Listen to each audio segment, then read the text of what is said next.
I woke up in a terrifying game where survival meant eating or being eaten. My name is Lu Qingmei, and I'm trapped in a twisted place called the Soul Eater's Playground. Here, the rules are simple and horrifying.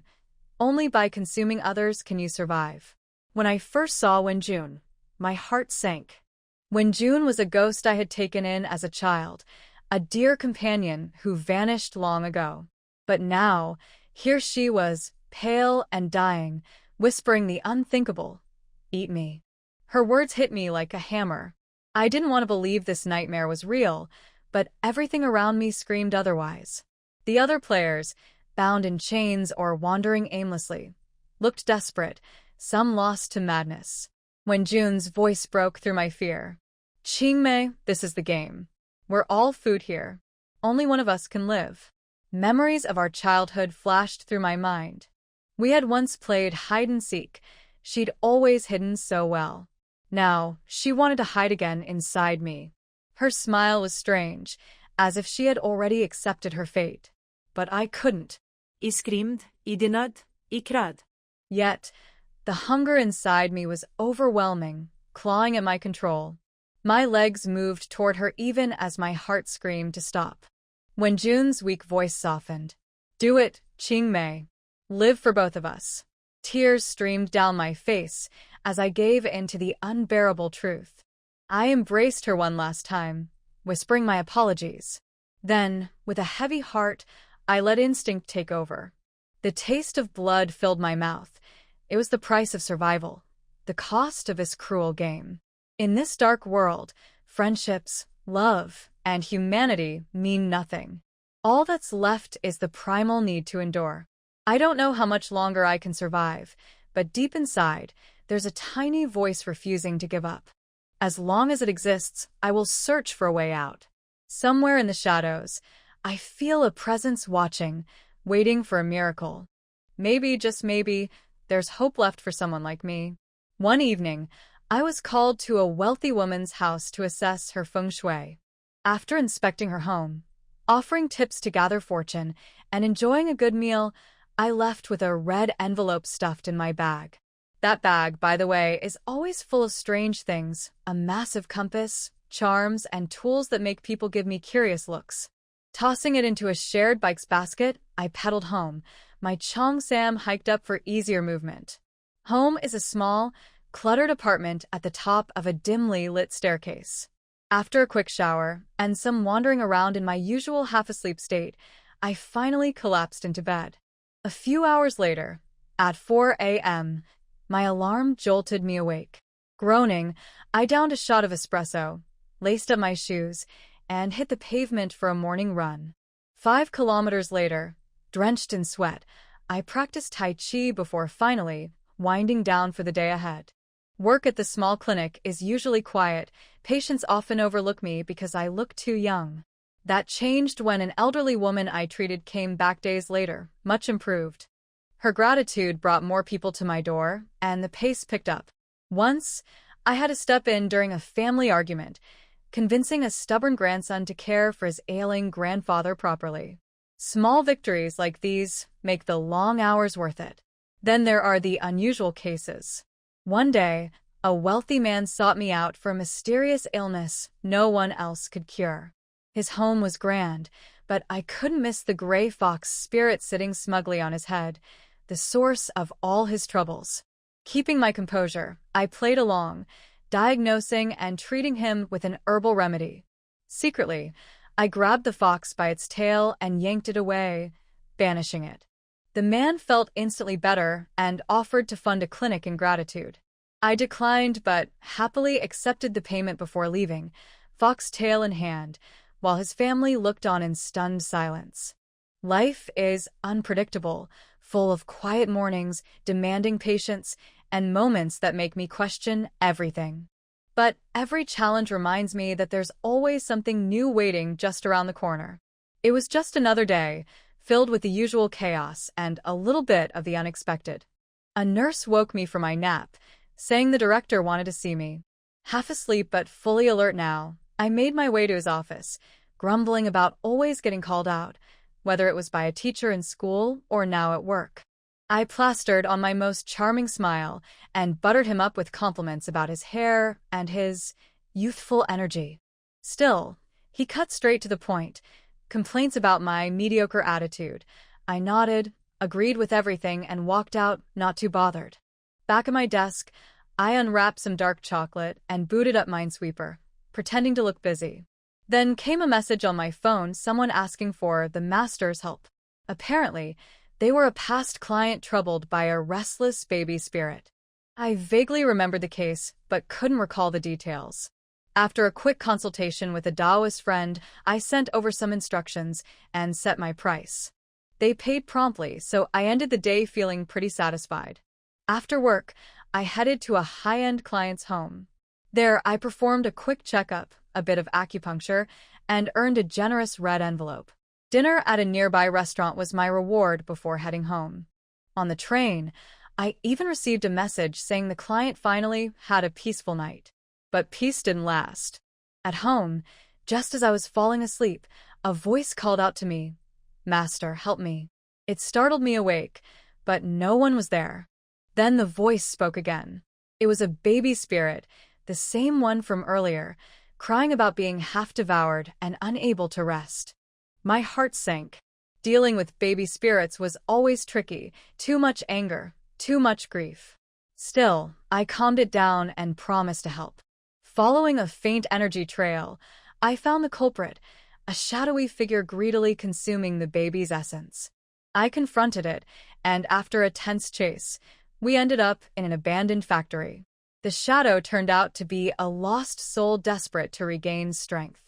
I pitied it but knew this path would only lead to ruin. Using my knowledge, I helped it let go of its pain and move on. The baby spirit also finally found peace, and I returned home exhausted but oddly satisfied. As I lay in bed, I couldn't help but reflect on the strange lives I touched today. 2 spirits sent to their next journey. Was this a good deed, or just more karma piling up? Either way, I hoped the underworld would go easy on me when my time came. Suddenly, I remembered something: oil for frying. With a groan, I jumped out of bed and dashed out the door. Some things, it seems, never end. After a long day, I treated myself to some dessert: 2 servings of red bean milk pudding from a famous local shop.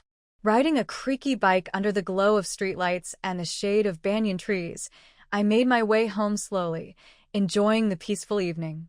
Along the way, I picked up a bouquet of daisies and sunset peonies from a flower stall, tucking them into the bike's basket. By the time I got home, I was sweaty and exhausted. Carrying the flowers, the pudding, and my bag, I climbed up 9 flights of stairs, tossed everything on the table, and headed straight for a shower. As usual, I walked out naked, ate half of the pudding, and placed the flowers into empty whiskey bottles around the room. The air filled with the scent of sandalwood incense and fresh blooms as I collapsed into bed. Just as I started to drift off, a soft sigh broke the silence. I barely opened my eyes and saw her, Wenjun, glowing faintly red, her translucent figure sitting at the edge of my bed. Without a word, I pointed to the fridge, silently offering her the pudding I'd saved. She sighed again, muttering about my bad habits before helping herself to the dessert. As she stood by the nightstand, enjoying the offering, Wenjun glanced at the flowers, her expression softening. She seemed lost in thought, likely recalling our first meeting when I was just a spirited little girl. Now, she often teased me about how far I'd strayed from that innocent child. But tonight wasn't quiet for long. A dark shadow appeared in the room, radiating malice. Wenjun immediately positioned herself between me and the intruder, demanding to know its purpose. The shadow sneered, claiming I owed it a debt. Wenjun stood her ground, summoning what strength she had to fend it off. The fight was fierce but brief.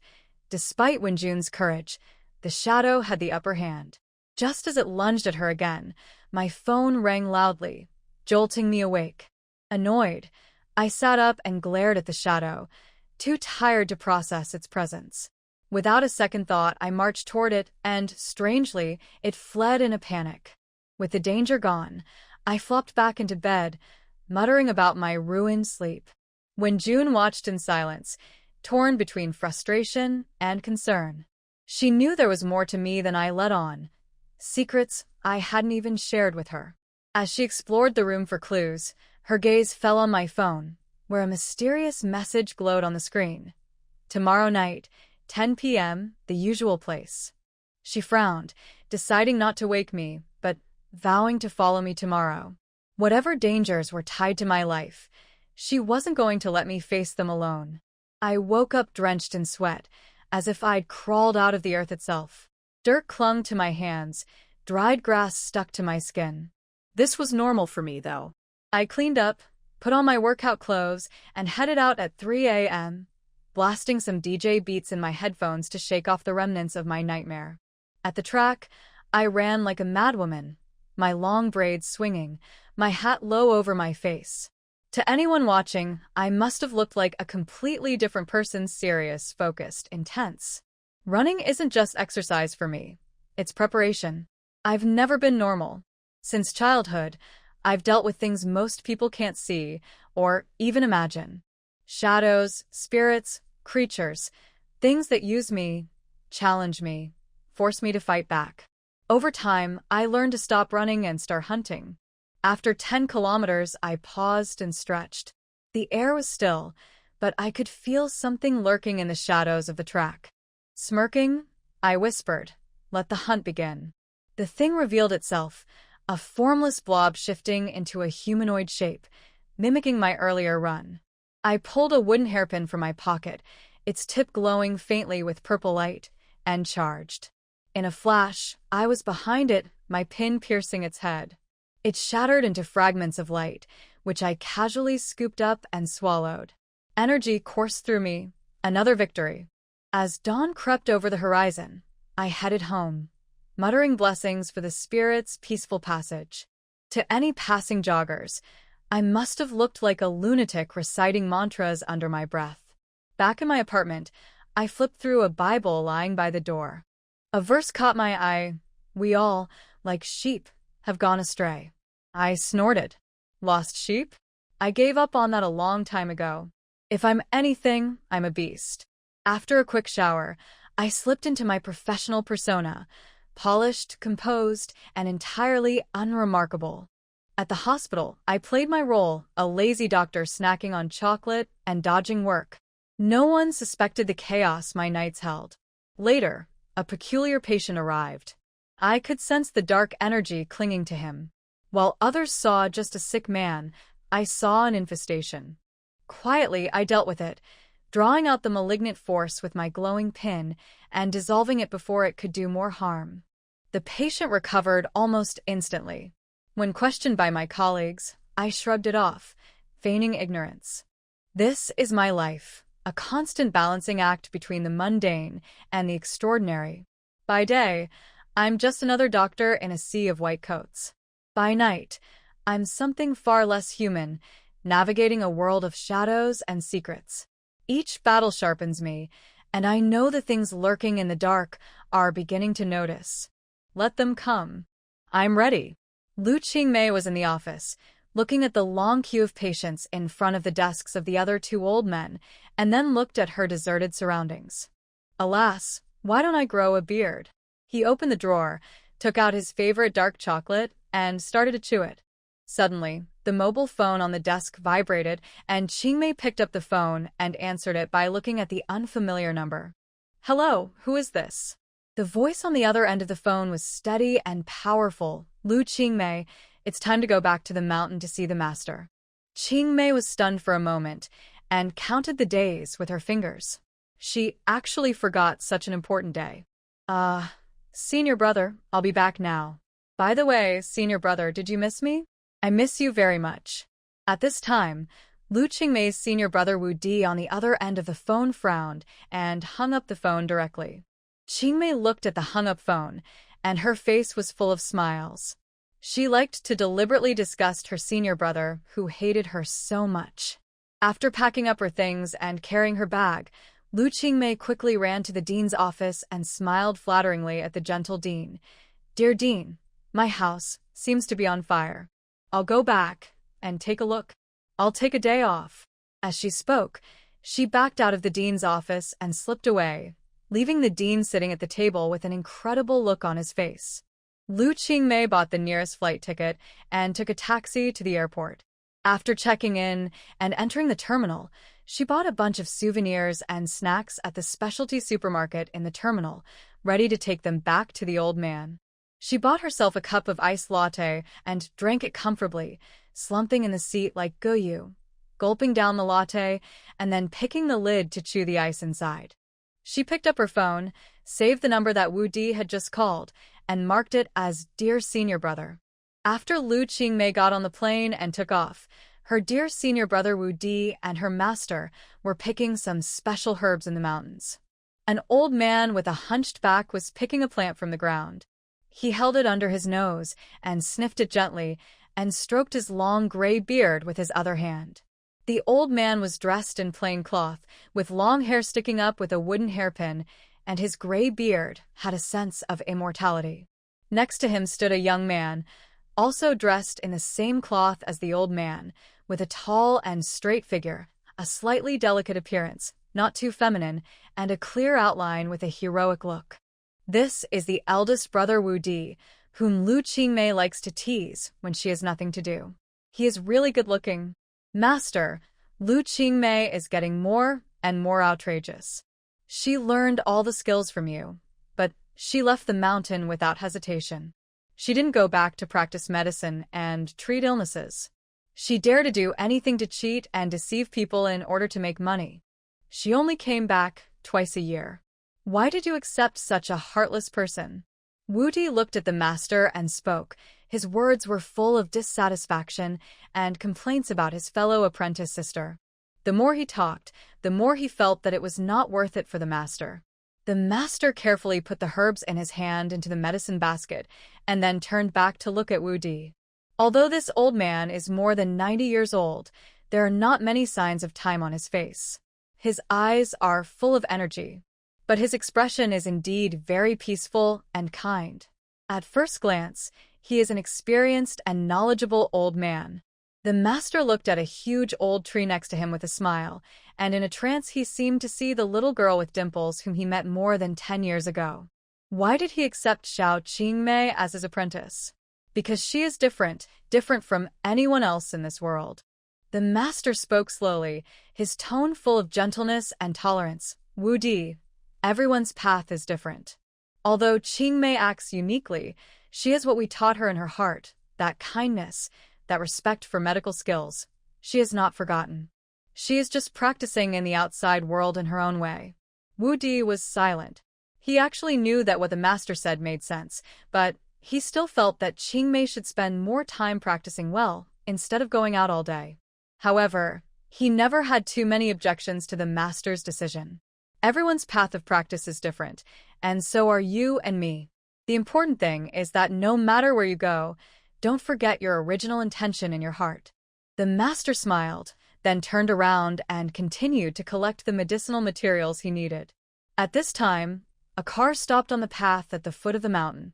Lu Qingmei jumped out of the car lightly and ran up the mountain road impatiently. Although she lived a prosperous life in the city, every time she returned to this mountain, her heart would inexplicably calm down. Here are her master and senior brothers, as well as her original intention to study medicine. Back at the top of the mountain, looking at the green everywhere, Qingmei took a deep breath, feeling the unique fresh air in the mountains. Then, she went straight to the hut where the master often made medicine. Pushing open the door, the smell of medicine rushed into Lu Qingmei's nose. She greedily took a big breath. It was this familiar smell. But there was no master and senior brother in the house, probably out to collect medicine. Qingmei put down the snack bag in her hand and decided to go to the medicine garden to have a look. She walked on the familiar mountain road. Although she hadn't been back for a while, every tree and every stone here made her feel kind. Not long after walking, Qingmei heard a slight conversation coming from the front. She quickened her pace and soon saw the master and senior brother collecting medicinal materials in an open area. Seeing them, Qingmei's inner joy was beyond words. Just as she was about to shout, she suddenly heard Wu Di's words. I really don't understand why you took that Lu Qingmei, Master. It's simply a corrupt character, a disgrace to the Master, and a disgrace to you.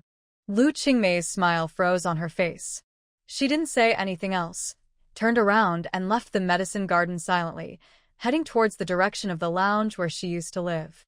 Whatever, I, Lu Qingmei, never need anyone to understand me. I am different. That's true. Qingmei walked into the lounge and sat down beside the bed with mixed feelings.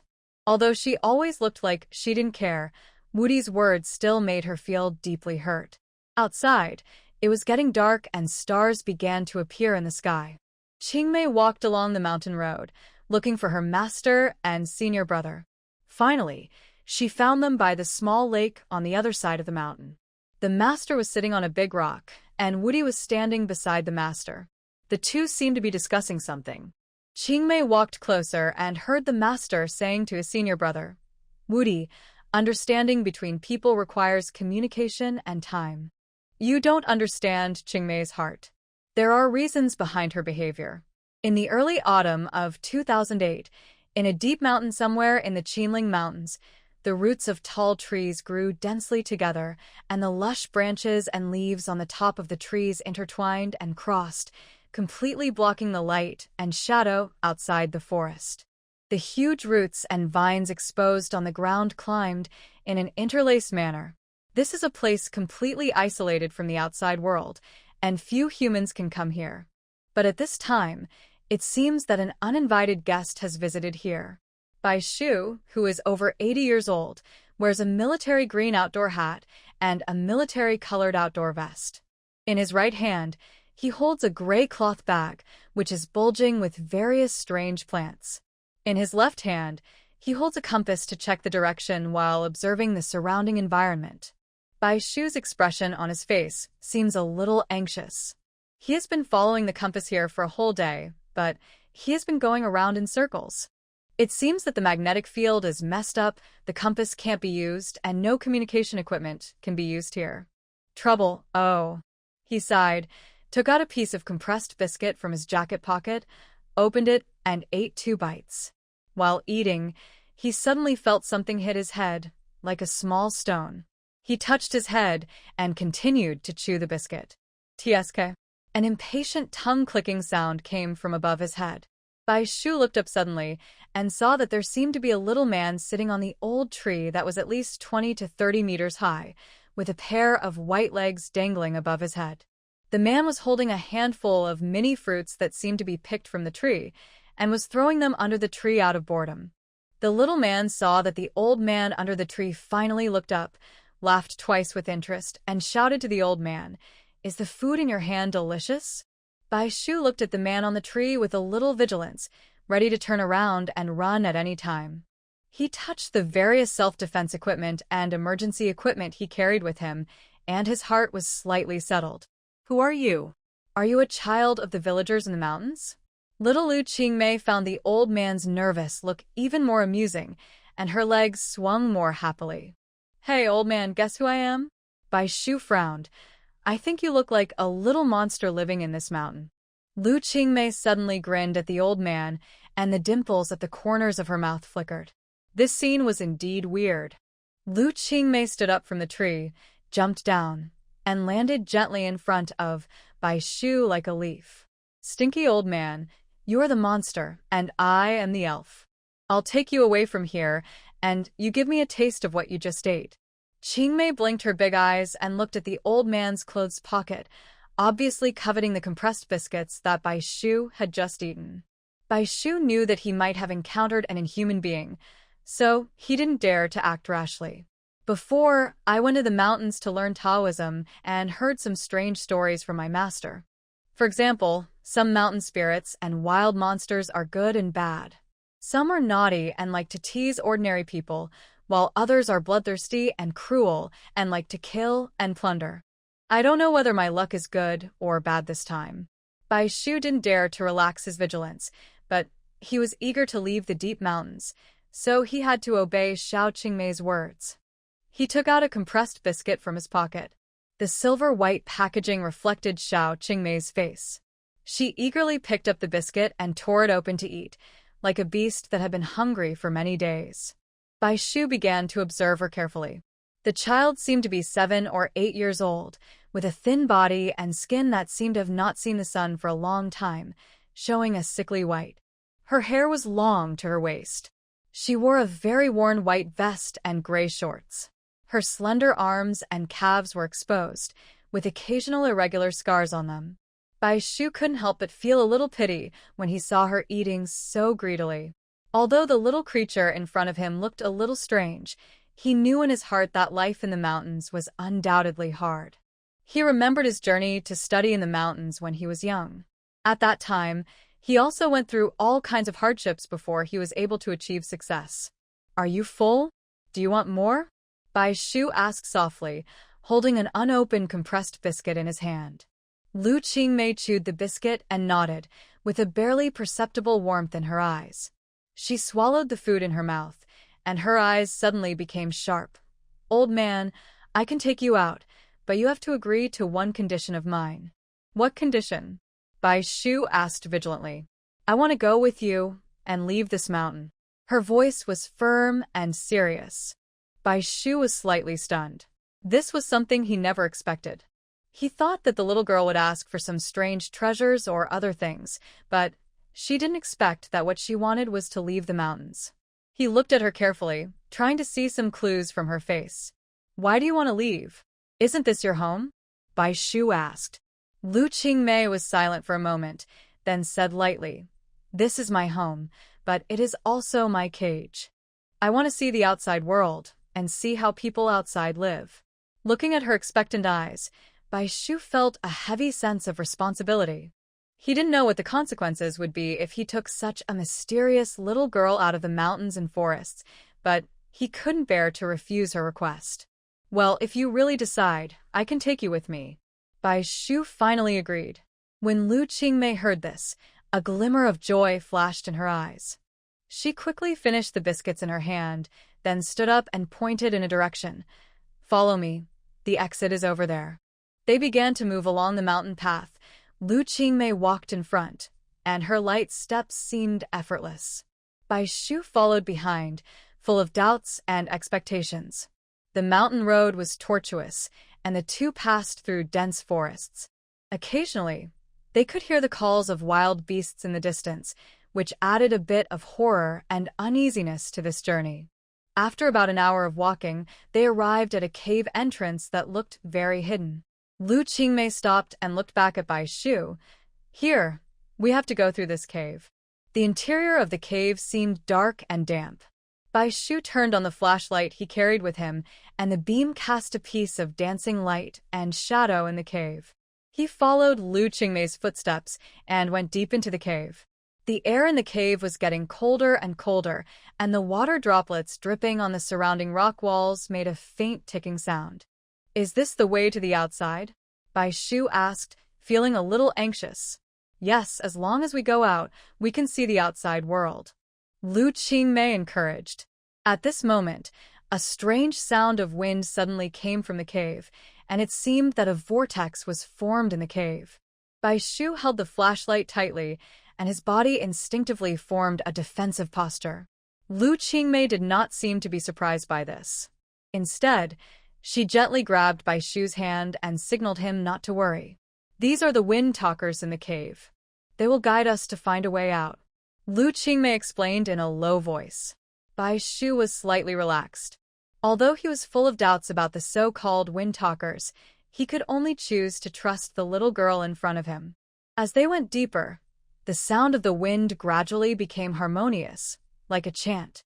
Bai Shu began to feel a mysterious force flowing in the sound of the wind, which guided them forward and alleviated the difficulty of moving forward to some extent. Finally, a faint light appeared in front of them and gradually became brighter. They quickened their pace, passed through the last section of darkness, and walked out of the cave. The scene before them shocked Bai Shu. They came to a place completely different from the outside world. This is an undeveloped primeval forest with dense trees towering into the sky and various wild animals roaming freely. Lu Qingmei took Bai Shu's hand, and the two stood at the entrance of the cave. looking at all this. This is my secret garden. I've been playing here since my grandma passed away, but I always want to know what the outside world is like. Lu Qingmei's voice was full of yearning. Bai Shu looked at the little girl in front of him with a complicated expression and answered after a little thought. The outside world is very different from here. There are many people and many cities. There is noise and loneliness, beauty and ugliness. Lu Qingmei listened to Bai Shu's description with a complicated look. I want to see it. No matter what, I want to see that world. Bai Shu nodded. He understood that everyone who has a dream in his heart has the right to pursue his dream. Okay, I will take you to see that world. But we must be careful. The outside world is not all beautiful. They decided to rest in this secret garden before starting their adventure. Bai Shu put down his backpack and took out some dry food and water. Lu Qingmei took him to a clear stream and told him that the water here can be drunk directly. Bai Shu sat by the stream and watched Lu Qingmei playing in the water. His heart felt unprecedented peace. This elf, this strange creature he met in the deep mountains and old forests, is about to embark on an unknown journey with him. He doesn't know where this adventure will take them, nor what difficulties and challenges they will encounter. But at this moment, in this mysterious secret garden, everything seems so beautiful and peaceful. Tomorrow is another story, and today they just need to enjoy this tranquility. As night falls, the two sit around the campfire and share their stories. Bai Shu told about his experience of cultivation when he was young, while Lu Qingmei listened and occasionally asked questions. She was full of curiosity about the outside world. Bai Shu knew that when the sun rose tomorrow, they would embark on a new journey. For Lu Qingmei, this was an adventure to find a new world, and for him, this might be another important turning point in his life. No matter what the future holds, the bonfire, the starry sky, and each other's company at this moment will become a beautiful and eternal chapter in their memories. This was the first encounter between Bai Shu and Lu Qingmei. After Lu Qingmei took Bai Shu away from the Qinling Mountains, Bai Shu accepted Lu Qingmei as his apprentice. He did not ask much about the little girl's life experience and some of her strange abilities. Lu Qingmei did not deliberately hide her yin and yang eyes and her ability to perceive some existences in this world that were beyond the understanding of ordinary people. Bai Shu did not understand why he wanted to bring this little girl who was full of mysteries with him. When did he suddenly have this idea? Maybe it was when she was wolfing down cookies. Maybe it was when I saw the scars of all sizes crisscrossing her body. Or maybe it was when I heard her say that her grandmother had passed away. Meeting is fate, not to mention that she is his savior. He almost couldn't get out of the Qinling Mountains. It was this elf who saved him, a skinny elf who wolfed down biscuits. Time is like a slowly flowing river, carrying the two through the changing seasons, from the silence of the secret garden to the hustle and bustle of the bustling city. Bai Shu became Lu Qingmei's protector and also her guide to understand the world. During their journey, Lu Qingmei's horizons gradually broadened, her curiosity and confusion about human society intertwined, and every day was filled with new discoveries and challenges. Lu Qingmei's special ability made her encounter a lot of troubles while adapting to the new environment. Sometimes, in the vast crowd, she would suddenly stop and stare at an empty corner in a daze. Bai Shu knew that she had seen something that ordinary people could not see, and he was always her strongest support, telling her with practical actions that no matter what unknown she faced, she did not need to be afraid. Lu Qingmei learns modern knowledge very quickly, but she is still confused by the complexity of the world. Bai Shu showed her the kindness and warmth of human beings, but also failed to prevent her from witnessing the greed and indifference of human hearts. In the process, Lu Qingmei's character became more mature, and she began to understand that whether it was the pure place in the secret garden or the prosperous world outside, there was an interweaving of light and darkness. As time goes by, Lu Qingmei is no longer the little girl who needs Bai Shu's guidance. She has learned to feel the world in her own way and to help those in need. Her ability is also getting stronger and stronger, and she can perceive the subtle changes in nature and human hearts at a deeper level. Once, they encountered a dangerous challenge. A group of gangs that used supernatural events to carry out illegal activities attempted to use Lu Qingmei's special abilities for their own benefit. Facing a powerful enemy, Bai Shu and Lu Qingmei fought side by side, using wisdom and courage to defeat the opponent, which also made Lu Qingmei thoroughly understand that her ability can not only be used to explore the unknown, but also become a force to protect others. This experience not only enhanced Lu Qingmei's awareness of her own value, but also deepened the relationship between her and Bai Shu as a teacher and apprentice.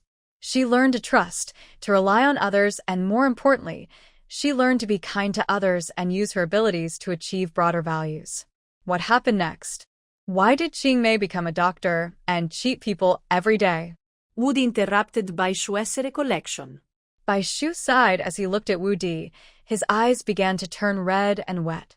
That child is too strong-willed. Wu Di, please love her more. Master, I have followed you for 20 years. When you went out to collect herbs, you suddenly brought back a skinny and dirty little girl with strange behavior. I didn't understand your behavior. You always took her out to practice at that time. I was really dissatisfied with her. It turns out that she has such a special ability. Wu Di was a little confused and continued to talk. Then wouldn't her ability be of great help to us in performing rituals to eliminate evil spirits? Why did you let her go down the mountain in the first place? Her ability went wild. Bai Shu picked up a herb and looked at the direction of the mountain. You will know later. That child is very pitiful. Master, I have another question. Wu Di didn't know what he thought of, and he was a little hesitant to speak. Ask as much as you want. I don't have much time left.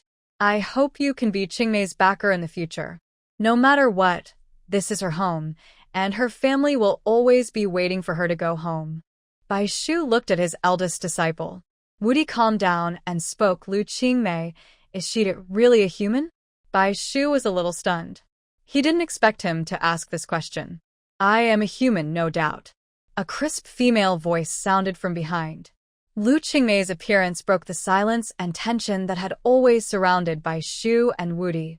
Although Wu Di and Lu Qingmei didn't communicate much, he felt an inexplicable tranquility from her calm and firm answer. Qingmei, when did you come back? Bai Shu asked, with a slight tremor in his tone, revealing his deep concern and surprise.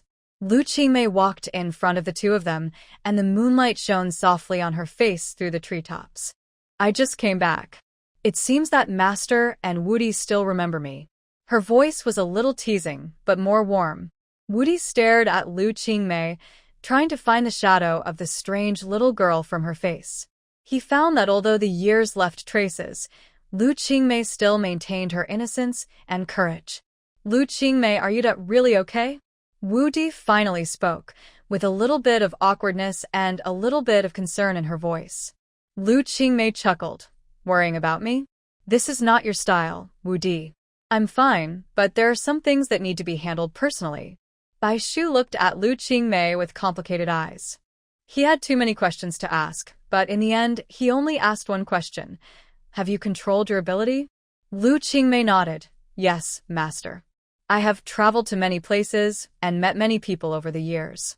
Not only did my ability not get out of control, but it has become more stable.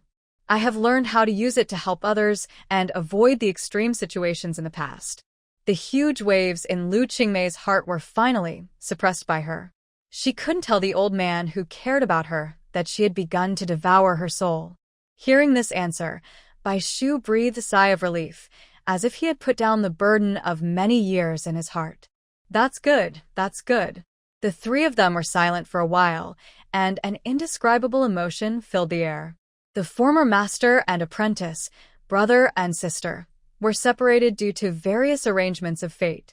They reunited again tonight, but they felt a little more strange and alienated. Lu Qingmei broke the silence. Master, I came back mainly to tell you that I decided to stay in the city and continue my work. Although I am a doctor, I am still using my own way and my special abilities to help those in need. Bai Shu and Wu Di looked at each other and nodded at the same time.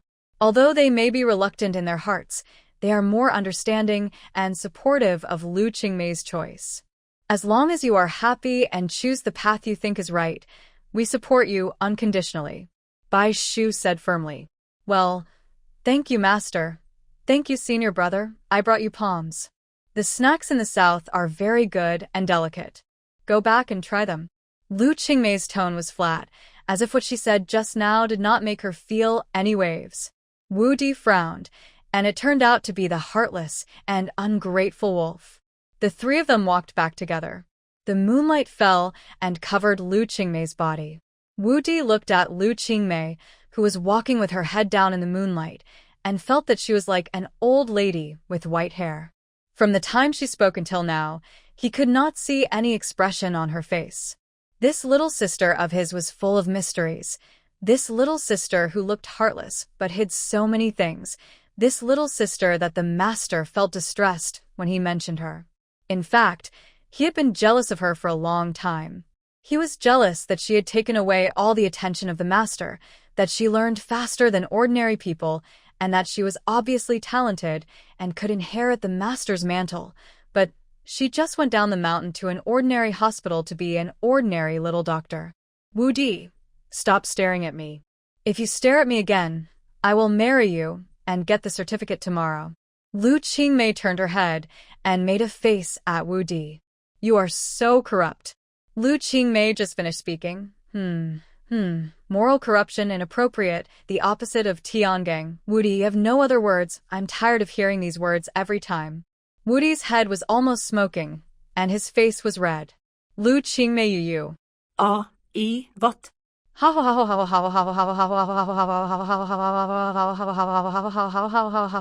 You stutter, Wu Di. Lu Qingmei laughed so hard that she couldn't straighten her waist when she saw Wu Di's red face, and Bai Shu couldn't help laughing, but he was still very relieved to see that the two little disciples were not on the verge of a confrontation. Okay, Qingmei, stop teasing your senior brother. Wu Di, you should also give in to Qingmei. Hearing Bai Shu's words, the two of them hummed and turned their heads away at the same time. Looking at the two of them, Bai Shu felt a slight headache. These two little enemies have been quarreling since they were young. He was once worried that he would close his eyes one day because of these two little ancestors nagging in his ears. But fortunately, Bai Shu rubbed his aching temple. Fortunately, these two little enemies are both tough on the outside but very soft on the inside. Lu Qingmei was a little dazed looking at the white hair on the temples of her master. She seemed to be laughing all these years, but how could she not miss the old man who raised her since she was a child?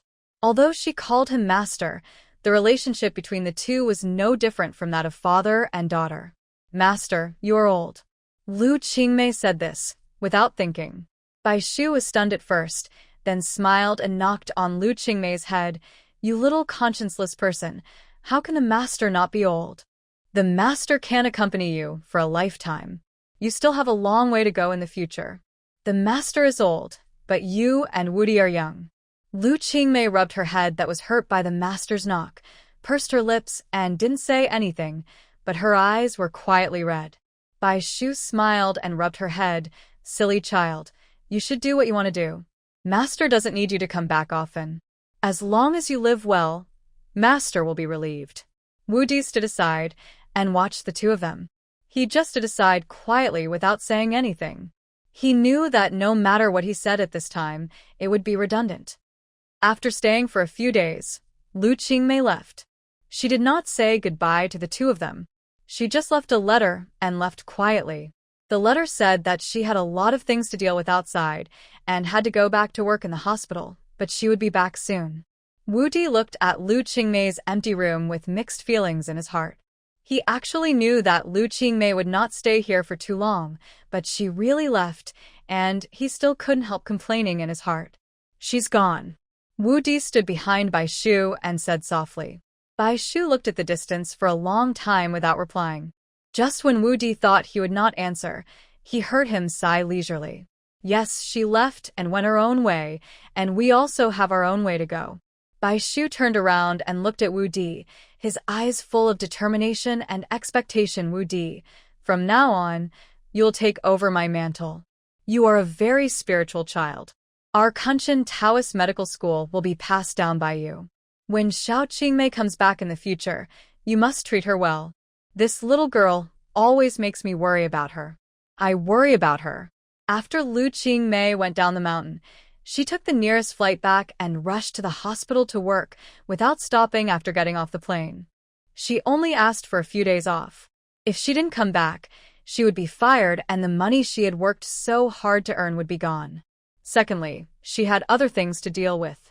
After returning to the hospital, she went to the medical department to report a leave of absence, and then returned to the office and collapsed.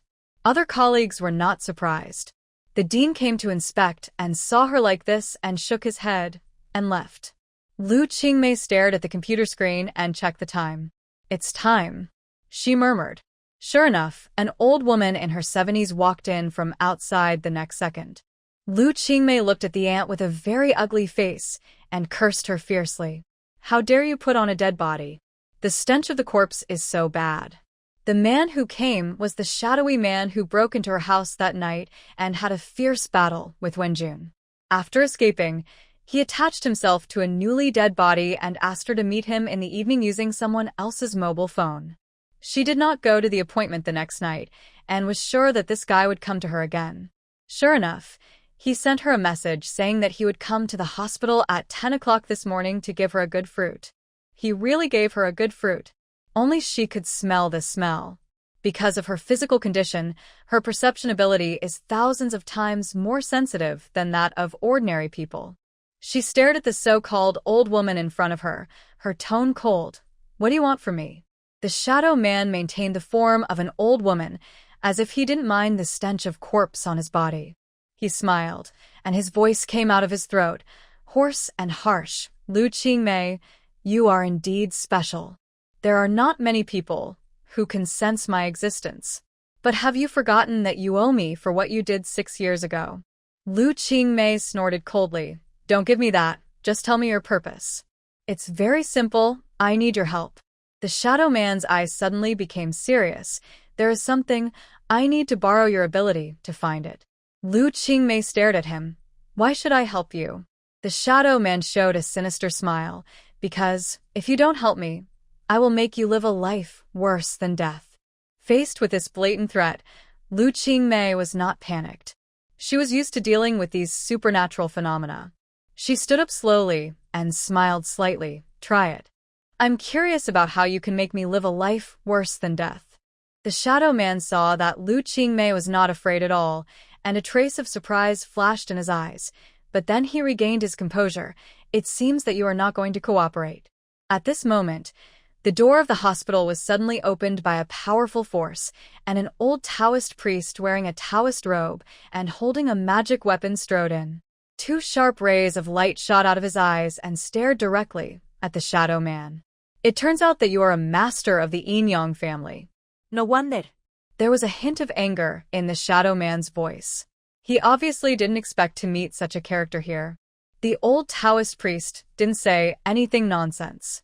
He muttered something in his mouth, and the magic weapon in his hand suddenly emitted a dazzling light, shining directly on the shadow man. The shadow man seemed to resist with all his strength, but he gradually lost his strength and finally turned into a ball of black mist and dissipated in the air, leaving only the body of a 70-year-old woman lying in Lu Qingmei's office. The other old doctors were stunned at the scene in front of them, their mouths wide open and not daring to move. Lu Qingmei looked at the scene in front of her, breathed a sigh of relief, and thanked the old Taoist priest. "Thank you for your help, Taoist Master Miofa." The old Taoist priest smiled. "Little Qingmei, why do you always provoke these things?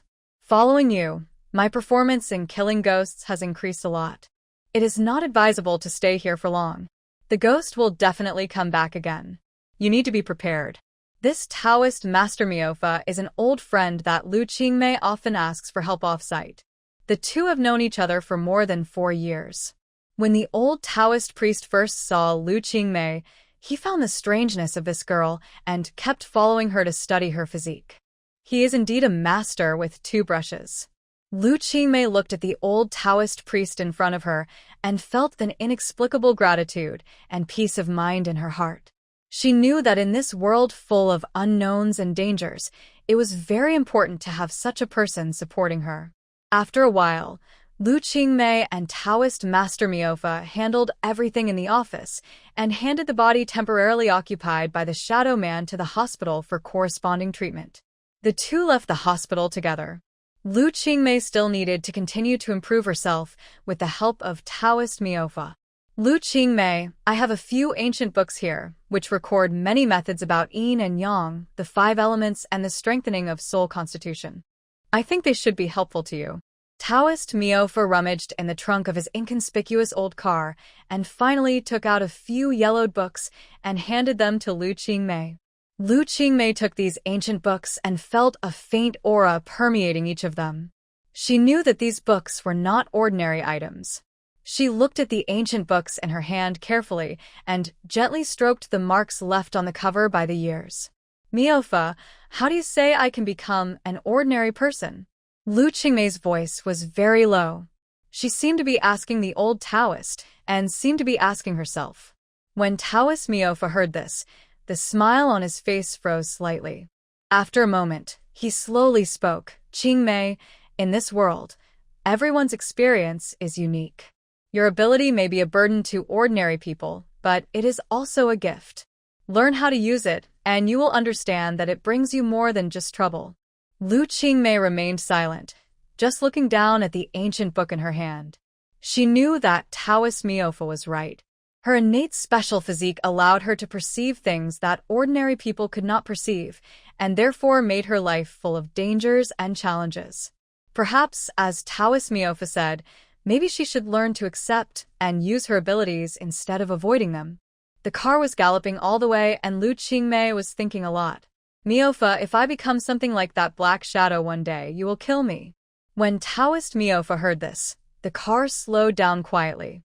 He turned his head to look at Lu Qingmei, and a complex emotion flashed in his eyes. Qingmei, how could you have such an idea? I believe in you.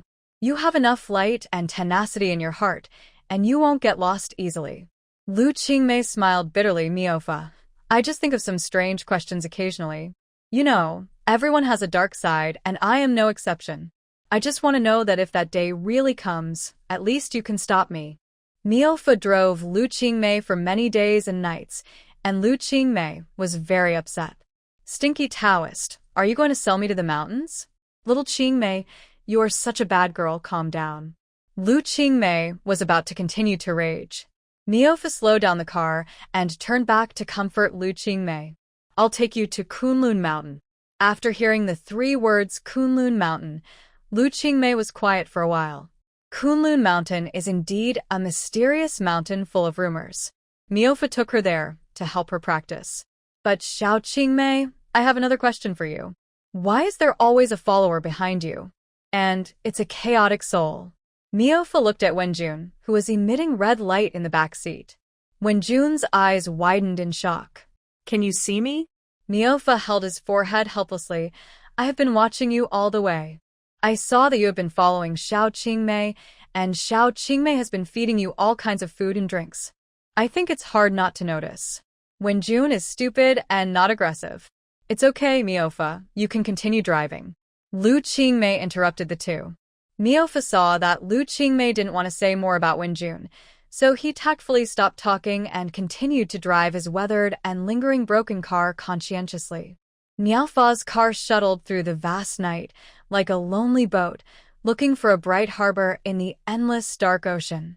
Lu Qingmei sat in the passenger seat, occasionally looking out through the car window at the outside world, but could only see darkness. Even the stars had hidden themselves, unwilling to provide a ray of light to guide the night road. Wenjun sat quietly in the back seat, the red light looming in the car, like a guiding light, and seemed to be warning an unknown force. There is an unknown story between her and Lu Qingmei, but this moment is not the time to reveal the secret. After passing through countless bends, the sky gradually brightened. The outline of Kunlun Mountain gradually became clear under the glow of the rising sun. The majestic and mysterious mountain range was like a silent guardian, guarding this ancient and mysterious land. We're here. Miaofa slowed down and stopped the car beside an inconspicuous path. Lu Qingmei jumped out of the car, took a deep breath of fresh mountain air, and then turned to look at Miaofa. What should we do next? Miaofa pointed to a mountain road shrouded in fog. Follow this road. There will be a cave. That is the entrance to the secret realm of Kunlun. The three of them followed Miaofa's guidance and slowly moved forward along the mountain road. On the way, Lu Qingmei felt more and more strange breaths. The wind, clouds, and even every stone here seemed to contain some power beyond the understanding of ordinary people. After walking for about an hour, a huge cave hidden in the mountains appeared in front of them. The entrance of the cave was covered by a layer of light mist, and the situation inside could not be seen clearly. Only the sound of water drops could be vaguely heard echoing in the empty cave. Miaofa led the way into the cave, followed by Lu Qingmei and Wenjun. After they passed through a simple cave passage, the view suddenly opened up, and a space full of mystery appeared in front of them. This is a huge natural cave, with several cracks on the top that let light shine through, making the whole cave appear faintly bright. In the center of the cave, there is a circular platform made of stones, and in the center of the platform is an ancient sword. Miaofa turned to Lu Qingmei and said, "This is a formation. This sword is estimated to be 7,000 or 8,000 years old. It is indeed the Kunlun mountain that is full of magical colors." Miaofa, do you want me to practice controlling my abilities here? Miaofa shook his head. In fact, I don't know much about your magical abilities, but the advantage of Kunlun Mountain is that most ghosts, monsters, or souls with heavy resentment find it difficult to approach here. The energy magnetic field here is different. Maybe it will be of some benefit to you. You may have to explore it yourself. Lu Qingmei nodded, feeling full of anticipation but also a little nervous. She walked forward and reached out to touch the old sword. A gentle yet powerful force passed through her fingertips and spread throughout her body, making her feel instantly refreshed. What a powerful force!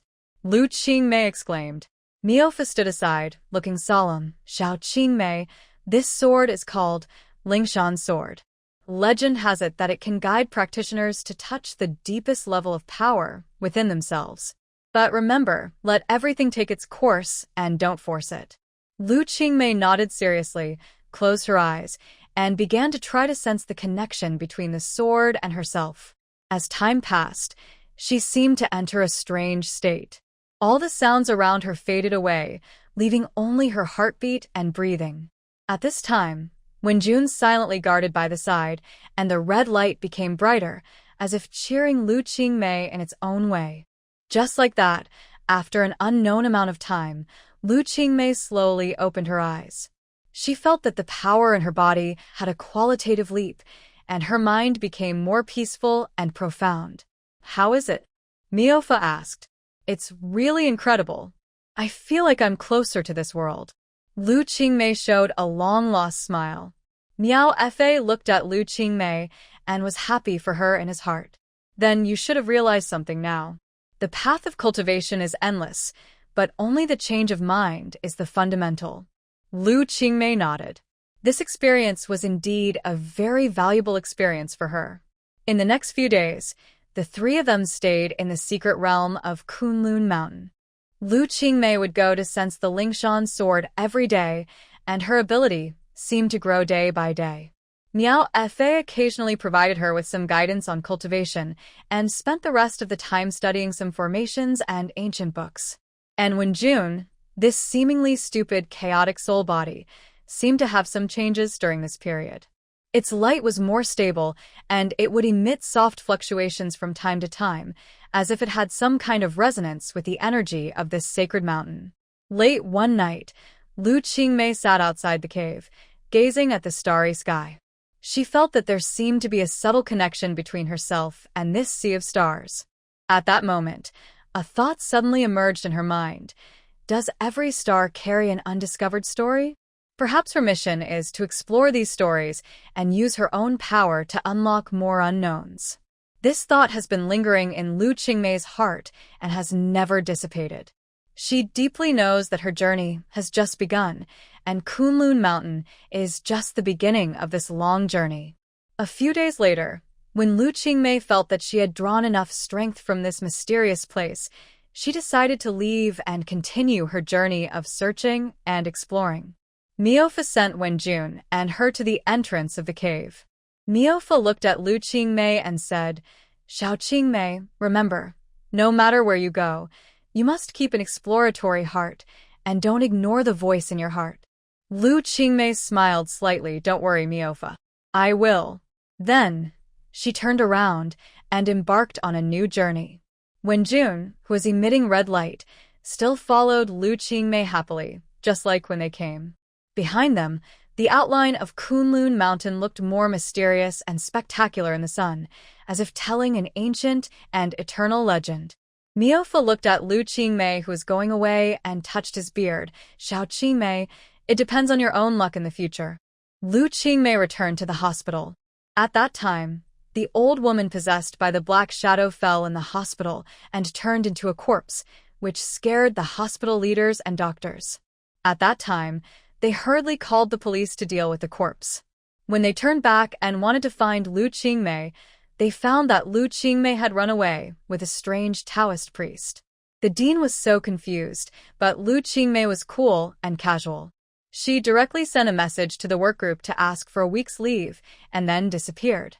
After returning to the hospital this time, the dean talked to her for 4 hours, and he was earnest, praised, and scolded her. In the end, he was so dry-mouthed. Fortunately, Lu Qingmei was very good at reading people's eyes. She poured water happily, admitted her mistakes, and promised not to make them again, and then the matter was considered resolved. In the end, she was suspended from salary for 2 months. Lu Qingmei wanted to cry, but had no tears. 2 months without salary, my God, it's killing me. It seems that she has to work harder on her side job. Just when she was thinking about her side job, someone contacted her. A message came from the WeChat on her mobile phone. It turned out to be the rich man who was cured by her last visit. After she brought the fox back, she sent it to Miaofa overnight. I don't know how Miaofa dealt with the fox. The message from the rich man roughly meant that he asked her to come to his suburban villa again. It is said that strange things have been happening at night recently. Thinking of Lu Qingmei's performance last time, he privately inquired about Lu Qingmei and found that she knew some mysterious techniques, so he wanted to ask her to come and see. Lu Qingmei read the message, and her heart moved slightly. Based on her feeling from the last visit, if there was really something strange in the rich man's home, it would most likely be related to supernatural forces. It seems that in addition to the fox, there are other evil things at work. Moreover, considering that she has temporarily lost her source of salary, this job may bring some extra income. Thinking of this, Lu Qingmei quickly replied to the message and expressed her willingness to go to the villa for investigation. The rich man was very happy after seeing the reply and immediately arranged a car to pick her up. Lu Qingmei simply sorted out the props she carried with her, including some special instruments for identifying and capturing supernatural phenomena, as well as some self-defense instruments. Not long after, a black luxury car stopped near her residence. The driver got off the car and greeted her respectfully and helped her put the equipment box into the car. Along the way, Lu Qingmei thought again and again in her heart. Last time she left in a hurry and didn't feel any other breath. The rich man's house is too big. It seems that this time she has to carefully explore every corner. After arriving at the villa, the rich man came out to greet Lu Qingmei in person, with a look of anxiety and expectation on his face. After entering the house, the rich man described to Lu Qingmei in detail the strange things that had happened recently. Strange sounds were often heard in the villa at night, sometimes whispering, sometimes sudden screams. Objects moved or disappeared for no reason. Even some indescribable patterns suddenly appeared on the walls. After listening to the rich man's description, Lu Qingmei frowned. These phenomena are not just ordinary ghosts making trouble, but more like some powerful supernatural entities living in the villa. She asked the rich man if he had recently purchased any antiques or special items, because these are often the medium that carries or attracts supernatural entities. The rich man thought for a moment, and then remembered an ancient painting he bought a month ago, which was said to be the work of a Ming Dynasty painter. After hearing this, Lu Qingmei immediately asked to see the painting. The rich man led her to an exhibition room, only to see the painting hanging in the middle of the wall. The painting showed a deep mountain forest, and the back of a woman could be vaguely seen in the forest. The whole picture exuded a strange and deserted atmosphere. Lu Qingmei felt a strong energy emanating from the painting. She knew that this was not an ordinary antique, but a dangerous supernatural catalyst. She told the rich man that this painting was likely the source of recent strange things and that immediate action must be taken to seal it. In the next few days, Lu Qingmei carried out a series of arrays and rituals in the villa, with the aim of completely sealing the supernatural entity in the painting. At the same time, she continued to use her own instruments for monitoring to ensure that nothing was missed. After a week, no strange things happened in the villa, and everything seemed to have returned to normal. The rich man was very grateful to Lu Qingmei. In addition to paying a generous reward, he also gave her some rare antiques as a thank you. But when Lu Qingmei was about to leave the villa, she suddenly felt a chill and suddenly caught a trace of unusual feeling. This feeling made her look at some shrubs planted on the lawn in the yard. At this time, she saw one of the more special dwarf trees and walked straight over. The rich man and his family behind were frightened by Lu Qingmei's move and stayed where they were and did not dare to move. Fig tree. Lu Qingmei stroked the dwarf tree, and sure enough, some gray breath began to emanate from the tree. Come out, don't hide. You invited that fox and the female ghost in the painting, right? Do you have a grudge against this family? Lu Qingmei's voice was calm and firm.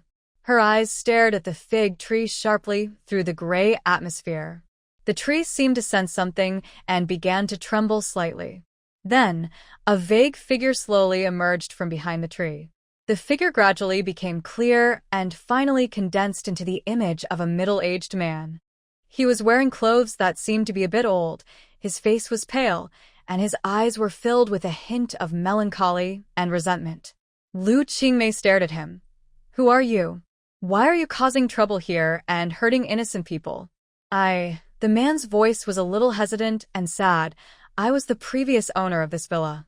Because of a family feud, I was framed and eventually ruined and died without a burial place. I just want to come back here, back to my home. But I found that there are foreign spirits invading here. I tried to drive them away, but unexpectedly they took advantage of me and caused me more trouble. Hearing the man's words, Lu Qingmei's heart moved. She understood the cause and effect, and at the same time realized that the situation was more complicated than she thought. You mean, you didn't want to hurt anyone, but other spirits took advantage of the situation to cause trouble? The man nodded, with a guilty look on his face. Yes, I can't completely control them. Lu Qingmei pondered for a moment, and then said to the man, I can help you find rest, but the premise is that you must help me completely eliminate all the supernatural phenomena here and ensure that no more spirits will disturb this family. The man looked around, and finally his eyes fell on Lu Qingmei and nodded slowly. I do. In the next few days, Lu Qingmei cooperated with the soul of the former owner, and through a series of carefully arranged rituals and formations, the environment in the villa was finally completely purified, and all supernatural phenomena no longer appeared. When everything was over, Lu Qingmei held a simple farewell ceremony for the man to help his soul achieve liberation, leave the world, and go to where it should go. The villa returned to peace again, and the rich man and his family were grateful and expressed their deep gratitude to Lu Qingmei. And Lu Qingmei gained not only monetary rewards, but more of an understanding and sympathy for life and the souls who left regrets in the past. In the dream, Lu Qingmei smiled bitterly. She didn't know how many times she had a lucid dream. Sometimes she would often be in a trance. Was she really dreaming, or was she really experiencing something? When she was young, she often had memory fragments and often woke up in a strange place. When she had memory fragments, she would have some strange dreams, or maybe they were not dreams. There were butterflies flying around the moon. At this time, a small blue butterfly suddenly flew in front of Lu Qingmei and hit her eyes. She subconsciously covered her eyes, but did not feel any pain or discomfort. She tried to blink her eyes and open them again. Qingmei, do you still remember me? I am the Wind Talker. An ethereal and distant voice came from nowhere. Wind Talker? Lu Qingmei was a little confused. Alas. You forgot. Qingmei, you are the messenger of the wind. Don't forget that you can control the wind. The voice gradually disappeared. Lu Qingmei murmured to herself, I can control the wind? Suddenly the scene changed. The feeling of weightlessness from falling rapidly made her panic, and her heart pounded heavily. It was pitch black and she couldn't see anything. Where was this place? She was like a headless fly, touching everywhere, looking for light sources everywhere, but there was nothing she could touch. The feeling of suffocation in her chest became more and more intense, and she even felt angina. Lu Qingmei squatted down and pounded her chest heavily. It hurts so much. She couldn't stand up and couldn't find a way out. Would she die here? Zzz, zzz, zzz. The regular sound of electric current rang in this black space.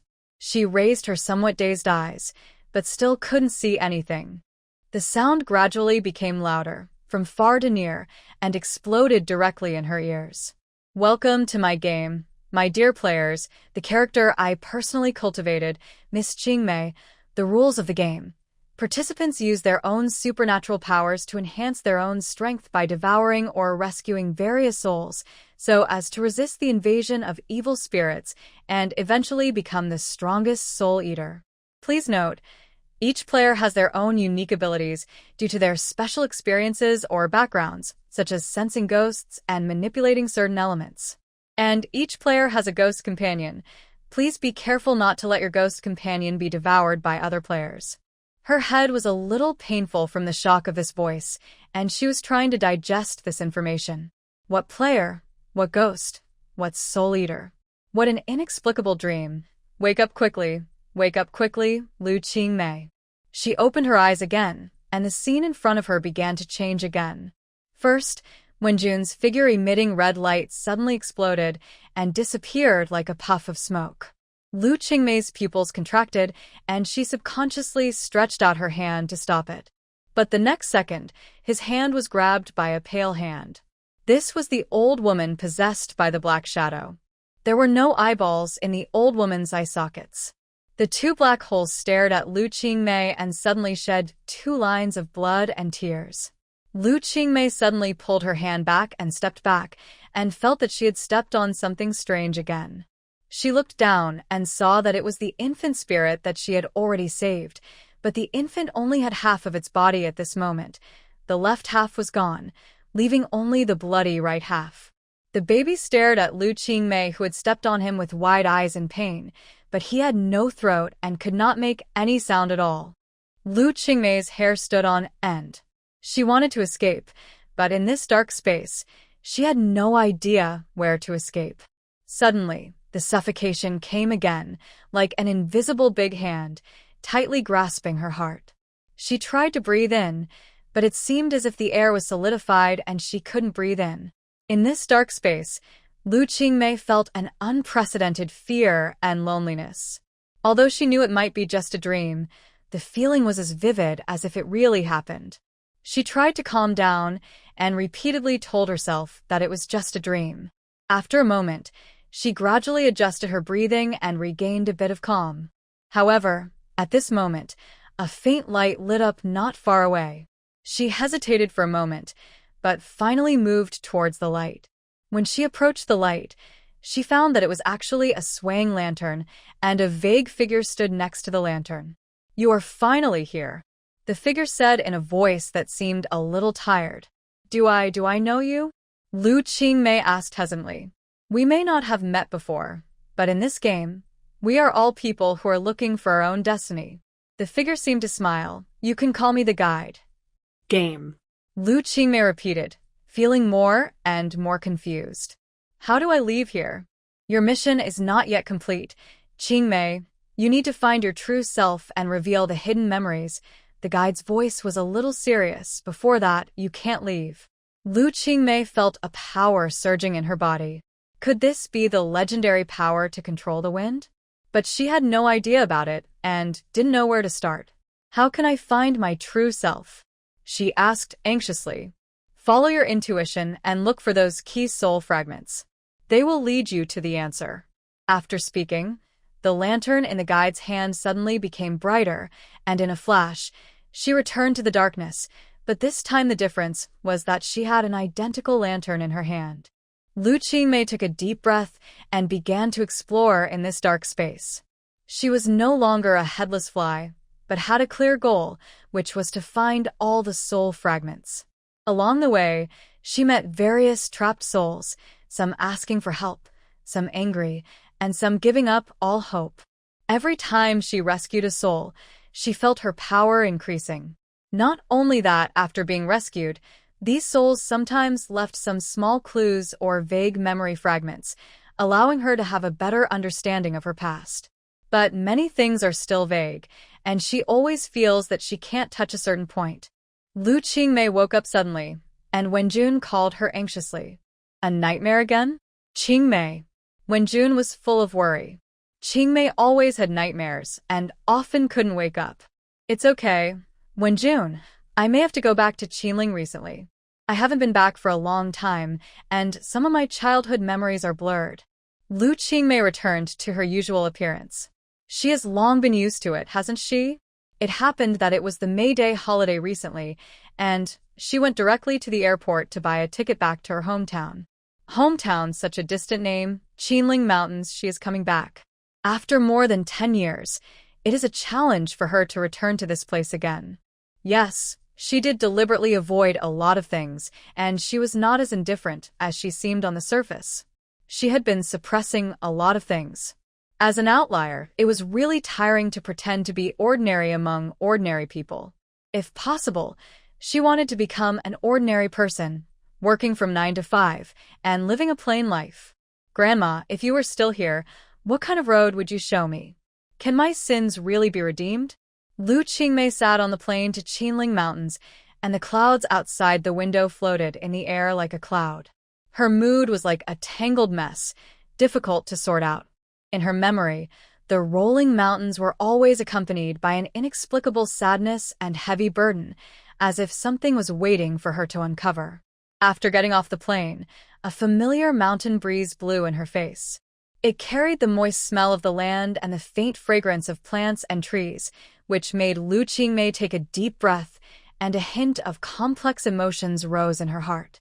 She stood outside the airport, looking at the road leading to the town, with a sense of belonging and an unspeakable fear in her heart. Along the way, the scenery gradually became familiar, and each place evoked memories deep in her heart. When she was a child, she used to run barefoot in the fields, chasing butterflies and playing hide and seek. Her laughter at that time was crisp and carefree. Today, those friends who used to play with her may have already started their own families, but she still carries that unknown secret. Arriving at her hometown, everything seemed familiar and strange. The old house still stood beside the open field, but the years left traces. The wall was peeling, and the wooden door was mottled. She gently pushed the door open, and it creaked, as if her heart was pushed open together. The room was full of dust and memories, and every item seemed to tell a story of the past. She walked to her grandmother's old-fashioned dressing table, and her fingertips gently stroked the wooden frames with patterns, and her grandmother's gentle smile seemed to appear in front of her. Grandma was the only person she could confide in, and the guardian of her inner secrets. After her grandmother passed away, the heavy secret was completely weighed on her shoulders alone. Qingmei, your worries are too heavy. You need to learn to let go. Grandma always said this when she was alive, but she never found the answer to how to let go. As night fell, Lu Qingmei lay on her childhood bed, and the croaking of frogs and insects outside intertwined the night in the countryside. Closing her eyes, she once again entered that nightmare mystery about her life experience and the source of power. She was no longer the ordinary little girl in the dream, but a being with a mysterious halo. Whenever this dream appeared, she always felt a strong fear and loneliness. In a trance, she felt a pair of warm hands caressing her cheeks and the top of her head. This feeling made her feel as if she was instantly back to the scene when she was a child lying in the arms of an old man and being coaxed to sleep. She was greedy for warmth and subconsciously reached out to grab it, but she grabbed nothing. Lu Qingmei was instantly awakened and sat up to see Wenjun sitting beside the bed, looking at her worriedly. It turned out that it was Wenjun who was touching her. No wonder she missed. Wenjun was a ghost, so, of course, she couldn't be caught. She laughed at herself. She claimed to have the ability to see ghosts and ghosts, but she had never seen the old man's soul. It was ridiculous. Are you having a nightmare? Wenjun asked softly. Lu Qingmei nodded. I always dream of some strange scenes, which seem to be related to my life experience. Wenjun held her hand and comforted her. Don't worry, we will definitely solve this mystery. The next day, Lu Qingmei decided to go deep into the mountains and forests to find clues. She followed the footsteps of her childhood and walked into the dense woods. As she walked, she came to an ancient temple. The walls of the temple were engraved with mysterious patterns, exuding a strange atmosphere. Lu Qingmei walked into the temple carefully, and the smell of dust filled the air. In the center of the temple, there was a huge statue of the god. She approached the statue and stared at its face. The eyes of the statue seemed to emit some faint purple light, and she touched the eyes of the statue with her hand. The wind was getting stronger and stronger, until it almost blew her down. But she felt that the wind seemed to carry a strange power, as if it was leading her into an unknown world. Under the influence of this strong wind, she closed her eyes, took a deep breath, and felt her consciousness gradually blurred. Then, suddenly, she found herself standing in a space full of purple light. This space was mysterious and unpredictable. The purple light around was like a substance, which made people feel both shocked and terrified. Lu Qingmei tried to move, and her every step seemed to cause ripples in this light. Just then, she heard a voice. Finally, you are here. The voice seemed to come from all directions. Lu Qingmei looked around, but she couldn't see the person who was speaking. Who are you? She asked. I am the guardian here, and also your guide. The voice responded. Lu Qingmei was full of doubts, but she knew she had no other choice. She took a deep breath and stepped towards the bright road. The road under her feet gradually unfolded, and every step seemed to challenge the limits of her mind, but at the same time, she also felt an unprecedented power boiling in her body. She walked along the path of light, and soon a huge purple ball of light appeared in front of her. The ball of light emitted a dazzling light, and in the center of the ball of light, a blurry image appeared. All your answers are hidden here. The voice of the guardian sounded again. Lu Qingmei stared at the image in the ball of light, which showed her childhood scenes. The scenes of her playing, the warm time with her grandmother. However, after these warm memories, the picture suddenly changed, showing some scenes she had never seen before: a mysterious ancient temple and an ancient ritual in the temple. She saw herself, or another girl who looked very similar to her, occupying a central position in that ritual. The girl was given a special ability that was both powerful and dangerous. The purpose of the ritual was to seal that power and prevent it from causing damage to the world. Your life experience is inextricably linked to this ancient family. The guardian continued to explain, the power you carry comes from the ancient contract, and you are the last heir of the contract. Lu Qingmei was shocked. She never thought that her life experience would be so complicated and mysterious. So, what should I do? She asked eagerly. You need to learn to control your power and use it to bring light to the world, not destruction. Then, the guardian seemed to feel the passage of time. Remember, when you can fully master your power, the truth will be fully revealed to you. After that, the light gradually dissipated, and Lu Qingmei found herself back in the temple. At this time, Lu Qingmei felt that her body was getting lighter and lighter, and the wind around her seemed to wrap her up gently, as if she fell into her mother's arms. Wind talker. She thought of these 3 words in her mind for no reason. This familiar feeling. She seemed to be able to communicate with the wind a long, long time ago, and she could hear the language of the wind. The wind has been a mysterious force in many stories and legends since ancient times.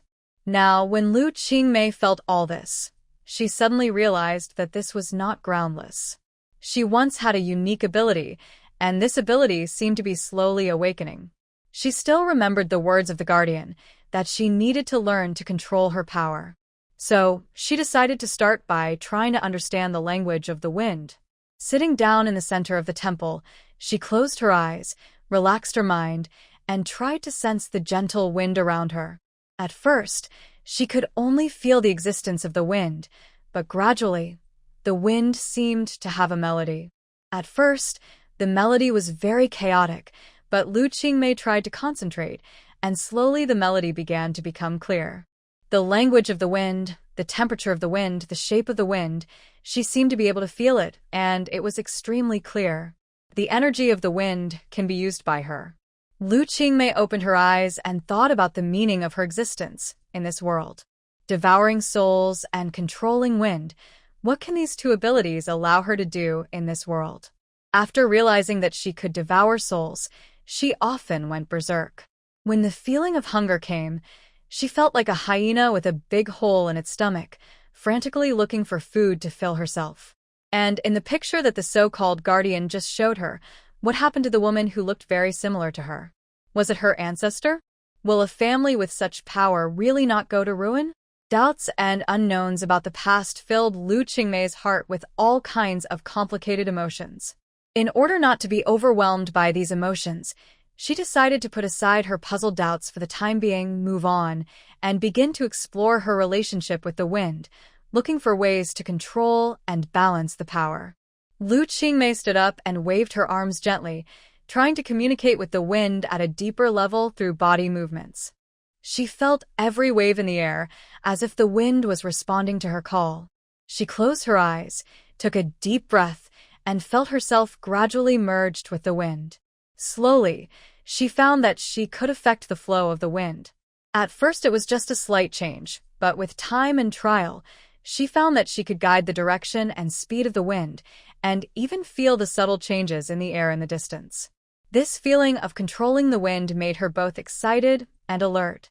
She knew that the wind was a free and elusive force, but also an extremely powerful force, which could have disastrous consequences if not used carefully. After gradually mastering this strange power, Lu Qingmei left the temple and embarked on the road back. In that mysterious temple hidden in the mountains, after countless years of peace and silence, an unprecedented force began to surge. Lu Qingmei's departure seemed to have triggered some ancient mechanism, causing the temple to bloom with dazzling purple light again, as if the prophecy that had been waiting for 1,000 years was finally coming true. In the purple light, a conversation between several different voices was heard, discussing the cultivation of soul eaters and the upcoming competition. What level has your soul eater cultivated to?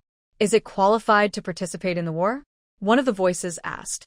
Another voice replied helplessly, "Alas, my soul eater is growing too slowly. It's so boring. Otherwise, just kill it directly." Another voice next to him interrupted. "In that case, you have to cultivate a new one from scratch." "Yeah, it's really annoying," the previous voice complained. Then the topic turned to Lu Qingmei. She should be the fastest growing among this group of soul eaters, right? After getting a positive answer, some people couldn't help but speculate about the winner of this competition. Some people thought that Sai Egu would be the undoubted winner because each generation of soul eaters he trained showed amazing strength. However, some people also mentioned Lu Qingmei's potential, saying that the championship battle has not yet been determined.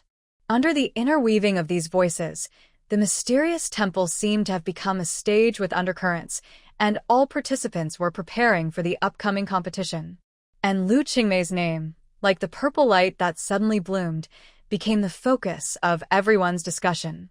Wait a minute, which demigod trained Lu Qingmei? Didn't he come to the meeting? Suddenly, a female voice asked this question. The noisy discussions around came to an abrupt end. "Hey everyone, I'm here." A chuckle attracted everyone's attention. I saw a translucent figure emitting a bright white light sitting at the foot of the temple statue with interest. His face was lingering with mist, looking lazy and mysterious, but everyone immediately recognized this adult, and each of them subconsciously spoke with respect and caution. It turns out to be Lord Xianjun. You rarely participate in competitions before. This is your first time. It's actually Lord Xianjun. The others looked at each other in surprise. They knew that Lord Xian had always been low-key, but since he said so, he must be very confident. Then I look forward to your performance, Lord Xian. But don't forget our agreement. One of the voices said slowly. A translucent figure emitting a faint purple light appeared. This figure stepped on the void, holding a black long sword, and stared down at Lord Xian with cold eyes, full of oppression. Lord Xian smiled slightly. Although his face was covered with mist and his expression could not be seen clearly, Saegu could fully imagine the expression on his face. It must still be that indifferent and contemptuous expression. Don't worry, I won't forget it. Lord Xian replied casually. Humph, it's rare that you participate in this competition this time. It seems that I will have fun this time. You are a good opponent. Saegu, holding a long sword, looked at this demigod who has always been mysterious, but whose strength is definitely not to be underestimated. As the voice fell, the mysterious temple returned to calm again. Only the purple light was still flickering, as if foreshadowing a fierce competition is about to begin. Far away from the temple, Lu Qingmei was moving forward at an amazing speed. Feeling the lightness of her feet, Lu Qingmei knew that if she was accidentally seen by ordinary people at this moment, she would definitely have to shoot more episodes for the approaching science column. At this moment, she suddenly remembered that Wenjun was still waiting for her in the old house, and changed direction and ran towards the old house. This stupid ghost can't be forgotten. This guy is easy to get lost. If he encounters a stronger, vengeful spirit than her, he will only be used as nutrients for other ghosts. Lu Qingmei rushed to the old house like a flash of lightning. She gently pushed open the door, but found that there was no one inside. Wenjun? She called softly. There was no response. Lu Qingmei's heart was a little uneasy, and she began to look for Wenjun's traces everywhere. There was a strange atmosphere in the room, as if something ominous had happened.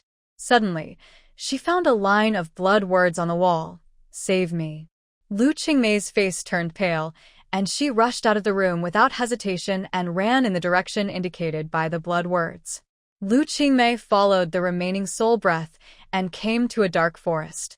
The air was filled with a rotten smell that made people sick.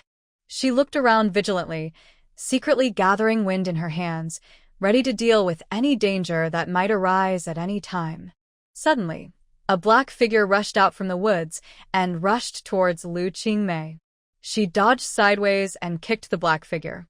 After the black shadow fell to the ground, it turned into a wisp of black smoke and dissipated. Lu Qingmei's heart tightened, realizing that the enemy was far more cunning and powerful than she had imagined. At this moment, Wenjun's cry for help came from afar. Lu Qingmei ran in the direction of the sound and finally found Wenjun, whose soul power had been eaten away, in an abandoned ancient temple. Wenjun's body was covered with scars, and her breath was weak. Lu Qingmei scratched her head in annoyance. She knew that this guy would be unlucky if she met a slightly stronger, vengeful spirit. This was the umpteenth time. I'm sorry, I'm late. Wenjun opened her eyes with difficulty and smiled weakly. No blame you, it was my own carelessness. Lu Qingmei helped Wenjun up and decided to take her away from this dangerous place first. We must find a safe place as soon as possible to rest and recover our strength.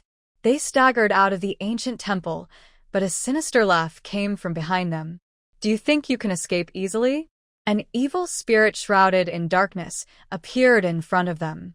Lu Qingmei looked closely and saw that this was the evil spirit that possessed the old woman and came to the hospital to make trouble last time. Lu Qingmei looked at the other party, her eyes full of coldness and murderousness. The feeling of hunger gradually spread from her brain. Eat you. Lu Qingmei's eyes began to churn with huge black waves. In front of the abandoned ancient temple, Lu Qingmei confronted the evil spirit. Her eyes revealed unprecedented determination and fighting spirit, as if she wanted to completely tear the darkness in front of her. "It seems that you have finally shown up," Lu Qingmei said coldly, and her voice contained a kind of heart-pounding majesty. "Last time you got away with it, I won't let you go so easily this time." The evil spirit let out a sinister laugh, and the figure in the dark gradually condensed into a hideous ghost. Its eyes flickered with a green light, like two burning ghost fires, which looked particularly weird in the night.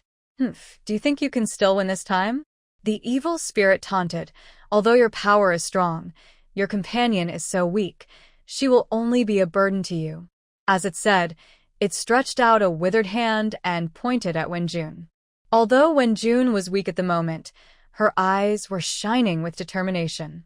She tightly grasped Lu Qingmei's sleeve, as if telling her, no matter what happens, she will fight side by side with her.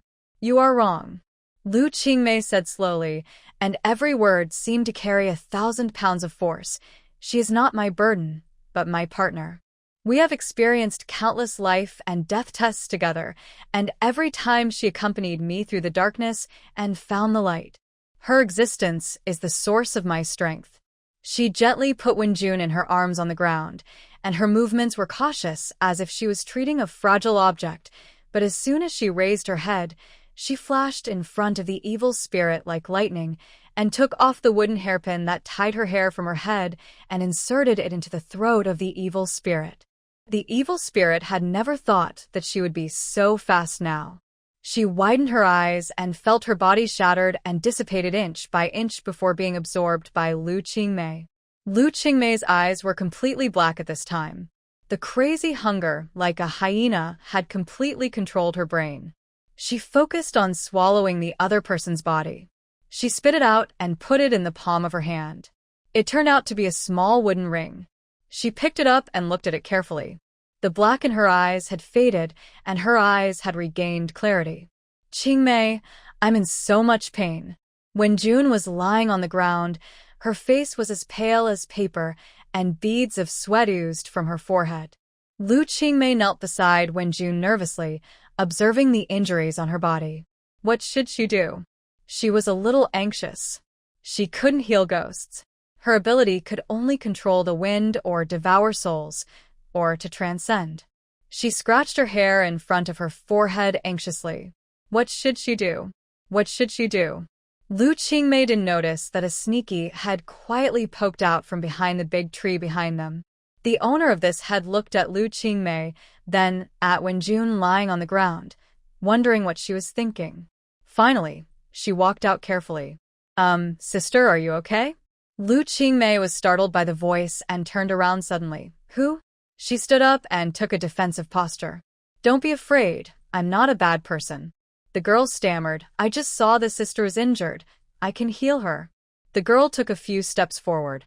Lu Qingmei looked at her half doubtfully. "Who are you? Can you see Wenjun?" The girl answered with some stammering. Sister, my name is Si Xiaowei, and I am also a soul eater. I have the ability to heal ghosts." Lu Qingmei still looked at the newcomer in a defensive posture. She looked like a high school student. Soul eater? She just said that she was also a soul eater. It turned out that there were other people who could devour souls besides herself. Would there be more people like them? Qingmei. Wenjun's voice became weaker and weaker. Lu Qingmei hesitated for a moment, and finally let Si Xiaowei walk to Wenjun. Si Xiaowei squatted down, put her hands on Wenjun's chest, and began to use her healing ability. "Thank you, Xiaowei," Wenjun said gratefully. Seeing this, Lu Qingmei relaxed her vigilance a little. "Why are you here?" Si Xiaowei scratched her head. "I heard that there is a very powerful evil ghost here, so I wanted to come and see. I didn't expect to meet you." "Evil ghost? Who told you that?" Lu Qingmei thought of the evil spirit she had just eaten. "I heard from Xiaolon. Xiaolon is my ghost friend, just like you sisters." Lu Qingmei Wen Xiaolan? She had never heard of this name. She turned to Si Xiaowei. "Can you tell me more about Xiaolon?"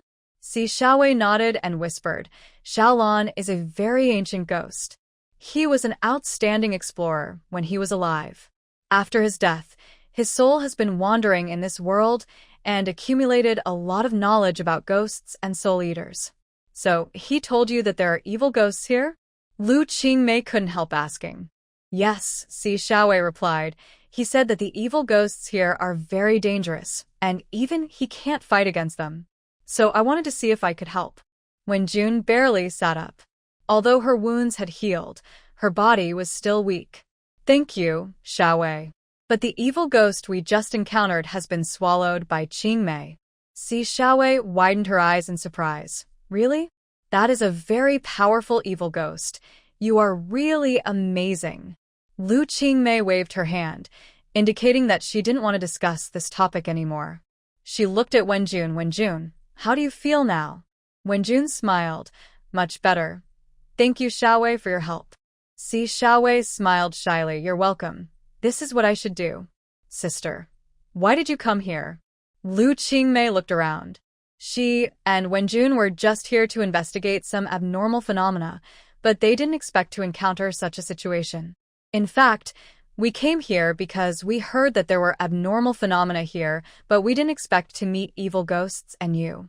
Si Xiaowei paused, with a hint of hesitation on her face. Maybe you should meet Xiaolan. He knows more than us. Maybe he can help you. Lu Qingmei and Wenjun exchanged glances. What they need most now is intelligence, not blind action. Okay, can you take us to see Xiaolan? Si Xiaowei nodded. Of course, I'll take you there. So the three of them left the woods together. Si Xiaowei led the way in front, and Lu Qingmei and Wenjun followed behind. After walking for a while, they finally came to the door of an abandoned church. This is where Xiaolan lives. Si Xiaowei explained. Lu Qingmei looked at the dilapidated building, full of doubts. Why would an ancient explorer ghost choose to live in such a place? They pushed open the door of the church, and inside was a dim and cold scene. Xiaolan. I'm Xiaowei, and I brought 2 friends to see you. Si Xiaowei shouted. As soon as the voice fell, a slight breeze sounded, and a tall shadow gradually appeared. Welcome, my new friends. The voice was low and loud, and the shadow gradually solidified and turned into a man with tied hair in a blue ancient costume. He looked very handsome, but his eyes showed the vicissitudes of life. Lu Qingmei and Wenjun greeted him politely. Hello, Xiaolan. We heard that you know a lot about evil spirits. I hope you can help us. Lu Qingmei observed the ghost in front of her with great interest. Judging from his clothing, he looked like a person from the Song dynasty. He had a blue coat with fluttering sleeves and wore 2 pieces of white jade around his waist. When he shook it gently, there was a crisp sound of jade hitting each other, as if there were bells hanging on it. There seemed to be words engraved on the 2 pieces of white jade. She looked carefully. Xiao Yao. Lu Qingmei read it out subconsciously. Your name is not Xiaolan. Why is the word Xiaoyao engraved on your name? Qingmei raised her eyes and stared at Xiaolan's eyes. Xiaolan did not react to Qingmei's offense, but smiled and changed the subject. He nodded and answered their previous question. Of course, I am happy to help you. However, the activities of evil spirits are becoming more and more frequent, even beyond my expectations. I need your help. Lu Qingmei frowned. Please tell me in detail. What is going on? Xiaolan sighed. According to my observation, there is a very powerful force controlling these evil spirits recently, as if they are planning some conspiracy. And you, as soul eaters, may be one of their targets. Lu Qingmei folded her arms and continued to stare at the handsome male ghost in ancient costume. Wenjun stood between Lu Qingmei and Xiaolan with some dissatisfaction, trying to attract Lu Qingmei's attention. Hey, Wenjun, don't block me from admiring the handsome guy. Lu Qingmei changed her position and continued to admire Xiaolan. Wenjun gritted her teeth, snorted angrily, and looked at Xiaolan with some murderous eyes. Xiaolan noticed this look and had a little cold sweat on his forehead, although he was in the form of a ghost and couldn't sweat. Si Xiaowei gently tugged at Lu Qingmei's sleeve, looking timid and a little timid. Sister Qingmei, I have another friend who can also devour souls. He is as powerful as you, not as weak as me, she said with some envy in her tone. Really? Then take me to see him. Lu Qingmei said excitedly. Wenjun saw this and quickly pulled the corner of Lu Qingmei's clothes and whispered, "Qingmei, let's figure out the situation first." Lu Qingmei didn't care. She patted Wenjun's hand and said carelessly, "Don't worry. I'm here. Nothing will happen." So, the group followed Si Xiaowei to the residence of the friend she mentioned. In an old residential area in a downtown area not far from Qinling Mountain, Lu Qingmei followed Si Xiaowei and climbed up the dirty and dark stairs. They went up to the top floor and pushed open the small door covered with rust. The view became wide, and it was a large platform. A man was sitting quietly on a wooden bench in the center of the top floor. His eyes were cold, and he exuded an aura of keeping strangers away. Lu Qingmei looked up and down at the man and was secretly amazed. She could feel the strong power in the man, which was even stronger than hers. He was not so handsome, looked ordinary, and had a dark skin, but his muscles seemed to be well developed, and he looked full of power. Who is this? Lu Qingmei asked. His name is Shenbei. Si Xiaowei introduced carefully. Shenbai. A good name. Lu Qingmei smiled. Since you said he is as good as me, let's have a competition. Several people and ghosts all had black lines in front of their eyes. Why did Lu Qingmei's behavior feel so unexpected? Lu Qingmei laughed, narrowed her eyes, and said she was joking. Shenbei raised his head slightly, and his deep eyes swept over Lu Qingmei.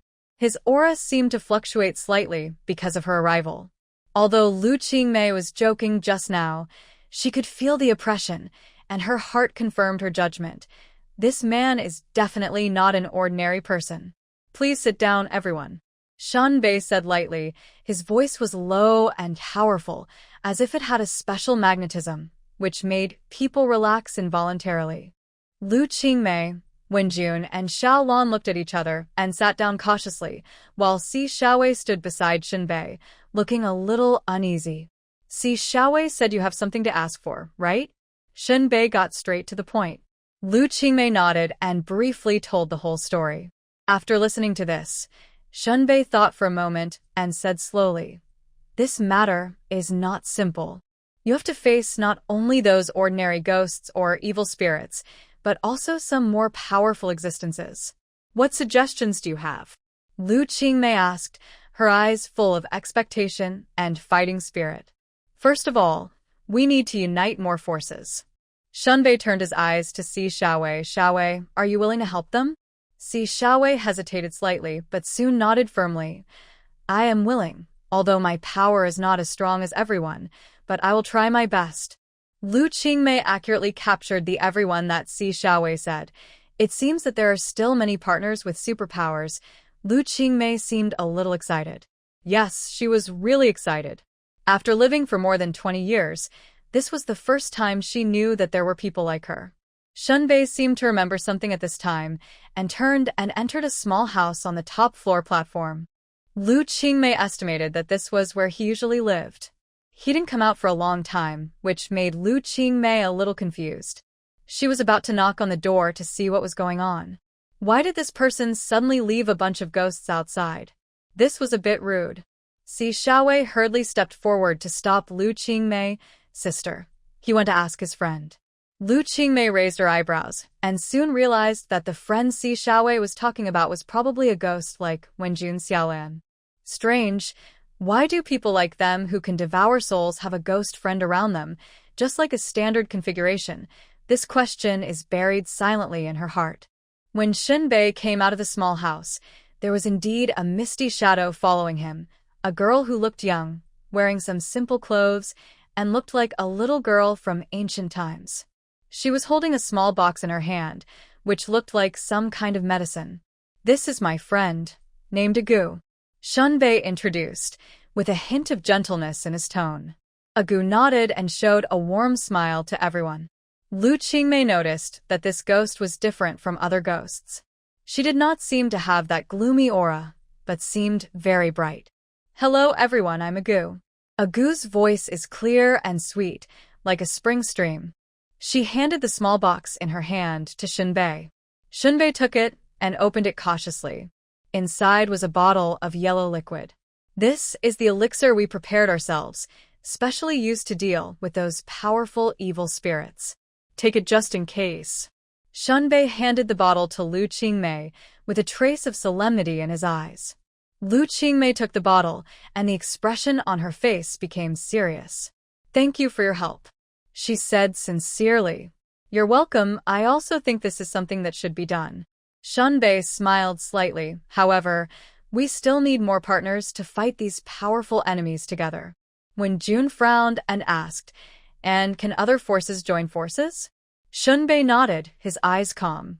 "There are a few old friends who live in various places. They are all superpowers. We need to find them and join our forces to be able to fight." Lu Qingmei suddenly became excited. She knew it undoubtedly increased the chips for their victory. "Then let's take action now." Shunbei stood up, tapped his forehead with his fingers, and after thinking for a moment, he said, "First, we need to go to the eastern suburbs of the city, where an old friend named Hanyi lives.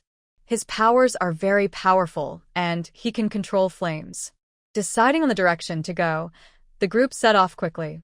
After leaving the old community, they took a taxi and headed towards the eastern suburbs of the city.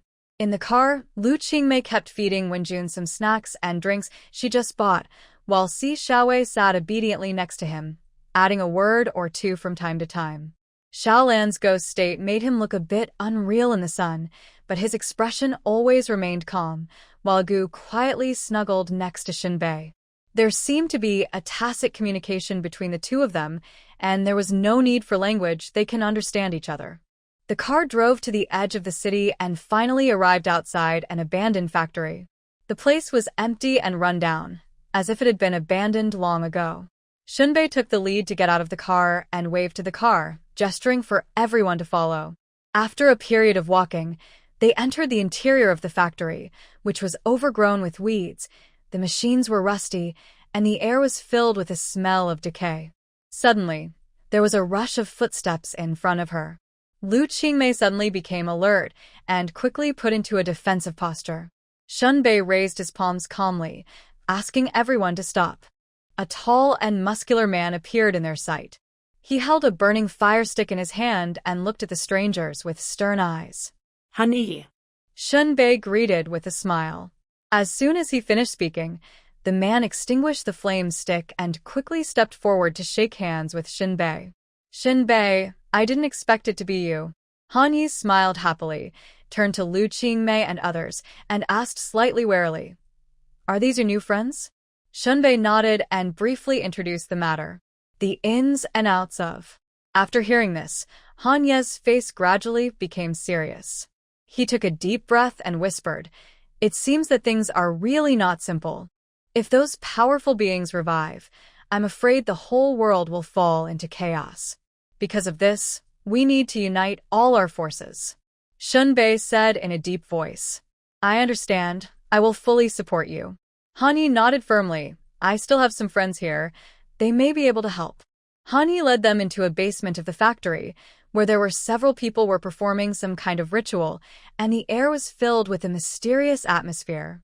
These people didn't show much surprise when they saw Shunbei and Hanyi coming in. They must have known about their existence. "These are our team members, Wan Qingyao, Li Xiaomao, and Bai Wudong." Hanyi introduced them one by one. Qingyao is a lawyer, and his ability is to control people's consciousness. Li Xiaomao, as the name suggests, is a pet shop owner, and his ability is to communicate with all animals without barriers. Wudong, his ability is quite special, and everyone will know it after you become familiar with it as a companion. Wan Qingyao, lawyer, 30 years old this year. "Hello, Miss Qingmei." Wan Qingyao walked over with a big stride, almost getting close to Lu Qingmei's face, which shocked Lu Qingmei. "Brother, you're too close." Lu Qingmei blinked her big eyes and backed away with a smile. Wan Qingyao took another big step forward, and Lu Qingmei looked like a black question mark. "He is reading your mind, little Qingmeier. Come to sister." A clear female voice suddenly sounded in Qingmei's ears. Lu Qingmei's whole body shivered at this breath, and she was so frightened that her 3 souls left her 7 souls.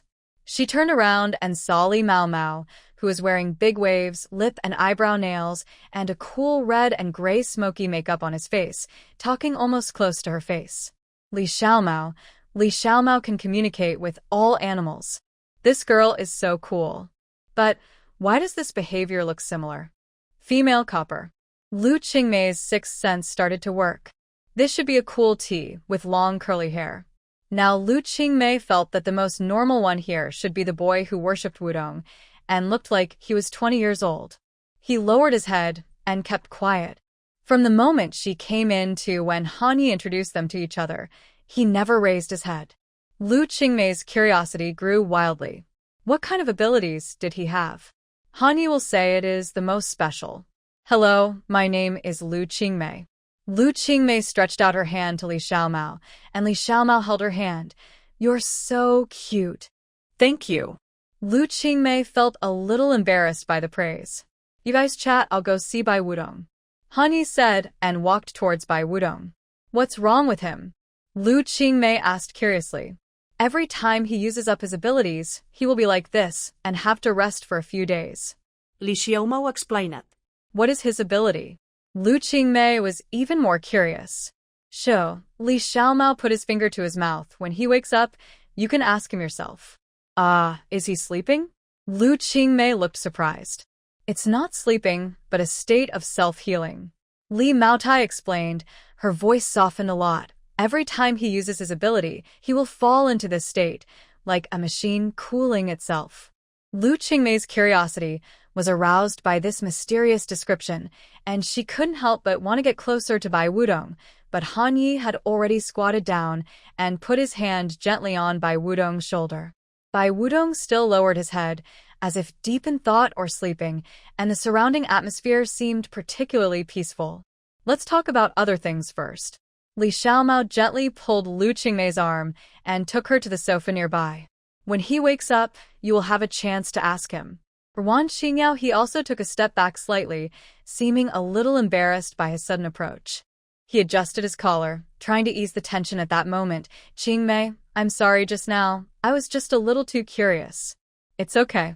I was actually a little scared. Lu Qingmei smiled. Although her heart was still pounding, she tried to remain calm on the surface.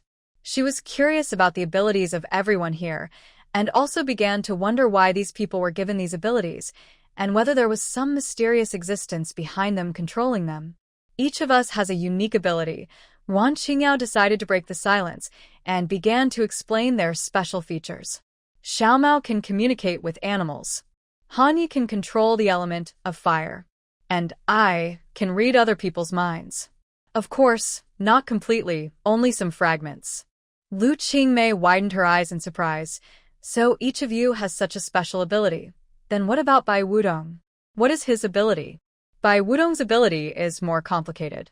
He can sense some fragments of the future, but every time he uses this ability, it takes a long time to recover.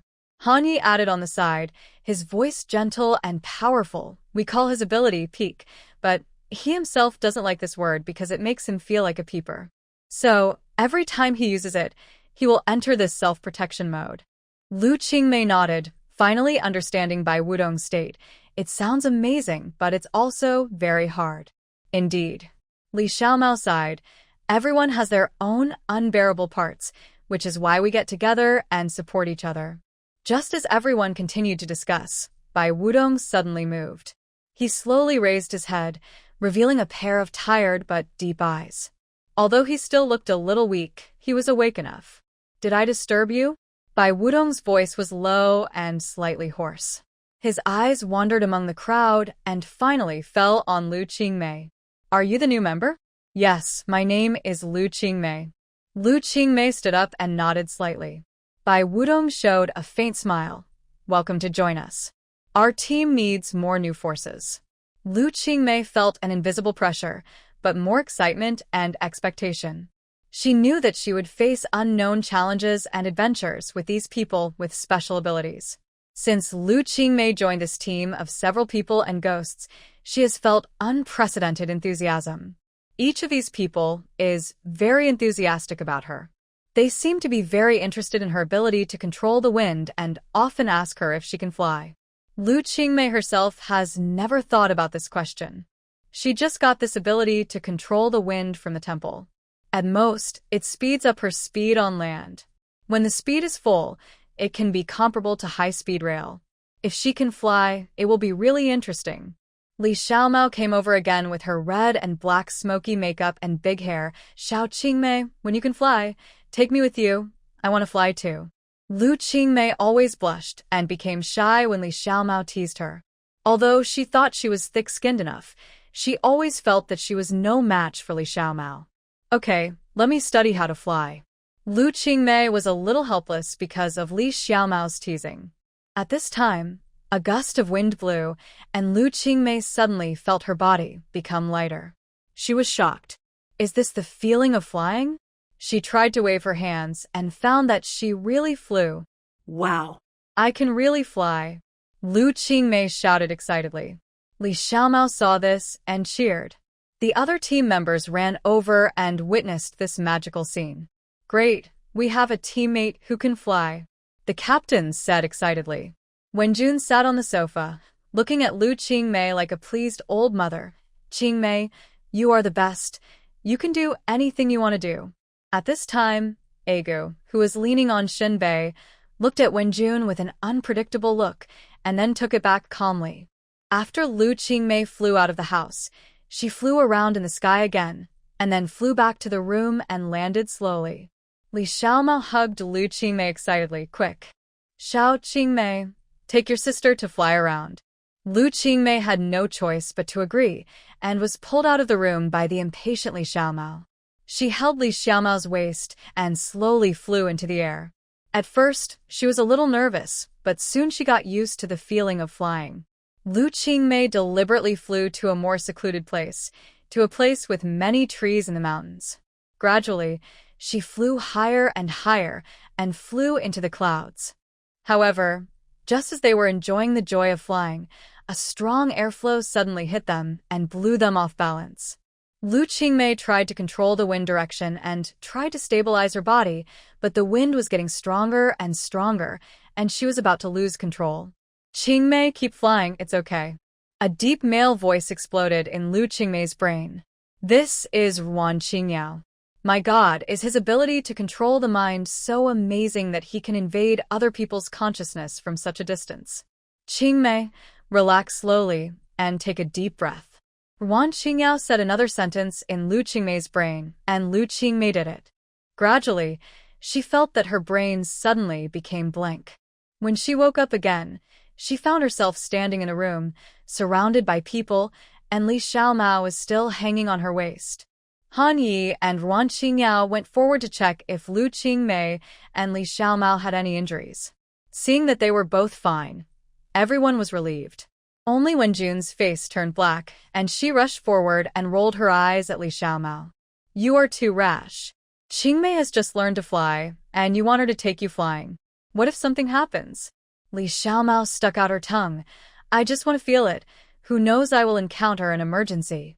She looked at Lu Qingmei. Xiao Qingmei, are you okay? Are you uncomfortable?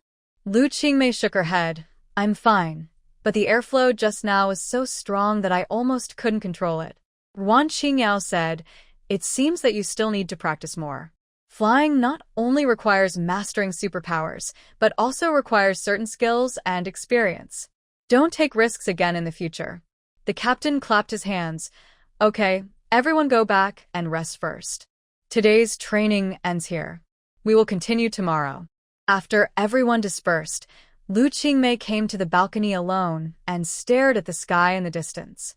She recalled her experience in the air just now, and she had an indescribable feeling in her heart. Thank you, Ruan Qingyao. Lu Qingmei said softly.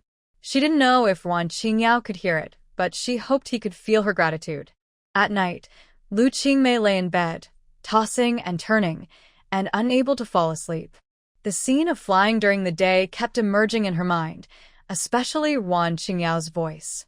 She didn't understand why Ruan Qingyao was able to help her at the critical moment, and his voice seemed to have a kind of magic that made her feel at ease. The next day, the team gathered again. Lu Qingmei found Wan Qingyao and thanked him for his help yesterday. Wan Qingyao smiled and said, "You're welcome. This is what you should do." When their eyes met, Lu Qingmei couldn't help but her heartbeat quickened. As time went on, the relationship between Lu Qingmei and Wan Qingyao gradually became subtle. They cooperated with each other in training, and their tacit understanding became deeper and deeper. And Li Xiaomao seemed to have noticed something, and often teased Lu Qingmei and Wan Qingyao. Lu Qingmei didn't know why.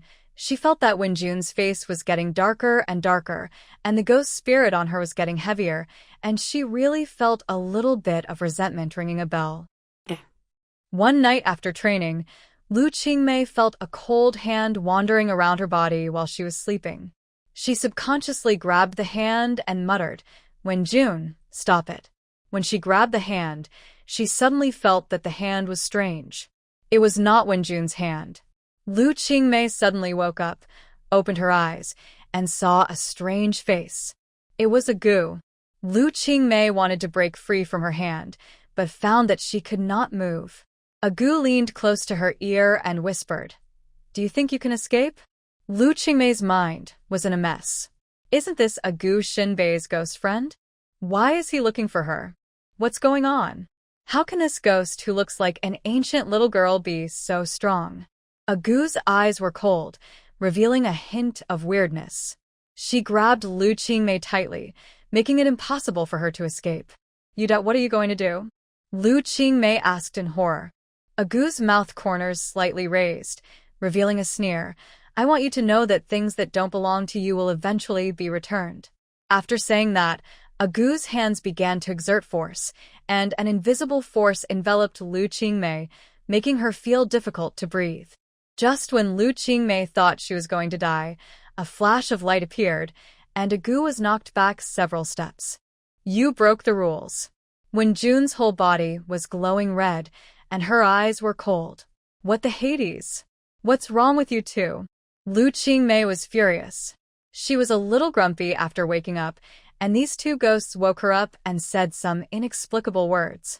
She just wanted to violently attack these two deep well ice ghosts. Wenjun was still confronting a gu, and the two ghosts refused to give in, and their eyes were full of murderous intent. Lu Qingmei wanted to stand up from the bed, but she didn't stand firmly and fell to the ground, and kowtowed to the two ghosts. She could imagine that her current posture was very, very indecent. Although the two ghosts were girls, she still wanted to find a hole to crawl into. She struggled to get up and looked at Wenjun. For some reason, her brain began to wander. She passed out with a black screen in front of her eyes. Before she passed out, she felt that she was hugged in a warm embrace with a faint sandalwood fragrance. This smell was really good, like the smell of sandalwood soap that her grandmother used to give her when she was a child. A gu looked at Wenjun hugging Lu Qingmei and wrapping her tightly, sneered coldly, and left Lu Qingmei's bedroom with a wave of his hand. Wenjun hugged Lu Qingmei and gently stroked her hair. "This girl is really worrying," Wenjun said to herself. She put Lu Qingmei on the bed, covered her with a quilt, and then sat quietly by the bed, watching her. The next day, after Lu Qingmei woke up, she found that she had inexplicably put on her long clothes and trousers neatly. "What the Hades? Am I sleepwalking?" Lu Qingmei scratched her head in confusion. She seemed to have slept a little unsteadily last night, and her brain felt confused, as if she had a dream, but she couldn't remember what the dream was now. Could it be that she was possessed by some mountain spirits and wild monsters again? That's not right. There are so many superpowers and so many ghosts here. Logically, those things shouldn't be able to break in. Lu Qingmei was thinking when she suddenly heard a knock on the door. She opened the door and saw Wan Qingyao standing at the door with a breakfast in his hand. Why are you here?" Lu Qingmei was a little surprised. "I was worried that you didn't sleep well last night, so I brought you some food," Wan Qingyao said with a smile. Lu Qingmei felt warm in her heart and took the breakfast. "Thank you. By the way, Qingyao, did you feel any movement here last night? I seem to be sleepwalking, and now I have no impression at all." Wan Qingyao lives next door to her. If there is any movement here, he should be able to hear it. No, I slept soundly last night. But don't worry, if anything strange happens, I will definitely notice it. Wan Qingyao comforted. Lu Qingmei nodded, but she always felt a little uneasy in her heart. After breakfast, Lu Qingmei wandered outside and came to a convenience store. She went in and bought a few popsicles and a few bags of chocolate. Chocolate is her lifeblood. After buying these things, Lu Qingmei thought about going back to find Wenjun to ask about the situation last night. Now Wenjun ran away again. She bit a chocolate crispy nut ice cream in her mouth and squinted her eyes with satisfaction. The morning sun just hit Lu Qingmei's face, illuminating the fine hair on her face. White, as her cheeks moved, the dimples on her lips flickered, just like a lazy kitten. Wenjun and Agu were watching Lu Qingmei not far away at this moment. One of them was full of the doting of an old mother, and the other was full of disdainful murderous intent. She looks so fragile. I hope she can live longer.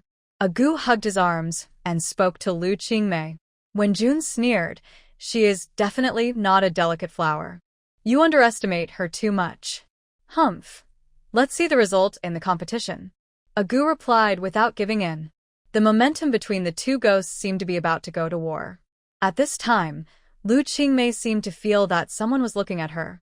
She turned her head and happened to meet Wenjun's gaze.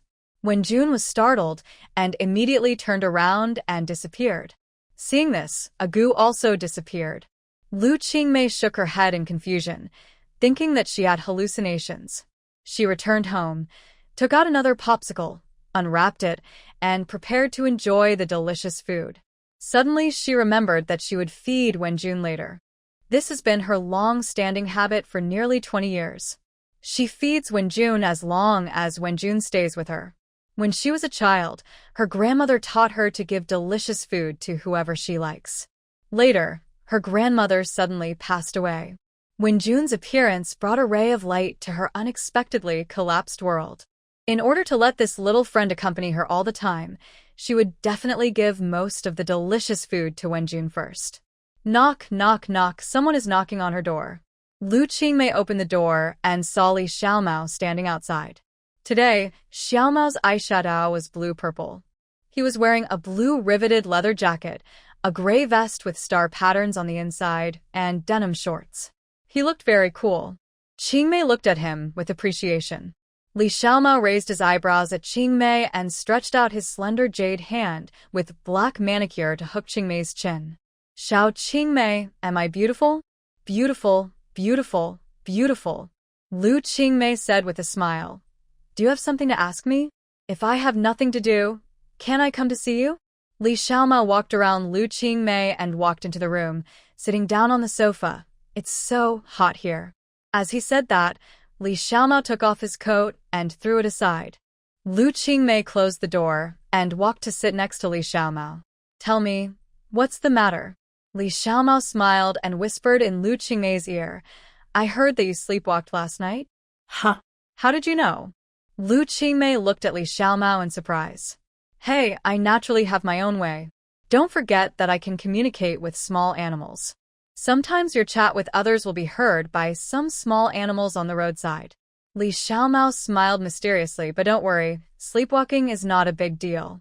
Lu Qingmei realized that Li Xiaomao must have communicated with a passing small animal to know about his conversation with Ruan Qingyao in the morning.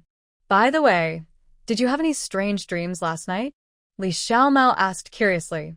Lu Qingmei shook her head. I don't remember, I just felt dizzy. Maybe some spirit entered your dream. Li Xiaomao said seriously. There are so many superpowers and ghosts here. Logically, those mountain spirits and wild monsters would not dare to come in. Lu Qingmei frowned. This sleepwalking may be different from the previous experience. Lu Qingmei took a bite of the popsicle and fell into deep thought.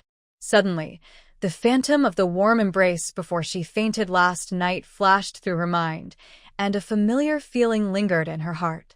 Is this the memory of last night? Qingmei tried to think about it, but still couldn't remember anything. But she seemed to smell the scent of sandalwood. She was a student of traditional Chinese medicine and was very sensitive to the smell of herbs, but how could she not remember anything at all? Hey, Xiao Qingmei, what are you thinking about? Li Xiaomo shook Liu Qingmei's shoulder. Nothing. Lu Qingmei came back to her senses and forced a smile. I thought about something a long time ago. Something a long time ago? Li Xiaomao asked curiously, revealing a hint of doubt and exploration in his eyes. Yes, Lu Qingmei nodded. It was when I was a child, but I don't remember many things very clearly. My grandmother's face is also blurry, but she was very good to me. She always had a faint sandalwood scent. She died a long time ago, but I seemed to smell it again last night. Li Xiaomao didn't say anything, but just hugged Lu Qingmei hard. Qingmei was a little touched, and she raised her hand to hug this girl who looked cool but was very warm and delicate in her heart. She decided not to dwell on these issues, continued to enjoy the popsicle in her hand, and began to discuss the upcoming task with Li Xiaomao. In the afternoon, the two received a new commission. An old man in a small village claimed that he saw his deceased wife coming back, and every night, there would always be some strange phenomena in the village. This situation is not unfamiliar to people with superpowers, but for ordinary people, it may cause panic. Xiao Qingmei, let's go. Li Xiaomao snapped his fingers and motioned Lu Qingmei to get on his motorcycle. Lu Qingmei nodded and went out with Li Xiaomao. This was the first time she took on such a task with a partner who had superpowers like her. She used to be alone. During the ride, the evening breeze was cool, and it felt so comfortable when it brushed against her cheek. Li Xiaomao was concentrating on driving the motorcycle, occasionally glancing at his thoughtful partner. When they arrived at the small village, it was already dark, and the atmosphere in the village seemed a little weird. Red cloth strips were hung in front of almost every house, which was to exorcise evil spirits. The client, Uncle Zhang, was already waiting at the entrance of the village. When he saw them, he greeted them enthusiastically. "You are here? Uncle Zhang, please tell us in detail about the strange phenomena you mentioned," Li Xiaomao asked, while vigilantly observing the surroundings. Uncle Zhang nodded and said, "A month ago, I suddenly saw my deceased wife standing in our old house, but she had obviously passed away for many years.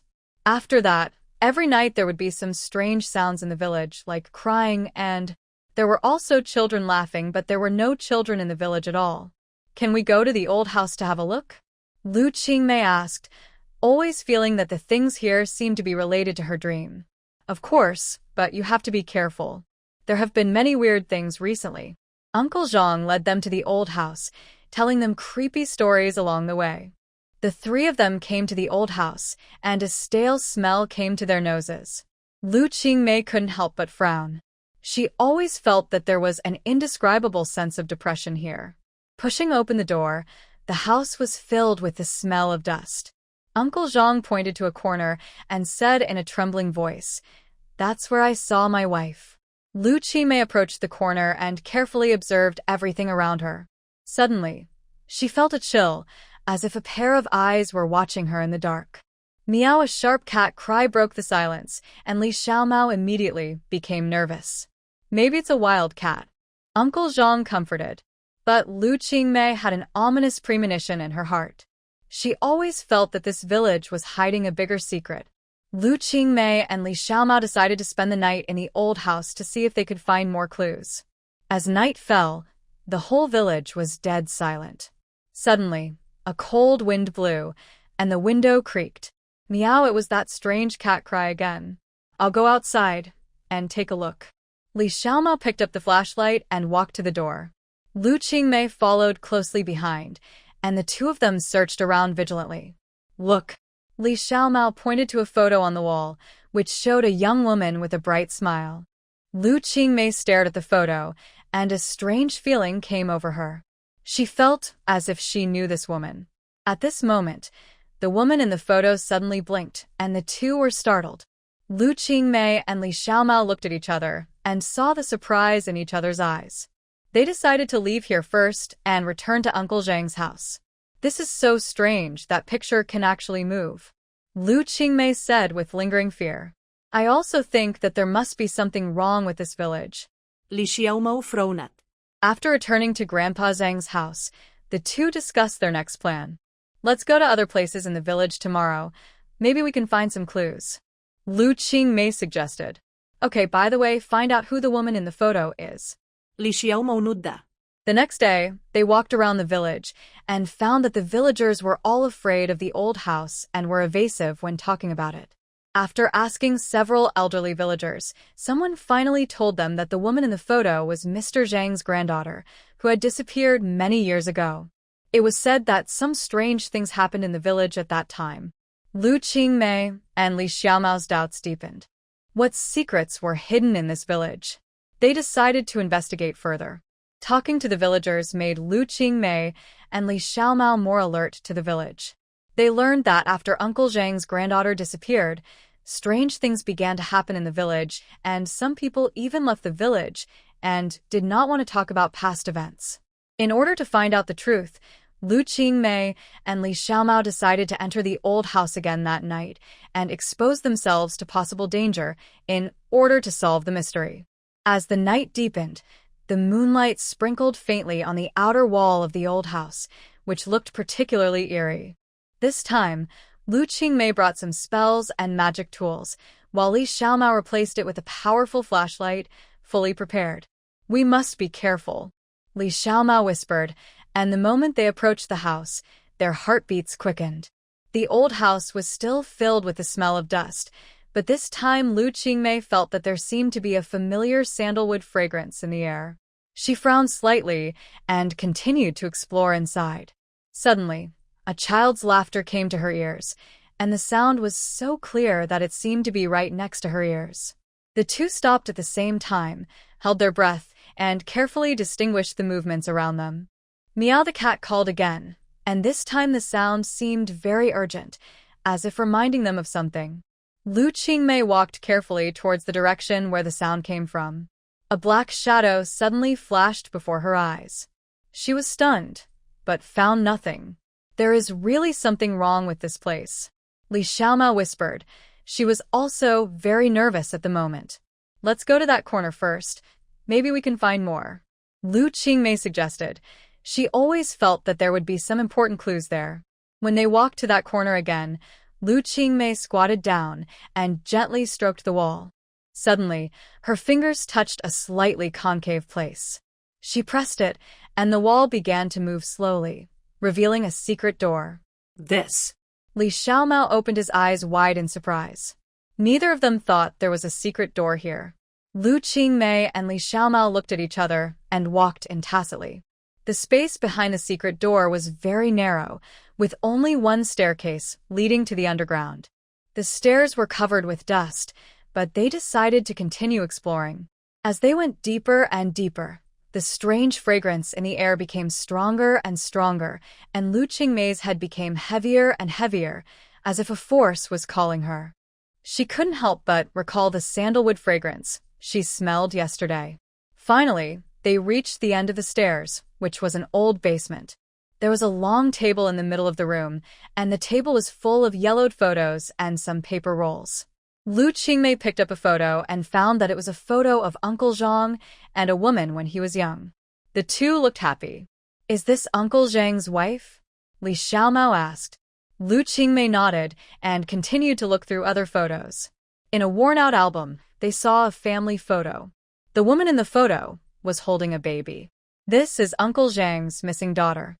Li Xiaomao continued. No, there must be more clues here. Lu Qingmei decided to continue searching. She picked up the yellowed paper rolls and found some ancient rituals and spells recorded on them. What are these? Li Xiaomao asked. It should be some ancient methods of exorcism and summoning spirits, Lu Qingmei explained.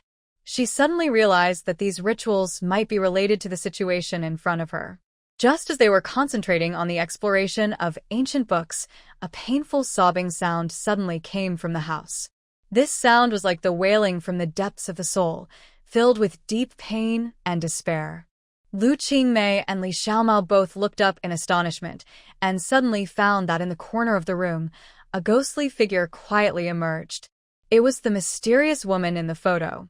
Lu Qingmei's heartbeat accelerated, and her intuition told her that this ghost seemed to have an urgent message to convey.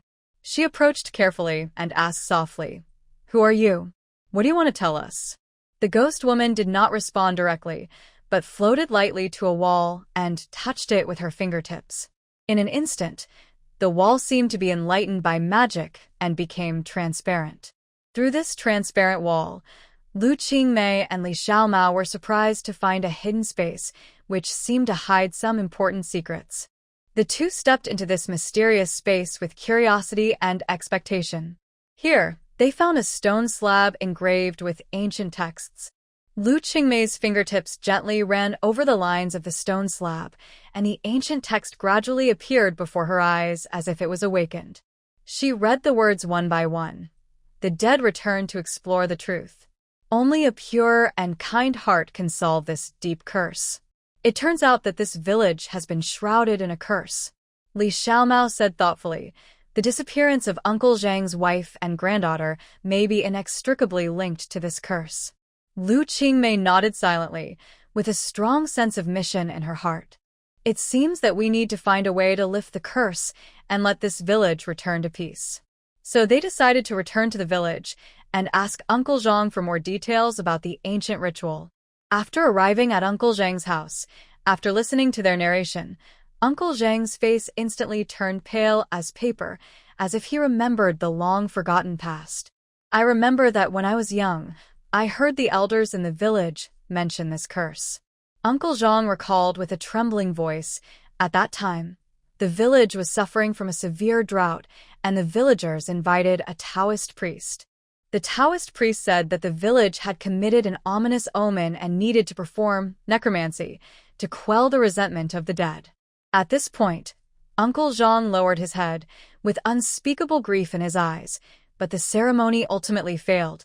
The children in the village disappeared inexplicably, and the resentment of the dead became even more serious. My wife also left me after that. These words made Lu Qingmei feel even more heavy. She held Uncle Zhang's hand tightly and solemnly promised, "We will do our best to lift this curse and let the village regain peace." Lu Qingmei and Li Xiaomao decided to try again. They used the ancient rituals and spells found in ancient books to hold a new exorcism ceremony in the center of the village. As night fell, the moonlight fell like water, and the incense on the ceremony platform rose with a faint smoke. The ghostly woman reappeared, as if telling her unfulfilled wish.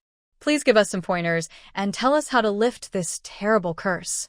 Lu Qingmei closed her eyes and prayed devoutly.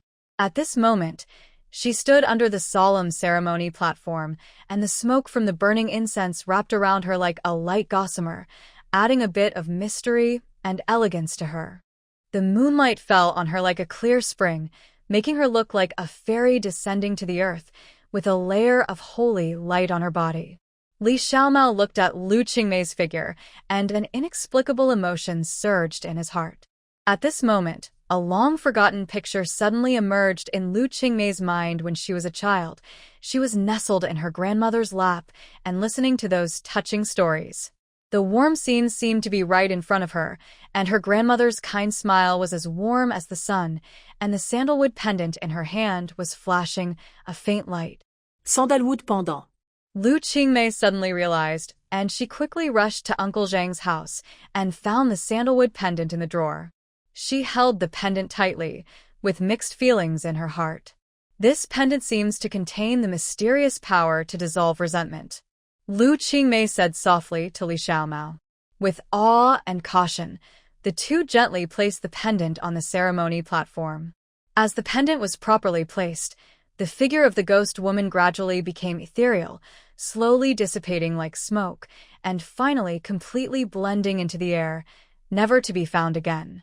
A month passed quietly, and the village finally regained its former tranquility and harmony. Those once terrifying strange phenomena have disappeared without a trace, and the villagers have hung up bright red cloth strips again. However, this time the red cloth strips no longer carry the prayers to drive away evil spirits, but have turned into a deep remembrance of the deceased relatives, remembering the painful lessons given by this period of history. Lu Qingmei and Li Xiaomao sat at the entrance of the village, watching the sunset slowly fall over the hill, their hearts full of satisfaction and relief. This mission not only allowed them to successfully solve the plight of the village, but also made them know themselves and each other more deeply. Especially Lu Qingmei, she finally found the long-lost memory and understood the true intention and deep love of the sandalwood pendant left by her grandmother. Looking at the peaceful scene in front of her, Lu Qingmei was moved beyond words. She held Li Xiaomao's hand tightly, her eyes slightly red. "Thank you, Xiaomao. Without your company and support, I might not be able to complete this task." Li Xiaomao gently patted the back of Lu Qingmei's hand, smiled and comforted. "We are good friends, aren't we? Besides, this experience has also made me gain a lot. We faced difficulties together, found the truth, and restored peace to the village. This is more important than anything else." The two smiled at each other, their hearts full of expectations and confidence for the future. They knew that this experience would become an unforgettable part of their lives and would also become the driving force for them to move forward. For the next task, we will face it with more confidence and courage, Lu Qingmei said to Li Xiaomao with a smile. Li Xiaomao snapped his fingers playfully and laughed heartily. "Yes, we are the best partners." The afterglow of the setting sun sprinkled on them, stretching their figures long. Lu Qingmei and Li Xiaomao sat quietly at the entrance of the village, enjoying the rare tranquility and warmth. They knew that this adventure not only allowed them to gain deep friendships and valuable experience, but also made them understand the true meaning and significance of life. On the morning of leaving the villagers gathered spontaneously to see them off. Although Grandpa Zhang had a look of reluctance on his face, his eyes flashed with peace of mind and gratitude. He held Lu Qingmei and Li Xiaomao's hands tightly and said in a choked voice, "Thank you. It is you who have finally allowed all of us in the village to live in peace." Lu Qingmei responded with a smile in her usual gentle manner. "This is our unshakable responsibility. No matter what situation we are in, we will uphold a benevolent heart and continue to lend a helping hand to light the way forward for those who are in urgent need of help." Her words revealed a deep sense of responsibility and firm belief, as if a bright light was lit in the darkness, guiding a bright path for those who have lost their way. Li Xiaomao added playfully, "So, if you have any problems or difficulties in the future, don't forget to find us. We are on standby at any time. As long as you give an order, we will appear by your side immediately to help you solve your problems." There was a hint of humor and mischief in her words, but it also made people feel her enthusiasm and determination. When Lu Qingmei and Li Xiaomao returned to the factory, everyone else was in a meeting. Ruan Qingyao looked up and noticed that Lu Qingmei was drinking iced Americano, her eyes narrowed, as if the taste in her mouth was bitter, and her brows slightly frowned. After drinking the iced Americano, Lu Qingmei looked up and scanned the people in the factory, but she didn't see Wenjun. Thinking back, the last time she saw Wenjun was when she felt she was sleepwalking last time. Where is Wenjun? A trace of uneasiness flashed through her heart. "You're back." Ruan Qingyao came over and interrupted Lu Qingmei's thoughts. "The meeting is almost over, and there are some things that need your cooperation later." Li Xiaomao nudda. Although he did not participate in the previous meeting, he could always keenly perceive the tension in the atmosphere. She secretly glanced at Lu Qingmei and found that she seemed to be a little worried. After the meeting, everyone dispersed and went about their own business. Lu Qingmei stood aside, watching people coming and going, and the feeling of uneasiness in her heart became stronger and stronger. Li Xiaomao walked over and patted her shoulder. "What's wrong? You look a little uneasy." "I'm thinking about Wenjun," Lu Qingmei replied. "I always feel that I can't see her recently. She seems to have disappeared." Li Xiaomao stopped in confusion and said after thinking for a moment, "Maybe she has something urgent. But what can a ghost like her do?" Lu Qingmei's tone gradually became anxious. Li Xiaomao didn't say anything else. This was the first time she saw Lu Qingmei so anxious. Li Xiaomao thought for a moment and finally decided to take Lu Qingmei back to the lounge first. Maybe she would feel better after a rest. She gently pulled Lu Qingmei's arm. "Let's go. Let's take a rest. Maybe you are so sensitive because you are too tired." Lu Qingmei nodded, but the uneasiness in her heart did not completely dissipate. As soon as they entered the lounge, Wan Qingyao followed them in, obviously noticing something. He closed the door, clapped his hands, and motioned for the two to sit down. I know you are a little worried about Wenjun's matter, Wan Qingyao said, but we must first sort out the problem at hand. I have some important information to share with you about everything that has happened in the factory recently. After that, he took out some documents and photos and put them on the table. Lu Qingmei and Li Xiaomao leaned over to take a look, only to see that it was a pile of surveillance screenshots, and there was a blurry but familiar figure in each photo, Si Xiaowei. In these screenshots, Si Xiaowei seemed to wander around the factory at night, sometimes even standing next to some mechanical equipment, thinking about something. These are the surveillance records from last night, Wan Qingyao continued to explain. Did you notice that she always appears in certain places, and her movements are very strange, as if she is looking for something? Do you suspect that Xiaowei has a problem? Lu Qingmei looked up with some doubts. Her recent behavior is rather strange. After all, we are a group of people with special abilities. We must survive in secret. I am just worried about everyone's safety. Wan Qingyao stared at Lu Qingmei's eyes and moved closer to her without making a sound. Lu Qingmei was unwilling to doubt Xiaowei because she was the one who saved Wenjun before. Lu Qingmei frowned and tried to find more clues from the photos. Suddenly, she pointed to a photo and said, "Here, this is the old warehouse of the factory. No one usually goes there." Li Xiaomao also took a closer look. You mean Si Xiaowei might have found something there? That's right. Wan Qingyao nodded. We have to go there and see. Maybe we can find some clues. We'll act tonight. That night, the three of them sneaked into the old warehouse of the factory. As soon as they pushed open the heavy iron door, a cold wind mixed with dust blew in their faces. The warehouse was dark and silent, as if some mysterious power was hidden.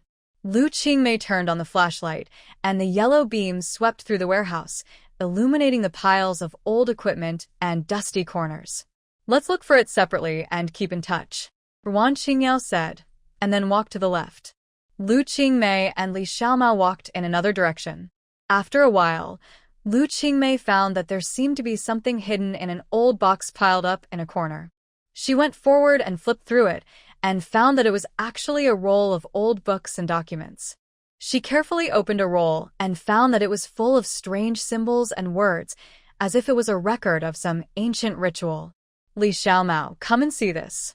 Lu Qingmei shouted in a low voice. Li Xiaomao hurried over and was stunned when he saw these symbols. These are symbols of the underworld? Have you found anything? Wan Qingyao's voice came from the other side, and he walked quickly towards them. Lu Qingmei handed him the scroll in her hand. We found these. It looks like a record of some kind of summoning ceremony. Wan Qingyao took a closer look. These symbols are indeed a bit old, and they're somewhat related to the clues we found before.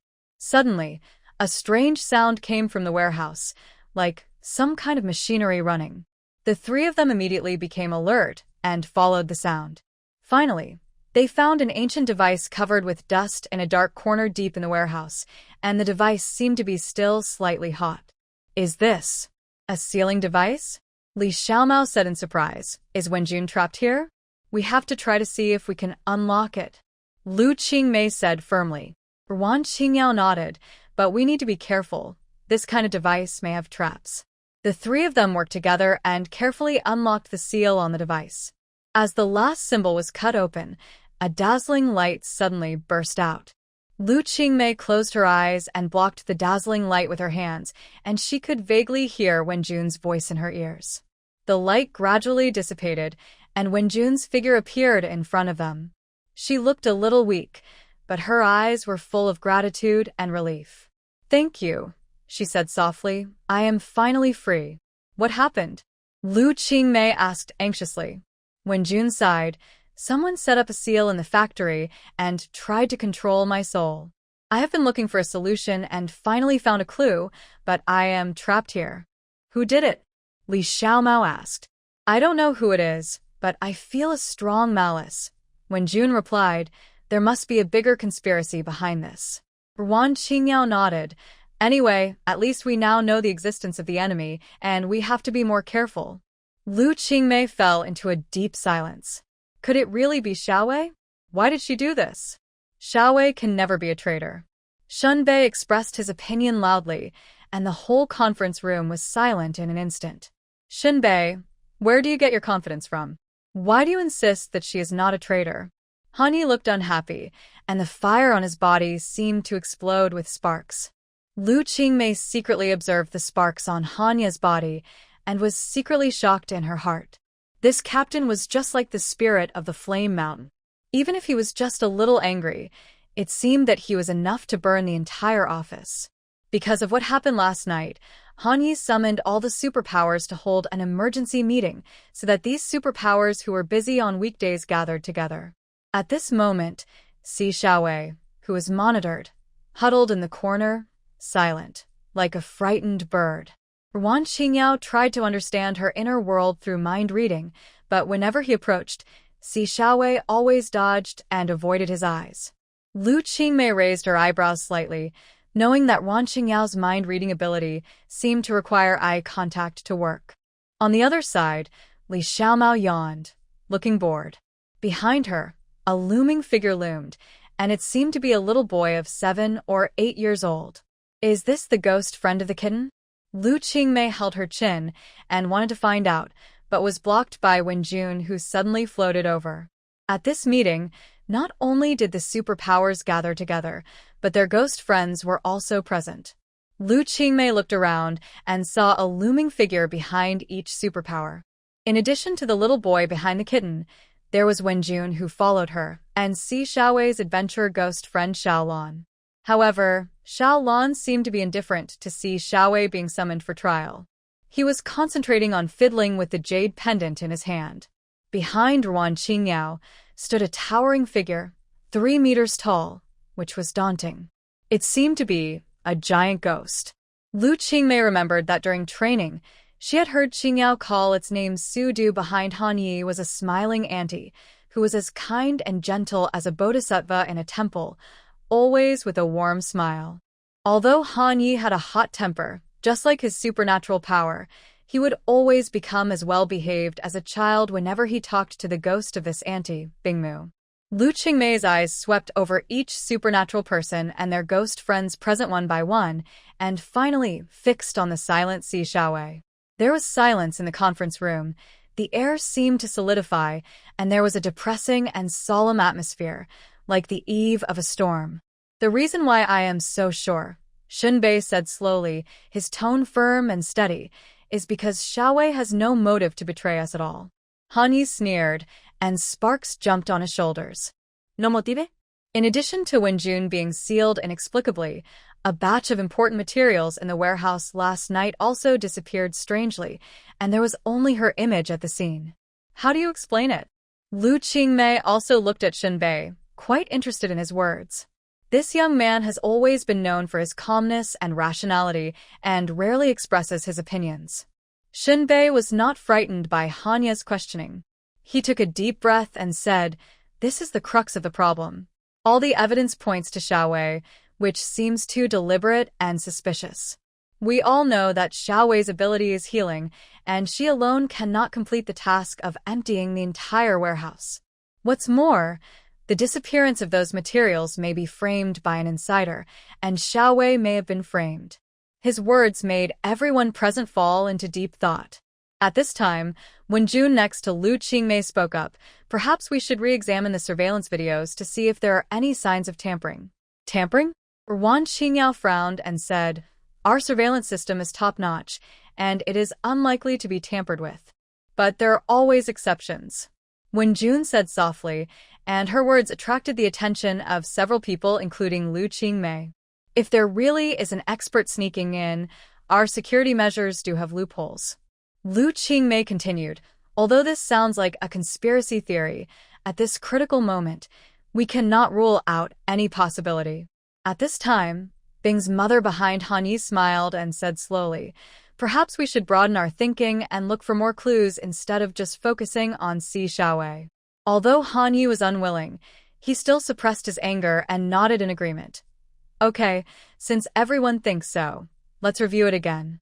The surveillance video was streaming on the big screen, and everyone's eyes were locked, not missing any tiny details. Lu Qingmei stared at the screen intently, and every corner that might hide flaws was carefully examined by her. Suddenly, she raised her hand to signal a pause. "Please wait a moment. Look at the lower right corner." Her slender finger pointed to a vague shadow. Although it was only a brief moment, for this group of experienced psychics, any subtle clues could not escape their keen insight. Han Yi quickly adjusted the picture and focused the lens on that corner. Sure enough, a ghostly figure loomed in the dim environment. Who is this? Han Yi exclaimed in surprise, and the flame on his shoulder seemed to be jumping for this discovery.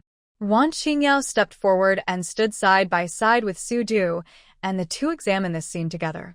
Su Du captured every breath in the picture with his extraordinary sense of smell. Wan Qingyao said in a deep voice, "This is not Si Xiaowei. Although the shadow is blurry, the body shape and outline are significantly different. It seems that someone is deliberately setting up a trap." Li Xiaomao stretched lazily while yawning, and the shadow of the little boy beside her became clearer. The truth has finally surfaced. When June smiled and said it, the atmosphere in the conference room was solemn and silent, and everyone was thinking about the next move. At this moment, Si Xiaowei's voice broke the silence with a choked voice. "Thank you for believing me. I really didn't do it." Shunbei patted her shoulder and comforted her. "We naturally won't easily doubt our partners." Han Yi has recovered from his anger and calmed down. He took on the responsibility of the captain again. The key now is to find out the mastermind behind this. Lu Qingmei proposed a group action. "I suggest that we split into two groups, one to track this mysterious person, and the other to continue to go deep into the warehouse to look for possible clues." Everyone agreed to this strategy and soon formed two action teams. Shinbei and Wan Qingyao led a team to pursue the suspicious figure in the surveillance, while Lu Qingmei and Han Yi led another team to return to the warehouse site for a detailed investigation. When the teams dispersed, Lu Qingmei and Han Yi stood outside the warehouse, waiting for the final deployment. The two smiled at each other, with a firm light in their eyes. "Who do you think is the mastermind behind this?" Han Yi asked in a low voice. Lu Qingmei pondered for a moment. "It's not clear yet, but we will definitely uncover the truth."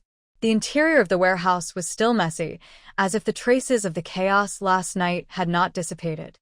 Lu Qingmei carefully searched every corner, even the vents on the ceiling. Han Yi used his fire ability to clear some obstacles, hoping to find hidden clues. "There is a strange symbol here." Lu Qingmei suddenly pointed to a mysterious mark on the wall and said. She touched the symbol gently and saw it emit a faint light under her fingertips. Han Yi took a closer look, illuminated the symbol with fire, and found that it concealed an ancient code. "This may be some kind of hint," Lu Qingmei guessed, "but we still need to decipher the secret." At the same time, another team repeatedly searched for the vague figure in the town's surveillance video, gradually outlining his trajectory and approaching the hiding place of the mastermind behind the scenes. When the two teams finally gathered together and integrated all the information, the truth seemed to be right in front of them, but it seemed to be obscured by a layer of mysterious power, making it elusive. Notes on the relationship between the main characters. In the mysterious world constructed in this book, all the gods mentioned are given demigod bodies. They transcend the boundaries of mortals, but have not reached the realm of full gods. These gods have no clear gender distinction. They exist in an invisible and formless posture and are not bound by secular gender. It is important that the images of these gods depicted in the book are purely artistic creations and have no direct connection with the various gods that people worship devoutly in the real world. Please, readers can distinguish the boundary between fiction and reality while savoring the story. The fog gradually dissipated, and the outline of the truth loomed. The psychics were in high spirits. In order to uncover the hidden mystery, they were ready to go with high morale. The scorching sun was like the beating of a war drum, foreshadowing the upcoming fierce battle. On the edge of the town, an abandoned factory came into view. This factory, which had been abandoned for many years, has now become the focus of everyone's mind. After days of tracking and investigation, all clues pointed to this ruin. Led by the two leaders Shunbei and Han Yi, the psychics carefully approached the periphery of the factory, and every step was extremely cautious, for fear of alerting the enemy. We will split into two groups, attack from the front and back, and we must take it down in one fell swoop. Shunbei gave orders in a low voice. Although his voice was low, it exuded an unquestionable power. The psychics nodded in agreement and quickly took action according to Shunbei's instructions. Lu Qingmei and Han Yi took the lead and stepped into the dilapidated gate of the factory, while Shunbei and Wan Qingyao quietly went around to the other side of the factory. Li Xiaomao and others were scattered around, responsible for vigilance to ensure that nothing could go wrong. The interior of the factory was dim and cold, with abandoned machinery and rusty steel structures everywhere. With her keen perception, Lu Qingmei carefully searched every corner, and the knife in her hand flashed cold light in the darkness. At the same time, the flame in Han Ye's palm burned fiercely, not only illuminating the road ahead, but also reflecting his resolute face. There are traces of energy fluctuations here, Lu Qingmei said softly, revealing a hint of tension and vigilance in her tone. Han Ye's eyes immediately became sharp when he heard it. He looked around and was ready to deal with emergencies at any time. Suddenly, a harsh metal friction sound came from deep in the factory, breaking the silence. "Enemy found," Han Yi shouted in a low voice, and the flame in his hand suddenly surged, illuminating the entire space. At the same time, Shunbei and Wan Qingyao also sneaked into the factory from the other side. They hid in the dark, observing the situation inside the factory with a keen eye. I saw several mysterious figures busy operating a strange instrument, as if they were doing something unspeakable. "That's them," Shunbei said to Wan Qingyao beside him, with a fierce look in his eyes. Su Du stood aside silently, his tall body like an insurmountable mountain, exuding a powerful aura. "Action." Wan Qingyao nodded slightly, and he and Su Du were in sync and had a tacit understanding. At this moment, a deafening explosion suddenly came from inside the factory, and the flames splashed, illuminating the entire dim space. Han Yi went forward fearlessly, his flames collided violently with the enemy's attack, making a deafening roar. "Enemy attack! Be alert!" A mysterious man shouted in panic, but before he finished speaking, Lu Qingmei's blade was already on his throat. Taking advantage of this chaos, Shunbei and Wan Qingyao also launched a swift attack. They rushed into the enemy group like lightning.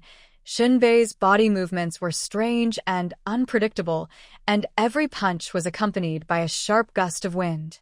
Wan Qingyao used mind reading to see through the enemy's actions, and every shot was extremely accurate. This battle was extremely fierce, and the superpowers fought desperately with the enemy. Although there were many enemies, they gradually fell into defeat under the powerful offensive of the superpowers. In the panic, an enemy tried to escape. "Don't let him go!" Han Yi roared angrily, and the flames rushed towards the fleeing enemy like a dragon. Shunbei chased after him with quick eyes and hands, intercepted the enemy at the waist with lightning speed, and then hit the opponent with a heavy punch. The enemy fell to the ground in pain, and his mask fell off, revealing a face twisted in pain. "Tell me, who sent you here?" Shunbei asked sharply, with a sharp cold light flashing in his eyes. Although the enemy was in agony, he gritted his teeth and refused to answer. However, in the face of Su Du's towering body like a mountain, he still couldn't remain calm. "Don't want to say it? Then let's try a Du's methods," Wan Qingyao said lightly. Although her voice was calm, it revealed a chilling majesty. It turns out that the ghosts following Wan Qingyao can directly put pressure on humans. No wonder Su Du's figure is so huge. His existence itself carries an invisible sense of oppression. Under the double pressure, the enemy finally collapsed. He gritted his teeth and confessed his origin. "It's the Shadow Walker organization sent us here." "Shadow Walker?" Lu Qingmei frowned. "What organization is that? Why have I never heard of it?" The enemy nodded tremblingly, and large beads of sweat rolled down his forehead. hitting the ground with a crisp sound. It seems that we need to have a deeper understanding of this so-called Shadow Walker organization. Shunbei said after thinking for a moment, what is their purpose? Why are they targeting us? However, just as everyone was deep in thought, at this moment, Hanya's expression suddenly changed. No. There is a trap here. Escape quickly. But it was already too late. A dazzling light suddenly lit up inside the entire factory, followed by a violent vibration. The ground began to collapse, the surrounding walls collapsed, and abandoned machinery and equipment fell one after another. The superpowers tried their best to maintain balance and retreated with all their strength. Everyone, gather together. Lu Qingmei shouted loudly, her voice steady and firm, giving everyone great strength. When June is also by her side, his ghostly figure always guarding her. When they successfully escaped from the factory that was about to collapse, they looked back and saw dust flying in the ruins. The entire factory collapsed completely and turned into ruins. Although the battle was difficult, they finally revealed part of the truth. Si Xiaowei stood not far away, looking through the dust at her companions after the battle, her eyes full of gratitude. Thank you. I believe we will be able to find the real culprit. Shunbei remained as determined as ever. He patted Si Xiaowei on the shoulder and said without wavering, the trust between us is the greatest strength. Han Yi also regained his former self-confidence. He clenched his fists and flames danced in his palms. Shadow Walkers, we will eventually find you and drive you out of the darkness. Lu Qingmei's eyes were full of determination as she looked into the distance. That is the direction leading to hope and light. No matter how difficult it is, we will continue to move forward, because this is our common mission. Lu Qingmei dreamed again.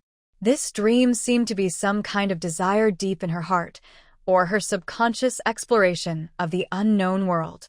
In her dream, Lu Qingmei found herself in a vast green field, surrounded by lush willow trees. The willow branches swayed gently, as if they were telling something.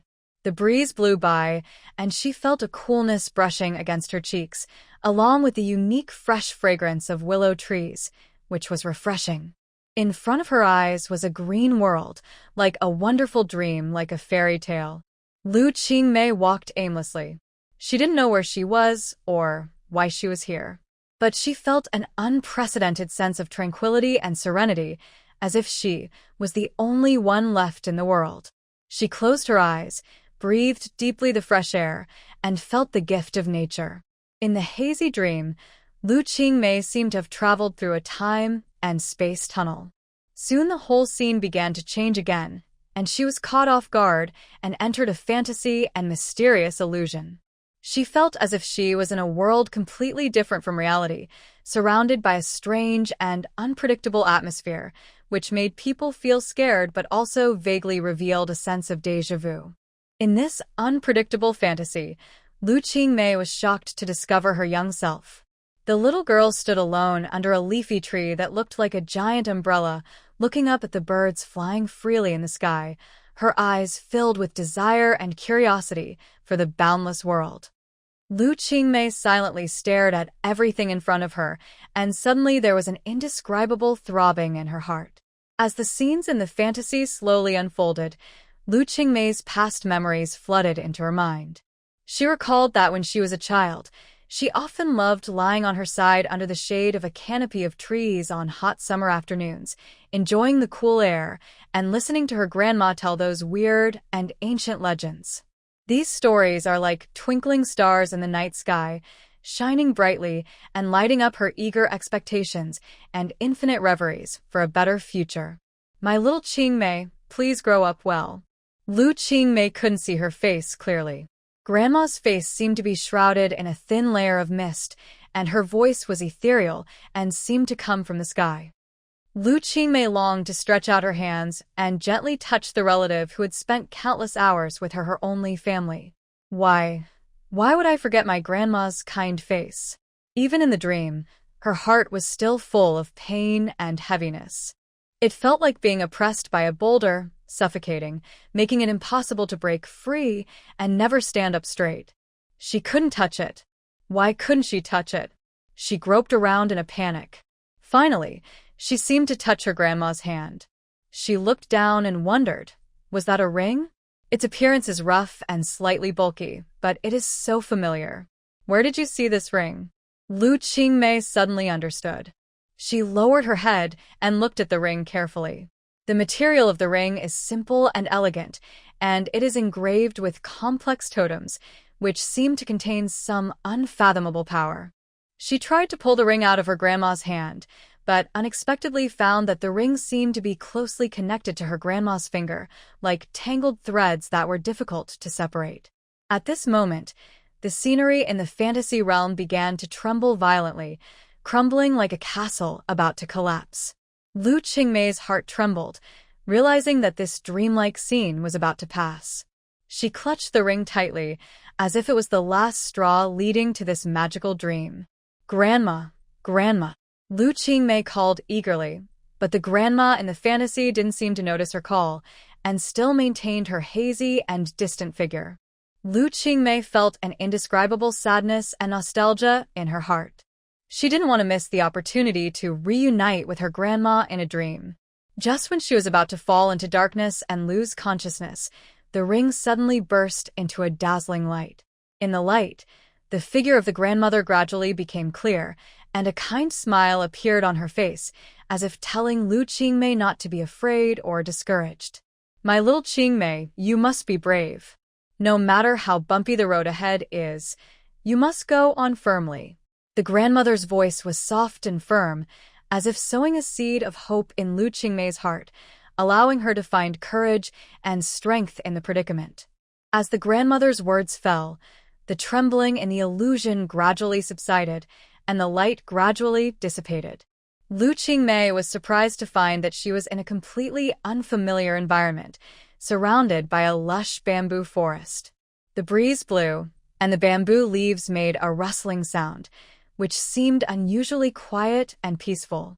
Lu Qingmei looked down and saw that the ring was still tightly held in her hand, as if it had become the only link between her and this mysterious world. She looked at the ring curiously and found that it looked more simple and mysterious than before, as if it contained endless wisdom and power. Lu Qingmei walked in the bamboo forest, trying to find the exit of this mysterious land. She walked through the bamboo forest and crossed the stream. Gradually, she found that every plant, stone, and water here seemed to have some kind of wonderful connection with her. She seemed to be able to feel the vitality contained in this land, as well as the tranquility and peace it conveyed. Just as Lu Qingmei was immersed in the wonderful atmosphere of this mysterious land, she suddenly heard a melodious flute sound. She looked in the direction of the sound and saw a young man in a green shirt sitting by the stream, playing the flute. The flute sounded melodious and beautiful, as if telling an ancient and legendary story. Lu Qingmei approached the boy curiously, wanting to know everything about this mysterious land. The boy looked up and saw her, smiled and nodded, as if he had expected her arrival. "Bai Wudong." Lu Qingmei widened her eyes in surprise. It turned out that the young man in front of them was the most mysterious Bai Wudong in their team of superpowers. The last time she saw him was when she first joined the superpower team, led by Han Yi. It was said that his ability could peek into the future. How could she see him now under such circumstances? "So you can not only peek into the future, but also see the past?" Lu Qingmei reacted. As soon as Lu Qingmei finished speaking, Bai Wudong shook his head gently, with a deep light flashing in his eyes, as if thinking about how to answer her question. "I can't see the past directly, but I can perceive some fragments of the past in a specific way." Lu Qingmei's heart surged with an inexplicable excitement. She held the ring in her hand tightly, as if she could feel the breath of her grandmother from it. She was eager to learn more about the secrets of this ring and this mysterious land. "This ring seems to have some kind of mysterious bond with me." Lu Qingmei's voice revealed a tremor, and she told her surprising discovery to Bai Wudong. Bai Wudong nodded slightly, his eyes staring deeply at the ring, as if he could peek into the deep secrets contained in it. "This is the secret world in your heart, and you are the first person who can lead me into this subconscious realm." Bai Wudong stared at Lu Qingmei, and an inexplicable sense of strangeness surged in his heart. As for this ring, perhaps you don't have to delve into the secrets for the time being. His eyes fell on the wooden ring again, and there was a bit of regret in his tone. Bai Wudong gently shook the flute in his hand. He chose to avoid Lu Qingmei's question, but instead raised the flute and played a melodious and moving song again, as if telling the story of another world. Lu Qingmei was silent for a moment, and she understood the meaning of Bai Wudong's words. Some memories of the past may really be better not to know, which can avoid some unnecessary pain and entanglement.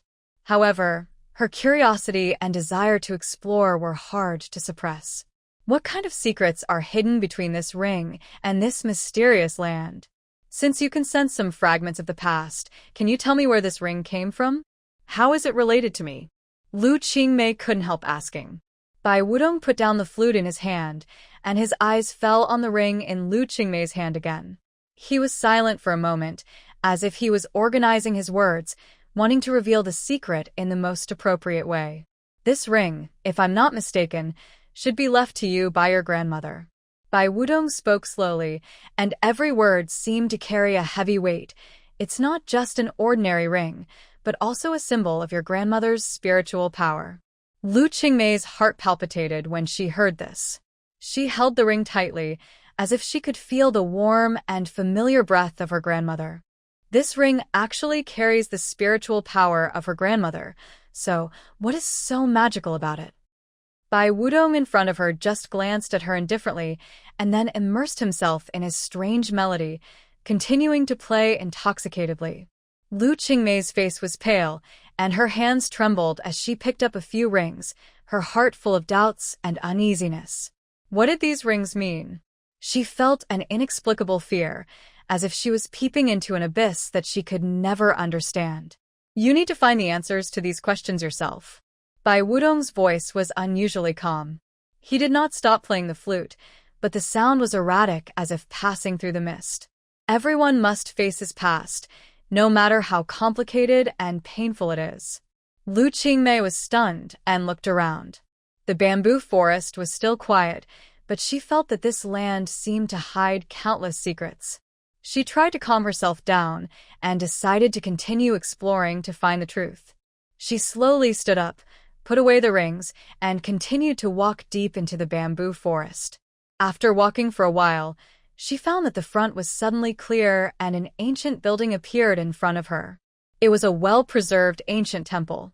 The walls of the temple were engraved with complex runes and totems, as if telling a long history.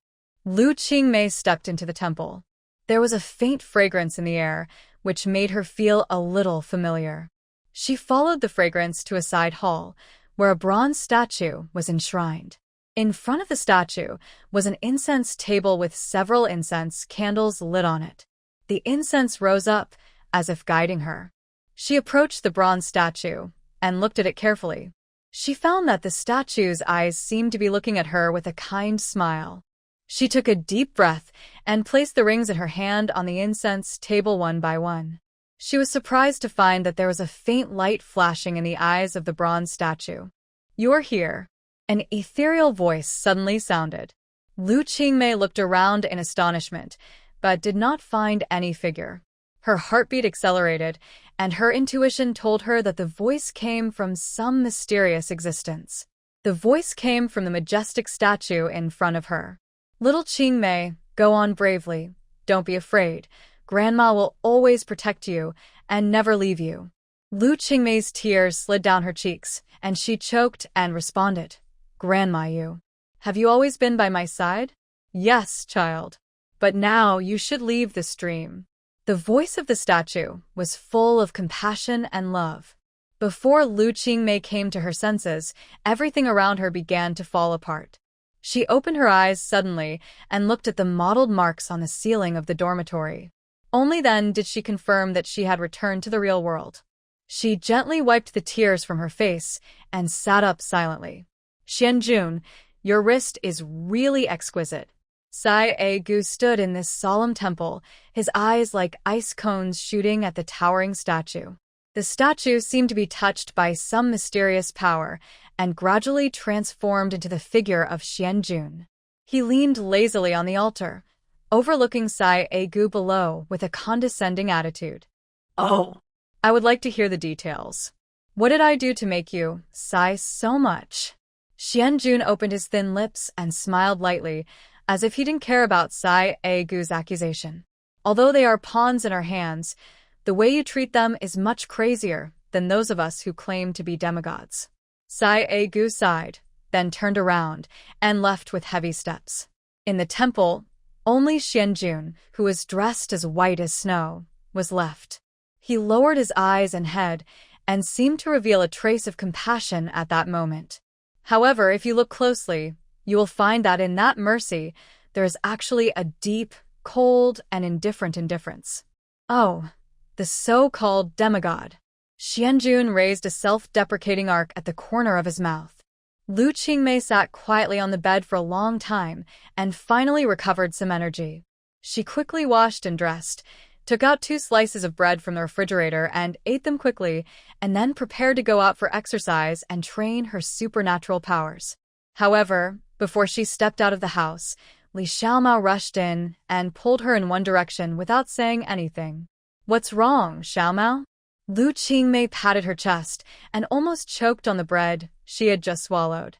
She coughed a few times and looked at Li Xiaomao, who was only running, and completely ignored her. There is a mission, Li Xiaomao said as she ran to her heavy motorcycle, straddled her long legs, easily got on the motorcycle, started it, and made a beautiful tail swing, stopping the motorcycle steadily in front of Lu Qingmei. Xiao Qingmei, get in the car quickly.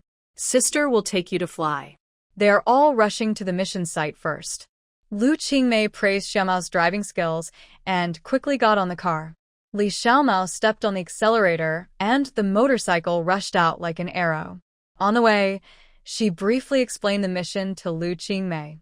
It turned out that deep in the factory where they explored last time, which was the core of the enemy's base, the superpowers accidentally discovered a huge dark matter manufacturing machine.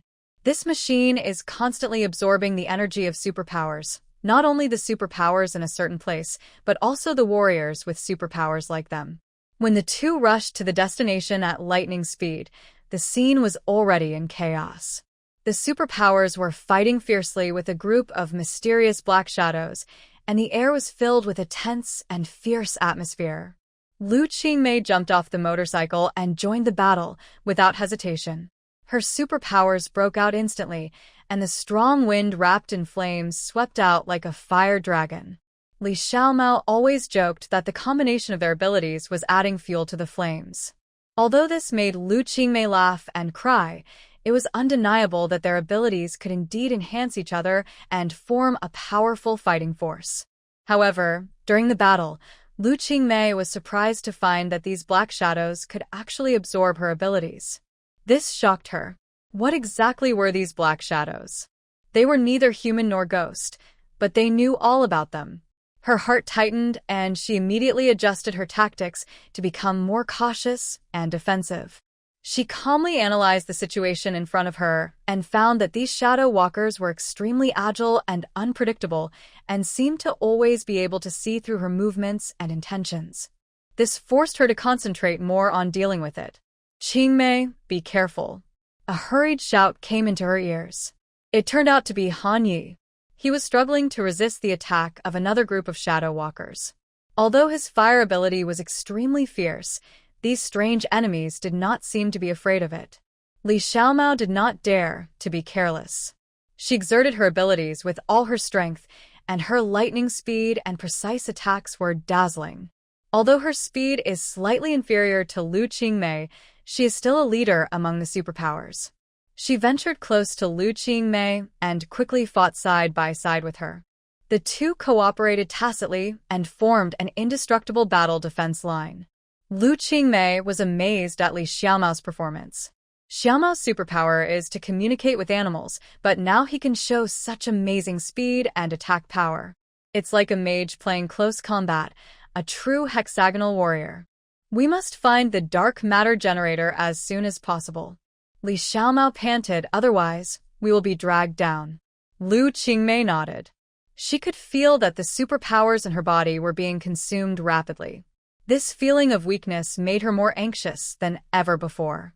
She closed her eyes, took a deep breath, and tried to concentrate all her mental strength. Suddenly, a powerful force surged in her body, as if it was a supernatural awakening. Let's go. To the northwest. She suddenly opened her eyes, and her intuition told her that the dark matter generator was in that direction. The two quickly ran to the northwest and successfully avoided the pursuit of the Shadow Walker. At the moment they left the battlefield, other teammates also tried their best to contain the enemy, buying them precious time. Passing through an abandoned workbench and machine, they finally saw the huge and strange device, the dark matter generator. That's the machine. Li Xiaomao frowned. But it's so huge. How can we destroy it? Maybe we need to gather everyone's strength to attack together. Lu Qingmei judged. She turned back to the battlefield and called for other psychics to gather. Soon, the whole team gathered around the dark matter generator, and everyone was ready for the final battle. Everyone concentrates on attacking the core area of this machine. Lu Qingmei commanded. She could feel the huge energy fluctuations in the core of the machine, which was its weakness. Everyone gathered in the core area pointed out by Lu Qingmei, and each psychic tried their best to release their most powerful superpowers. Shun Bei's extraordinary power aroused waves of shocking fluctuations in the air, as if tearing the space apart. Han Ye's blazing flames, amplified by Lu Qingmei's storm, surged like the hottest magma, which was daunting. What's even more surprising is that Bai Wudong also appeared here, and a mysterious white figure stood behind him, helping him release the cold power of ice. It turns out that Bai Wudong's superpowers are not limited to peeking into the past and the future. His abilities are far more than that. The power of various elements interweaves and merges in the air, like a colorful, strange, and unpredictable painting, which makes people amazed. In this battlefield full of unknowns and fantasy, everyone is doing their best to fight to protect their beliefs and ideals. Li Xiaomao and Si Xiaowei are waiting silently in the rear, ready to provide them with treatment and logistical support at any time. Wan Qingyao is firmly supported on the shoulders by Su Du's towering ghost, looking at the entire battle situation. However, in this special battlefield, his mind reading does not seem to play a big role. Ready? 3, 2, 1. Lu Qingmei shouted, and everyone burst out together, and a huge energy shock wave went straight to the core of the dark matter manufacturing machine. At that moment, it seemed as if the whole space was shaken. The machine was hit by a fierce attack, making a harsh metal fracture sound. The fluctuations of dark matter began to disorder, and the operation of the machine became unstable.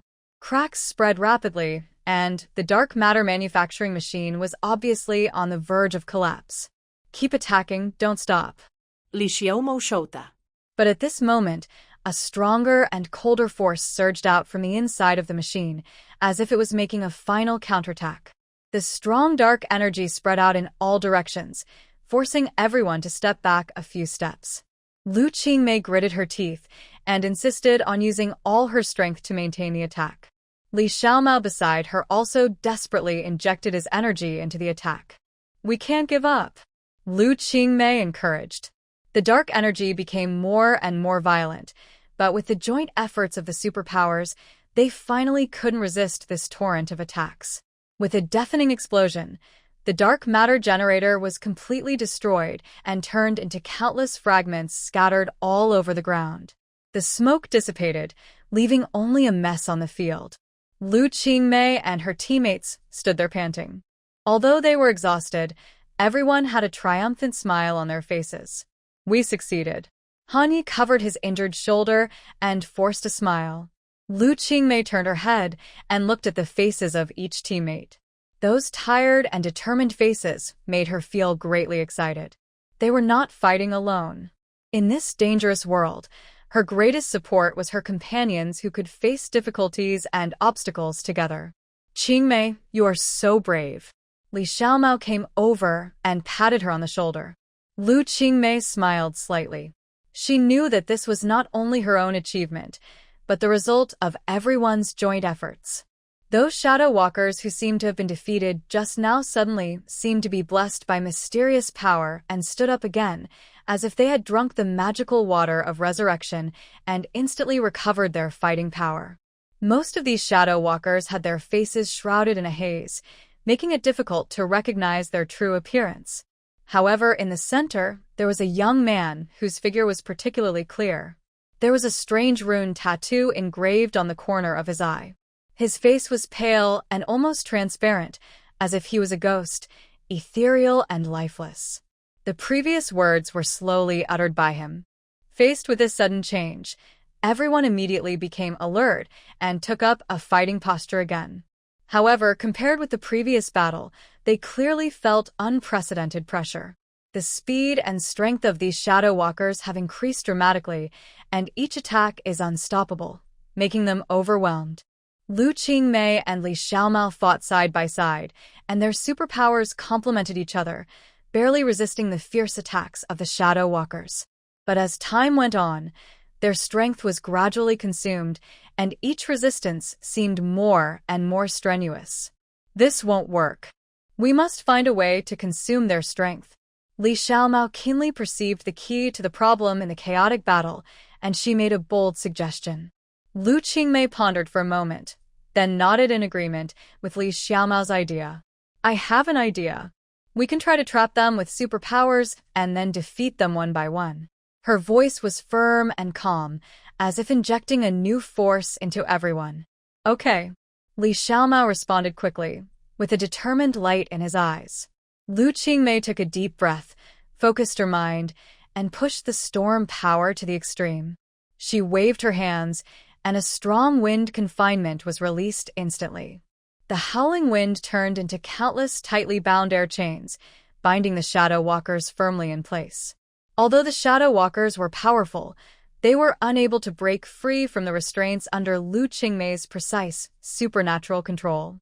Taking this opportunity, Li Xiaomao quickly released his healing aura, providing treatment for the injured teammates while weakening the enemy's combat effectiveness through the light. At the same time, Shun Bei and Han Yi also launched attacks from both sides, cooperating with the wind confinement to subdue the shadow walkers. Although they were exhausted, they still exerted their respective supernatural powers without reservation. Shun Bei's fist hit the shadow walker's body like thunder, while Han Yi released a blazing flame, forming an indestructible wall of fire. Bai Wudong also joined the battle. His ice supernatural power complemented the storm and fire, freezing the shadow walkers into hard ice sculptures. These three completely different powers intertwined with each other, making the shadow walkers completely unable to resist. Good timing. Wan Qingyao's voice came from a high place, with a calm and decisive majesty. He used Su Du's ghost power to instantly teleport to the center of the shadow walkers.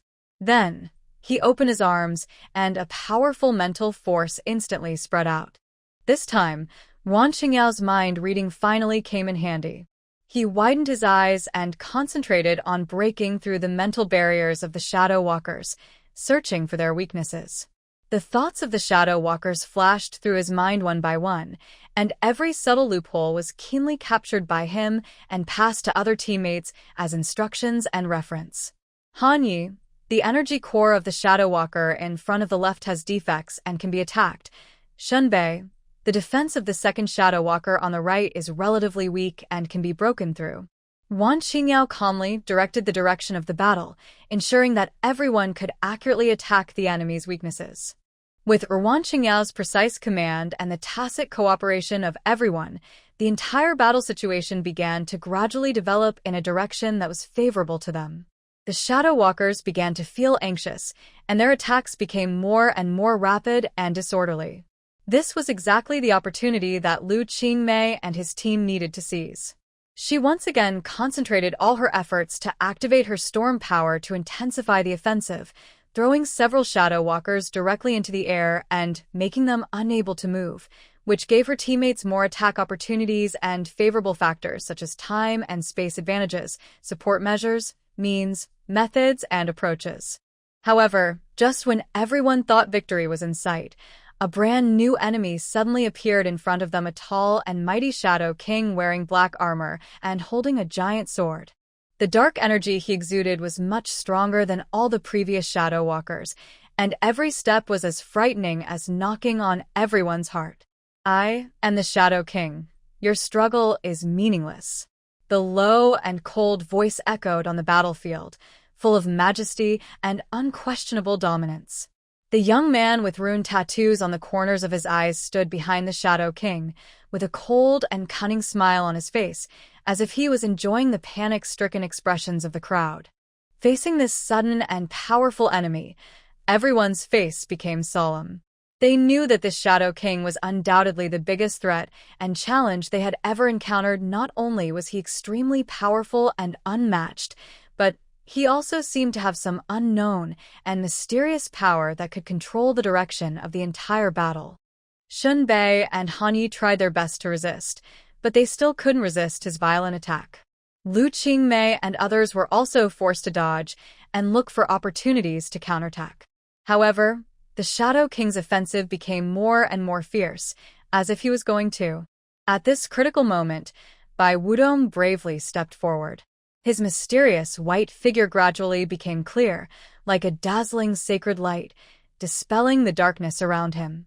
His eyes were firm, and a powerful ice power burst out of his body again, and he launched a fierce confrontation with the dark energy of the Shadow King. However, this time Bai Wudong seemed to be alone. The power of the Shadow King was extremely powerful, and his ice power gradually dissipated under the erosion of the Shadow King's dark energy.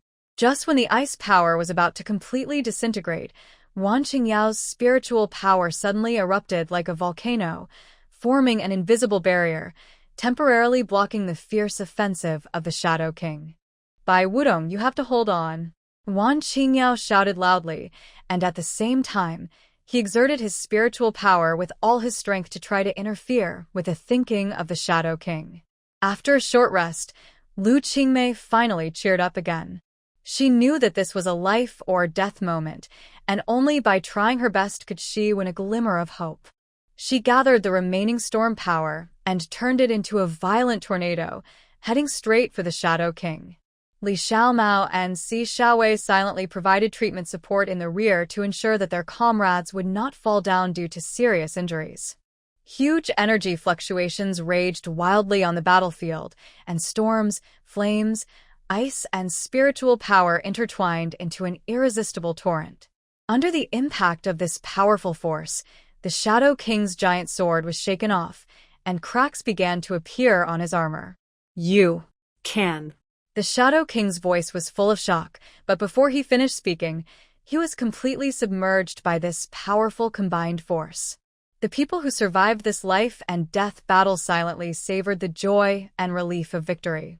They knew that all this was not just luck, but the result of deep unity and trust between each other. We did it. Lu Qingmei smiled triumphantly, with a firm light in her eyes. Everyone smiled at each other. Without words, the tacit understanding had been quietly passed between them. Although they had just experienced a thrilling battle, it was this common experience that allowed them to understand each other more deeply and strengthened their determination to continue fighting side by side. No matter what challenges they will face in the future, they will work together and move forward courageously. I almost had my hair burned off by that soul eater with fire power just now. The man with rune tattoos on the corners of his eyes was standing in a vast temple at this moment. His eyebrows and eyes were full of anger. Oh, Qingyu, the demigod, you are a capable person and should do more work. A translucent figure with yellow light slowly appeared and comforted Qingyu. Stop talking nonsense. Qingyu said angrily. Those old guys above are afraid of death and don't want to take action, so they always send me to carry out these dangerous tasks.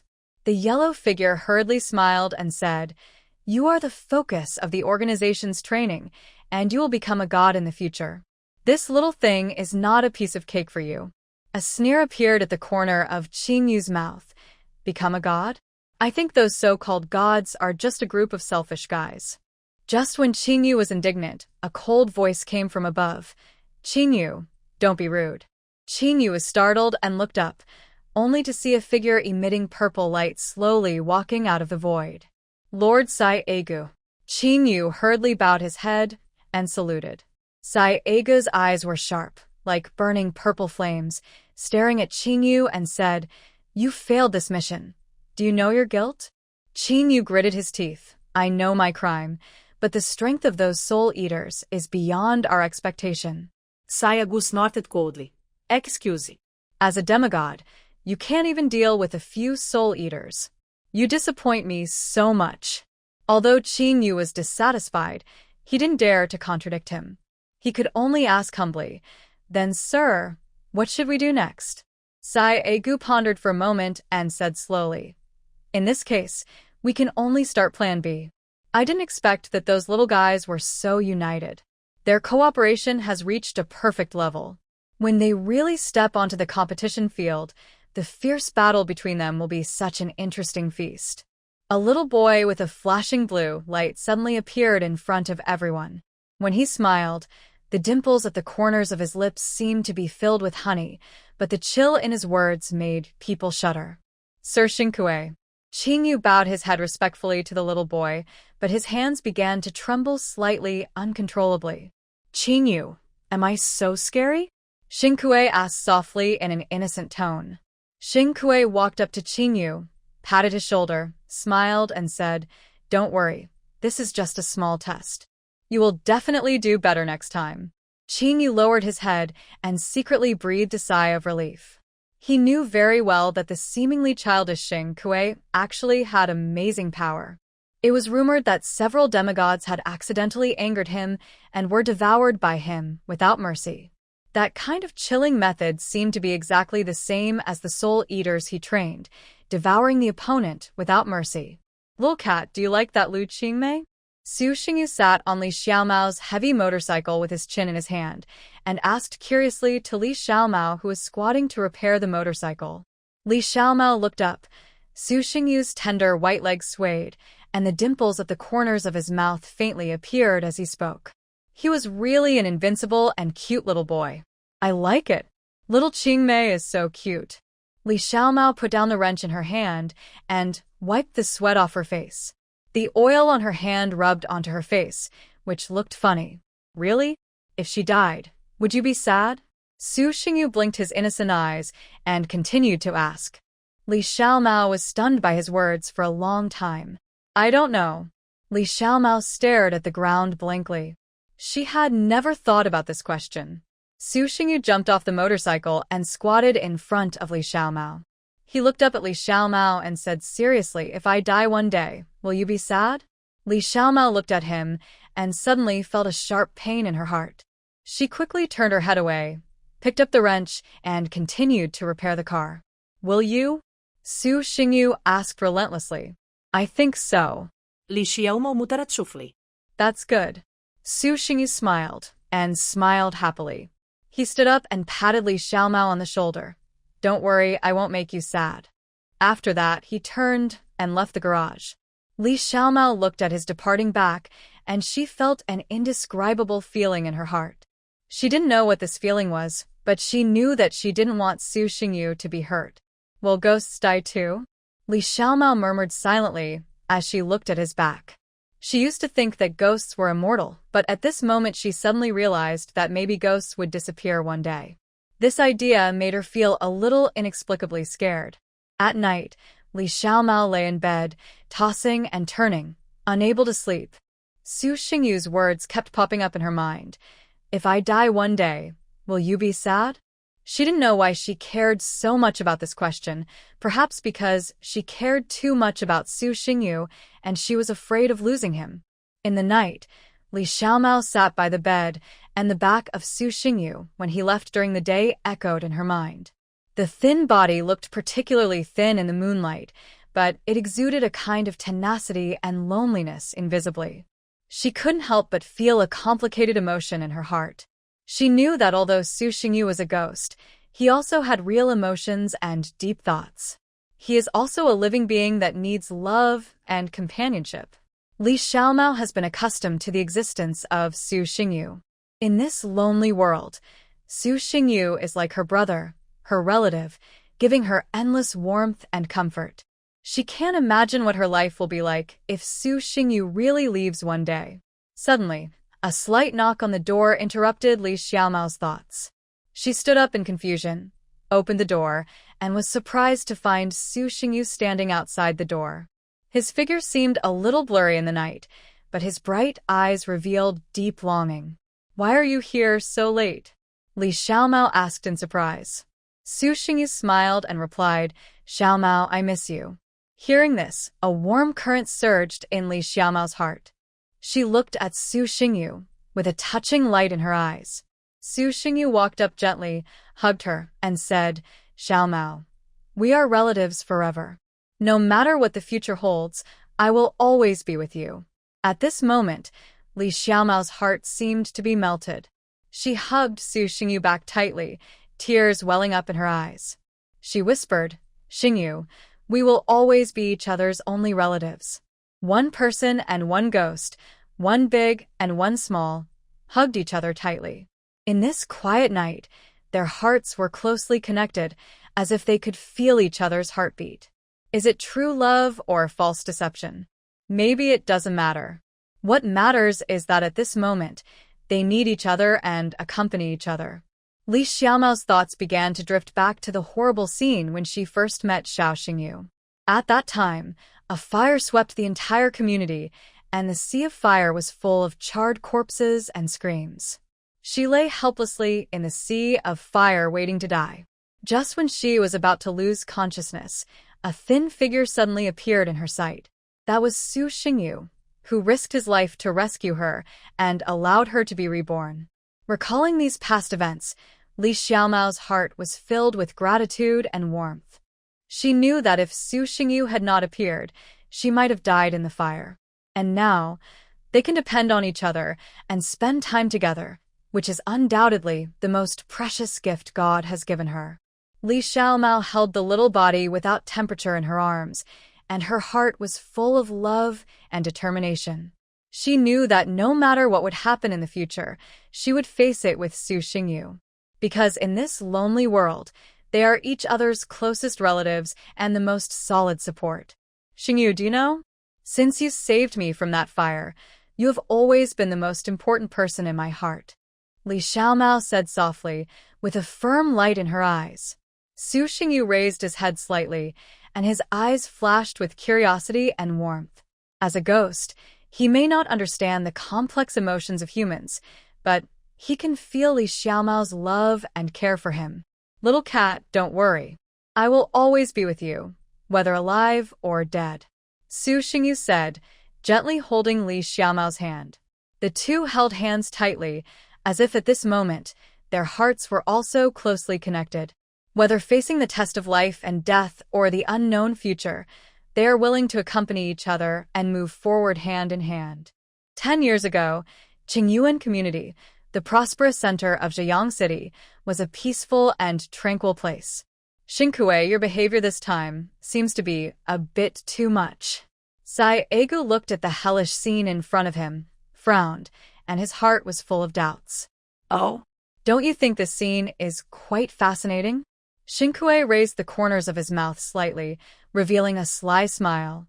His white cheeks looked like a finely carved jade sculpture under the light of the fire, which was breathtakingly beautiful. "Your soul eater is in it now. Aren't you afraid that she will die because of this?" Sai Ega's voice was full of worry and confusion. "Don't worry, I know my limits," Xingkue said lightly, and then he took a step and slowly walked towards the sea of fire. Although his pace was slow, it revealed a unique laziness and elegance, as if he could still maintain his composure and calmness in this blazing fire. Lord Xingkue's behavior is really frightening. Xia Yozi looked at Xingkue's back as he walked away, and couldn't help shrinking his neck, his heart full of awe. Yes, what will be the fate of this soul eater? Falling into the hands of Lord Xingkue, it really makes people sweat. Fuda bent down his huge body and carefully explored the community, trying to spy on everything in the sea of fire. At the moment when Xingkue stepped into the sea of fire, a deafening roar suddenly erupted in the center of Qingyuan community, as if something was completely awakened. The surrounding flames became more intense at this moment, like fire snakes dancing wildly. They seemed to be controlled by some mysterious power and gathered toward Shinkue. Seeing this, Fudu, Zayayozi, and other demigods couldn't help but widen their eyes, their hearts filled with surprise and fear. They knew that Shinkue's strength was unfathomable, but the sudden change in front of them was beyond their imagination. In the previous Soul Eater competitions, several Soul Eaters in the hands of Lord Shinkue were killed before they could even participate in the competition. Xiaowei, you must have been scared last time. Shunbei patted Si Xiaowei's shoulder and gently held her in his arms. Brother Bei, thank you for your timely help. Si Xiaowei tried her best to suppress the tears in her eyes and gave Shinbei a deep hug in return. Between us, there is no need to say thank you. Shinbei's voice was full of pampering and warmth. Shunbei caught a glimpse of fatigue in Si Xiaowei's eyes and asked with concern, "Are you okay? You must have worked hard these days." Si Xiaowei shook her head gently, and a smile appeared on the corner of her mouth. "I'm fine, but I'm a little worried that the escaped leader will come to make trouble again." Shunbei comforted her. "Don't be afraid. We all protect you. Moreover, this incident has also given us a deeper understanding of the Shadow Walker organization, and we will be able to deal with them more effectively in the future." Si Xiaowei nodded and snuggled in Shinbei's arms, feeling the peace of mind and warmth he brought. She knew that no matter how rough the road ahead was, Shunbei would always fight side by side with her. "Well, I believe in you," Si Xiaowei said softly. At this time, Hanya's shout came from a distance. "Shinbei, Si Xiaowei, come and see this." Shinbei and Si Xiaowei smiled at each other, and then walked towards Hanya's direction. Hanya was holding a black chip with a faint glow in his hand, mysterious and eye-catching. "This is a chip we found in the Shadow Walker base. It seems to be used to control some kind of device." Han-yi, explain it. Shunbei took the chip and looked at it carefully. "Perhaps through this chip, we can uncover more secrets of the Shadow Walker," he said thoughtfully, and then put the chip away properly. "We must act cautiously and never let the Shadow Walker succeed again," Si Xiaowei said solemnly. "That's right," Shinbei nodded in agreement. "Let's go back and study this chip first. But before that, we have to inform others of this good news." So Shinbei took out his mobile phone and quickly sent information about the chip to other psychics and agreed to meet in the meeting room of the Psychic Association. Si Xiaowei and Shunbei went to the Psychic Association together, and the two chatted and laughed on the way. They talked about future plans and how to deal with the Shadow Walker organization more effectively. When the two arrived at the Psychic Association, other psychics were already waiting anxiously. They gathered around Shinbei, staring at the chip in his hand. Hanyi said confidently, "Let's get started." Shunbei gave an order, and everyone threw themselves into the intense cracking work. After some hard work, they finally succeeded in cracking the password of the chip. The information stored in the chip shocked everyone. The Shadow Walker organization was actually planning to create a more powerful device in an attempt to control the power of superpowers around the world. "We must not let their conspiracy succeed," Shunbei said, gritting his teeth. "But how can we stop them?" Li Xiaomao asked worriedly. "We must take the initiative to find their hiding place and destroy this device," Hanyi proposed decisively. "But they will definitely strengthen their defenses, and we need a thorough plan," Lu Qingmei analyzed calmly. Everyone nodded in agreement and began to discuss specific action plans. These little guys started plotting something secretly again. Xing Kueishuan, he slowly stretched his waist, half closed his eyes, and his tone of voice showed a hint of leisure and nonchalance. Zayayozi was smiling and flattering. He asked cautiously, "Master Shinkue, you see, the ability of the Soul Eater in my hand is quite limited. Can you consider adding more to Si Xiaowei? What about some superpowers to enhance her strength?" Shinkue shook his head slightly and said calmly, "Her body cannot withstand too much superpower infusion. After all, she is not as powerful as Shunbei and Lu Qingmei." Fuda scratched his huge head and interjected with confusion on his face. "What is the relationship between Shinbei and Si Xiaowei?" Mother Bing suddenly appeared, with her signature smile, and smiled softly. Ha, Fudu, you are such a careless guy. Can't you see this? It's just human emotional entanglement. But it's really interesting that the strongest soul eater and the weakest soul eater can have such a deep friendship. When they meet on the battlefield, it will be really exciting. Xinkui's lips curled up, a meaningful smile, as if looking forward to the exciting drama that is about to take place. Let them make trouble first. He turned around leisurely and disappeared into the thick darkness. On the other side, Shenbei, Si Xiaowei, and others were planning actions nervously and orderly. They are determined to go deep into the Shadow Walker's secret base to find and completely destroy the dangerous device that threatens their safety. However, they did not know that on this unknown and dangerous journey, a thrilling adventure was quietly waiting for them. Si Xiaowei clenched her fists, her eyes showing unswerving determination. No matter what happens, we must all thwart their conspiracy. Shenbei thought for a moment, and then said in a deep voice, "We must have a detailed grasp of the specific location of the device and the surrounding defense layout." Li Xiaomao interjected, "Perhaps we can use some help. The power of informants, or the use of hacking technology to collect intelligence." Lu Qingmei nodded in agreement. At the same time, we also need to work hard to enhance our own capabilities and be fully prepared to deal with any challenges. While everyone was discussing, Han Yi suddenly said, "I received an anonymous text message with only one coordinate point on it. This may be a key clue," he said excitedly. Therefore, everyone unanimously decided to set off immediately and rush to the location of the coordinates. Along the way, they maintained high vigilance and moved forward cautiously. When they arrived at their destination, they found that it was another abandoned factory, which was quite similar to the Shadow Walker's previous hiding place. There was an indescribable and strange atmosphere surrounding it. "Be careful, there may be an ambush here." Shenbai reminded Verione. The beacon of battle was like an extremely sharp sword, tearing apart the quiet night in an instant and setting off a whirlpool of fierce fighting like a violent storm. Shenbei, Si Xiaowei, and their partners resolutely devoted themselves to this fierce battle. They each showed their outstanding abilities and used their extraordinary powers to fight to the death against the surging shadows. Han Yi opened his arms, and the blazing flames instantly gathered around him and Si Xiaowei to form a rock-solid barrier, blocking all the first wave of ferocious attacks. At the same time, Si Xiaowei quickly adjusted her inner rhythm and relied on her mysterious healing power to instantly cover her comrades with a stronger layer of protective armor. Everyone must be more vigilant. These guys are definitely not comparable to the last Shadow Walkers. Shun Bei shouted loudly. His senses have keenly captured the more powerful power and cunning contained in these black shadows. They seemed more ferocious and elusive than last time. Lu Qingmei, on the other hand, remained calm and composed.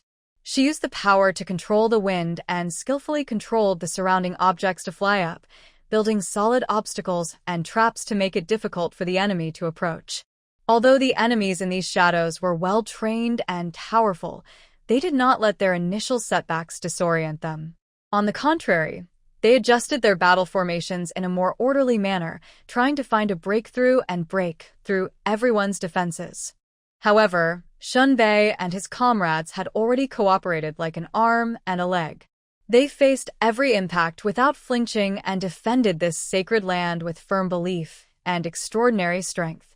The battlefield at this time seemed to have become a picture full of tension and color, with every detail revealing tension and intensity. Firelight intertwined with the cold wind, and the sound of lightning and thunderous bursts of supernatural power could be heard endlessly. Shun Bei's eyes were piercing, and his command was steady, boosting morale. Si Xiaowei's face has a hint of stubbornness and gentleness, and her healing power provides endless hope to her comrades. At this moment, time seemed to have stopped flowing, and all anxiety, fear, and fatigue were replaced by courage and friendship. Everyone knows that what they shoulder is not only the victory of a battle, but also the protection and commitment to the future. When the last round of black shadows dissipated, Only breathing and tranquility remained on the battlefield. Shinbei, Si Xiaowei, and their partners supported each other and stared at each other with determination and trust in their eyes. They know that no matter how many dangers and challenges lie ahead, as long as they rely on each other, they will be able to overcome everything and usher in the dawn of peace and light. However, the shadow has not completely gone away, and there seems to be some lingering threat lurking in the dark night. Shinbei took a deep breath, trying to let calm replace the turbulence in his heart. He turned around and said to the team members, "Everyone take a rest and stay alert. I feel that we are still not completely out of danger." Hanye smiled softly. Although sweat slid down his forehead, his resolute eyes never changed. "Don't worry, we will be ready to deal with any emergencies at any time." Si Xiaowei also wiped the dust on his face with a handkerchief, revealing a hint of smile. "Yes, even if there are new challenges, we will face them together." They began to treat their wounds, rearrange their equipment, and at the same time sent several members to conduct reconnaissance. Li Xiaomao and Lu Qingmei quickly disappeared into the darkness, and their flexible figures seemed to blend into the night. They knew they couldn't take things lightly at this moment. As they quietly approached the edge of the forest, suddenly, a deep sound came from the branches, like the roar of the earth. "Be careful," Li Xiaomao said softly, her eyes catching a trace of unusual movement. Two black figures slowly walked out from the depths of the dense forest. Their faces were stern, and they were tall. They were obviously powerful enemies. "Let's go back and report quickly," Lu Qingmei said in a low voice, but Li Xiaomao held her arm. "Wait a minute, I think we can detect their movements first without alerting them." Lu Qingmei nodded. The two of them carefully hid in the dark, observing every move of the two comers. They soon discovered that these two people seemed to be waiting for something, or they were summoning some kind of more terrifying power. At the same time, Shinbei and the others also noticed the uneasiness in the air, and their senses told them that the danger had not completely subsided. Hanye's flames appeared on his fingertips again, and he whispered, "The enemies this time may not only be the black shadows we just encountered, but also have more powers hidden behind them." Si Xiaowei nodded. Her healing powers are ready to provide support. Although she was exhausted, she knew she had to stay alert and hold up the last line of defense for her friends. These ominous premonitions were confirmed moments later. Suddenly, there was a strange noise deep in the forest, and a powerful wave of energy surged towards them. Shinbei frowned and turned to look at Hanyi, who had opened the flame barrier. "It's time." In the darkness, a larger and more cunning force was approaching. If the black shadows before were just a group of well-trained soldiers, then what was approaching now was a commander or even a general-level existence. The battle started again, with flames, cold wind, and lightning intertwining in the air. Li Xiaomao and Lu Qingmei also rushed back to the battlefield to join everyone. Their intelligence made Shinbei realize that the enemy this time was by no means an ordinary person.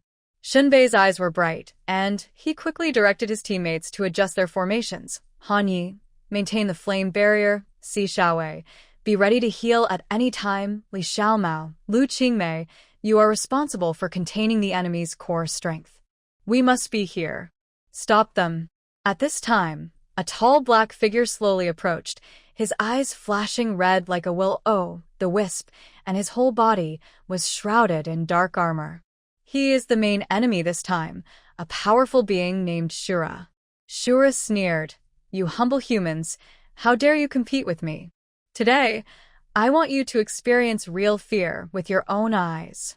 As the battle escalated, Hanye's flame barrier gradually failed to hold up in front of Shura, and Si Xiaowei's healing ability was constantly being exhausted. Despite this, Shinbei and the others still refused to back down. They know that this is their home and their responsibility. Every minute and every second of persistence is a safeguard for the future. Li Xiaomao moved quickly, leaving incisions around Shura. Although the effect was weak, she did not give up. And Lu Qingmei pushed her wind power to the limit, trying to disrupt Shura's actions. At this moment, Shinbei decided to take a risk. He gathered all his strength and prepared to perform a powerful killing move. His eyes shone with determination. Everyone, give me some time. The comrades heard his call and cooperated with their full strength to buy precious time for Shinbei. Si Xiaowei injected all the healing power into the bodies of her teammates, and Hanya's flame barrier burned even hotter. Li Xiaomao and Lu Qingmei tried their best to contain Shura's actions. Shura seemed not to have expected that Shinbei had such ability. His dark energy was partially weakened, and his body began to tremble. However, he did not stop attacking because of this, but instead rushed towards Shinbei even more violently. Shinbei be careful. Si Xiaowei exclaimed. She struggled to activate the healing energy in an attempt to protect Shinbei. At the same time, Li Xiaomao and Lu Qingmei also found the opportunity to launch the final attack from behind Shura. In the end, Shura collapsed to the ground under the joint attack of everyone, turned into a ball of black smoke, and dissipated in the air. The battle was over. The enemy was completely defeated, and Shinbei and his comrades finally had a brief respite. They supported each other, and the scars on their bodies bore witness to this fierce battle. Although exhausted, everyone's heart was filled with immense pride and determination. Si Xiaowei used her gentle healing power to quickly heal everyone's injuries, while Shinbei looked around to confirm that there were no remaining enemies. We won this time, but this is just the beginning. Shinbei said in a deep voice, his eyes firm and distant. There will be more challenges in the future, but as long as we unite, we will surely usher in peace and prosperity. A bright dawn. Han Yi, Si Xiaowei, Li Xiaomao, Lu Qingmei, and all other comrades worked together and nodded silently. They know that no matter how many dangers and challenges lie ahead, as long as they rely on each other, they will be able to overcome everything. At this moment, although night still shrouded the earth, the hope of morning light had been ignited in their hearts. Qingyu, your performance this time was acceptable. Compared to last time, you successfully consumed more of the power of these little guys. Xing Kuei sitting leisurely on the altar, swaying his calves, Qingyu looked down at the audience with a bit of approval. Sai Egu leaned against the pillars of the temple, carefully wiping the long sword in his hand. Every movement seemed extremely focused. Xianjun also came here. His face was still shrouded in a haze of light, making it difficult to distinguish. However, the battle is just a prelude. Xuanjuan's voice was low and mysterious, echoing in every inch of the altar. His gaze was like a sharp blade, pointing directly at people's hearts. Although Shinbei and others have temporarily withstood a wave of offensives, they have not yet noticed that they have fallen into a more complicated conspiracy. Xing Kuei heard this and let out a burst of laughter. A hearty laugh, with a hint of cunning and malice in it. Ha ha ha, yes. This is the highlight of the story. We have plenty of time and patience to deal with them slowly. Qingyu, your next task is to guide them gradually to the edge of the abyss. Qingyu slightly nodding. A cold smile appeared on his face. I will obey your will. I will act according to the plan. Let them struggle to survive in the whirlpool of fear and despair. Sai Egu slowly put the sword into its sheath. His eyes swept over Qingyu coldly. I hope you can live up to expectations. This plan involves many interests and powers. If you make any mistakes, the consequences will be disastrous. Although Qingyu's heart was throbbing, he remained calm on his face. He knew very well that these beings in front of him were all powerful people who should not be underestimated. Once you make a mistake, the consequences will be disastrous. At the same time, Shinbei and others on the other side were busy cleaning up the ruins after the war. Everyone's heart is filled with worries and uneasiness about the future, even though they have just won a victory. Han Yi wiped the sweat from his forehead and looked at Shinbei firmly. Our current situation is pretty good, but we must find a safe place to rest as soon as possible. The enemy just now is just the beginning, and we will face bigger problems next challenge. Si Xiaowei also nodded in agreement. Yes, we need more information to formulate a strategy. Moreover, I can feel an uneasy atmosphere in the air, and there seems to be a more powerful dark force, secretly coveting us. Qingmei, what is the story of your acquaintance with Wenjun? Li Xiaomao and Lu Qingmei were walking in the woods, and the topics between them kept flowing. My encounter with Wenjun was quite wonderful, to say the least. I have forgotten many details from my childhood. Lu Qingmei shook her head gently, trying to search for those dusty memories in the depths of her mind, but found that they seemed to have been forgotten. A layer of hazy fog shrouded it, looming. Have you even forgotten this? Li Xiaomao was surprised, and then turned in another direction. Then Wenjun. Does she remember it? Wenjun. She is also a confused person, and many things are unclear. Not much. Lu Qingmei smiled faintly, with a hint of helplessness in her words. I always feel that you and your ghost friend Wenjun are a little different from us. Li Xiaomao recalled that every time Wenjun looked at Lu Qingmei, he always felt that there was some deep meaning hidden in it. Lu Qingmei did not answer directly, but asked instead, "Then how did you and Su Xingyu get connected?" Li Xiaomao thought for a moment and slowly said, "When I was a child, a tragedy happened in the community where I lived. Everyone died in the fire, including all my relatives. But Xingyu saved me. I was the only survivor of the disaster." "How could a ghost save you?" Qingmei looked confused. "I don't know exactly. I just remember that I fainted and saw him walking towards me in the light of the fire. When I woke up, I was already in the hospital, and Xingyu was beside me. He said he saved the life." Me. Li Mao scratched his head and seemed confused about the answer to this question. Lu Qingmei was thoughtful after hearing this, and secretly wondered, could it be that Su Xingyu was not an ordinary ghost? After searching in the woods, the two returned to the place where they gathered with the supernatural beings. Han Yi and Xin Bei were seen arguing fiercely, and the atmosphere became increasingly tense. Lu Qingmei and Li Xiaomao approached and finally heard Han Ye's words clearly. "You want her to grow up and protect her all the time. How can she be independent? We can't always have someone holding us back in our team." Han Yi pointed at Si Xiaowei, who was huddled aside, with dissatisfaction in his tone. Li Xiaomao gently pulled Lu Qingmei's sleeve, signaling her not to intervene.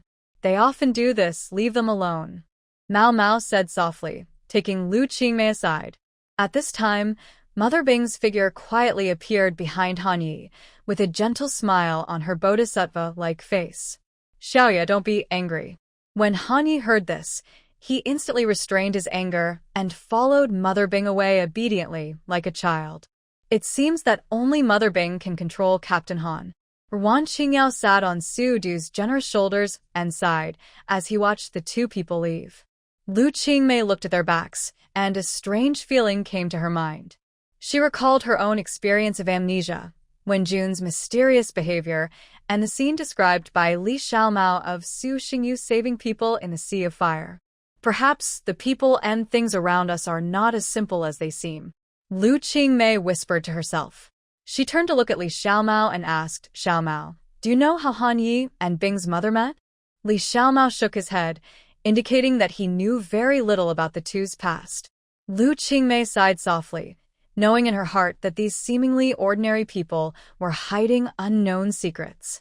At this time, there was a noise in the distance. The two looked in the direction of the sound and saw Si Xiaowei and Bai Wudong arguing fiercely about something. "Xiaowei, what's wrong?" Li Xiaomao walked up quickly to ask. He said I was a burden and didn't want to be in the same group with me." Si Xiaowei cried with tears in her eyes. Li Xiaomao glared at Bai Wudong angrily after hearing this. But Bai Wudong just glanced at them coldly and turned away. Lu Qingmei walked up, patted Si Xiaowei's shoulder gently, and comforted her. "Xiaowei, don't be sad. We will help you improve your strength." Si Xiaowei raised her head and looked at Lu Qingmei gratefully. "Thank you, Qingmei. You're welcome. You saved Wenjun, so I should thank you." Lu Qingmei smiled gently. Then, she said loudly to everyone, "Everyone, please be quiet for a moment. I have a suggestion. In the future, we will take some time every day to train and improve our abilities, and at the same time, we will cooperate in groups according to everyone's specialties. In this way, we can better exert the power of the team in battle." Everyone agreed and began to discuss the specific training plan enthusiastically. I will be in the same group with Xiao Wei. I will protect her well. Li Xiaomao volunteered, showing her firm determination and courage. Then, let me join hands with Wan Qingyao to form a group. He can sit on my shoulders easily so that he will have a broader vision. Su Du, the huge ghost, jokingly suggested. Everyone couldn't help laughing at his humor. After the laughter, everyone began to choose their partners and form groups. Lu Qingmei looked at the lively scene with full of expectations. She knew that the road ahead was still long, and they needed to work hard to meet various challenges. In the following days, each group was engaged in intensive training. Li Xiaomao and Si Xiaowei encouraged each other and made progress together. Su Du and Wan Qingyao had a tacit understanding and cooperated seamlessly. Recently, Lu Qingmei was always deeply attracted by her dreams at night, and she would fall into that beautiful fantasy every night. In her dreams, she would always encounter a figure with a vague and mysterious face and spend a period of dreamlike and indescribable time with her. These dreams were so lingering that she seemed a little tired during the day. She was always unable to do her best during training and could not muster the energy she used to have. Li Xiaomao sat beside Lu Qingmei teasingly, holding a lollipop in his mouth, his eyes full of amusement. Lu Qingmei felt nervous when she heard this, and gently pinched her delicate face, and asked in a low voice with some worry, "Does my face really look that bad? Haven't you noticed that you have been a little tired of flying recently? Your mental state is indeed a little worrying." Li Xiaomao smiled and licked the lollipop, with a sly look in his eyes.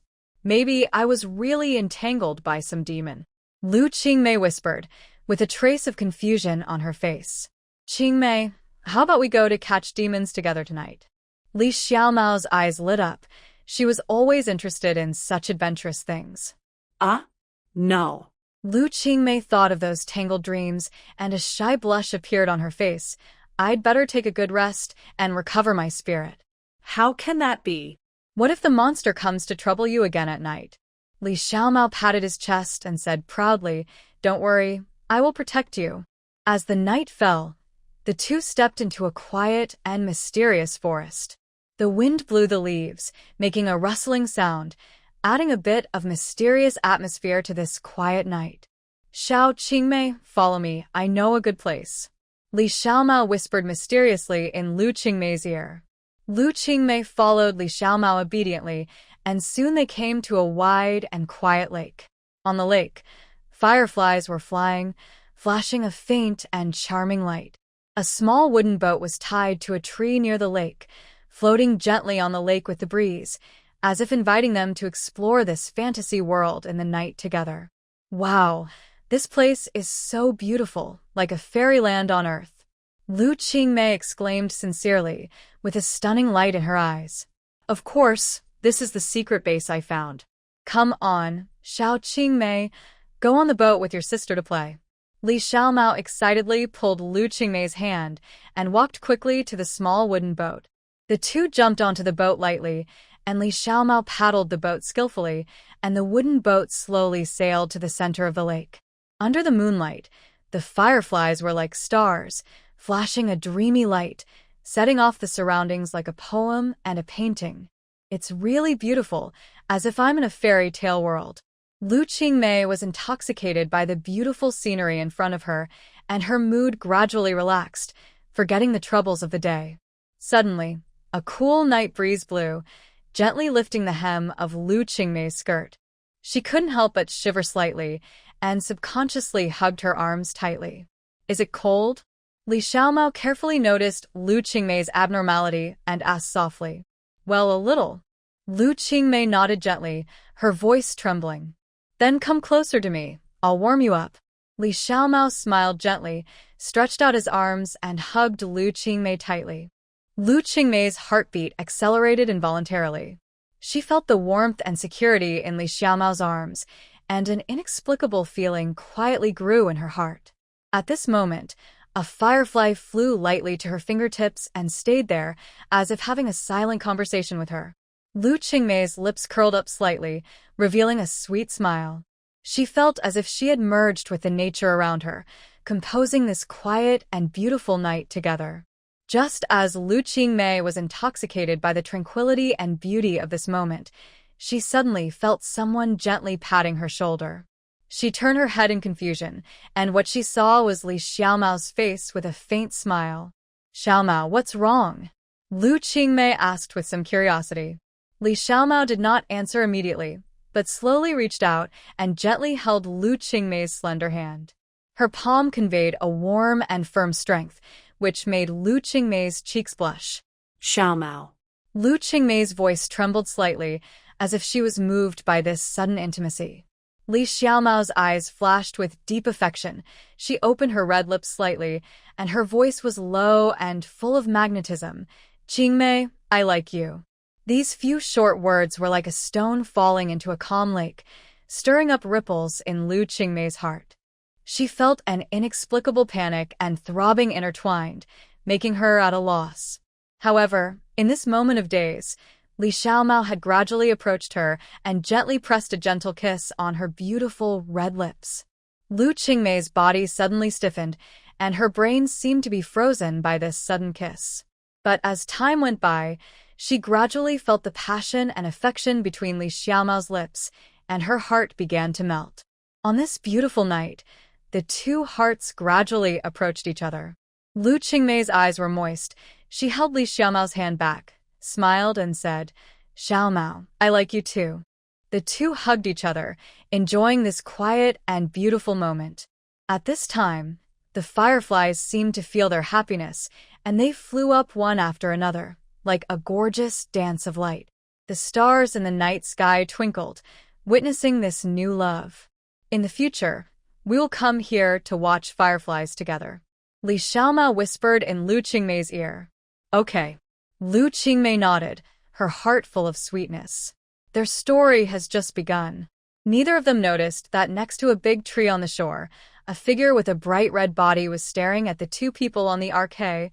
"Lord Xianjun, you are here too." Xingkui walked out slowly from behind Wenjun. He glanced at the boat on the lake, raised his eyebrows, and smiled. "Aren't these our soul eaters? How can we do this?" Xingkui seemed a little distressed, but his tone was as casual as ever. Xingkui looked at the two people in the lake, and a sly look flashed in his eyes. He turned to Wenjun and said, "It seems that we have to find a way to separate them. Otherwise, our plan can't go on." Wenjun looked at him expressionlessly, and after a moment of silence, he said, "I'll take care of it." After that, Wenjun disappeared into the darkness.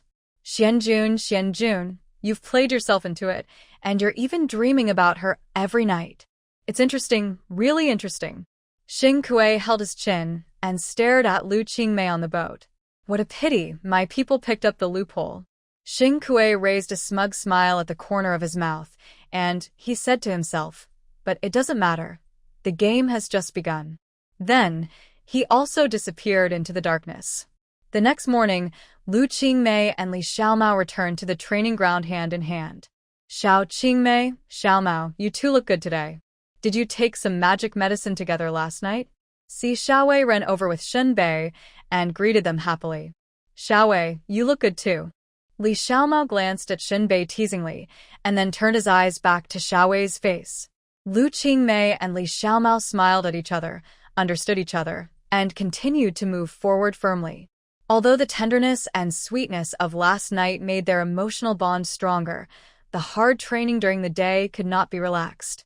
They had to concentrate and face every challenge in the best condition. After a few days, Lu Qingmei gradually regained her former vitality and style, and she showed her agile posture again on the training ground. Her relationship with Li Xiaomao became closer and closer.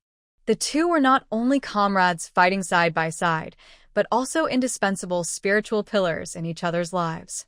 However, the mysterious dream still lingered in Lu Qingmei's heart. Whenever night fell, she always couldn't help but fall into that dreamlike and strange space. On a dark and quiet night, Lu Qingmei was once again attracted by the figure in her dream.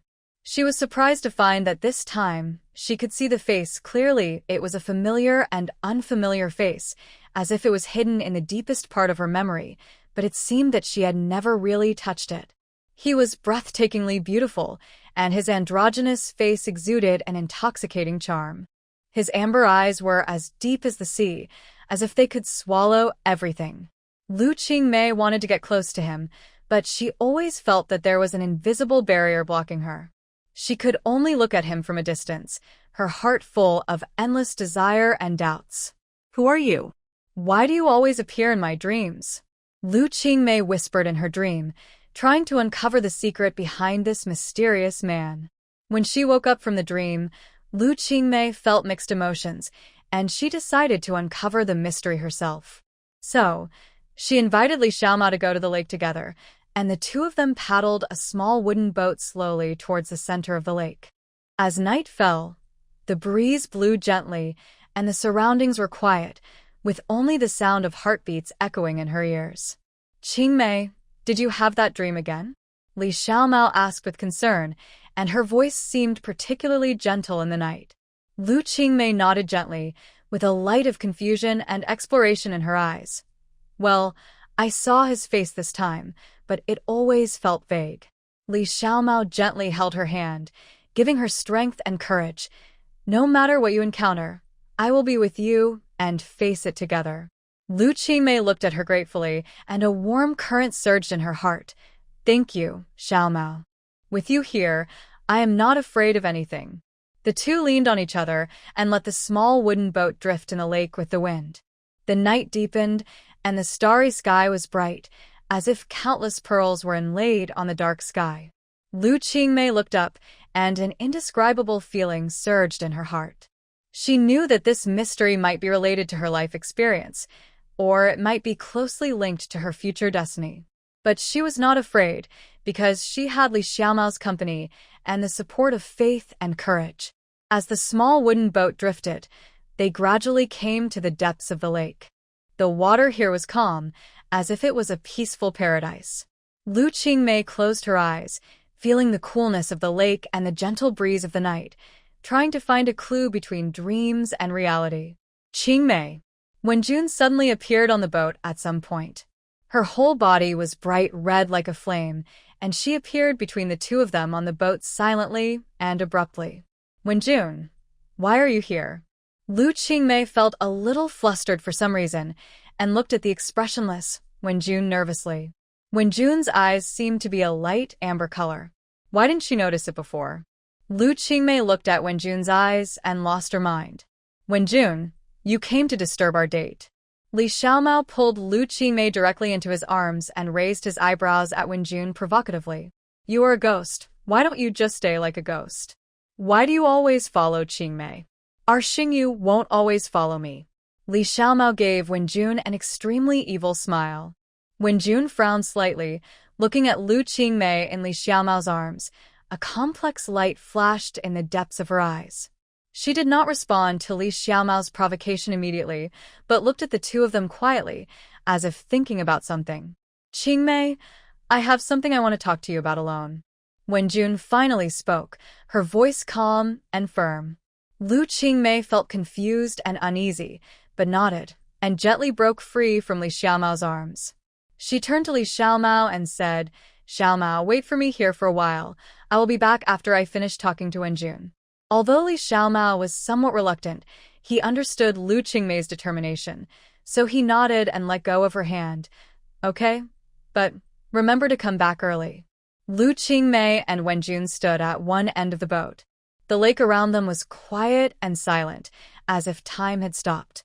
Lu Qingmei stared at Wenjun, waiting for her to explain her purpose. Wenjun's eyes flashed with a complex light, and she seemed to be considering how to start.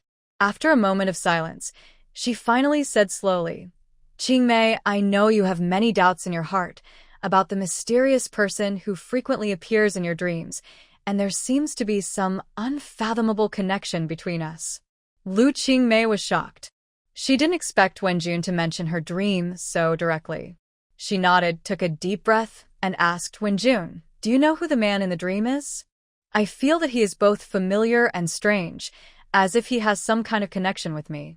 Wenjun shook her head gently, but her eyes revealed a deep sadness. I don't know his identity completely, but I can feel that he means a lot to you. Perhaps he is an important role in your past or future. Qingmei, there are far more secrets about you.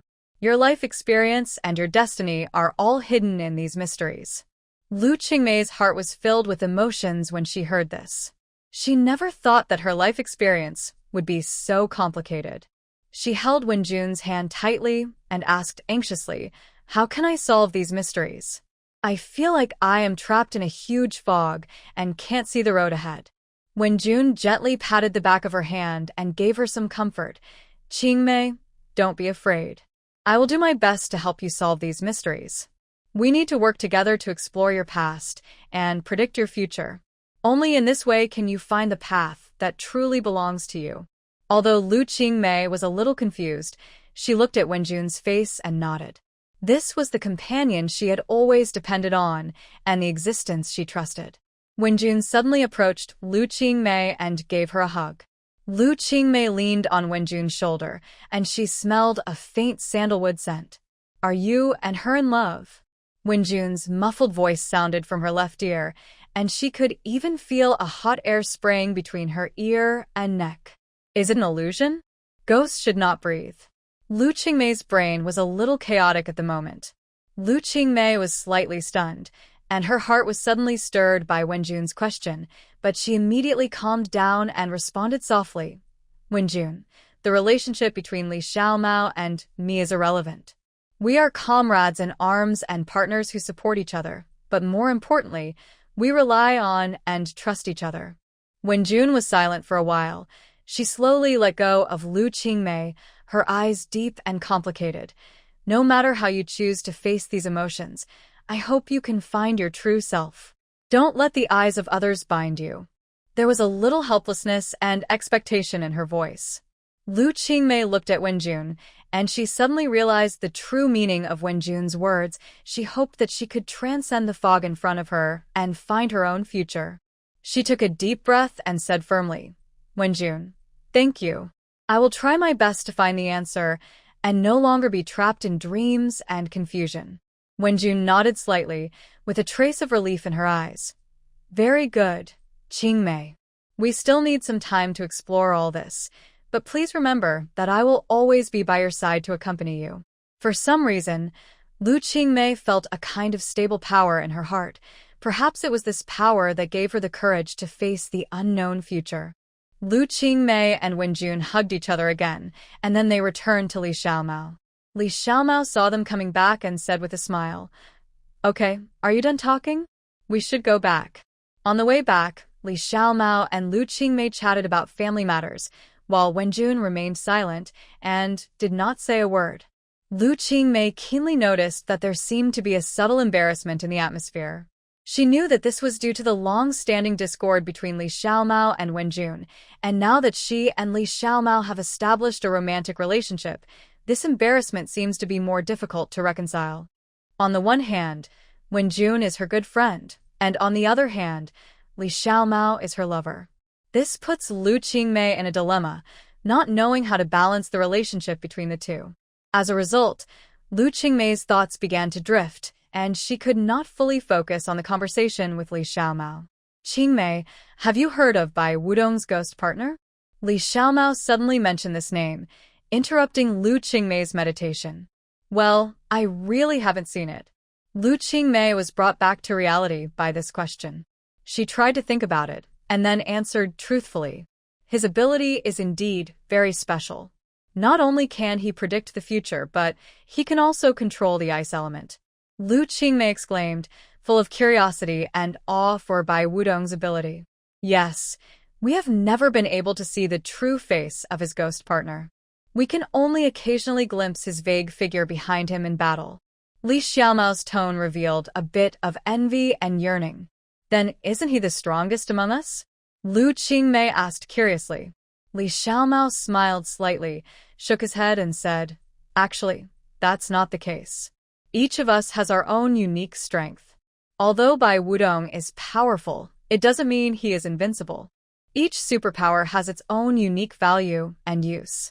Lu Qingmei nodded and agreed with Li Xiaomao's words.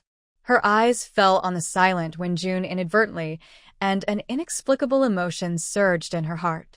She wanted to say something to ease the awkward atmosphere, but she didn't know how to start. Wenjun, I bought you truffle chocolate and matcha ice cream. They are all in the refrigerator. Let's go back and eat them together later. Lu Qingmei finally plucked up the courage to say. Li Xiaomao sneered on the side and said nothing.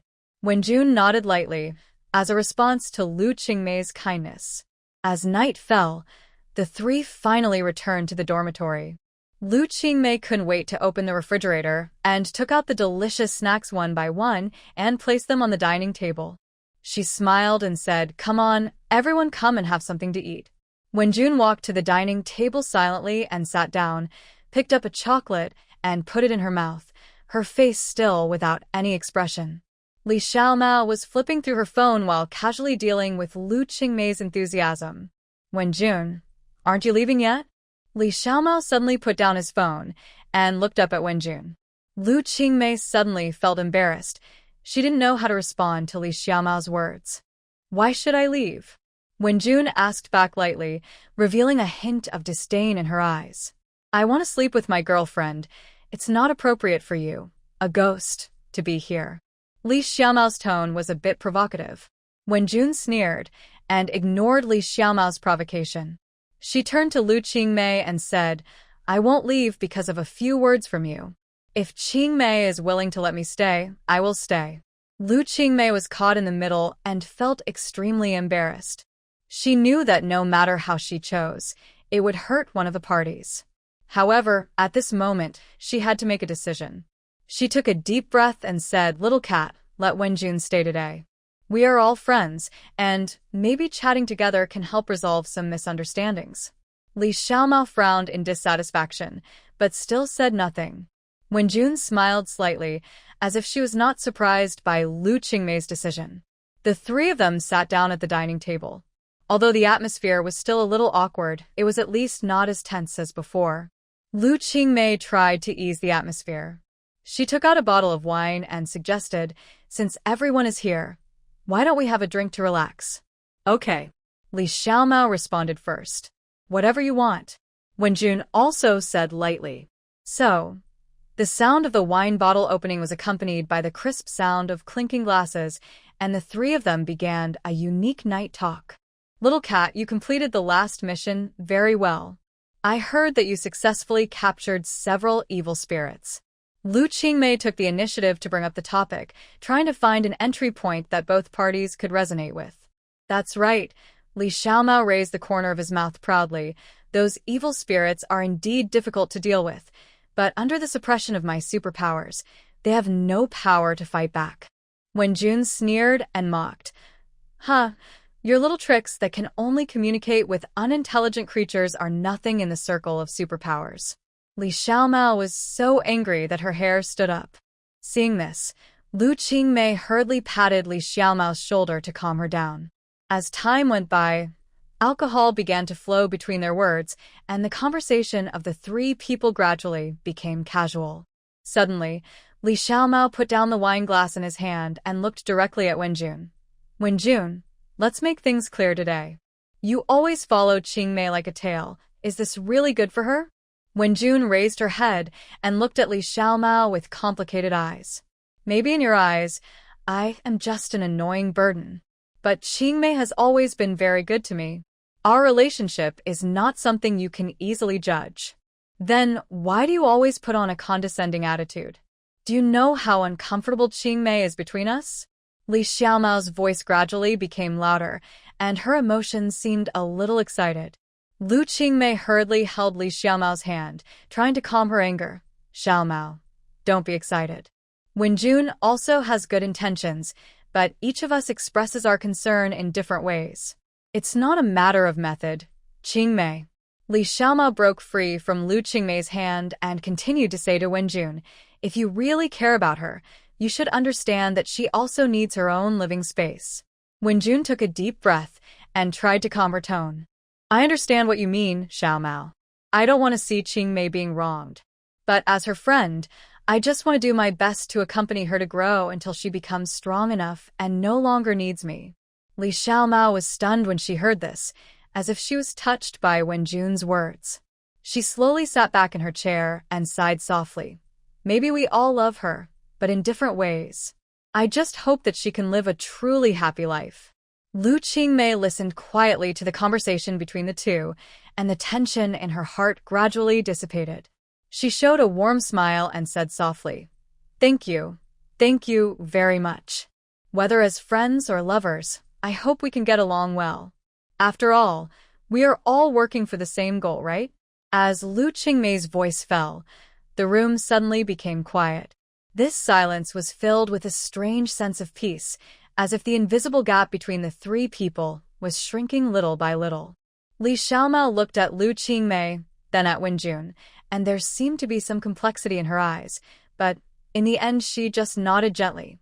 "Okay, I will try to accept this situation, as long as Qingmei is happy." Wenjun also remained silent. She looked down at her fingers and seemed to be making some kind of trade-off in her heart. Finally, she raised her head and looked at Li Xiaomao firmly. "Xiaomao, I don't intend to fight for anything. I just hope that Qingmei can feel happy when she is with us. If you really love her, work together to give her a happy future." Li Xiaomao was stunned, and then felt an indescribable sense of relief deep in her heart. She sighed, picked up the wine glass, and raised it to Wenjun. "Okay, then let's toast to Lu Qingmei's happiness." Wenjun smiled slightly and also raised the wine glass. "Cheers." Lu Qingmei felt the change between the two and was moved. She also picked up the wine glass and clinked it with them. Thank you so much." After a few glasses of wine, the conversation between the three gradually relaxed, and the atmosphere seemed much more pleasant. They began to recall the interesting things in the past, chat about the trivialities of life and their respective dreams. As time passed, the night became darker. Looking at the dark sky outside the window, Lu Qingmei suddenly suggested, "Let's go to the rooftop to see the stars?" Li Xiaomao and Wenjun looked at each other and nodded. So, they took the remaining bottles of wine and walked to the rooftop together. The night breeze on the rooftop was slightly cool, with a faint scent of flowers. The three of them stood side by side at the railing, looking up at the starry sky. "The stars are so beautiful," Lu Qingmei said with emotion. "Yes, every one of them is so shining," Wenjun echoed. Li Xiaomao looked at the bustling city lights not far away and suddenly whispered, "Although the stars are beautiful, perhaps we can only see their true brilliance at night. Just like us, we can only discover the preciousness of each other in difficult times." After hearing this, Lu Qingmei felt warm in her heart. She took 2 steps closer and held the hands of Li Xiaomao and Wenjun. "We have gone through so many difficult times together, so no matter what, I hope we can always move forward hand in hand." Wenjun quietly felt Lu Qingmei's warm palm, and her heart was filled with firm belief. Li Xiaomao took a deep breath and held the hands of the one person and the ghost tighter. "Okay, we will definitely and never separate." The night breeze blew, and their heartbeats seemed to be beating in sync at this moment. After this night talk, they finally understood that true friends and lovers are those who can still stand firmly by their side in the most difficult times. The three people on the rooftop leaned on each other, as if they had turned into the brightest star in the endless starry sky. No matter how unknown the future is, they are willing to face it together and greet every new dawn.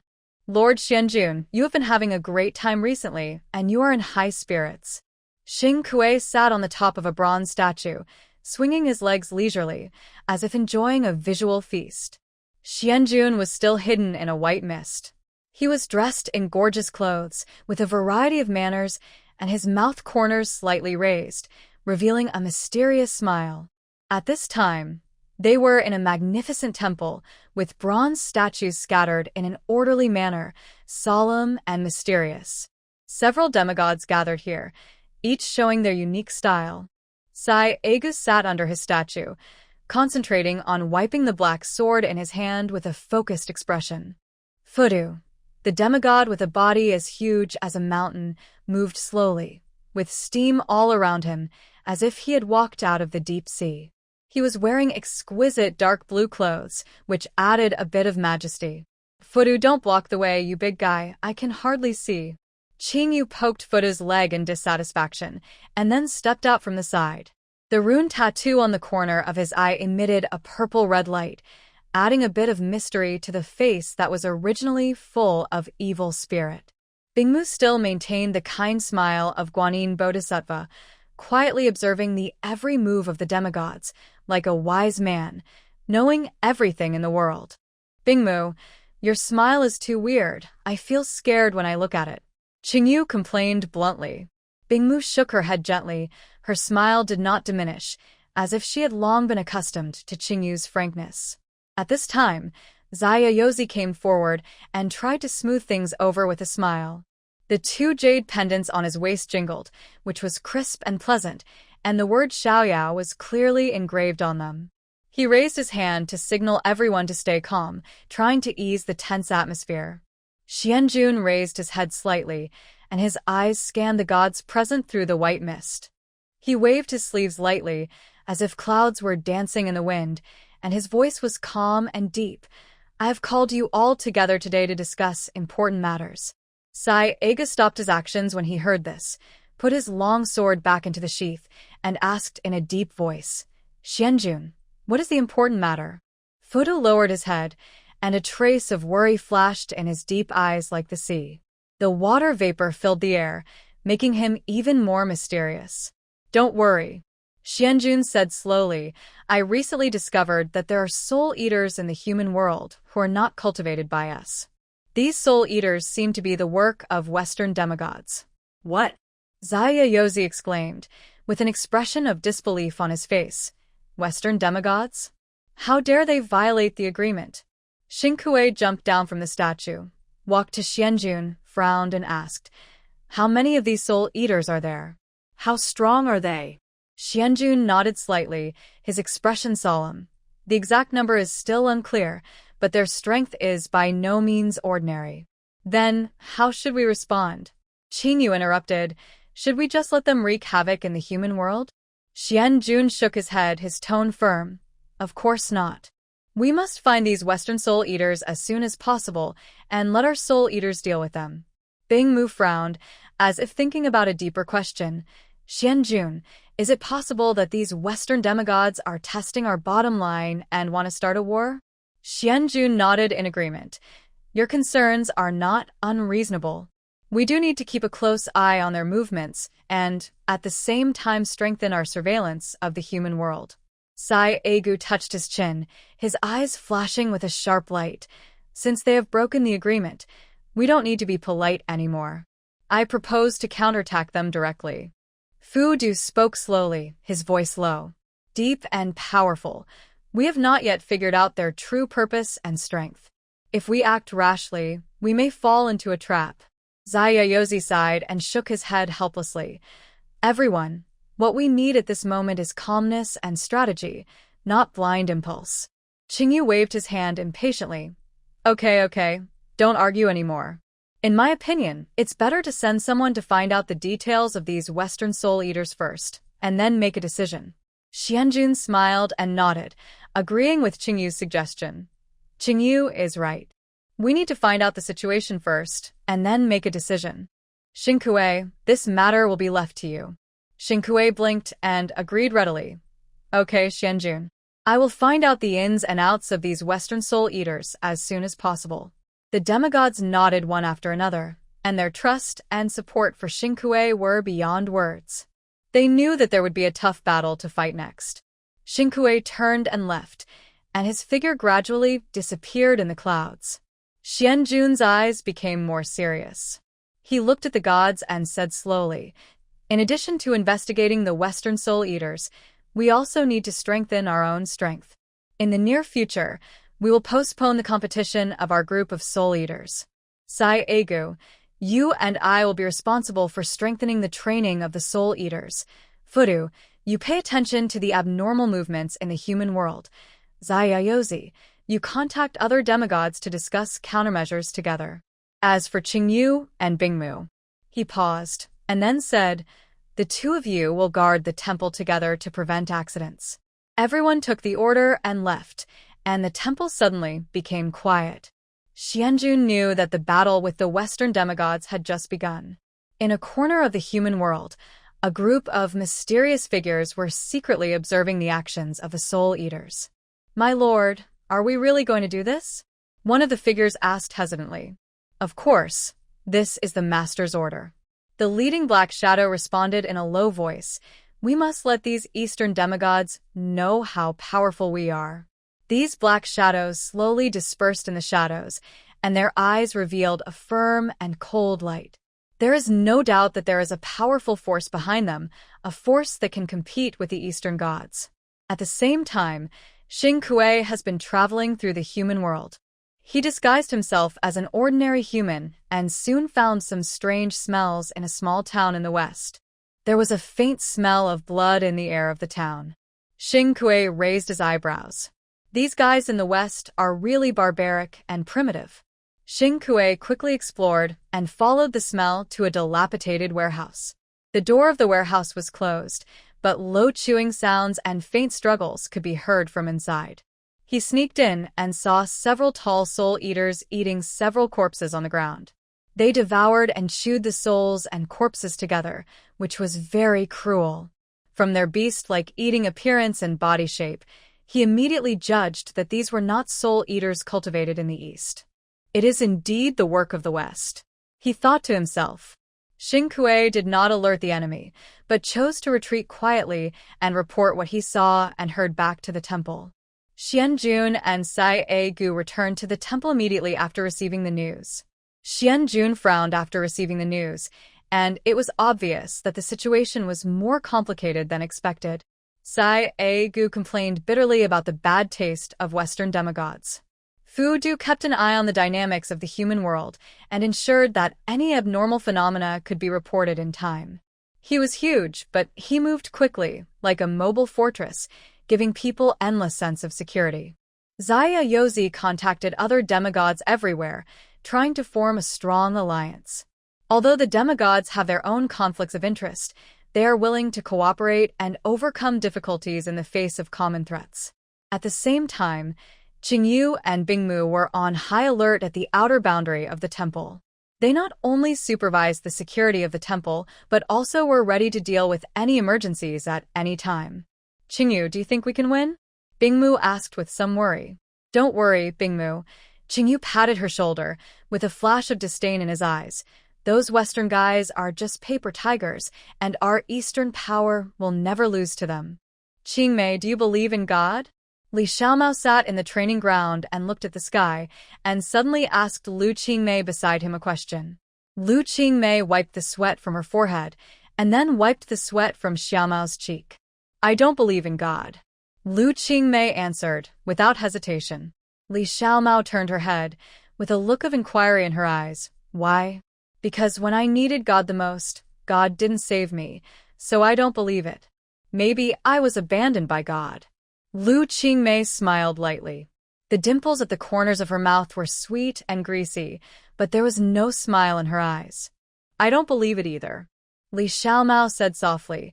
"If God really exists, why are there so many misfortunes in this world?" Lu Qingmei turned her head and looked at her, with a flash of surprise in her eyes. She didn't expect that this always optimistic girl would have such profound thoughts. "However, we can become stronger with our own strength." Li Xiaomao clenched his fists, as if to cheer himself up. Lu Qingmei smiled, and she nodded vigorously. "That's right. We don't rely on God. We have to rely on our own efforts to protect this land." Their eyes met, and a tacit understanding flowed between the two. At this time, a gust of wind blew and lifted their hair. Lu Qingmei's long hair floated to the tip of Li Xiaomao's nose, and a faint scent of grass and wood rushed into Li Xiaomao's nasal cavity. "It smells really good." Li Xiaomao mutarat. Lu Qingmei looked at her in confusion. "The smell of your hair," Li Xiaomao explained with a blushing face, "a faint scent of grass and wood." Lu Qingmei smiled, very happily. "Then you should smell it more often in the future," she said softly. The fate of the two worlds has long been closely linked. The disputes between the gods are no longer limited to their domains, but also affect every corner of the human world. However, for mortals like Li Xiaomao and Lu Qingmei, The War of the Gods seems to be a legend far away.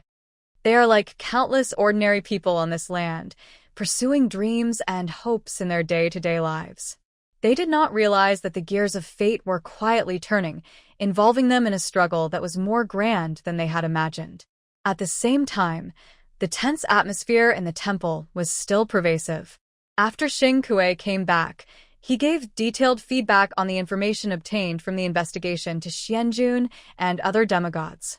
Hearing about the cruel behavior of the Western Soul Eaters, the expressions of the gods became more serious. We must take action and not let them continue to wreak havoc. Xianjun said solemnly. But what should we do? Fight them directly? Xing Kuei asked. No, we need to make a comprehensive plan. Moreover, this matter may not be that simple. Xianjun said thoughtfully. At this moment, a priest rushed in, saluted and said, Report to the Lord. It's not good. Something abnormal has happened in the world. Qingmei, Xiaomao, gather. A group of strange superpowers from the west have come to our territory to cause trouble. Shunbei walked to the training ground with a serious look and called Lu Qingmei and Li Xiaomao. Western? Oh my foreigners. Lu Qingmei's eyes widened, with a bit of surprise and curiosity on her face. In this world dominated by Eastern gods, Western superpowers are both mysterious and attractive to them. It seems that they are still very powerful superpowers. Captain Han asked us to go over and see the situation first. Shunbei continued, revealing a hint of solemnity in his tone. Foreign superpowers? Li Xiaomao and Lu Qingmei looked at each other, and a trace of curiosity surged in their hearts. Although they would encounter various superpowers on weekdays, this was the first time they had heard of Western superpowers, which undoubtedly brought a little ripple to their peaceful lives. No matter where he came from, if he dared to run wild in our territory, let them taste our power. Lu Qingmei clenched her fists, and her eyes flashed with fighting spirit. She has always been a fearless person, and now hearing that there is a Western superpower coming to provoke her, it has aroused her fighting spirit. That's right, Xiao Qingmei, we can't lose to foreigners. Li Xiaomao nodded with a smile, his eyes also shining with determination. Although they are just ordinary superpowers, their pride and passion make them never flinch in the face of any challenge. The three of them quickly packed up their equipment and rushed towards the location of the incident. When they arrived at the scene, they saw a group of tall Westerners with deep faces standing there. They exuded a powerful aura that no one dared to underestimate. That's them. Shunbei pointed at the group of Westerners and whispered. Lu Qingmei and Li Xiaomao looked carefully and found that not only were these Westerners tall, but each of them had a temperament that was different from ordinary people. Some of their eyes were as sharp as eagles, and some of their faces were as cold as ice. You could tell at a glance that they were not ordinary people. It seems that the opponent we met this time is not easy. Lu Qingmei frowned and said softly, It doesn't matter. We are not vegetarians. Li Xiaomao smiled and encouraged himself and Lu Qingmei. At this moment, facing these Western superpowers, although they felt a little pressure, they were more excited and expecting. The two sides soon faced off in a tense confrontation. Although they didn't understand the language, they could see each other's hostility and fighting spirit from each other's eyes. This is a contest between Eastern and Western superpowers, and it is also a battle about glory and dignity. Dividing between humans and gods, Fudu returned to the palace. Xianjun quietly called Fudu outside the palace, who was crouching to watch the situation in the world. At this time, Fudu moved his huge body back into the hall, and the demigods looked at him helplessly. Something has happened in the world, Fudu. You don't have to squat anymore. The Soul Eaters in the west have begun to cross the border. Shunbei has brought several of our Soul Eaters to confront them head-on. Sai aku pest Fudu. Explain. Fudu scratched his head and then reacted. At this time in the human world, Shunbei, Li Xiaomao, and Lu Qingmei have already started a fierce competition with the Western powers. Although the opponent was powerful, the three of them relied on their excellent coordination and extraordinary strength to not fall behind at all. Qingmei and Xiaomao gradually began to lose their strength. Back to back, They looked warily at the blonde and blue-eyed foreigners in front of them. What's going on with them? Are they so strong? Mao Mao frowned. We underestimated the enemy. Lu Qingmei wiped the sweat from her forehead and cheeks lightly. Her tone was indifferent, but the excitement in her eyes became more and more intense. What now? The kitten asked in a low voice. What else can we do? Fight to the end. Lu Qingmei clenched her hands into fists and looked forward firmly. Before she finished speaking, she rushed towards the enemy, like an arrow from a string. Seeing this, the little cat was not willing to be outdone and followed closely behind. For a time, the battle was fierce on the field, and it was difficult to tell the winner between the two sides. However, as time goes by, Qingmei and Kitty's physical strength gradually runs out, but the other side seems to have inexhaustible strength. At this moment, the kitten suddenly discovered the opponent's weakness, their leader. I saw her body flashing, and she was behind the leader in an instant, stabbing his back with the dagger in her hand. The leader was a rather tall man. He looked to be at least 1.9 meters tall. Others called him Stephen, and everyone gathered around him in a tacit understanding. Stephen, watch out. Kitty's dagger had already reached Stephen's back, as if it could pierce his heart in the next second. However, her raid did not go as smoothly as expected. Stephen's figure seemed to become blurred, and then disappeared from her eyes in an instant. Kitten, be careful, Lu Qingmei shouted. Sure enough, the next moment Stephen appeared on the left side of the kitten, and a big hand grabbed her wrist so hard that she almost let go of the dagger. The kitten glared and resisted with all her strength, but Stephen's strength was so amazing that she was almost unable to move. The situation was critical. Lu Qingmei reacted quickly. She clasped her hands together and activated her internal energy. A blue light suddenly appeared in her palms, and she swung it in the direction of Stephen. Although this palm did not hit Stephen directly, it forced him to let go of the kitten. He frowned and took a step back, with a trace of surprise on his face. Little guys, it's really not easy, Stephen said with a sneer. Lu Qingmei did not respond to her words, but pulled the kitten back and quickly exchanged a look with her. Both men understood that confronting the other leader was not a wise move, and they needed to find another way. At this time, other members of the enemy were not idle either. They took a moment to breathe and then attacked Qingmei and Kitty again. Qingmei nimbly dodged the fierce attacks of several superpowers, but the opponents obviously would not let her go and surrounded her again and again. We can't remain passive like this, Kitty said through gritted teeth. That's right, Lu Qingmei responded in a low voice. We need to find a way to destroy their formation. After saying that, Lu Qingmei rushed towards the enemy closest to her. She gathered all her strength, jumped up suddenly, and raised her right leg, a volley kick to the opponent's head. However, this is just the beginning. Lu Qingmei didn't stop, and then used the gun in her hand to rotate and cut into the defense line of another enemy. This series of rapid attacks made the enemy unable to react for a while. Mao Mao was covering next to her. She brandished her dagger and shuttled between the enemies as fast as lightning, looking for their weaknesses. Every attack was precise and deadly. Soon after, the two men succeeded in tearing a gap in the enemy's formation. Good job, keep up the pace, Lu Qingmei shouted.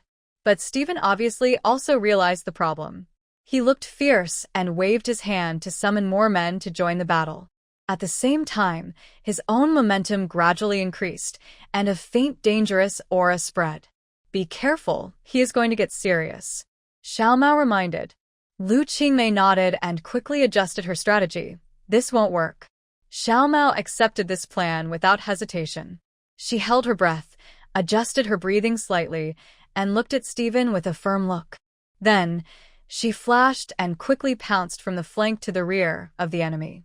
Lu Qingmei rushed towards Stephen head-on, gathering stronger power in her hands, and started a head-on confrontation with him. Every punch and kick she threw was full of great power, forcing Stephen to deal with it seriously. The confrontation between the two was like lightning and flint, extremely fierce, and the air was filled with a tense atmosphere. Xiao Mao hid in a corner of the battlefield and quietly approached Stephen, who was fighting with Qingmei. Her eyes were fixed on the target, not allowing the slightest deviation. Finally, a moment appeared. Stephen was distracted by Qingmei's fierce attack, revealing a flaw. Xiaomao did not hesitate and stabbed Stephen's left rib with the dagger in her hand. This attack was a concentrated explosion of all her strength. The moment the dagger stabbed, Stephen's body shook violently and his face changed suddenly.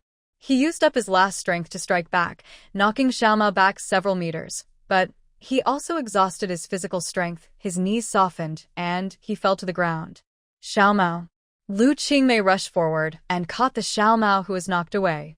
A trace of blood flowed from the corner of Xiaomao's mouth, but her eyes flashed with a light of victory.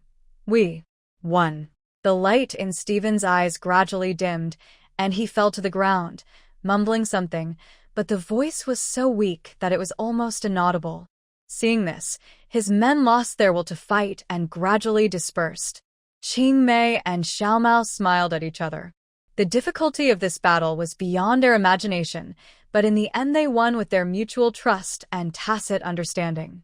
However, just as they were about to leave, Xiaomao suddenly found a row of strange symbols on her arm. She was startled and turned to look at Qingmei and found that she also had the same symbols on her body. This is... Xiaomao touched the symbol in confusion. The marking was successful. Stephen was lifted up by his men, and he miraculously recovered his life signs. He sneered at Lu Qingmei and Li Xiaomao and spoke to them in broken Chinese. Shunbei rushed in from the periphery of the battle at this time. He looked ugly. It turned out that he had been held back by a power user like him. Shunbei looked at the motorcycle going away, feeling anxious and angry. He knew that the enemy this time was much more complicated and powerful than the ones he had encountered before. They not only had extraordinary combat power, but also seemed to have mastered more terrible technology or magic, and Stephen was obviously not really defeated. Shunbei gritted his teeth and quickly sorted out his thoughts. He decided to return to the base immediately, meet up with the team, report everything that had just happened in detail, and find a way to solve the strange symbols on his body as soon as possible. Lu Qingmei and Xiaomao staggered back to the base. They dared not stop and could not slow down along the way. Li Xiaomao was seriously injured, and his consciousness had begun to blur. Fortunately, Lu Qingmei was still strong. She tried her best to control the motorcycle to drive steadily. Lu Qingmei did not know how to ride a motorcycle, but it seemed that people could do anything in an emergency. She quickly calculated the distance to the base in her mind. Xiaomao's voice behind her became weaker and weaker. She remembered that Han Yi had a group of medical personnel in the base to build a simple infirmary with all the necessary medical facilities. When they arrived at the base, Lu Qingmei shouted, "Help! Xiaomao needs emergency treatment." The door of the infirmary was quickly pushed open. Several doctors and nurses rushed in quickly, lifted the bloody Xiaomao onto the emergency bed, and quickly pushed him into the emergency room. Lu Qingmei stood outside the emergency room with burning eyes and a heavy heart. At this time, Shunbei also rushed back. Seeing this, he immediately ran to Lu Qingmei. "How is it?" Xiaomao. "Still receiving emergency treatment." Lu Qingmei's voice was hoarse. Shunbei hit the wall hard, turned around and said to Lu Qingmei, "We can't just let them go. There must be something strange about these strange symbols. We must thoroughly investigate them." Lu Qingmei nodded, her eyes becoming more determined. "After Xiaomao is out of danger, we will act together. No matter what, we must figure out the meaning of these symbols and Stephen's real purpose." As time went by, Xiaomao was gradually out of danger, but she still needed a long period of recuperation. Lu Qingmei stayed in the ward, holding Xiaomao's hand, silently praying that she would recover soon. At the same time, Shunbei and other team members began to investigate the source of those strange symbols. All kinds of instruments in the base were put into use, and various analyses, tests, and investigations were carried out one after another. In the end, they found that these symbols had some special energy fluctuations, similar to some ancient magic formulas. "We need further clues," Shunbei said with a frown, "and we must find a way to remove it as soon as possible." At this moment, The base's monitoring system suddenly sounded an alarm, and a strange message was transmitted through the encrypted channel. Shunbei answered the call quickly, and a mysterious face appeared on the screen. The man was wearing a hood, with only a pair of sharp eyes exposed. I know you are confused now. I can provide some useful information, but the condition is that you must help us fight Steven. The man said in a low voice. Who are you? Why do you know this? Shenbai questioned. My identity is not important. What's important is that we have a common enemy. The man replied indifferently, Steven is not just an ordinary superpower. The power behind him is much larger than you think. These symbols are an ancient sealing technique, the purpose of which is to control and weaken you. Sealing technique? Shinbei couldn't help but be shocked. Then how can you remove these symbols? Yes, but this requires you to get something called Purification Crystal, which is located in a very secret place. I will send you the coordinates. After the man finished speaking, the screen went black, and then a string of coordinate information appeared on the screen. Shunbei and Lu Qingmei looked at each other and saw determination in each other's eyes. Although this may be a trap, they have no choice. In order to save the kitten and to uncover the secret behind Steven, they must take this risk. 3 days later, Lu Qingmei and Shunbei had prepared all the equipment. According to the coordinate guidance, they set out for the secret location. It was a mountainous area surrounded by dense forests, almost completely isolated from the outside world. We have to be careful, no one knows what dangers there may be. Shenbai warned.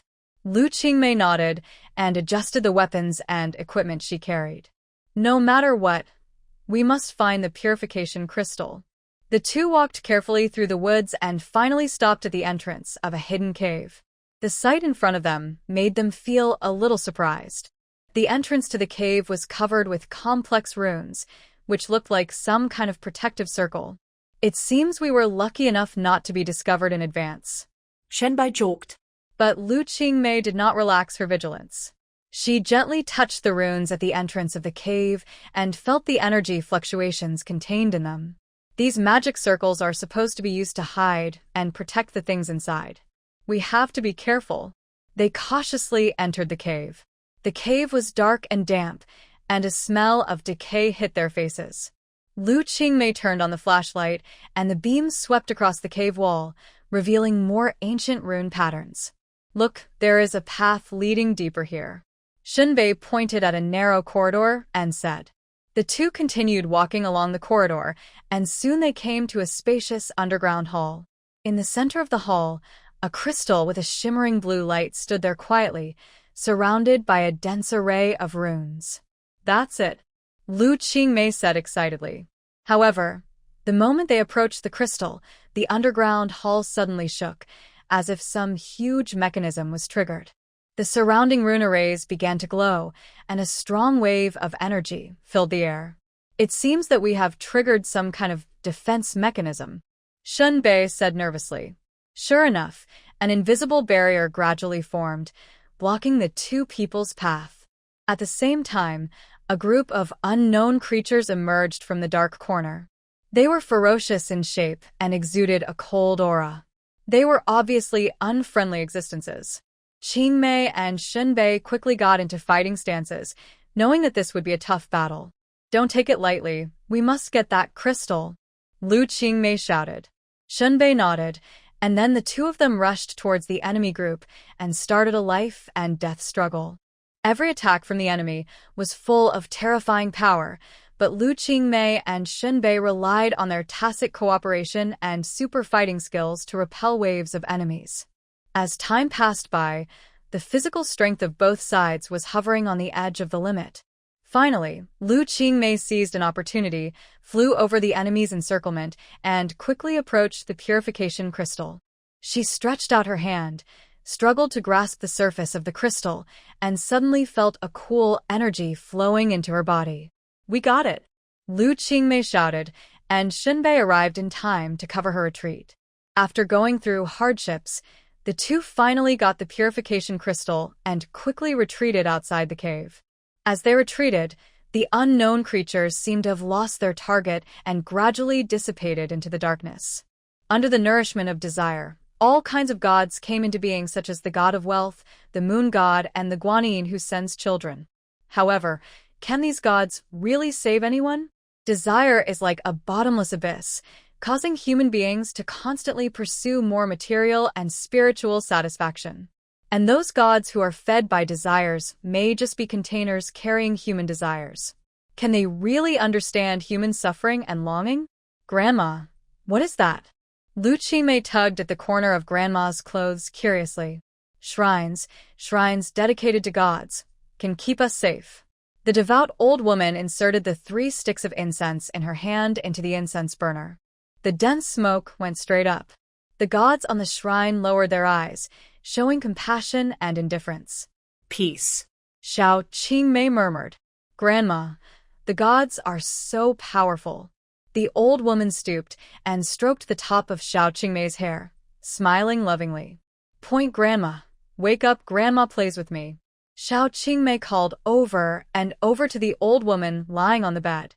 But at this time, Grandma didn't respond to her as usual for some reason. Grandma, I'm hungry. I'm so hungry. Xiao Qingmei shook her grandma's body and cried loudly. However, Grandma didn't respond and just lay there quietly. Qingmei was terrified. She had never experienced anything like this. Suddenly, she remembered the shrine where her grandma often took her to worship. So, she ran to the house where the shrine was with bare feet, regardless of wearing shoes. Qingmei knelt in front of the shrine, clasped her hands, and prayed devoutly. God, please let my grandma wake up. Amid the smoke, the statue on the shrine seemed to move. Qingmei's eyes widened, expecting a miracle to happen. However, after a long time, Grandma still did not wake up. Qingmei's eyes gradually dimmed, and she began to doubt whether gods really existed. The desperate Xiao Qingmei slid to the ground leaning against the shrine and sobbed softly. Why won't the gods protect us? Qingmei raised her head and looked at the statue, with tears in her eyes. Suddenly, a gust of wind blew and opened the curtain in front of the shrine. Qingmei was surprised to find that there was another statue behind the statue. This statue was even more worn out than the previous one, and it was covered with dust and cobwebs. Qingmei hesitated for a moment, slowly reached out her hand, and gently touched the statue. In an instant, a flash of light flashed, and the statue actually made a low voice. Child, you want your grandma to wake up, right? Yes, Lord God. Please let my grandma wake up. Qingmei said eagerly. Okay, but you need to pay a price. The voice of the statue was a little mysterious. What price? I'm willing to pay, as long as it can make Grandma wake up. Qingmei answered without hesitation. Demarcation line. Lu Qingmei opened her eyes suddenly, and Li Xiaomao looked at her with concern. Did you have a nightmare? Yes. But I can't remember it again. Lu Qingmei was about to speak but found that she couldn't remember anything. Then forget it. Li Xiaomao held Lu Qingmei's hand. I'll be with you. Sleep a little longer. The two of them lay side by side on the single bed in the dormitory. The space on the bed was limited, so they were facing each other. Xiaomao gently stroked the top of Lu Qingmei's head. Qingmei looked up in a trance. This feeling, someone had touched the top of her head so gently before. Who was that person? Lu Qingmei tried to recall, but she couldn't remember who that person was. She always felt an inexplicable sense of loss lingering in her heart. Xiaomao, do you believe in gods? Li Xiaomao paused. I think I asked you this question before. I don't believe in gods. Lu Qingmei seemed to remember the question that Xiaomao asked her last time on the training ground, and she smiled a little reluctantly. Why? Li Xiaomao asked. Because gods never favor people like us. Lu Qingmei's eyes were indifferent, and she looked a little empty and scary. Li Xiaomao wanted to say something, but was interrupted by Lu Qingmei. Okay, go to sleep. Once people have emotional connections, they will inevitably suffer. Family, friendship, love. Lu Qingmei, the transaction begins. A distant and ethereal voice came from the position of the statue. Qingmei, I want to eat chocolate. When June walked to the refrigerator and motioned Lu Qingmei to open the refrigerator. At this time, Xiaomao received an outing mission with Ruan Qingyao. A series of strange and supernatural events occurred in a small town. Only Qingmei and Wenjun were left in the room. Wenjun, you rarely appear recently. Lu Qingmei looked at Wenjun in front of her with a dark and unclear look. She always felt that there seemed to be an extra layer of barrier between them. Well, When Jun's eyes evaded, she turned her back to Lu Qingmei. I've been a little busy recently. Lu Qingmei sighed, took out a piece of chocolate, and handed it to Wenjun. You still like chocolate so much. Wenjun took the chocolate and ate it silently. The atmosphere was a little awkward, and neither of them spoke. Time seemed to be frozen in the awkward silence, passing by every second. Lu Qingmei felt that the air was full of unspoken questions and unresolved knots. She knew very well that this emotional barrier was not formed in a day or two. Wenjun, if you have any troubles, you can tell me. Don't keep it to yourself. Lu Qingmei finally broke the silence and said gently. Wenjun's hand paused slightly while eating the chocolate. She lowered her head, and a bitter smile appeared on her face. Qingmei, do you know? There are some things that even the closest people may not understand. When Lu Qingmei heard this, her heart became heavier. She walked to Wenjun and gently held her hand. But I am willing to try to understand you and try to share with you. Wenjun raised her head, her eyes mixed with complex emotions. Really? There was a hint of expectation in her voice, but more of suspicion. Really? Lu Qingmei nodded firmly. You know, you grew up with me, and we have been through so many ups and downs together. Wenjun, you are my closest relative in this world. I don't want to see you in trouble and helpless. Qingmei, I seem to have remembered some fragments of my memories before I died recently. Maybe I may be leaving soon. Wenjun's voice became weaker and weaker. Leave? Lu Qingmei was stunned. She had never considered that Wenjun would leave her. Wenjun's words were like a sharp sword, piercing deeply into Lu Qingmei's heart. She had never thought that there would be such a day when Wenjun would leave her. Shock and panic immediately swept over her. She held Wenjun's hand tightly, her voice trembling slightly. What do you mean by leaving? Where to? The complex emotions in Wenjun's eyes became more and more intense. I don't know why it is like this, but those fragments of memory appear in my mind more and more frequently, and sometimes I can't even control it. Her voice was low and weak, as if carrying endless heaviness and loneliness. Lu Qingmei felt that her chest was oppressed, and she could hardly breathe.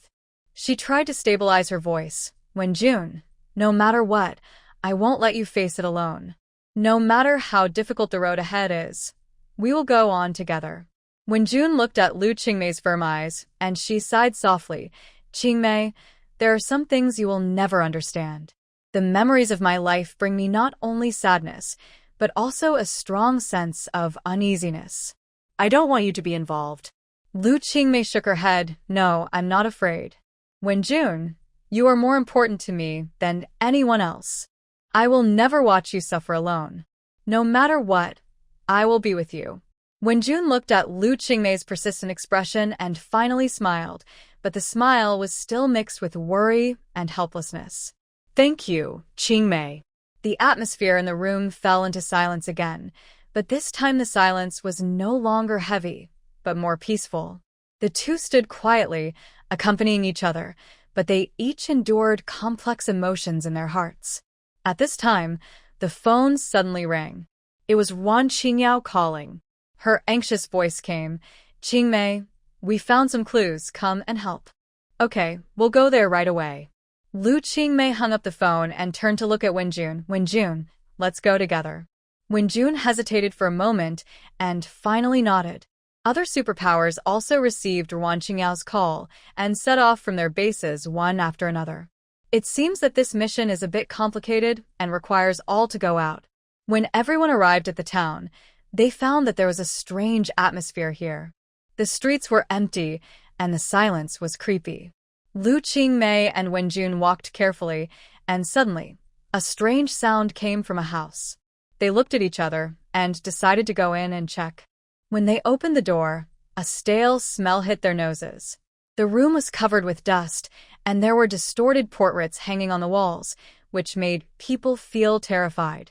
At this moment, a black shadow flashed by, and Lu Qingmei and Wenjun became alert instantly. However, the black shadow did not attack them, but slowly turned around and revealed a pale face. Qingmei frowned. This face was very familiar, but she couldn't remember it. The transaction begins. A cold and emotionless mechanical voice sounded in Lu Qingmei's mind. She pressed her temples on both sides with her hands in some pain, and the violent pulsation of blood vessels made her feel uncomfortable. The face in front of her was pale but extremely familiar, and the half-closed eyes reminded her of the compassionate and indifferent bronze statue in the temple. Lu Qingmei endured the headache and stared at the black shadow in front of her. She realized that this was not an ordinary supernatural event, and there might be a bigger conspiracy behind it. Who are you? Lu Qingmei asked sternly. The shadow raised his mouth slightly, revealing a mysterious smile. I am you, Qingmei. Lu Qingmei's heart was shocked. She stared at the shadow with wide eyes. Impossible. How could you be me? The shadow chuckled, and the laughter echoed in the room. Creepy. The truth you have been trying to cover up. Have you forgotten the deal you made? The price you have to pay. Wenjun held Lu Qingmei's hand tightly and whispered, Qingmei, don't listen to her nonsense. Let's deal with her together.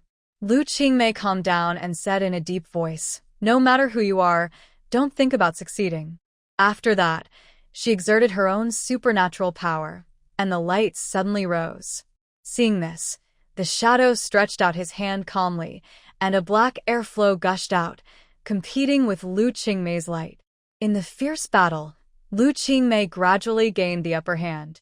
At the critical moment, the shadow suddenly turned into a wisp of black smoke and dissipated in the air. The room returned to calm. Only the old smell remained. Lu Qingmei panted, looking at the empty room, her heart full of doubts and worries. What was that just now? Wenjun's voice sounded behind her. Lu Qingmei shook her head. I don't know. But what is certain is that she'll come again. We must be careful. The two walked out of the room, and the sunlight outside sprinkled on their bodies, bringing a touch of warmth. However, Lu Qingmei's mood was still heavy. Where did all the people in this town go? Why is it like a ghost town? Han Yi walked and looked around in confusion. Several people have already met up. Shun Bei, Han Yi, and Si Xiaowei walked together. Li Xiaomao and Wan Qingyao walked from another direction of the town. Lu Qingmei walked out of a house, with Wenjun absent-mindedly. Look over there. It seems to be the two of them. Si Xiaowei whispered and pointed to the distance. Li Xiaomao and Wan Qingyao also saw them and hurried over here. Something is wrong here. Let's leave first. Lu Qingmei's face was a little pale and looked very tired. What happened? Shun Bei asked. Let's go inside first. Lu Qingmei led everyone into a room next door. Everyone sat together and listened to Lu Qingmei's story of what happened to her and Wenjun just now. It turned out that they found some strange signs in the town, as if there was a mysterious force affecting this place. Recently, the things we have encountered are getting weirder and weirder. Foreign superpowers, strange black shadow organizations, and what happened to Qingmei and Wenjun in this town just now. Shun Bei lowered his head to analyze, and the ghost girl named Agu who had been following him stood silently beside him. Han Yi also nodded in response to Shun Bei, and some flames occasionally jumped on his shoulders. Bing Mu also floated beside Han Yi with her arms folded. Si Xiaowei was still so timid, and the male ghost next to him who called himself Xiaolon rolled his eyes at her unpromising appearance, and the jade pendant with the word Xiaoyao engraved on his waist jingled. Li Xiaomao hooked his curly hair with his fingers boredly, staring straight at Lu Qingmei, and occasionally glanced at Wenjun who followed Qingmei with his peripheral vision. The ghost of the little boy who followed the kitten, Su Xingyu, and Wenjun looked at each other obscurely. Su Xingyu raised his eyebrows, and Wenjun quickly turned his eyes away. Wan Qingyao sat on Su Du's huge shoulders and carefully used his mind-reading ability to search for traces of living people in the town. But obviously there was no gain. Several people had their own thoughts and fell into deep thought. Maybe there is some connection between them. Han Yi said thoughtfully. Anyway, let's search here first. Shen Bei decided. So, everyone was divided into two groups again. one led by Shinbei and the other led by Han Yi, and they searched for clues in the town respectively. Han Yi and his party came to an abandoned church, which was filled with a gloomy atmosphere. Si Xiaowei nervously grabbed the corner of Han Ye's clothes, and the flames on his shoulders jumped more frequently. "Don't be afraid, I'm here." Han är komforterad. At this moment, a low laugh came and echoed throughout the church. Han Yi looked around vigilantly, and the flames rose instantly. "Who's there?" he shouted loudly. He. "You are finally here." A hoarse voice came from the darkness. Suddenly, a group of black figures rushed in from all directions and surrounded Han Yi and others.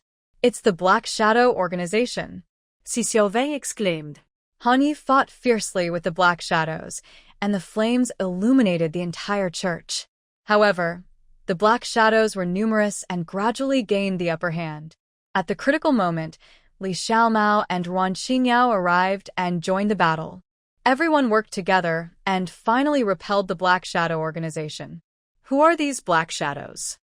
Han Yi said, panting. "It seems we have to find more clues quickly," Shinbei said.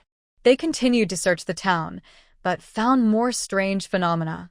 As they continued to search in depth, the sky gradually darkened, and the town was so silent that only their footsteps and breathing were left. There seemed to be countless eyes hidden in every alley staring at them, making people shudder. "We have to be careful. It's really weird here," Li Xiaomao said in a low voice while looking around warily. Ruan Qingyao frowned slightly. His mind-reading ability seemed to be interfered with here, and he was unable to accurately locate the traces of the townspeople. He sighed softly and decided to give up on using mind-reading for now. Shinbei led everyone into a seemingly ordinary house. The doors and windows were closed, but the interior seemed unusually quiet. As they entered, a smell of decay filled the air. Han Yi used flames to illuminate the dark corners, and they found some old papers and books in a room. These books seemed to record some of the history of this town. Si Xiaowei flipped the pages in his hand and muttered something. "We must find the clues," Shinbei said firmly, feeling that he was getting closer to the truth. Suddenly, a strange text appeared on the page. "The Forbidden Land, the Lord of Shadows, the choice between sealing and liberation." "What does this mean?" Li Xiaomao asked, confused. "Maybe this is some kind of prompt, guiding us to find the answer somewhere," Han Yi guessed. At this moment, Wen Jun suddenly screamed, "Look outside!" Everyone quickly ran to the window and saw through the window that there was a large-scale crowd gathering outside. It seemed that all the residents of the town were there. In the empty square in the center of the town, they gathered around a huge black statue and performed some strange ritual. "What is going on?" Lu Qingmei asked in surprise. "It seems we have to go take a look," Shinbei said decisively. They quietly followed these townspeople to the square and noticed that the aura emanating from the statue was unsettling. Han Yi tried to get closer to observe, but was pushed away by an invisible force. "What is this statue?" he asked doubtfully. At this time, a mysterious man in black robes appeared above the statue. His face was covered by shadows, making it difficult to see his true face. "Welcome to the Forbidden Place, dear Soul Eaters." The mysterious man's voice echoed in the air. At this voice, Lu Qingmei looked up at the mysterious man in black robe. "Deal price, I am Yu Qingmei," was the voice of the dark figure I met during the day. Lu Qingmei's face suddenly changed. She clenched her fists, feeling uneasy and angry in her heart. Shinbei also noticed the change in her mood and asked in a low voice, "Do you know him?" Lu Qingmei nodded. "He is the dark shadow we met during the day." Han Yi frowned, flames in his palms jumping. "No matter who he is, we can't let him continue. It seems that the strange phenomenon in this town has a lot to do with him." "That is?" Li Mao Mao half squinted his eyes to try to see clearly the person who was surrounded by the crowd. Surrounded by huge sculptures. Erawan Buddha. Shinbei replied. Several people looked at Shinbei doubtfully. "Humph, evil Buddha." Lu Qingmei sneered, her eyes filled with disdain. Half of the mysterious man's face was hidden in the shadows, flickering on and off, looking down at everyone from a high position. Xiao Qingmei, we meet again. Upon hearing this voice, Lu Qingmei's face became a little pale, and her temples on both sides felt a little painful. Who are you? Li Xiaomao asked, glaring at the mysterious man. The mysterious man jumped down from the huge sculpture, like a god descending into the world. The surrounding villagers lowered their heads, as if they were afraid of offending the mysterious man in front of them. He walked forward slowly, his face still unclear. The mysterious man stopped just one step away from Lu Qingmei. He slowly raised his hand and reached for Lu Qingmei's cheek. Lu Qingmei wanted to step back, but her body seemed to be frozen and unable to move. Just when the mysterious man's hand was about to touch Lu Qingmei's face, Li Xiaomao rushed forward and pushed him away. What do you want to do? Li Xiaomao glared at the mysterious man. The mysterious man staggered and then let out a deep laugh after regaining his balance. I just want to see if her face is still as beautiful as before. The mysterious man's voice seemed to come from the underworld, which was creepy. Shen Bei, Han Yi, and others looked nervously at the mysterious man of unknown origin in front of them and were ready to fight at any time. The mysterious man glanced at each of them. It seems that they are all here. Well, there is still one more. The flame in Han Ye's hand was eager to try. This mysterious man actually knew all of their personnel, and even knew that Bai Wudong did not come out together this time. Why don't you worship the gods? The mysterious man's voice was filled with an unknown pressure. Why should we worship your so-called gods? Li Xiaomao looked directly at the mysterious man without fear. The mysterious man chuckled, circled around the few people, and finally stopped in front of Li Xiaomao. Interesting. But he changed the subject. Do you know the origin of this four-faced Buddha? Everyone was silent. They really knew nothing about it. Seeing this, the mysterious man's eyes flashed with a hint of pride. This four-faced Buddha is originally an evil god. It will devour people's desires and then give false satisfaction. Those people who have realized their wishes have actually paid a heavy price. After saying that, the mysterious man looked at Lu Qingmei, and you, Lu Qingmei, will be the next sacrifice. Don't talk nonsense. Li Xiaomao skulda. The mysterious man didn't care. He continued, soon, a grand sacrificial ceremony will be held here. And Lu Qingmei will be offered to the four-faced Buddha in this ceremony. We will never let this happen. Shen Bei gritted his teeth and said, then give it a try. The mysterious man smiled provocatively, but before that, you should think about how to deal with the anger of the four-faced Buddha. After that, the mysterious man turned into a cloud of black smoke and disappeared, leaving everyone with a look of astonishment. Only Lu Qingmei remained silent from beginning to end. Others subconsciously looked in the direction of Lu Qingmei, and Lu Qingmei, who was being stared at by everyone, just smiled indifferently. She endured the severe pain in her temple and said softly, a sacrifice to the gods and Buddhas? Then let's try. Everyone looked at each other with a heavy heart. They realized that they must find a way to stop the sacrificial ceremony as soon as possible to save Lu Qingmei. We can't just sit there and wait for death. We have to act quickly. Li Xiaomao broke the silence. Shen Bei nodded in agreement, but we know nothing about the four-faced Buddha and the sacrificial ceremony, and we need more information. Looking at the absurd and strange gathering of villagers in front of them, everyone had their own thoughts. Han Yi glanced at the villagers around him with sharp eyes. Maybe we can find clues from these people. Li Xiaomao echoed, yes, we can find an opportunity to blend in with them and find out the situation. Shen Bei thought for a moment, but if we act rashly like this, will it arouse their suspicion? Don't worry, I have a way.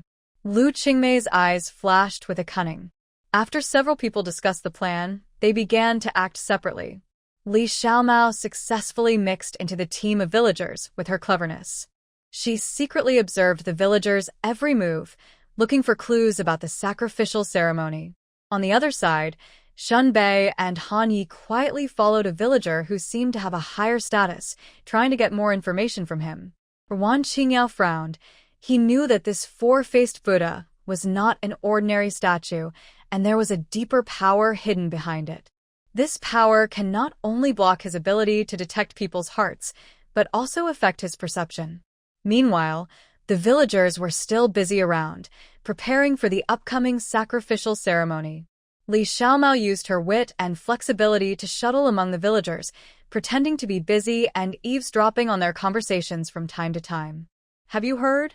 The sacrifice this time is a young and beautiful woman, and her blood will make the gods more satisfied. A villager whispered. Yes, it is said that she is a woman with the purest soul. Her sacrifice will definitely bring greater blessings to our village. Another villager echoed. These conversations were accidentally heard by Li Xiaomao. She couldn't help but feel angry, but she still suppressed her excitement and continued to search for more information. On the other side of the village, Shun Bei and Han Yi silently followed the villager, who seemed to have a higher status. The villager was in a hurry, looking back from time to time, as if he had noticed something, but he was not sure. When he turned a corner, Han Yi suddenly quickened his pace, quickly took out a special piece of cloth from his waist, and covered the villager's mouth and nose. The villager struggled for a few times, and then fell into a coma. Shinbei quickly took over the unconscious body and dragged him to a hidden corner. Hurry, we have to ask clearly. Shunbei took out a bottle of potion and shook it at the villager's nose. After a while, the villager woke up slowly, looking around with confused eyes, obviously not fully awake yet. Who is it? The villager shouted vigilantly, but his voice trembled with fear. Shinbei took a step closer and said coldly, If you don't want to die, answer our questions. When does the sacrificial ceremony begin? What preparations are needed? The villager trembled his lips. I don't know. I'm just a person in charge of some chores. Only the masters know the specific situation. Hani grabbed the villager's collar impatiently. Stop talking nonsense. Where are those so-called masters? The villager was intimidated by Hanya's momentum and stammered. The masters are at the altar in the back mountain. They are making final preparations. Shunbei and Hani looked at each other, quickly knocked the villager unconscious again, and then threw him in the corner. They knew that to truly stop the sacrifice, they had to face those so-called masters directly. Let's go, Shunbei said simply, and the two quickly moved towards the back mountain. Elsewhere in the village, Lu Qingmei stood alone in front of the huge four-faced Buddha, pondering the meaning of all this. From time to time, she recalled the words of the mysterious man in her mind. You will be the next sacrifice. Suddenly, she felt someone approaching.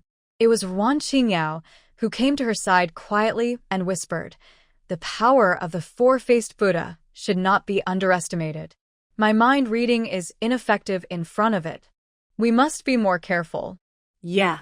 Lu Qingmei nodded, looking at the Buddha statue intently. If you want me to be a sacrifice, it's okay. She retracted her gaze and looked back at Wan Qingyao, who instantly understood what Lu Qingmei meant. Qingmei, isn't this a bit too risky? At this time, a low chanting sound came from the back mountain. The sacrificial ceremony is about to begin. Wan Qingyao frowned. We have to hurry over. The two of them flashed and rushed towards the back mountain. When they arrived at the altar, they found it empty. What's going on? Lu Qingmei asked in confusion. Wan Qingyao stared at the flame in the center of the altar, thinking.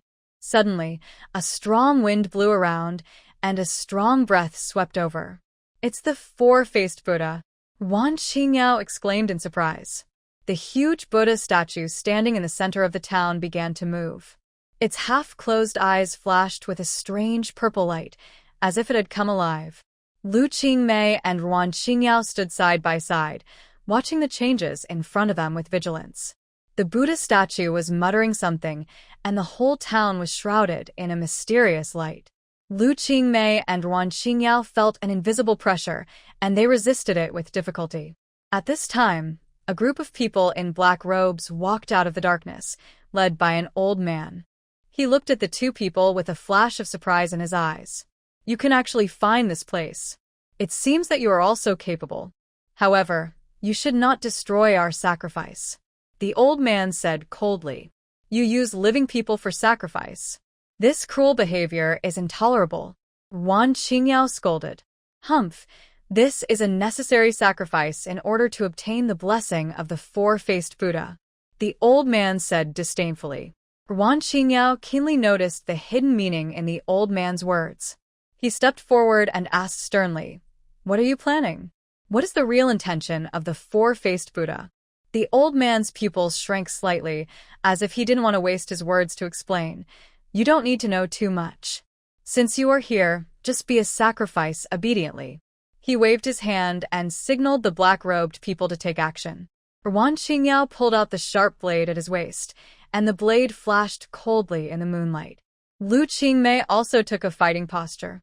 They knew that it was meaningless to escape at this moment. However, before they could make a move, a fast-moving figure suddenly broke into the battlefield. It was Li Xiaomao. She used her speed and flexibility to create chaos in the inner circle of the black-robed people, buying precious time for Wan Qingyao and Lu Qingmei. "I'll hold them back and you guys go and destroy the altar." Li Xiaomao showed taludli. Lu Qingmei and Wan Qingyao nodded and quickly ran towards the altar. At this time, the flames on the altar became more and more blazing, as if some kind of summoning ritual was about to be completed. Wan Qingyao swung his knife hard, but found that the blade was bounced off when it touched the light shield. He frowned. Is this light shield really impossible to break? At this critical moment, Shun Bei and Han Yi also arrived, holding the talismans and tools they had searched from the villagers. "Let's help too." They quickly dispersed, found the weak points of the light shield, and attacked together.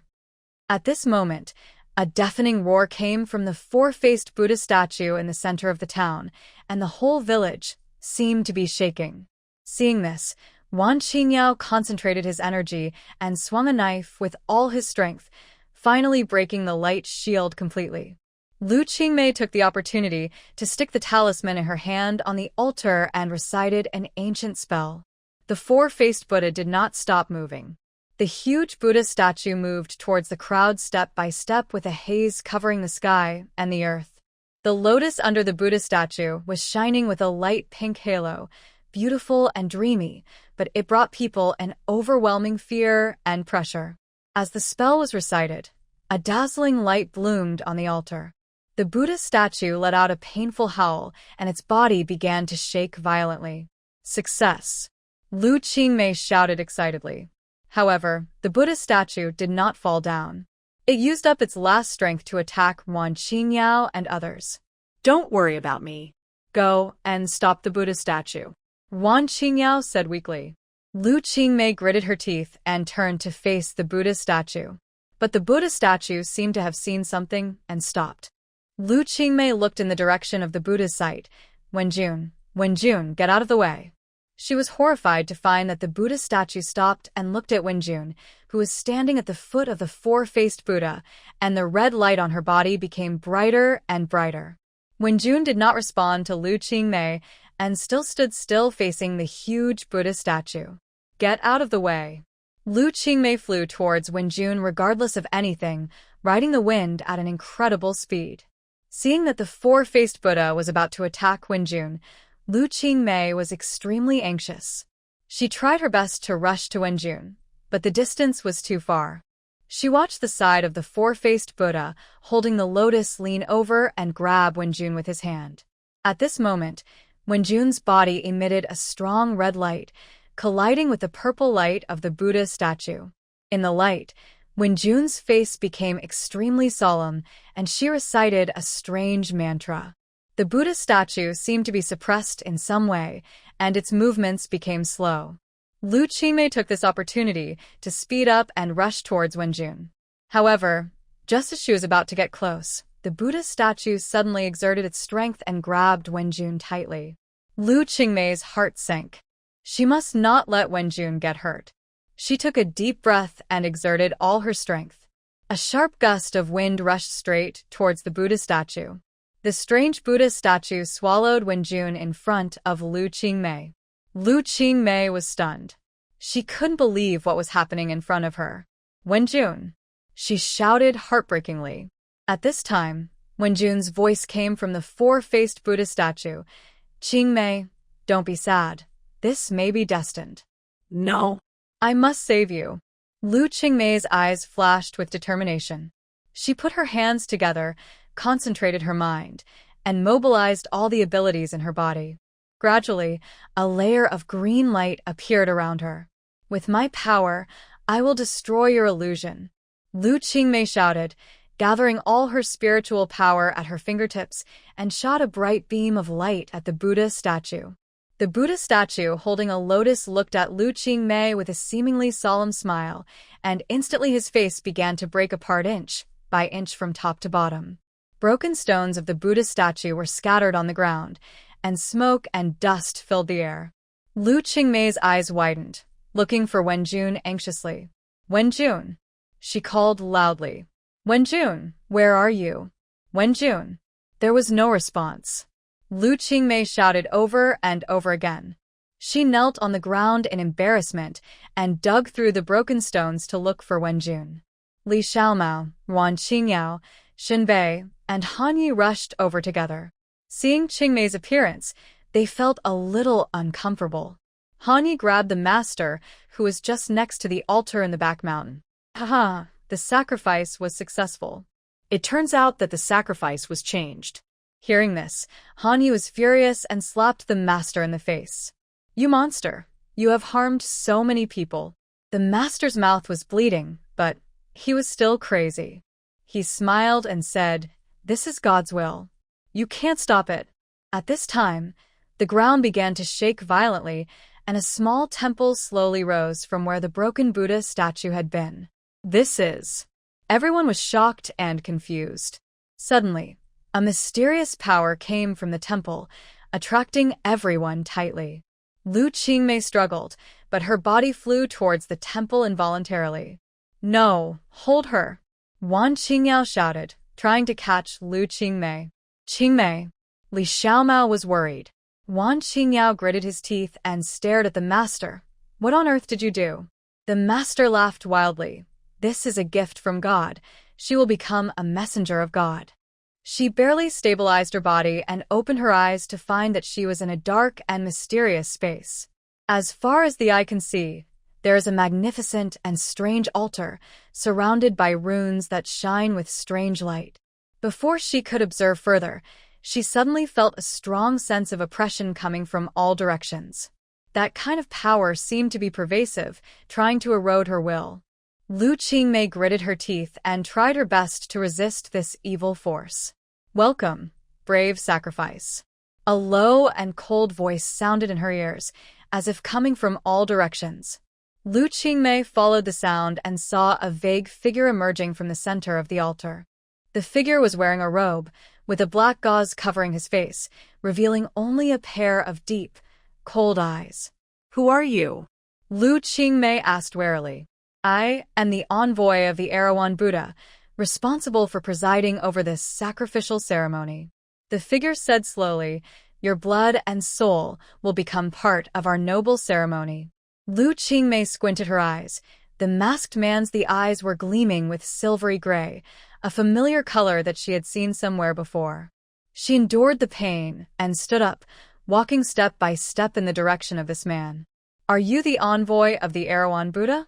Lu Qingmei's eyes seemed to be glowing red, and her eyes were full of sternness, as if she wanted to tear the other person into pieces. Where is Wenjun? Lu Qingmei asked through gritted teeth. The messenger was stunned for a moment, then let out a gloomy laugh. You will meet in Hades soon. Upon hearing this, Lu Qingmei's anger was instantly ignited. She shouted angrily and rushed towards the messenger. However, just as she was about to approach the messenger, an invisible force launched her away. Lu Qingmei fell heavily to the ground, but she quickly got up and rushed towards the messenger again. Time and time again, she kept trying, but she could never get close to the mysterious figure. It's useless, your power is too small. The messenger laughed. Give up, becoming a sacrifice is your destiny. Lu Qingmei refused to give up. She gritted her teeth and tried her best. Suddenly, she noticed that the runes around the messenger were flashing more frequently, as if some kind of formation was being activated. Qingmei? Qingmei, are you in there? Si Xiaowei's soft voice came from the darkness above the altar. Xiao Qingmei, can you hear me? This was the voice of the kitten. Lu Qingmei? Shenbai's voice. The voices of each teammate came into this mysterious space. Lu Qingmei's heart was shocked, and these familiar voices awakened her sense. She knew that she couldn't give up. She still had her companions and those who needed her protection.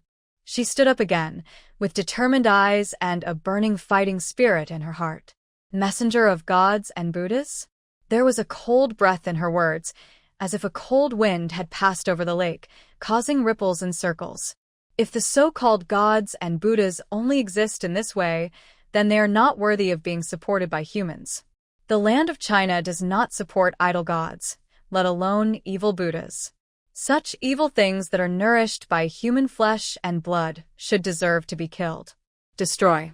The messenger snorted coldly, as if he was full of disdain for her words. Stupid human being. In that case, let me send you to Hades with my own hands. The runes around the messenger began to rotate rapidly, and the light shone brightly. Lu Qingmei felt a powerful force gathering, indicating that a life and death struggle was about to begin. She took a deep breath, mobilized all the energy in her body, and prepared for this inevitable battle. She quickly dodged, and the shadow fell heavily to the ground, rolled around a few times, and then stood up. It was Si Xiaowei. She looked at Lu Qingmei nervously, but with firm eyes. Qingmei, we are here, don't be afraid. They held weapons and stood in front of Lu Qingmei menacingly. The appearance of her teammates warmed Lu Qingmei's heart, and tears welled up in her eyes, but she immediately wiped away her tears and raised her head to meet the cold gaze of the messenger. Xiaowei, Mao Mao, Shenbei, Wan Qingyao, and Han Yi, how did you find this place? Lu Qingmei asked in surprise. Kitten discovered the weakness of this temple and found the passage. Shenbei explained, we will not let you face these ghosts alone. Before they could further discuss countermeasures, the envoy had already smiled coldly. He stood up and said, what a bunch of stupid ants.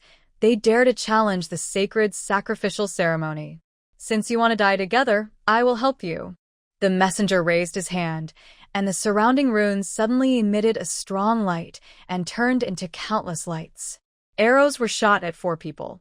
Si Xiaowei immediately set up a healing barrier to protect everyone. Shenbei waved his fist and shot out powerful airwaves to knock down all the incoming light arrows. Mao Mao flexibly shuttled through the space, trying to get close to the masked messenger. Han Yi followed the passage opened by Li Mao Mao, ready to find an opportunity to attack the messenger with flame energy at any time. Everyone, be careful. Try not to be distracted. Wan Qingyao reminded loudly, while he concentrated on looking for opportunities to attack the messenger. The battle raged, and several people worked together to deal with the envoy's powerful offensive. They cooperated tacitly and constantly tried to break through the envoy's defense. His power comes from these runes. Shenbei suddenly shouted, destroying the rune formation may weaken his power. Upon hearing this, Lu Qingmei exchanged a look with her teammates and immediately divided the work. Han Yi and Mao Mao were responsible for containing the messenger, while Shenbei used his super strength to try to break these runes. However, this process is not easy, and every time they try to destroy the runes, they encounter strong counterattacks. Time is running out. We must speed up. Lu Qingmei shouted anxiously. She felt that the power on the altar increased sharply, and the entire space began to shake. At this moment, the envoys seemed to be aware of their plan and launched the strongest attack angrily. A huge energy wave rushed towards the 4 of them. They were defenseless and were instantly knocked away. Lu Qingmei only felt a tightness in her chest, and a mouthful of blood spurted out, but she struggled to get up, her eyes still firm.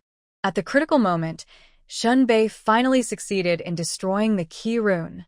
The messenger tried to fight back, but he was obviously weakened by the destruction of the runes and was unable to resist Lu Qingmei's fierce attack. For Wenjun, for everyone!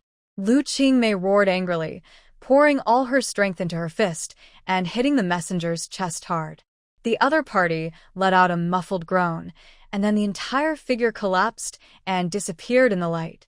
The light of the altar gradually dimmed, and the runes were extinguished one by one.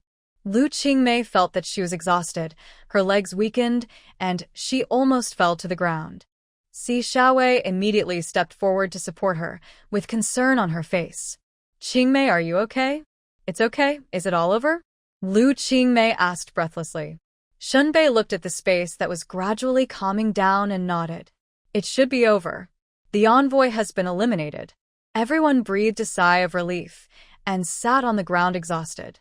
At this time, there was a ripple in the space, and a glowing door appeared in front of them. "This should be the exit," Kitty said, standing up. Everyone supported each other and walked towards the door. When they walked through the door, they found themselves back outside the temple. "The sun shines on my body, making me feel warm." "Wenjun, where are you?" Lu Qingmei looked at the setting sun in the distance and murmured to herself. They took a short rest outside the temple. Although they were extremely exhausted physically, their hearts were filled with a long-lost peace. However, they know that while the immediate crisis is temporarily over, real challenges may still be waiting for them in the future. In particular, Wenjun's whereabouts are still an unresolved question. "Xianjun, what do you intend to do with this move?" Sai Egu held a long sword in his hand, leaning against the vermilion center pillar of the hall, his eyes fixed on Xianjun, who was sitting cross-legged. Xianjun sat upright, his face lightly enveloped by a white mist. He did not respond to Sai Egu's inquiry. Sai Egu frowned slightly, holding the sword a little harder, and a cold snort echoed in the empty hall. At this time, Zayayozi stepped forward in time, smiling to calm the atmosphere. Lord Xianjun, of course, has his foresight. Xinkue sat on Futa's shoulder, shaking his young legs, with an innocent smile on his face.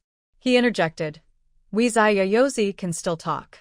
Mother Bing suddenly spoke at this time, with worry in her voice. "Mr. Something unexpected will happen."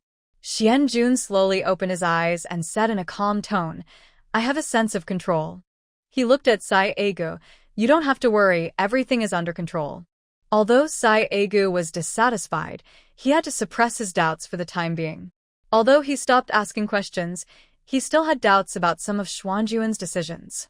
However, under the current situation, he could only choose to trust Xianjun for the time being. Zayayozi saw that the atmosphere was a little delicate and quickly changed the topic. "My lords, can the preparations for the Soul Eater competition be put on the agenda? The abilities of these little guys have grown." Xianjun nodded slightly and agreed. "And before preparing for the competition, we still need to solve some trivial matters. I will leave it to you to take charge of the Soul Eater competition." Zayayozi accepted the order happily. "Yes, Mr. Xianjun." Xianjun stood up and looked at the demigods. "Everyone, prepare yourselves." The demigods dispersed, and silence returned to the hall. Xianjun stood there alone, staring into the distance, as if thinking deeply about something important. He was dressed in white attire, edged with gold threads and embellished with jade, showing his splendor.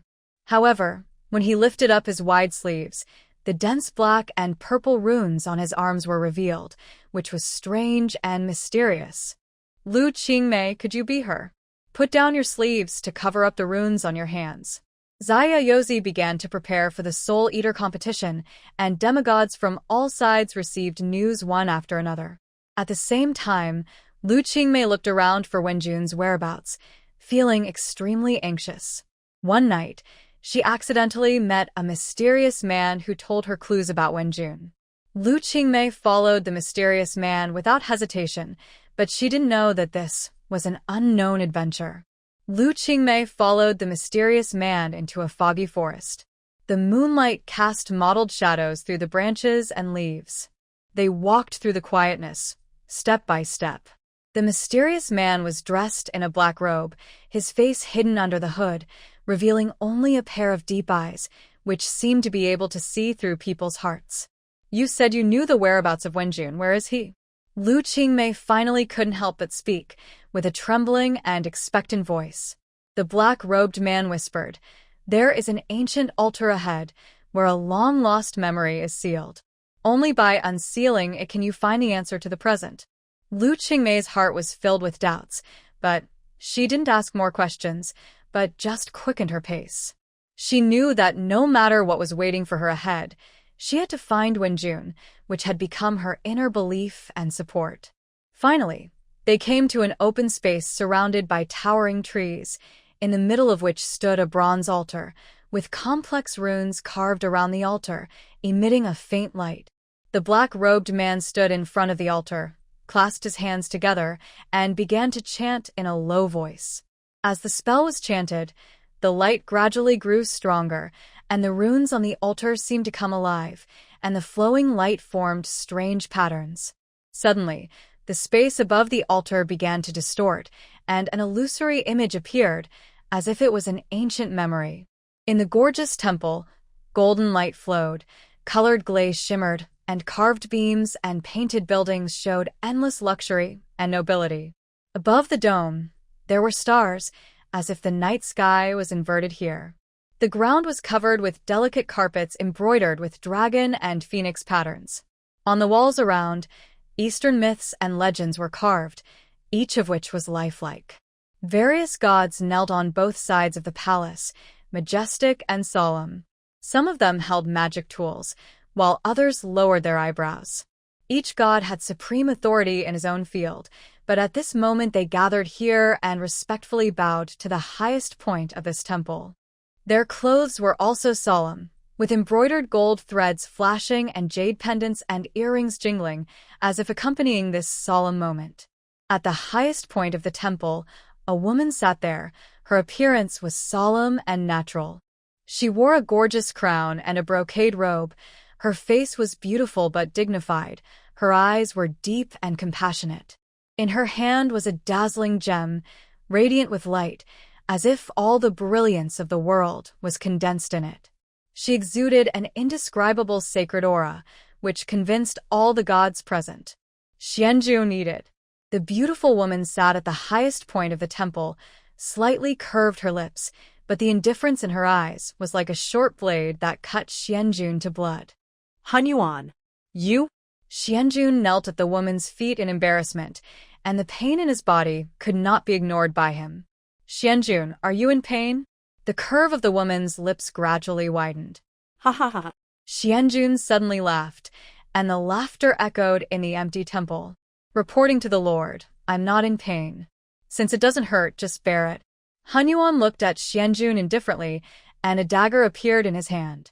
With a light wave, a blood mark appeared on Xuanjuan's arm.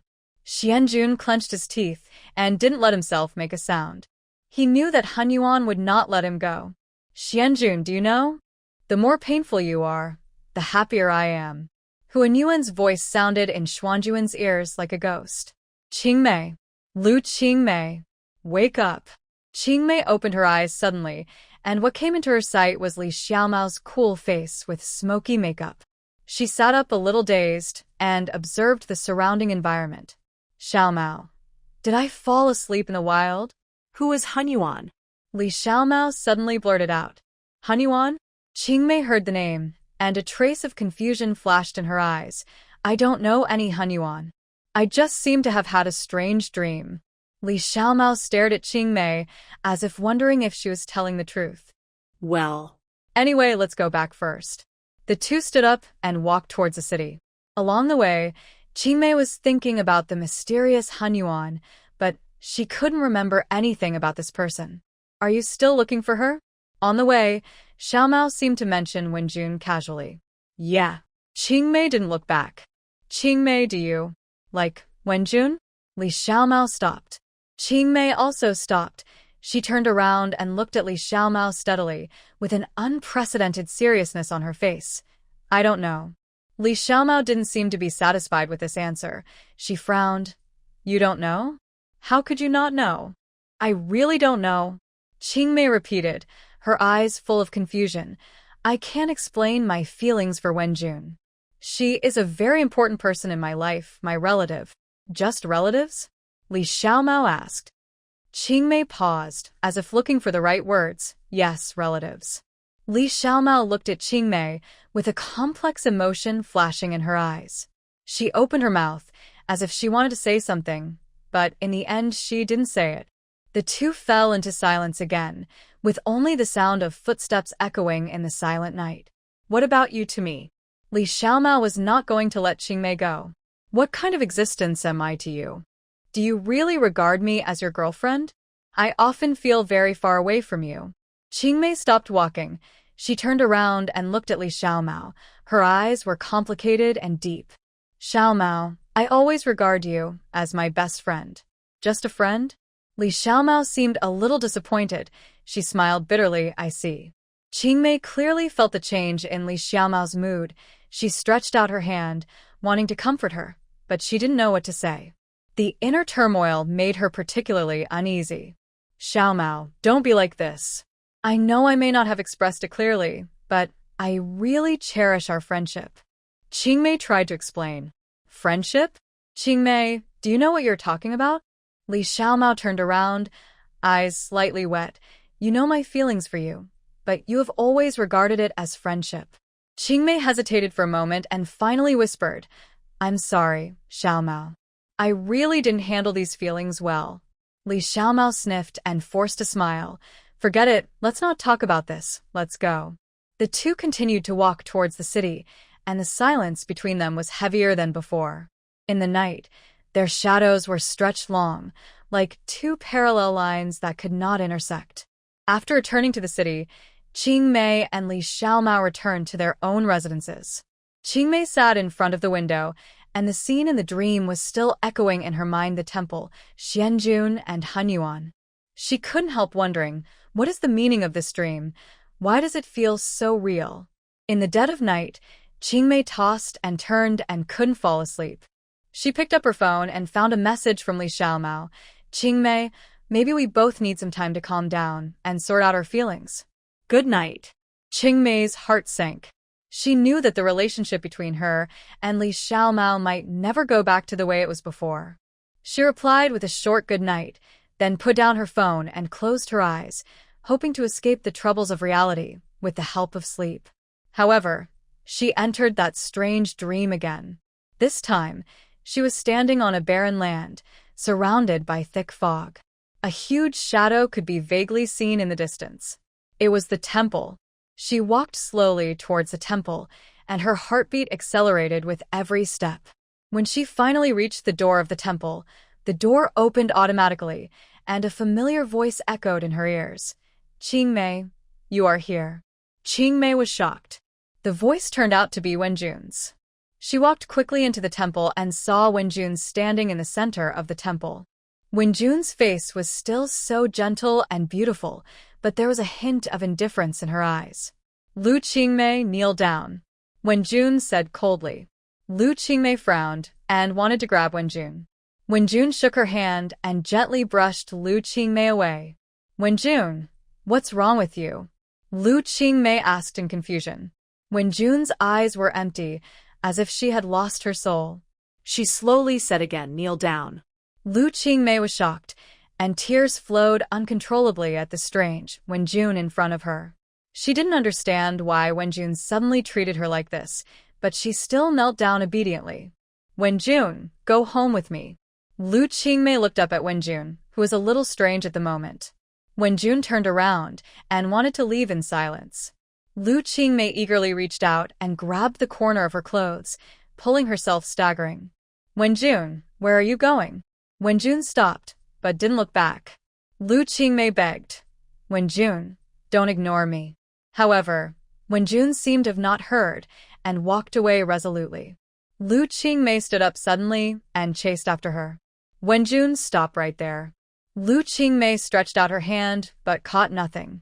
She stood there in a daze, watching Wenjun's back as she walked away, her heart filled with pain and confusion. Why? Lu Qingmei murmured to herself. Wenjun, what happened to you?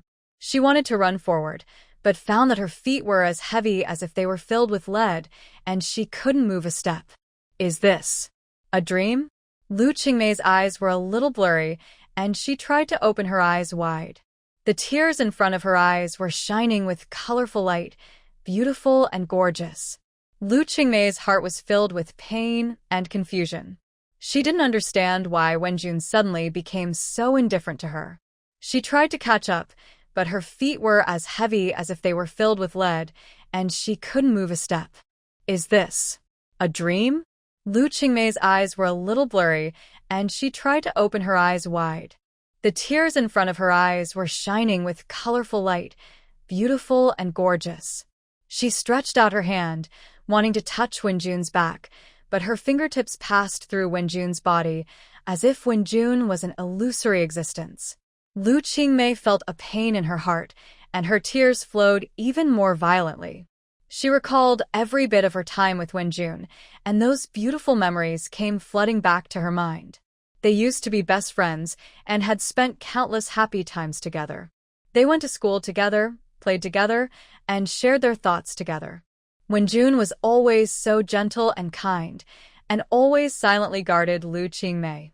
Lu Qingmei couldn't accept the facts in front of her, and she didn't believe that Wenjun would treat her like this. She ran desperately, trying to catch up with Wenjun and ask for clarification. However, no matter how hard she tried, she couldn't get closer to Wenjun. Wenjun's figure was getting farther and farther away, and finally disappeared at the end of the darkness. Lu Qingmei stopped, panting, and her heart was filled with despair. She didn't know what to do, and she didn't know what happened to Wenjun. Qingmei. A familiar voice sounded in her ears. Lu Qingmei looked up and saw a figure in a black robe slowly approaching. It's you. Lu Qingmei recognized this person, the mysterious man who had appeared in the woods before. Who are you? Lu Qingmei asked vigilantly. The mysterious man smiled and said, I'm here to help you. Help me? Lu Qingmei looked at the mysterious man in confusion. The mysterious man nodded and said, Your friend Wenjun has been cursed. People who are cursed will lose their minds and do things against their will. I can help you get rid of the curse, but you need to pay a price. Price? Lu Qingmei frowned and asked, What price? The mysterious man said, You need to exchange it with your life. No. Lu Qingmei flatly refused. I can't exchange it with my life.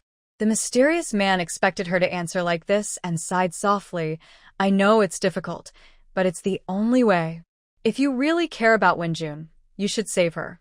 Lu Qingmei hesitated. Of course, she didn't want to give up her life, but she couldn't bear to see Wenjun suffer. How do I know you're not lying to me?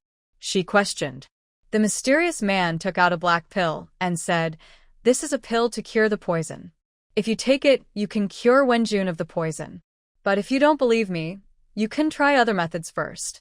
The longer you wait, the slimmer the hope of Wenjun's recovery will be. Lu Qingmei stared at the pill and struggled with her heart. Finally, she made up her mind and took the pill. I hope you won't lie to me.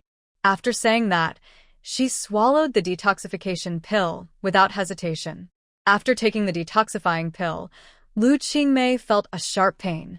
She covered her chest and her face turned pale. The mysterious man looked at her quietly, with a trace of pity in his eyes.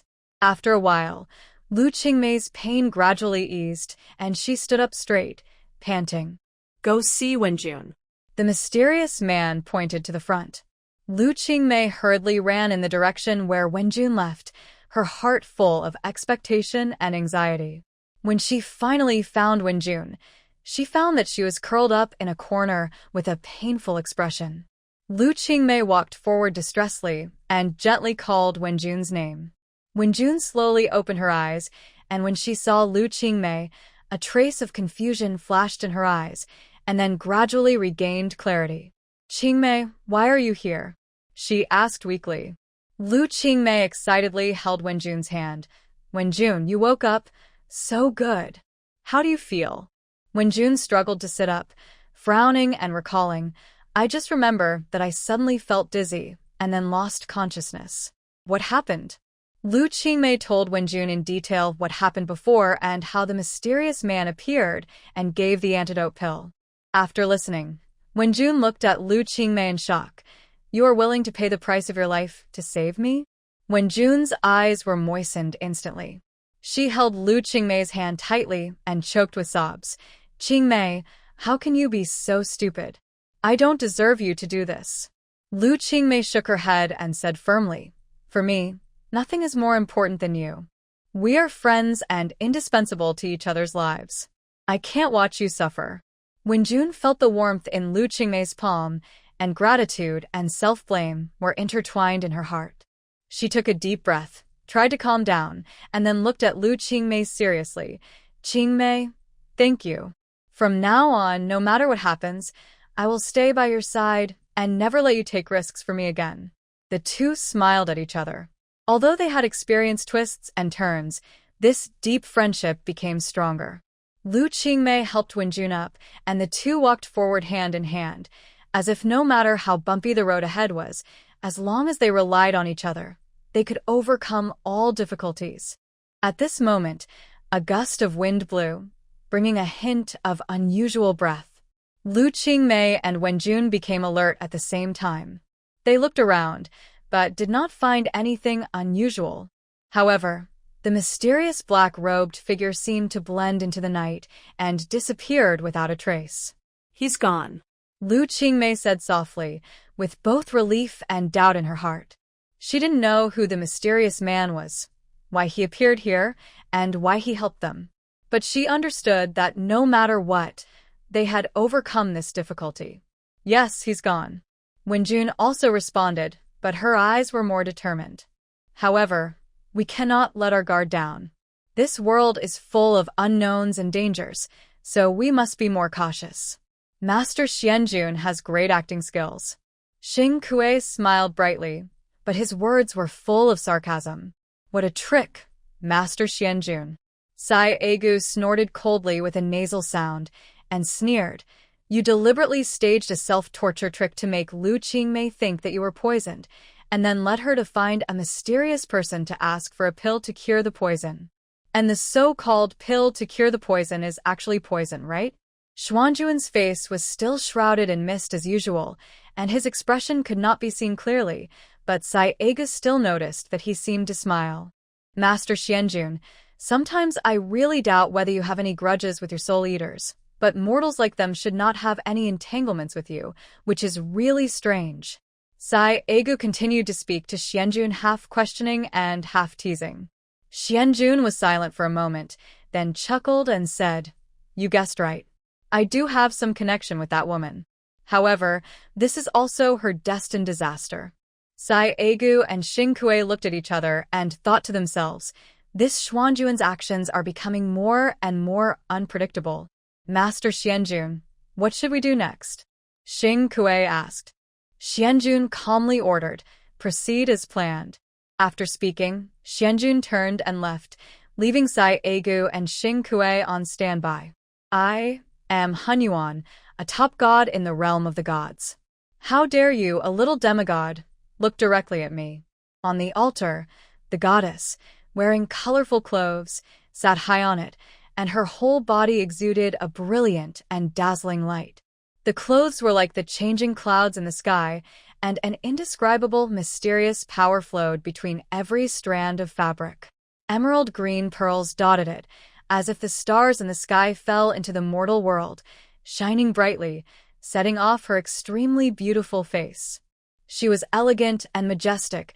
Her eyes were as deep as the vast sea of stars, yet with an intoxicating tenderness. Her glance seemed to be able to see through the reality of all things in the world. Her skin was as crystal clear as jade, and against the backdrop of the sunset and the emerald pearls, it looked even more pure and flawless, making people dare not look directly at her. Her long hair fell like a waterfall, swaying gently with the breeze as if it had life. She wore several strings of exquisite jade bracelets on her wrists, and every slight movement could cause a crisp and pleasant sound, like ethereal fairy music. Her overall temperament was as bright as the sun and the moon, and like ripples on the water, which was daunting. Whether it was the colorful sunset clothes or the embellishment of the emerald pearls, they all showed her extraordinary and inviolable sacred temperament. Xianjun stood in the center of the hall, looking up at the Hunyuan Jinjuan on the altar. "Demigod? Haha, interesting." Master Hunyuan chuckled, with a hint of curiosity in his eyes. "Why are you here?" Xianjun clasped his fists and replied respectfully, Little god Xianjun, I have come to see Master Hunyuan to seek a way to break through the way of the gods. Master Hunyuan nodded slightly and said, The way of the gods is difficult and dangerous. However, since you are so determined, I can give you some pointers.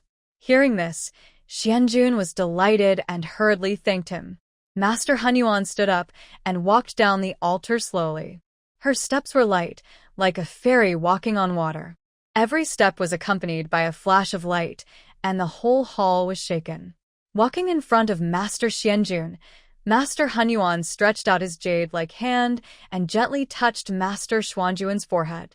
In an instant, a powerful divine power surged into Master Xuanjuan's body. Master Xianjun felt comfortable all over, and the bottleneck of his cultivation was actually loosened. This is... Master Xianjun widened his eyes, feeling the surging power in his body. This is a little bit of my true divine power. You, the little demigod, should experience it well. Hunyuan curled her lips slightly and stared at Xianjun in front of her. She seemed to find it interesting and stretched out her hand to lift Xuanjuan's chin. You, a demigod, are quite interesting in appearance. Xianjun blinked. His silver-gray eyes were captivating, his face was androgynous, and he was so handsome that it was shocking. A blush appeared on Xuanjuan's face, and he turned his head away, trying to break free from Hunyuan's hand. Why are you shy? Hunyuan joked, with a hint of smile in his eyes. Xianjun took a deep breath, calmed down, and said, Thank you for the reward, true lord. May I ask, true lord, is there any other way to help me break through? Hunyuan smiled and retracted her hand, smoothed her hair, and said softly, Of course there is a way, but you need to comprehend it yourself. The way to the gods focuses on the cultivation of the state of mind. Xianjun nodded thoughtfully and thanked Master Hunyuan again. True Lord Hunyuan waved his hand, signaling Lord Xian to leave. After Xianjun left, Master Hunyuan raised his lips slightly and said to himself, This demigod is quite interesting. After Xianjun left the hall, he could not calm down for a long time. He recalled what Master Hunyuan had said just now, knowing that the road to the gods was long and difficult. But he was not discouraged and decided to practice harder in order to break through as soon as possible. After returning to his residence, Xianjun closed the door and refused to see visitors and began to practice in seclusion. He used the power of the true God given by Master Hunyuan to continuously break through the bottleneck of his cultivation. Time passed, and several months had passed in the blink of an eye. On the day Xianjun came out of seclusion, his aura became more unfathomable. He decided to go to the altar again to pay homage to Master Hunyuan. When Xianjun arrived at the altar, he saw Master Hunyuan sitting in meditation with his eyes closed. He walked forward and knelt down to salute. Meet the true Lord. True Lord Hunyuan opened his eyes and smiled. It seems that your cultivation has improved again. Xianjun stood up and looked at true Lord Hunyuan with gratitude. Thanks to the true Lord's guidance, I have realized something. True Lord Hunyuan nodded. Do you know what is the state of mind cultivation? Xianjun thought for a moment and replied, The state of mind cultivation is to sharpen one's will and improve the state of mind. Yes. True Lord Hunyuan said with satisfaction, but the state of mind cultivation is not easy. It requires going through hardships and understanding the world. Xianjun listened to the true Lord's teachings and was deeply inspired. Go. True Lord Hunyuan waved his hand and said, Go down to the world to experience, so that you can better understand the way of the state of mind. Go down? Go to the human world? Xianjun was a little surprised. Hunyuan looked at him, without saying anything. Thank you for your advice, true Lord, I understand. The human world is prosperous, but also has sufferings. Xianjun transformed into a mortal and stepped into the mortal world. He experienced the warmth and coldness of the human world, good and evil, and love and hatred. During the training, he witnessed the cruelty of war and felt the beauty of human nature. After a period of time, Xianjun returned to heaven. His state of mind became more stable, and his cultivation level improved. You are back.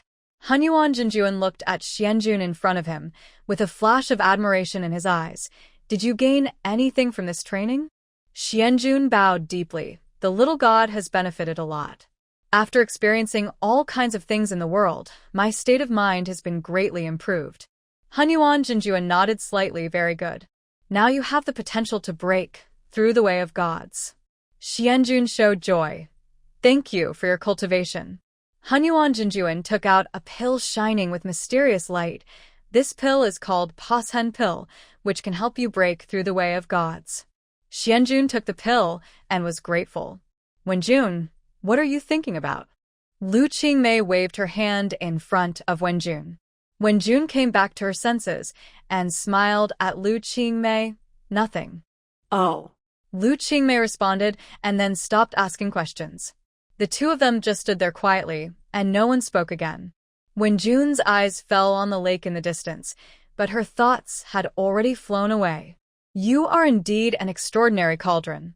Huanyuan's clothes were a little messy at this moment. His hair was casually scattered, and his cheeks were flushed with a strange blush, like the most beautiful flower in the morning light. The goddess who used to be high above, cold and unworldly, is now controlled by desire, like a strange beast whose desire can never be satisfied. Xianjun slowly raised his head. The emotions surging in his chest rolled like waves, and an indescribable feeling of nausea churned in his stomach. He couldn't understand why the supreme Hunyuan god would fall to this point. Hunyuan stretched out his slender fingers and gently stroked Xuanjuan's cheek, his voice gentle and ambiguous. You and I are one, and we should enjoy this supreme pleasure together. Her voice was as smooth as silk, but her eyes flashed with chilling madness. After she finished speaking, she kissed Xuanjuan's lips again, and that kiss was filled with irresistible power and burning desire.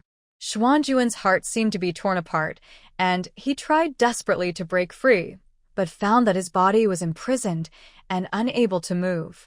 His reason was gradually blurring, and only a deep sense of powerlessness spread. At this moment, he truly felt that the goddess in front of him, who was once high and mighty, had been completely swallowed up by desire and had lost her original holiness and self-control. Huanyuan's lips left Xianjun. She laughed softly and whispered like hypnosis. Don't resist me, Xianjun. Our fusion is a destined beauty. This sentence, like a spell, kept echoing in Xuanjuan's heart. In this magnificent temple, the two people's state of mind was so different. One was trapped in the quagmire of desire, while the other was struggling between shame and resistance. Xianjun groaned. He stared at Hunyuan in front of him with wide eyes, his heart filled with despair. Xianjun used all his strength to try to concentrate. His fingertips began to tremble slightly, and a faint light condensed in his hands. Hunyuan noticed Xuanjuan's change, and a flash of surprise flashed in her eyes, but then it was replaced by enthusiasm. Come here. Let's enjoy this perfect furnace together. She was getting more and more crazy. Hunyuan. Xianjun roared in despair. Hearing the sound, several servants responded and entered. Xianjun glared at them, his eyes full of anger and determination.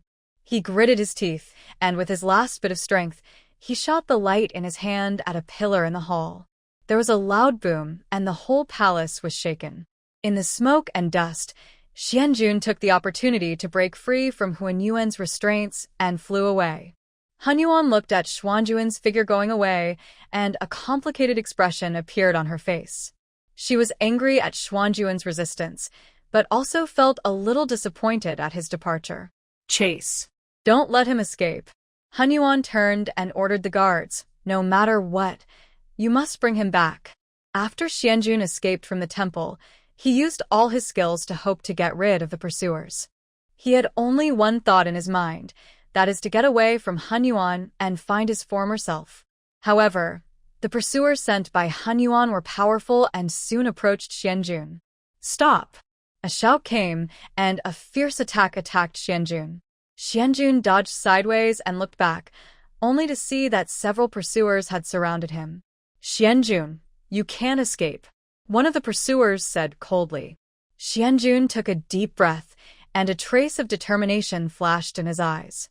He decided to fight to the death with the pursuers. Xuanjuan's figure flashed and rushed to the nearest pursuer with a flash of light in his hand, and his momentum was overwhelming. The two sides instantly engaged in close combat, and for a moment, the aura was shining. Seeing this, the other pursuers surrounded him one after another. Xianjun fought alone against many people, and although he fought bravely, he gradually ran out of strength.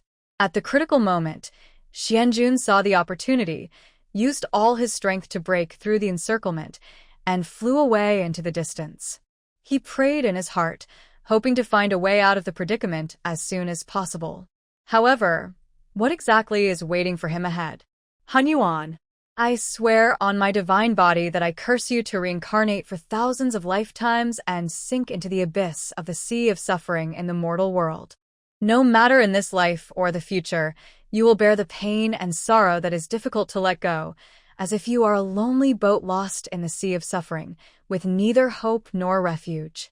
The prosperity is in your eyes, but you have no chance to touch it. The laughter is in your ears, but you are powerless to respond. Your heart will be tightly entangled by endless resentment and regret, like a chain that imprisons the soul, making it difficult for you to break free from this endless predicament. Every rebirth is the beginning of new suffering. Every breath is endless pain. Qingmei, are you having a nightmare again? Wenjun's concerned face reflected in Lu Qingmei's eyes. Lu Qingmei slowly sat up from the bed, took out the tissue at the head of the bed, and wiped the cold sweat on her cheeks and forehead. It's okay, Wenjun. Lu Qingmei pressed the swollen and painful temple. I'm going to take a shower. The thin blanket slipped off her body, and her smooth skin seemed to be covered with a layer of white light, as shiny as jade. Wenjun's eyes flickered slightly, and her expression was a little strange for a moment, but she quickly restrained it. Lu Qingmei walked into the bathroom, turned on the shower head, and let the hot water wash over her body. She closed her eyes, and her long hair fell on her back like a waterfall. The water flowed down her body, and the hot steam was steaming. Lu Qingmei raised her head and let the water hit her face. Her thoughts gradually drifted away, and she recalled the dream just now. Why? I always dream about him. Who is he? Lu Qingmei murmured in a low voice. That man appeared repeatedly in her dreams, with endless resentment. She shook her head, trying to put these doubts aside. Walking out of the bathroom, Lu Qingmei put on a loose pajamas and walked to the window. The moonlight sprinkled on her, reflecting her beautiful and lonely figure. Qingmei. Wenjun's body was hidden in the darkness, and she was clearly separated from Lu Qingmei, who was covered in moonlight. She suddenly spoke to Lu Qingmei. What's wrong, Wenjun? You seem a little strange tonight. Lu Qingmei tried to squint her eyes and look at Wenjun in the darkness. As a spirit, Wenjun has always been covered with a layer of light red light, but for some reason tonight, the red light around her became brighter and brighter, like blood, and even faintly exuded some rich purple air. Lu Qingmei stood up and wanted to get closer to Wenjun, who was hidden in the darkness, but suddenly smelled a strange and strong fragrance, and instantly felt that something seemed to be agitated in her body. Her legs suddenly softened, and she fell forward. In a semi-comatose state, she was steadily caught by a pair of hands, and the strange fragrance became stronger, covering her whole body, and she fell into a deep sleep. Wenjun looked at Lu Qingmei in her arms, and let go of her expressionlessly, and Lu Qingmei fell heavily to the ground. Wenjun slowly ascended into the air. Her eyes, which were originally warm, were now filled with indifference. You and I can never be redeemed. Wenjun formed seals with her hands and muttered something. A mysterious purple light gushed out from her hands and enveloped Lu Qingmei. The light gradually merged into Lu Qingmei's body, and her breath became stable. After doing all this, Wenjun's face became extremely pale, as if she had exhausted all her strength. She gently floated to the ground, staring at Lu Qingmei, and finally picked her up and gently placed her on the bed. Wenjun sat down on the edge of the bed and gently stroked Lu Qingmei's face. Beside the bed, Wenjun's figure gradually became transparent in the moonlight and finally disappeared. In the early morning, The sun shone through the window on Lu Qingmei's face, and she slowly woke up. Well, Lu Qingmei stretched, and the fatigue from last night was gone. She always felt that something was wrong, but she couldn't explain it. After getting out of bed, she saw a note on the table with Wenjun's handwriting on it. I have important matters to deal with and will not be back in the near future. Don't read it. Lu Qingmei felt disappointed. She didn't understand why Wenjun left suddenly. There seemed to be a gap between them. As the days passed, Lu Qingmei tried to keep herself busy, but every night after falling asleep, the nightmare of the strange man would always haunt her. That man always calls her Hunyuan. Who is Hunyuan? Is it me? Wenjun has been away for a week. Lu Qingmei murmured to herself, looking at Li Maomao, who was practicing vigorously on the training ground. Li Xiaomao's curly hair was flying freely. She was sparring with Shun Bei. Shun Bei's absolute power shook the air with a sonic boom. Fortunately, Li Xiaomao's body was very flexible, and she really responded to Shun Bei's attack like a small animal. Dodge flexibly. Qingmei, aren't you coming to play? Mao Mao wiped his sweat and shouted to Lu Qingmei, who was sitting aside. Lu Qingmei shook her head. Her mind was not here at all. You guys should practice first. I want to be alone. Li Xiaomao looked at Lu Qingmei, who was absent-minded and wandering in the sky, frowned dissatisfied, but did not say much. As the sun set, the excitement on the training ground gradually dissipated, and the superpowers dispersed and returned to their respective residences. Lu Qingmei left the base and came to a nearby town. She walked alone on the streets of the town. People around her were busy with their lives, but she felt like an outsider. She put her hands into the pockets of her windbreaker and walked through the bustling crowd, feeling the heavy worries oppressing her all the time. She returned to her residence, buried her head in the quilt, and tried to calm herself down. She tried to recall the scene before Wenjun left, but the memory of that night was always blurry, as if shrouded in thick fog. Hunyuan. This name always appeared in her mind. At this time, the phone rang suddenly. Lu Qingmei raised her messy head and sat up in surprise when she looked at the caller ID on her phone. Hello, senior brother. Lu Qingmei answered the phone. Lu Qingmei, haven't you been working in the hospital recently? What are you doing all day long? Master, and I came down to the hospital to see you. Your hospital leader and colleagues said you resigned? Are you crazy? Wu Yi was a little upset. Nai's tone rang in Lu Qingmei's ears. Lu Qingmei was speechless for a moment and had no idea what words to use to deal with the anger of senior brother Wu Yi. She knew in her heart that she resigned from a hospital and did not tell anyone, including her master and senior brother. I'm sorry, senior brother. I have some things to deal with recently. Lu Qingmei replied in a low voice. Wu Yi on the other end of the phone was silent for a while, and then spoke again. Are you short of money? Wu Yi's words made Lu Qingmei unable to respond for a while. She knew that her senior brother's concern was not due to suspicion, but pure worry. However, at this moment, she was filled with confusion, and it was difficult to explain to him. I am not short of money, senior brother. Lu Qingmei tried to keep her voice calm and firm. I just have some personal matters that need to be dealt with. When I sort out these things, I will go back to the hospital. Lu Qingmei never said I didn't expect that senior brother Wu would come in person. Senior brother is always busy with affairs, and everything in the sect is complicated. But after phone call yesterday, it was really unexpected that he came here in person. The early morning sunlight penetrates gently through the window lattice and shines on every corner of the room, gently covering it like a golden gauze. Lu Qingmei had just prepared breakfast when the familiar and steady footsteps came from outside the door. Feeling slightly confused, she slowly walked to the door and opened it gently. The sight in front of her made her stunned for a moment. Standing outside the door is senior brother Wu. The sunlight coated him with a layer of golden brilliance, making his figure even taller and straighter. At this time, Li Xiaomao also sprang out from behind Wu. It was obviously her guidance that brought the senior brother here. Senior brother, why are you here? Lu Qingmei suppressed the surprise in her heart, forced out a smile, and asked softly. Wu Yi's eyes passed over her face, and his expression looked particularly solemn. "Qingmei, have you encountered any troubles recently? Do you need my help?" Making her feel a warm current. However, she decided to hide the secret about Wenjun and the man in her dream, so she lowered her eyes gently and replied in a low voice, "Brother, I just have some personal matters that need to be dealt with. It's nothing serious." Wei saw her expression flickering and frowned. He frowned slightly, but did not continue to ask.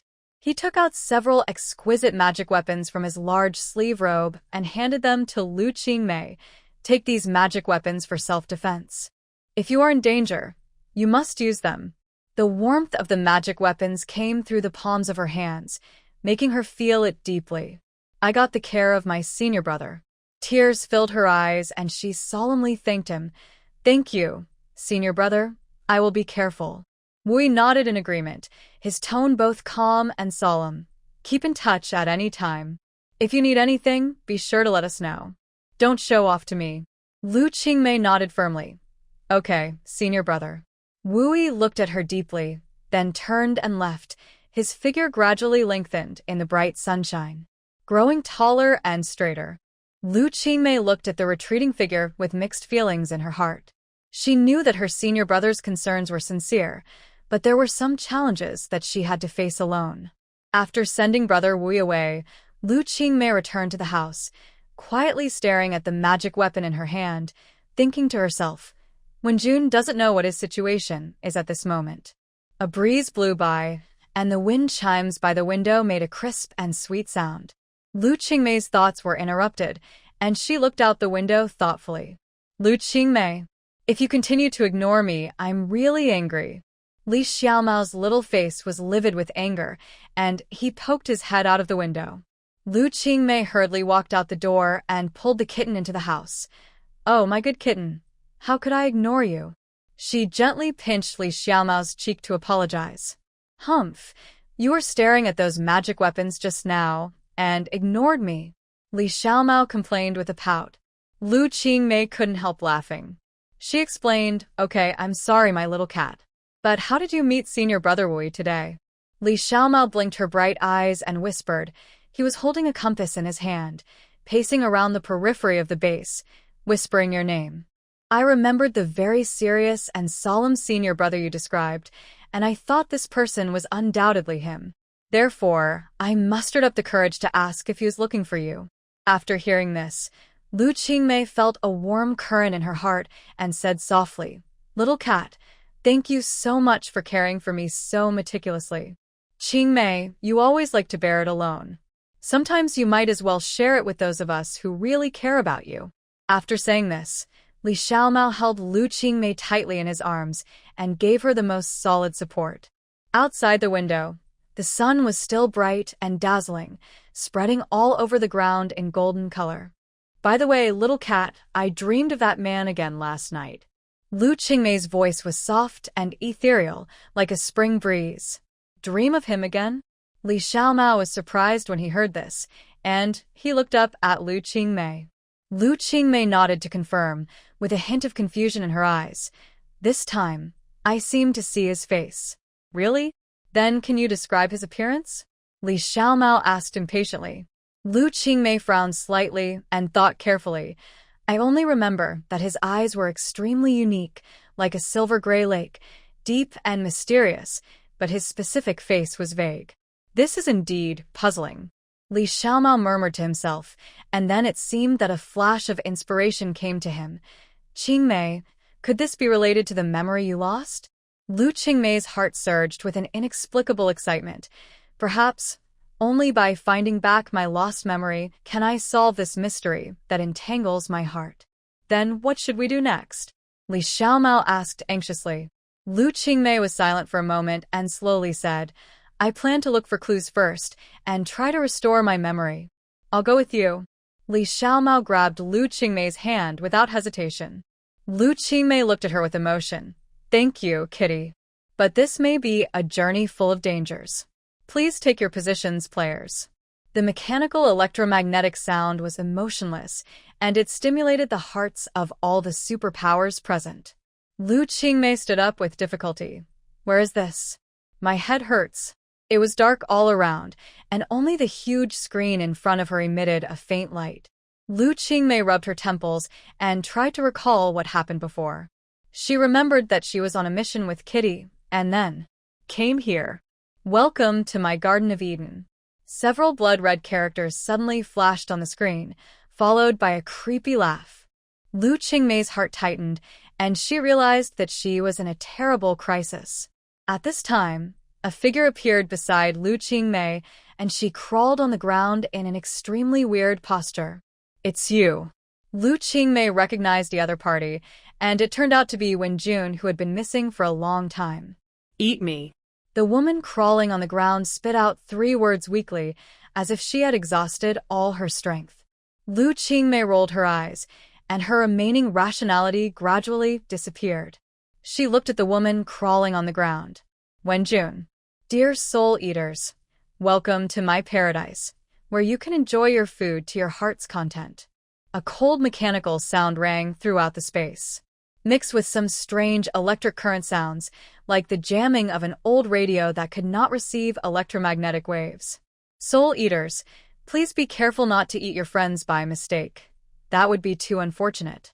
Ha ha ha ha ha. The mechanical sound ended completely.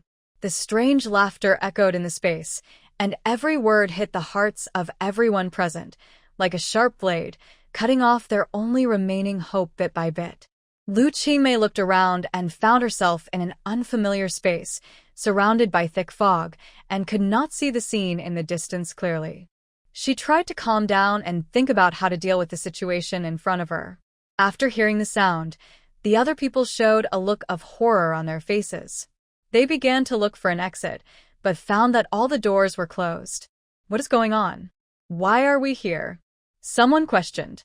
At this time, a gust of wind blew, and the fog gradually dissipated, and they finally saw the surrounding environment clearly.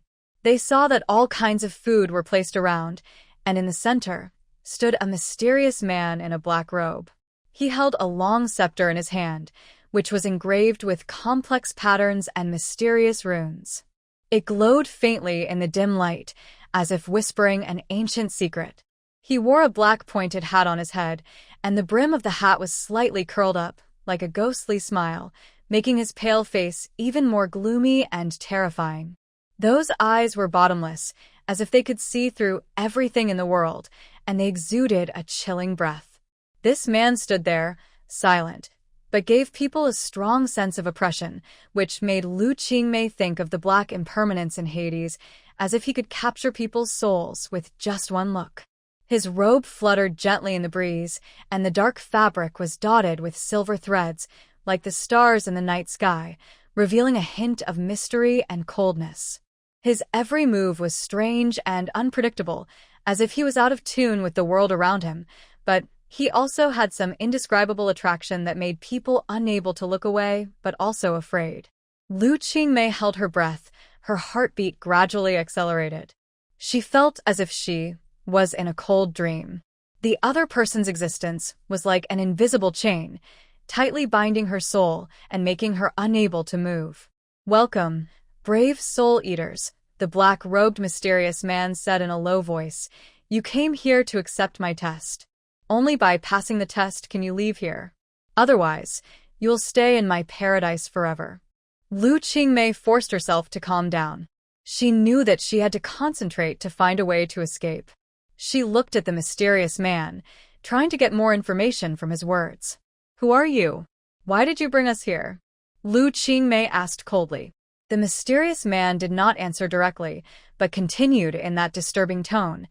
It doesn't matter who I am. What matters is your next choice.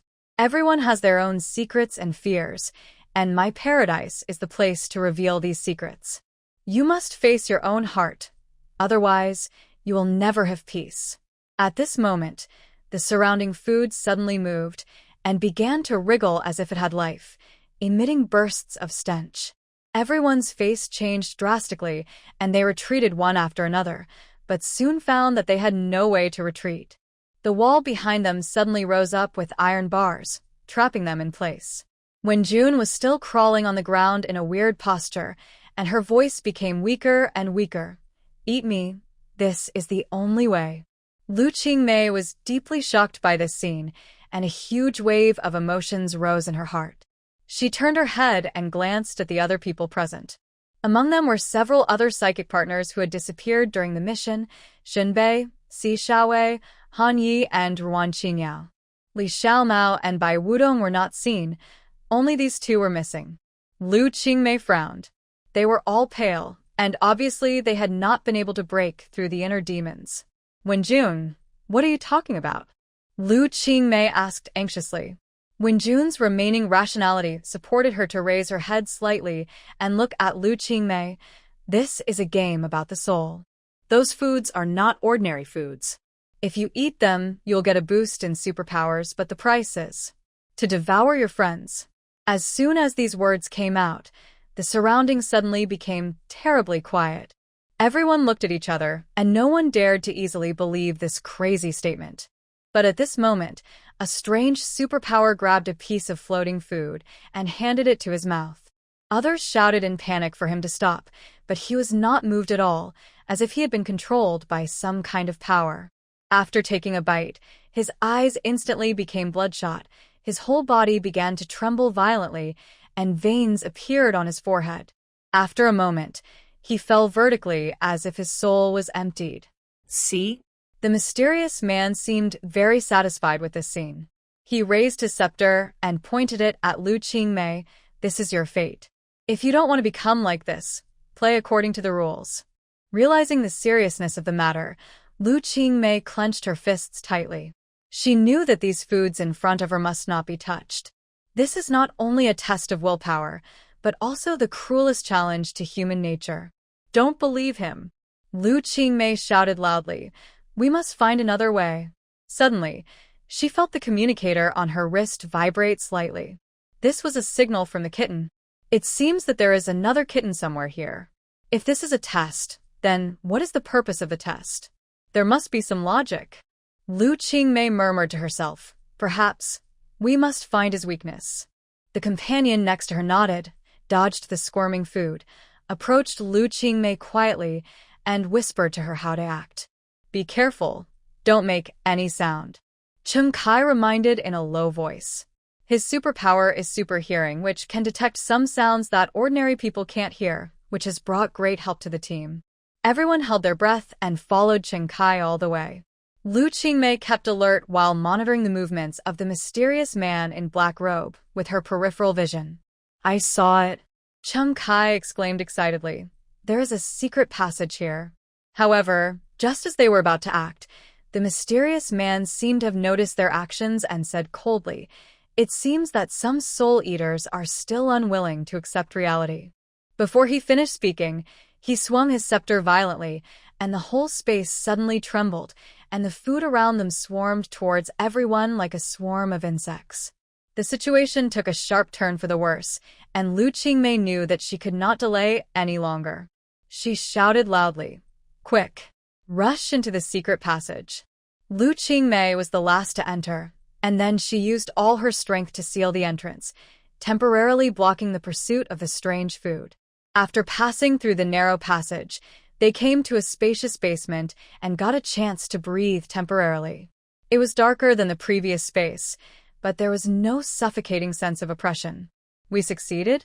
A companion asked in disbelief. Lu Qingmei shook her head. We are only out of danger temporarily. The real test is still to come. We must find the core of this place and destroy it completely. When Jun barely raised his head, his voice weak but firm. Thank you. Don't give up. There is still hope. A warm current surged in Lu Qingmei's heart. She stepped forward to support Wenjun. We will not give up. We will definitely rescue you. At this moment, a mechanical friction sound came from the corner of the basement, as if some old machine that had not been started for a long time was running again. Everyone's eyes were focused on that direction, holding their breath and concentrating, not daring to relax. In the shadow, a hidden door slowly opened, making a slight creaking sound. Behind the door was a passage leading to a deeper and unknown area. Accompanying this scene was a wisp of green light, like a glimmer of some mysterious energy, flowing quietly in the air. Faced with this sudden change, Chung Kai couldn't help holding his breath. His eyes widened slightly, and his face was full of confusion and amazement. What is this? Chung Kai's voice was particularly clear in the silence, as if it was the echo of everyone's common voice. The green light gently sprinkled on everyone's face, reflecting their curiosity and uneasiness deep in their hearts. This light seemed to have some kind of indescribable charm, attracting them step by step to the deeper unknown. Deeply attracted by the scene in front of her, Lu Qingmei forgot everything around her.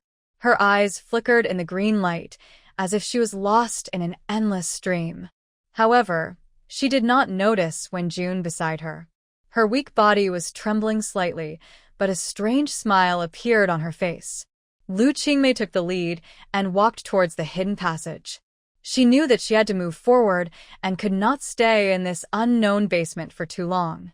She was extremely nervous in her heart, but she appeared to be extremely calm on the surface. Only her unwavering determination supported her. Every step on the cold and hard ground seemed to test her courage and perseverance. Everyone follow closely and don't fall behind. Lu Qingmei said softly. Her tone was gentle but firm, trying to give everyone some confidence. In the dim light, her eyes were like torches, revealing a hint of uncompromising determination. Although they were in a difficult situation, she firmly believed that as long as they united, they would be able to find a way out and save her Wenjun. The walls on both sides of the passage were rough and uneven, and a damp and moldy smell could be faintly smelled. Lu Qingmei knew that no matter what was waiting for them ahead, she had to stand up and lead everyone out of this foggy darkness. With every step she took, she could feel the breathing of the people behind her gradually stabilized, and the footsteps became rhythmic. While carefully observing the surrounding environment, Lu Qingmei kept reminding herself to stay calm. Her eyes were always fixed on the front, and she dared not slack off at all. Through the faint light, she seemed to see the dawn of hope, which was the power that encouraged her to keep moving forward.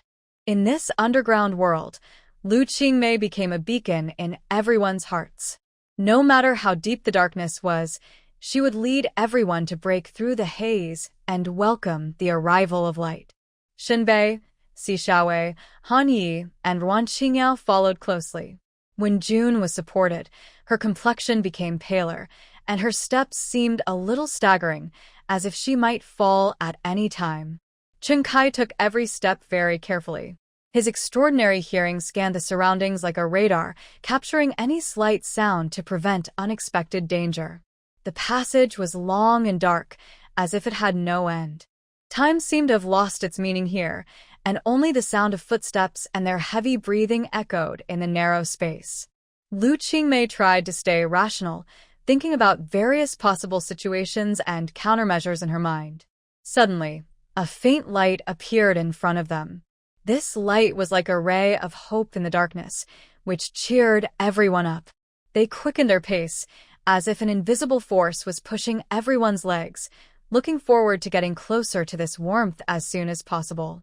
As they approached, the faint light gradually became clearer.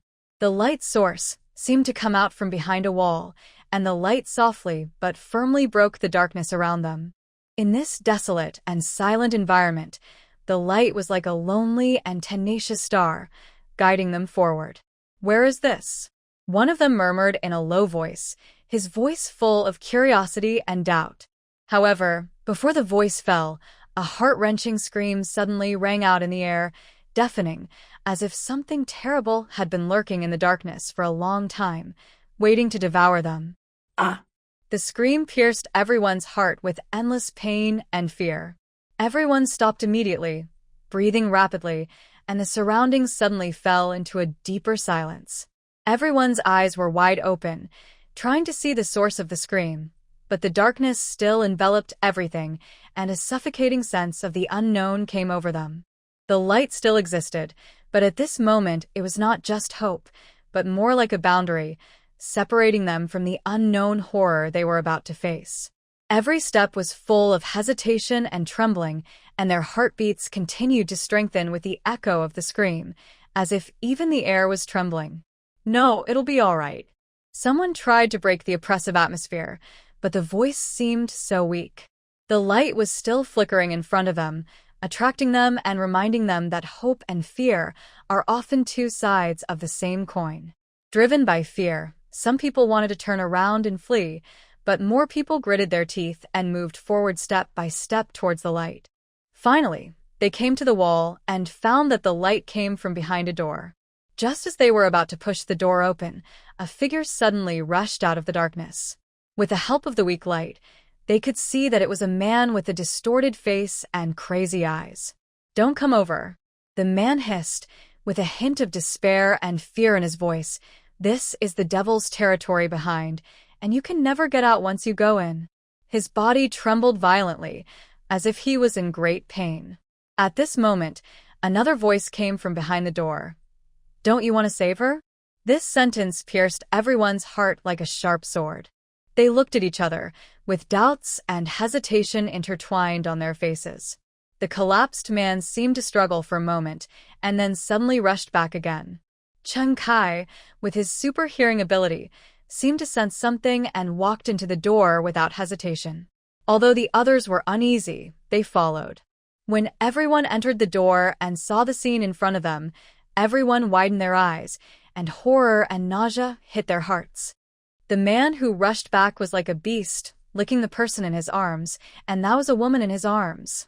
The woman's eyes were wide open, and she had lost her vitality, but she seemed to be telling endless pain and despair. The man's movements were rough and hasty, as if driven by some kind of desire in his heart, and there was no reason at all. He let out a low roar in his throat, like a bloodthirsty beast, completely isolating everything around him from his world. The air was filled with a strong smell of blood and rot, which was disgusting. This scene made everyone's heart almost stop beating, and cold sweat kept dripping down their foreheads. They realized that this was not just the devil's territory, but the entrance to Hades. Suddenly, the man raised his head and stared around fiercely. His red eyes were filled with madness and murderous intent, as if he wanted to tear everyone apart. "Do you want to die too?" he asked in a hoarse and cold voice. Everyone turned pale and stepped back in fear. Cheng Kai frowned and stared at the irrational man in front of him vigilantly. "He is possessed by the devil," someone in the crowd screamed, with disbelief and fear in his tone. At this moment, the man let out a low roar, pounced on the person closest to him like a beast, opened his bloody mouth, and prepared to bite his prey fiercely. In a flash, Cheng Kai moved behind the man in an instant and kicked him out with a swift kick. Cheng Kai's order was like a shot of adrenaline, driving everyone to do their best to escape from the room full of death. Lu Qingmei rushed to the front. She knew that she had to stay calm and composed in order to lead everyone to a safe exit without any mistakes. She tightly grasped the flashlight in her hand.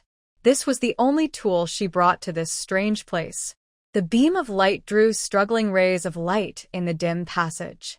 However, just after running a few steps, a suffocating cold wind suddenly came from the passage, as if countless cold hands were brushing their skin. Lu Qingmei felt uneasy. This feeling was not ordinary. Not only was there a mentally ill man hidden in this basement, but there was also an indescribable force at work. The air around seemed to become sticky, and every step seemed to be trapped in an invisible quagmire. "Hurry! Hurry up!" she shouted to the people behind her, and her pace was much faster. Si Xiaowei supported Wen Jun and barely kept up with Lu Qingmei's pace, while Xinbei, Han Yi, and Ruan Xinyao followed closely, not daring to slack off. Si Xiaowei's face was pale, but her eyes were firm. She knew that every minute at this moment was crucial. Cheng Kai walked at the end, using his extraordinary hearing to keep an eye out for possible dangers behind him. His face was covered with beads of sweat, but he still clenched his teeth and didn't let any trace of fear show.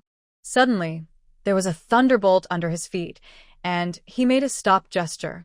Everyone stopped temporarily and held their breath. A low and strange voice came faintly from the distance, as if someone was whispering in her ear.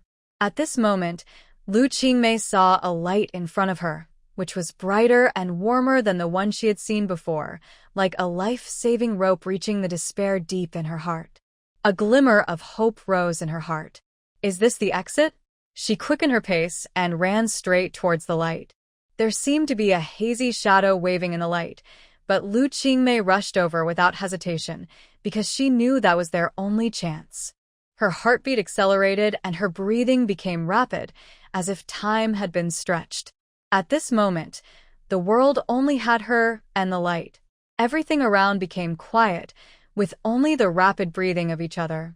We're almost there. Lu Qingmei turned back to encourage, looking at the exhaustion and fear on everyone's faces. She knew she had to give them some hope.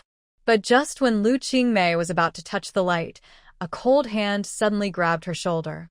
The touch was like the coldness that penetrated her bones, causing her to lose her balance instantly and fall heavily to the ground. Everyone stopped in panic and turned their heads to look. It was a deathly gray face with empty eyes, exuding a creepy breath. The hand came from a body that had lost its life, but it moved again with some strange power.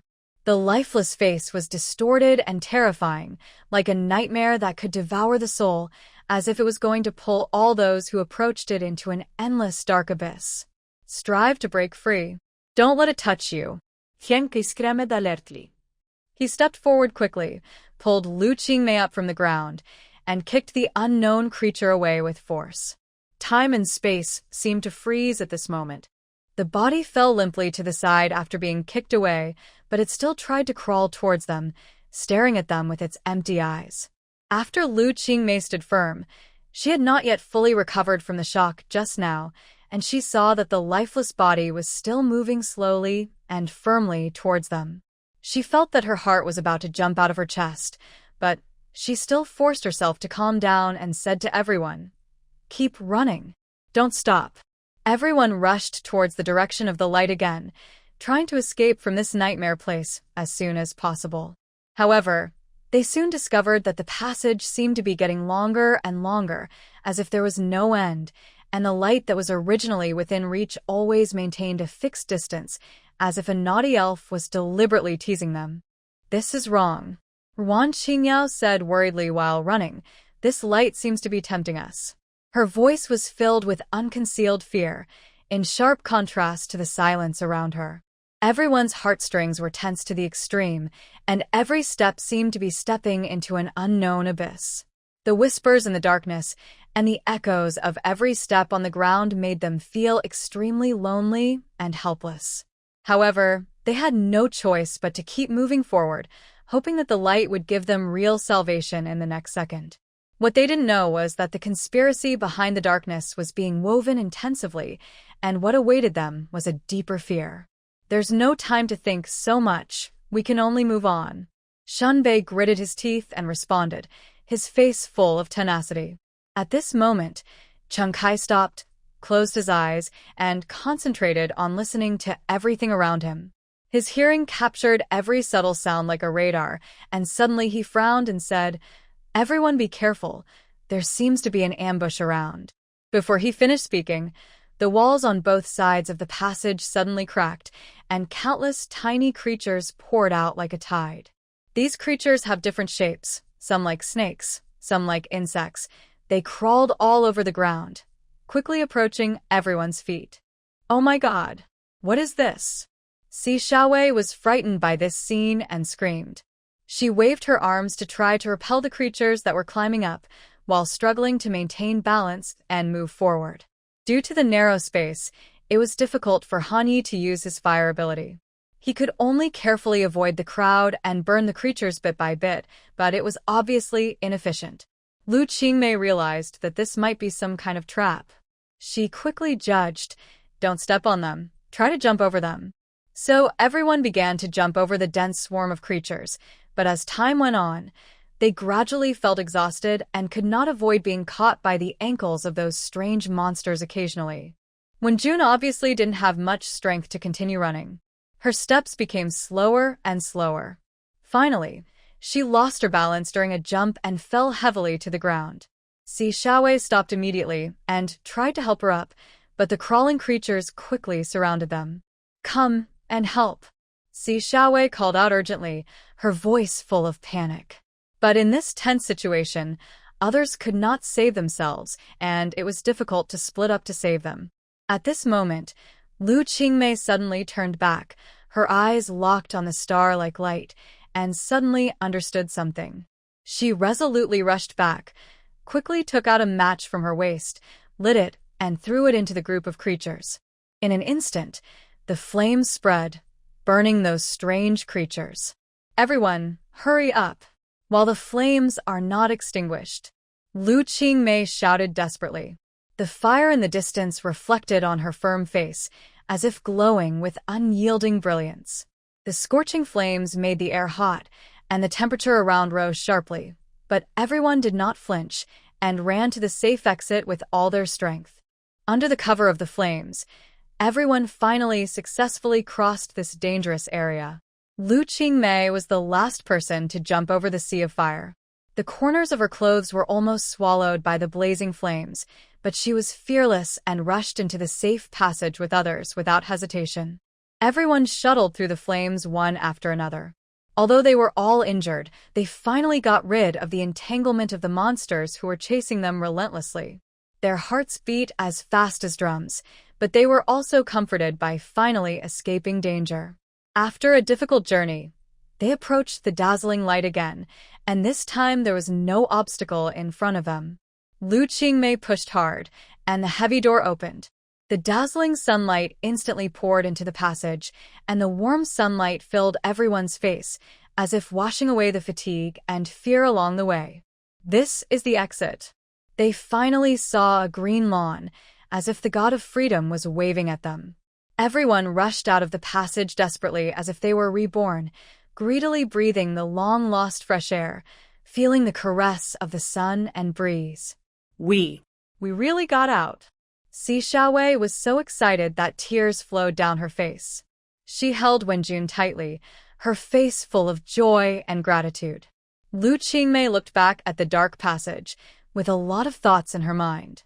She knew that this journey full of terror and challenges had finally come to an end. However, she also knew that this was just a new starting point. In this unknown world, there are still countless dangers and mysteries waiting for them to explore and solve. At present, the superpowers of these people, or soul eaters, seem to have their original superpowers greatly restricted.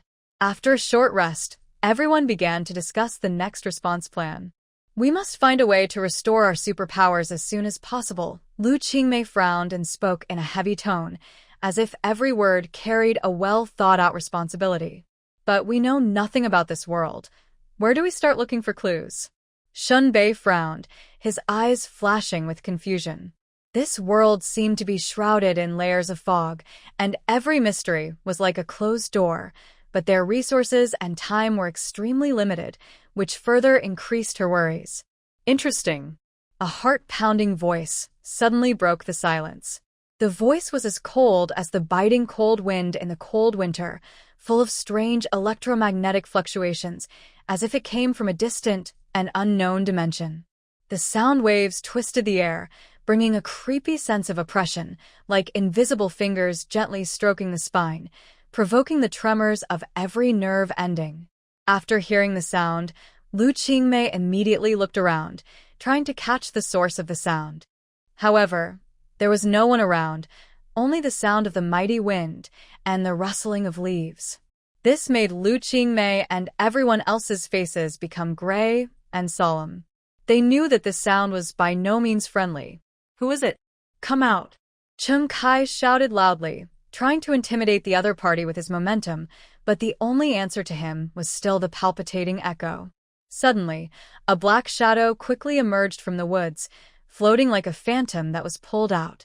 This black shadow seemed to have no entity and moved with the wind, but the huge threat it brought could be clearly felt. Lu Qingmei held the flashlight tightly in her hand, staring at the black shadow vigilantly, and a chill rose in her heart. "Do you really think you can escape so easily?" The black shadow made a hoarse and low voice, and the cold tone that did not belong to humans made people shudder. "This world is not as simple as you think." Lu Qingmei took a deep breath and tried to calm herself down. "What on earth are you? Why do you want to catch us?" The black shadow did not answer directly, but chuckled. The laughter was like an ice cone piercing the eardrum, making people shudder. My name has no meaning anymore, the Black Shadow said slowly, but you can call me Impermanence. I control everything here, and I control your fate. As the Black Shadow spoke, the sound of the wind and the rustling of leaves around seemed to become more harsh, as if foreshadowing some unpredictable danger. This name echoed in everyone's ears, like a whisper in the night wind, making people's backs cold. They looked at each other. Each of them had a look of astonishment and confusion on their faces, and an indescribable fear rose in their hearts. This existence that called itself impermanence seemed to be beyond their understanding. His appearance made the originally calm air solidify, as if time had stopped under his gaze. What have we done to deserve this treatment? Shinbei tried to stay calm and get more information from Wu Chang. Although his voice was steady, he still couldn't hide the tension and fear in his heart. It's not about what you did, but what you are destined to face. Wu Chang sneered, with a hint of sarcasm in his voice. You are not only soul eaters, but also chess pieces of fate. You came here to complete a great mission, and this mission is witnessed by me. A series of questions emerged in everyone's mind, but it was obvious that Wu Chang had no intention of answering them. He just looked at them coldly, as if he was looking forward to their next move, as if everything was under his control. His eyes were like an endless abyss, making it impossible for people to peek into the mystery. His smile was like a sharp blade, making it impossible for people to resist the chill.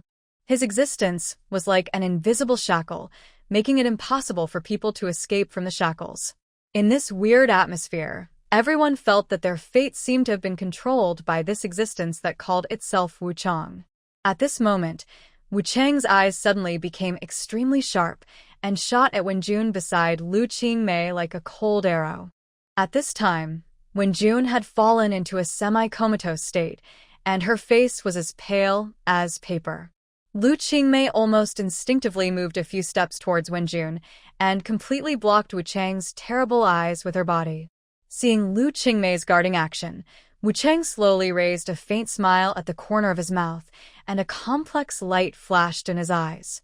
All this seemed subtle, but it made the whole atmosphere more tense and strange, as if even the air became heavy. Lu Qingmei's heartbeat accelerated, and she could almost hear the drumbeat in her chest. Wu Chang's attention still stayed on them, bringing an invisible sense of oppression, like a beast in the dark, who might pounce on its prey at any time. At this time, Lu Qingmei, although full of worries and uneasiness, still stood firmly in front of Wenjun, without any intention of retreating. Her slender body seemed to contain infinite power. When facing this terrible threat, she suppressed all her fears in her heart and turned them into an invisible barrier. For some reason, when Lu Qingmei looked at Wu Chang, a sense of trance emerged in her mind. Wu Chang's eyes were as dark as the abyss, revealing a suffocating coldness, while his cheeks were as white as snow. This strong contrast made people feel an indescribable discomfort. As time went by, her brain seemed to gradually fall into chaos, and her consciousness became blurred. However, at this moment, an inexplicable restlessness suddenly broke out from the depths of her heart. It was a sharp and urgent feeling of hunger, as if an invisible hand was tearing in her stomach. So hungry, so hungry, so hungry. This thought grew wildly like weeds, almost completely devouring her will. The feeling of hunger came like a storm, and every cell was screaming, craving for food. Her eyes gradually became turbid, and her reason retreated step by step under the bite of hunger. Eat her. A low and hoarse voice exploded in her mind, with an irresistible temptation. Who is it? Who did you eat? Along with the cold murmur in her heart, a headache came like a tide, almost making her unable to think. Lu Qingmei tried desperately to wake herself up, holding her head tightly with both hands, as if this could dispel the terrifying voice. She gritted her teeth and shook her head hard, hoping to erase the terrible thought. However, no matter how she struggled, the hungry desire still followed her like a shadow, eroding every inch of reason and clarity. The chill climbed up her spine, and Lu Qingmei felt that she was walking on the edge of the abyss, and if she was not careful, she would fall into the darkness of no return. This feeling was suffocating, as if the whole world was shrouded in hunger and desire, leaving only the tempting target looming at the end of her vision. She prayed secretly, hoping that this endless hunger was just a nightmare, but her body's reaction was so real that she was forced to struggle between reality and illusion. At some point, she began to hear her heavy breathing, like a hungry beast roaring in the dark night. Lu Qingmei tried her best to regain control of her mind, but the bewitching voice reappeared, entwining her soul like a venomous snake, not giving her a chance to breathe. Eat her. The voice became clearer and more urgent, almost irresistible. Lu Qingmei's headache became more and more severe, as if someone was hitting her head with a sharp awl. Her vision began to blur, and everything around her became hazy. In this blurred vision, she saw a figure that was Wenjun. Wenjun was smiling at her, and that smile revealed a hint of warmth and kindness. Lu Qingmei's heart surged with a strong desire, and she walked towards Wenjun involuntarily.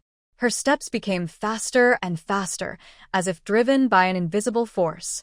In her mind, there was only one thought, that is, to approach Wenjun and catch her. However, just when Lu Qingmei was about to reach out and grab Wenjun, she suddenly stopped. She used up her last bit of strength to restore a bit of clarity in her mind. A trace of pain flashed across her eyes, and then she whispered, "No. No. I can't hurt her." A scream suddenly broke the oppressive silence, as sharp and piercing as a blade cutting through silk. Lu Qingmei's consciousness suddenly became clear, and her eyes touched Si Xiaowei's horrified expression. Her heart trembled suddenly, as if it was deeply stabbed by a sharp blade.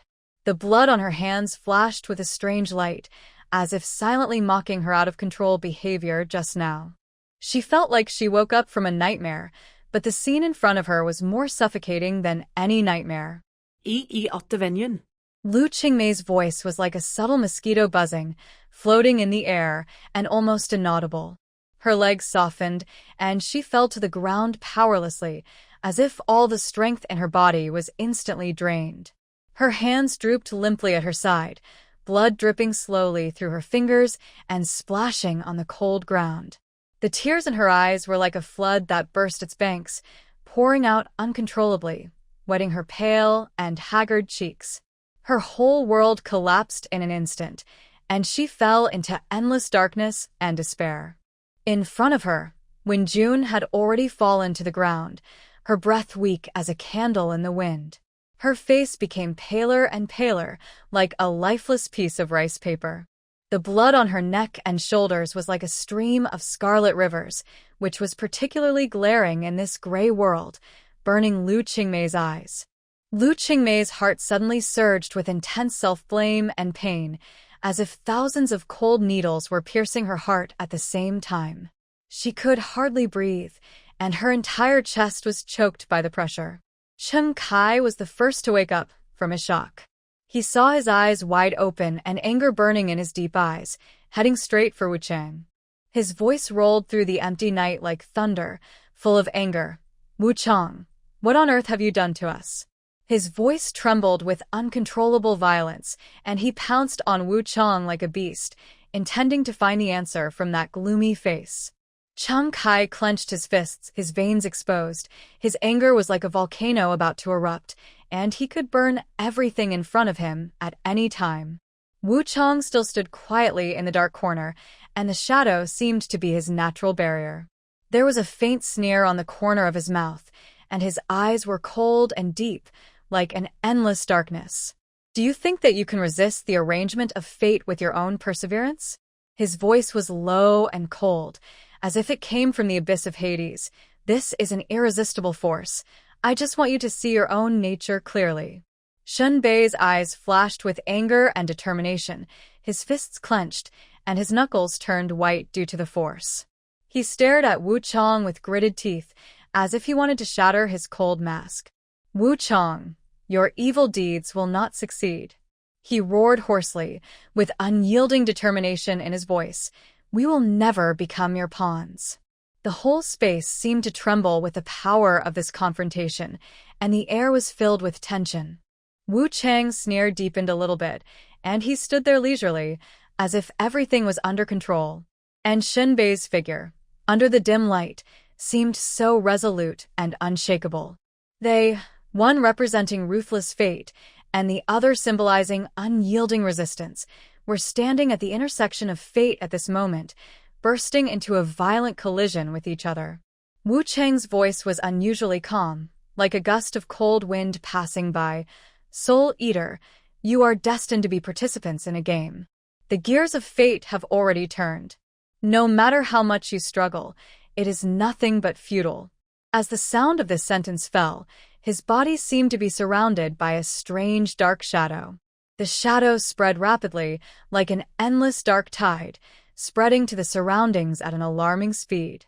The air suddenly became colder and colder, as if even breathing was frozen. Every breath was bitingly cold and suffocating. Lu Qingmei and everyone else held their breath and huddled together. She felt an indescribable ominous premonition rising in her heart, like a lost traveler in the dark night, with only endless abyss and despair waiting for them ahead. Her heartbeat was clearly audible in her ears, as if reminding her of the passing of every second. The surroundings were shrouded in an almost overwhelming silence, as if time itself was swallowed up by the shadow. The existence of impermanence is like an insurmountable barrier, isolating them from hope. Everything in front of them seemed to have lost its color, leaving only gray and coldness. At this moment, everyone knew in their hearts that they were facing an irresistible fate, and struggling was just a futile struggle. "We can't just sit here and wait to die," Chung Kai whispered as he looked around, trying to find a route of escape. However, the existence of impermanence shrouded the entire forest in a strange sense of oppression, as if every tree and every leaf was watching them. Lu Qingmei trembled uncontrollably, her tears falling like pearls from a broken string, dripping onto the ground, mixing with dirt and blood. She tried her best to control the huge waves in her heart and wanted to do something for Wenjun, but she felt as if her body was bound by an invisible force, and she was too weak to move. Si Xiaowei hurriedly knelt down beside Wenjun, gently placed her hands on Wenjun's forehead, and tried to save him with her soul-healing ability. However, Wenjun's condition was rapidly deteriorating, and Si Xiaowei's hands could not stop shaking. She took a deep breath, forced herself to calm down, and said to Lu Qingmei, "Qingmei, listen to me. We must work together, and can't give up.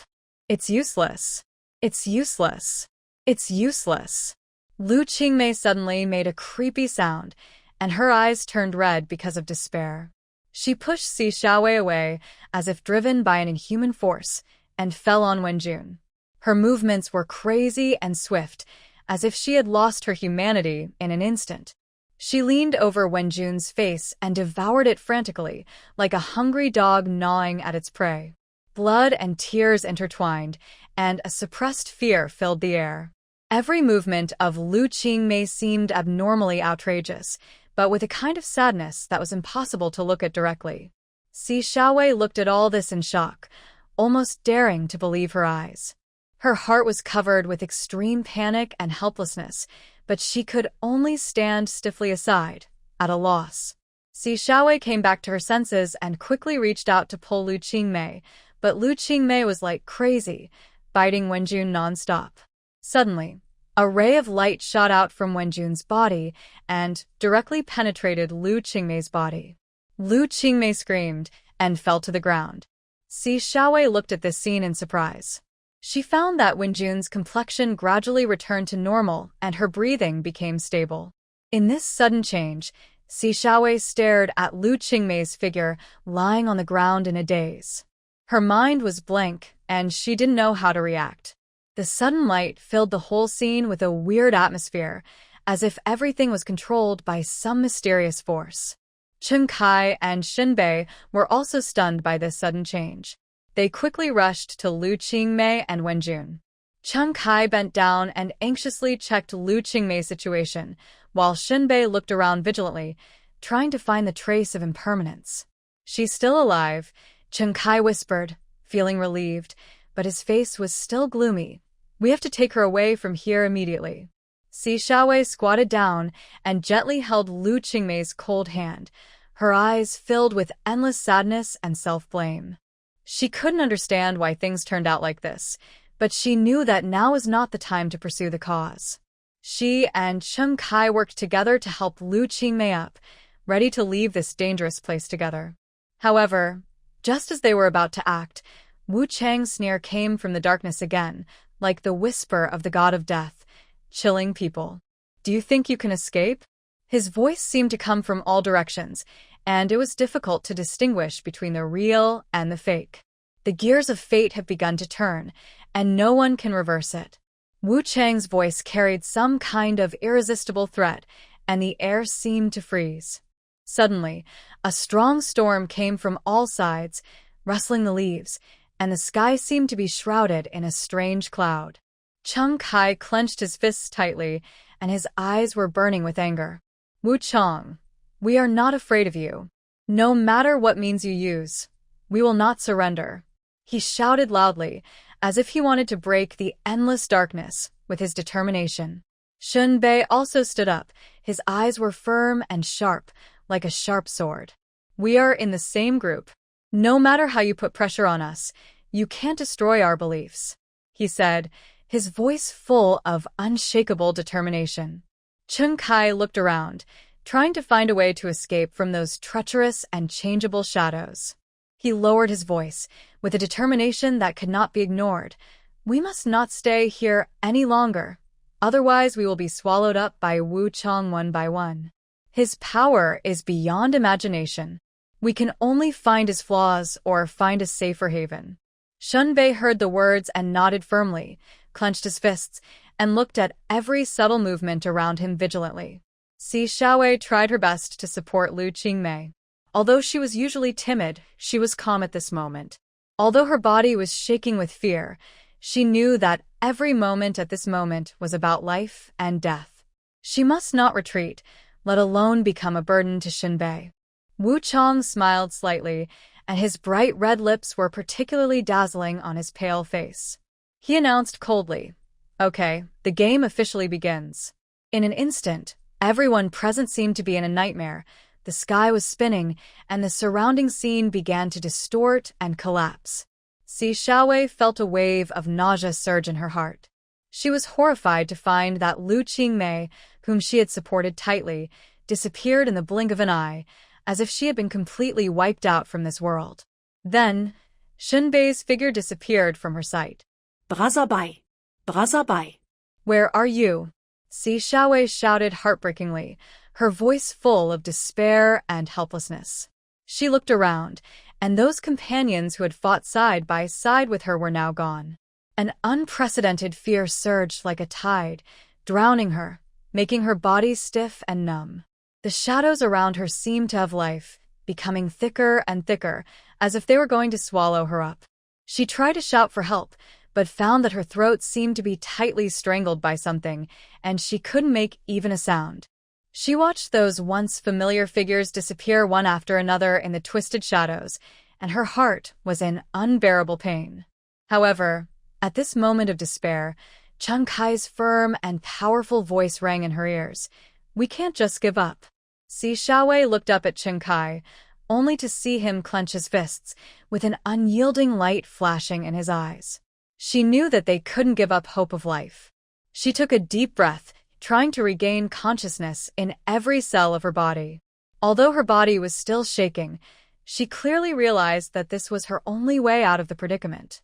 She clenched her fists tightly, followed Chen Kai's steps, and stepped firmly towards the unknown. The darkness around them was like an invisible stream, silently approaching them, as if to swallow them into an endless abyss.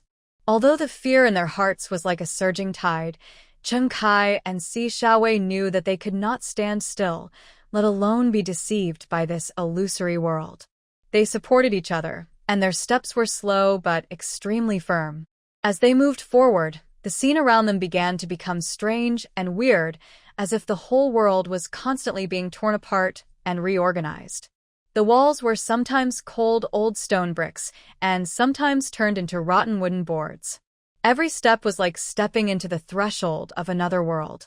There was an indescribable chill in the air, and the sound of footsteps echoed in the empty space, hitting their hearts like a huge hammer. "This place is so weird," Si Xiaowei gritted her teeth, her voice trembling. "Can we really find a way out?" Cheng Kai's eyes flashed with unquestionable determination. He looked back at Si Xiaowei gently and said in a low but powerful voice, "As long as we are alive, we can. Remember, no matter what you see, don't believe everything in front of you. They are all illusions." Just as Cheng Kai's voice fell, a blurry figure suddenly appeared in front. The figure gradually became clear, and it was Lu Qingmei who had been missing for a long time. She was pale, and her eyes seemed to have lost all the vitality. Her expression was dull, like a walking corpse. "Lu Qingmei!" Si Xiaowei exclaimed, and she almost rushed out in excitement, but was pulled by Cheng Kai. Cheng Kai's hand tightly grasped her wrist, and the strength was so great that Si Xiaowei couldn't bear the pain. "Calm down," Cheng Kai growled, with a hint of sharpness in his voice. "Don't act rashly. This may be an illusion of impermanence." However, Lu Qingmei slowly reached out her hand to them, her fingertips trembling slightly, as if silently calling for help. Her voice was thin, but full of sorrowful crying. "Save me. Save me quickly." At this time, Si Xiaowei's heart seemed to be torn in half, and the pain made her almost unable to breathe. If this was an illusion of impermanence, they might fall into a greater crisis if they acted rashly, but if it was indeed Lu Qingmei in front of her, how could she bear to abandon her companions? She looked at Cheng Kai, and the hesitation and pain in her eyes were fully revealed. Cheng Kai did not let go. His eyes were still firm, as if he would not waver in the face of swords and swords. "Listen to me," he whispered again. Every word was like a sonorous oath.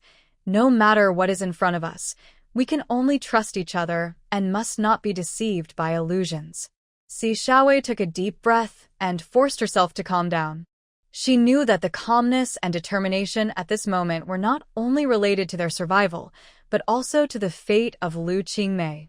At this critical moment, Lu Qingmei in front of them suddenly let out a shrill scream, and her figure instantly disintegrated and dissipated into the air like smoke. There was a dead silence, and only the two of them were left facing this extremely strange situation. Si Xiaowei trembled and felt her shoulders sink. Cheng Kai placed his hand on her shoulder, gently and powerfully. He whispered, "We will find her, the real her, as long as we stick to it." As soon as the voice fell, the shadows around seemed to be pulled by some force, becoming more and more agitated. Si Xiaowei's breathing became rapid, and it was obvious that the impact just now made her feel lingering. "What should we do? The power of impermanence is too terrible. Stay calm. We must concentrate and not be disturbed by these illusions." Cheng Kai held her hand tightly and said firmly. An increasingly strong sense of foreboding enveloped their hearts. Finally, they came to a completely unfamiliar wilderness. The sky was dark, the wind was howling, and the ground was covered with dead bones, exuding a suffocating smell. Si Xiaowei and Cheng Kai looked around vigilantly. The night was as dark as ink and silent. Suddenly, a sharp cry cut through the night sky, like a sharp blade cutting through silk, thrilling. They looked carefully and saw a huge black crow swooping down from the sky. Its black wings glowed coldly in the moonlight, like the arrival of the god of death. Cheng Kai quickly pushed Si Xiaowei away, pulled out the sharp blade he carried with him, and fought the crow. The crow's wings flapped, and the wind blew, making it difficult for Cheng Kai to get close to him. However, he did not retreat. The sharp blade in his hand flashed coldly, and every swing revealed precision and determination. Although the crow's claws were as sharp as a blade and hit Cheng Kai directly, he evaded flexibly and launched a counterattack with a sharp and swift knife technique. The battle between the two was so intense that it seemed that even the air was shaken. The crow's eyes looked cold and ruthless, and the flapping of its wings drove up a violent wind, as if it wanted to devour everything. Chung Kai's eyes burst into a determined light, and the sword and claws collided violently in the air, sparks flying everywhere. At this critical moment, Si Xiaowei suddenly found that the dry bones on the ground were slightly fluorescent. She suddenly had an idea and shouted, "Chung Kai, these dry bones are strange." She quickly leaned over to pick up a bone and threw it at the crow. The moment the bone touched the crow, it burst into a dazzling light, instantly illuminating the surroundings. The crow let out a shrill wail, and its body immediately disappeared. Chung Kai panted and looked at the bones on the ground, his face full of disbelief. "These bones, are they some kind of sealing medium?" Si Xiaowei whispered to herself. "No matter what, we must continue to explore and uncover the secrets of all this." Tianke responded firmly. The two walked side by side again, step by step into the unknown darkness. In a quiet valley surrounded by mountains stands a simple log cabin. The surrounding mountains are like the arms of nature, hugging this quiet world tightly, making every blade of grass and tree here soaked in the tranquility of time. This log cabin is not big, but it is a familiar place to Lu Qingmei. It is built with dark wood, and the texture on each board is clearly visible, like the annual rings of time, recording countless spring, autumn, winter, and summer. The appearance of the log cabin shows a simple beauty, and the heavy wooden structure emits a slight warm light under the sunlight, as if whispering the story of the past. With the passage of time, the log cabin has experienced countless baptisms of wind and rain, and the mottled traces are like a natural painting, depicting every bit of the past. Every time you touch it, the rough texture of the wooden board seems to convey a heavy warmth. There are several deep scratches on the door, which are memories carved by the years, recording the countless days and nights that Lu Qingmei has spent here. The roof is covered with thick thatch, which glows with warm golden light under the sunlight. The vines and wildflowers growing around it seem to blend into the cabin, adding a natural atmosphere to it, like a dream in a fairy tale. In front of the cabin is an open space, with several ancient oak trees standing tall and straight, with lush branches and leaves, casting mottled shadows in the sun. The oak trees are hung with swings full of memories, swaying gently with the breeze, as if calling back childhood memories. A path winds through the woods and leads to the mountains in the distance, like a mysterious journey, leading explorers into an unexplored world. Just at the door of the cabin, there is an old woman with white hair. She is wearing a simple cotton dress. The corners of the clothes are slightly faded, covered with traces of mending, telling the accumulation of years. Her face is covered with fine wrinkles, which are poems written by time, but her eyes are bright and exude wisdom and warmth. The old woman sat on a wooden chair, holding a bamboo stick in her hand. The tip of the stick was polished and rounded.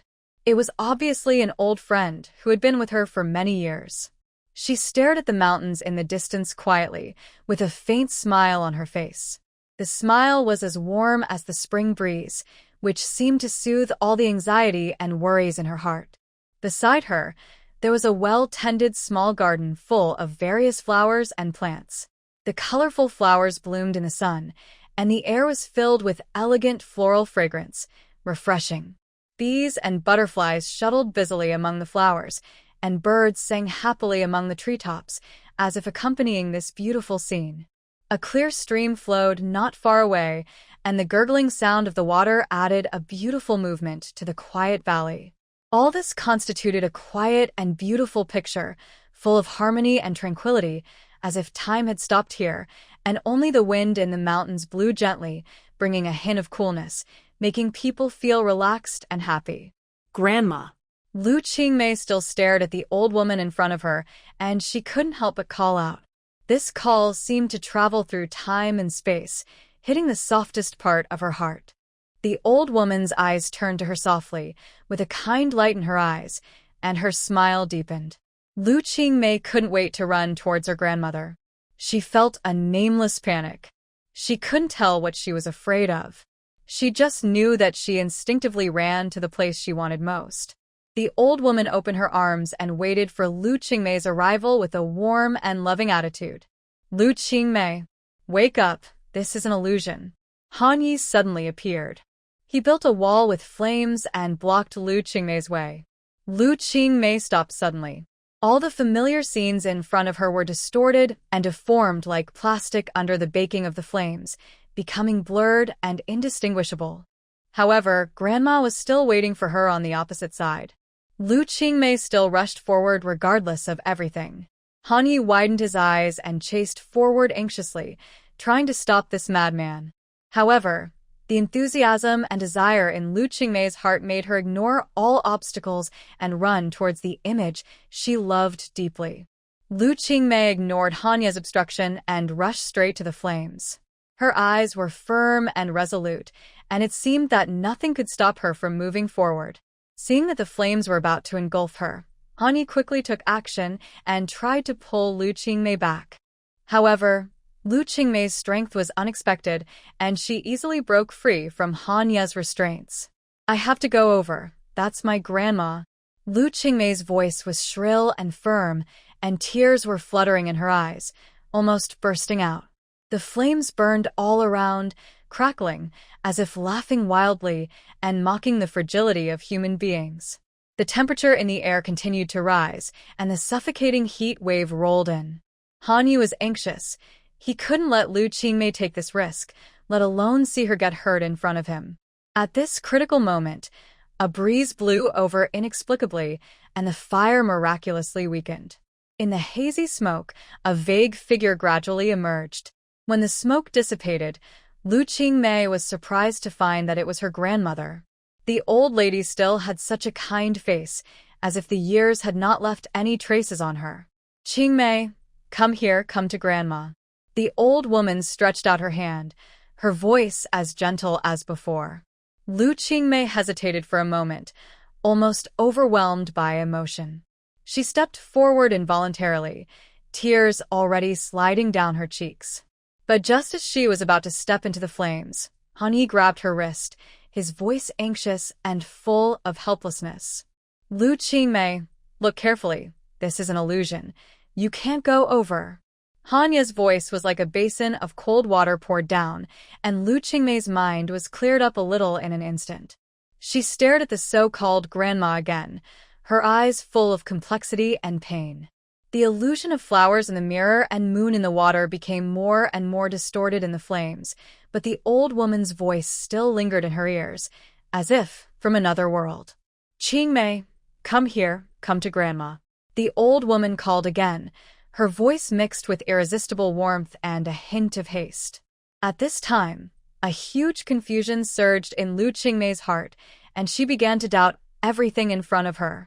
Not far away, the flames were still burning, but the illusory scene made it impossible for her to distinguish between reality and illusion.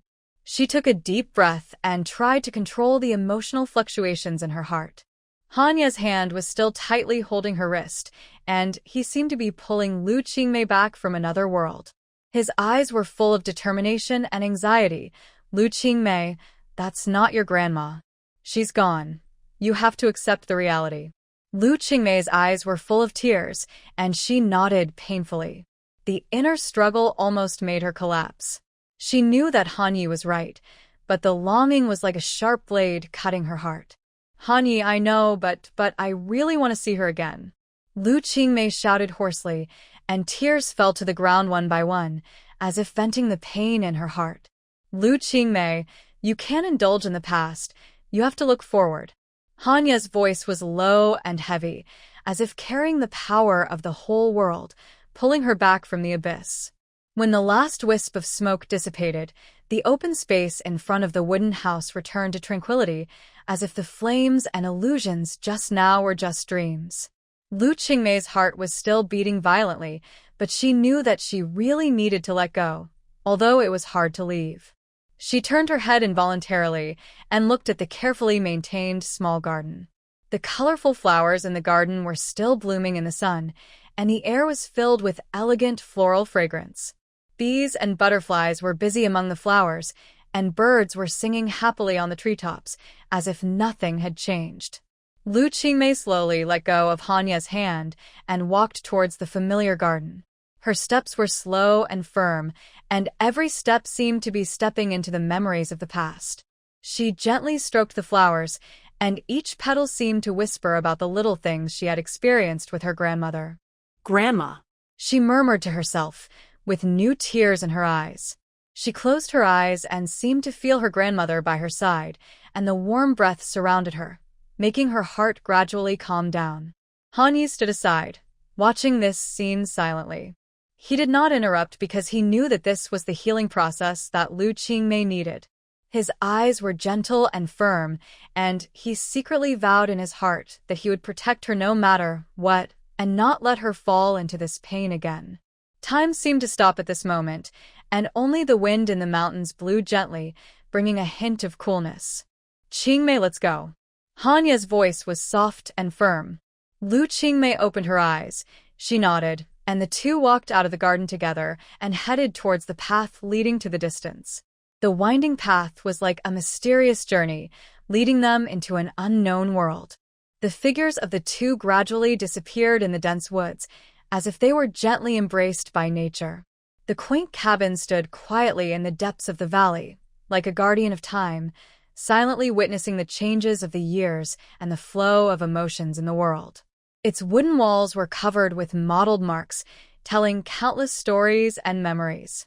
The breeze blew, and the swing on the oak tree swayed slowly, as if calling for the carefree time of childhood, gently awakening the innocent memories hidden deep in the heart.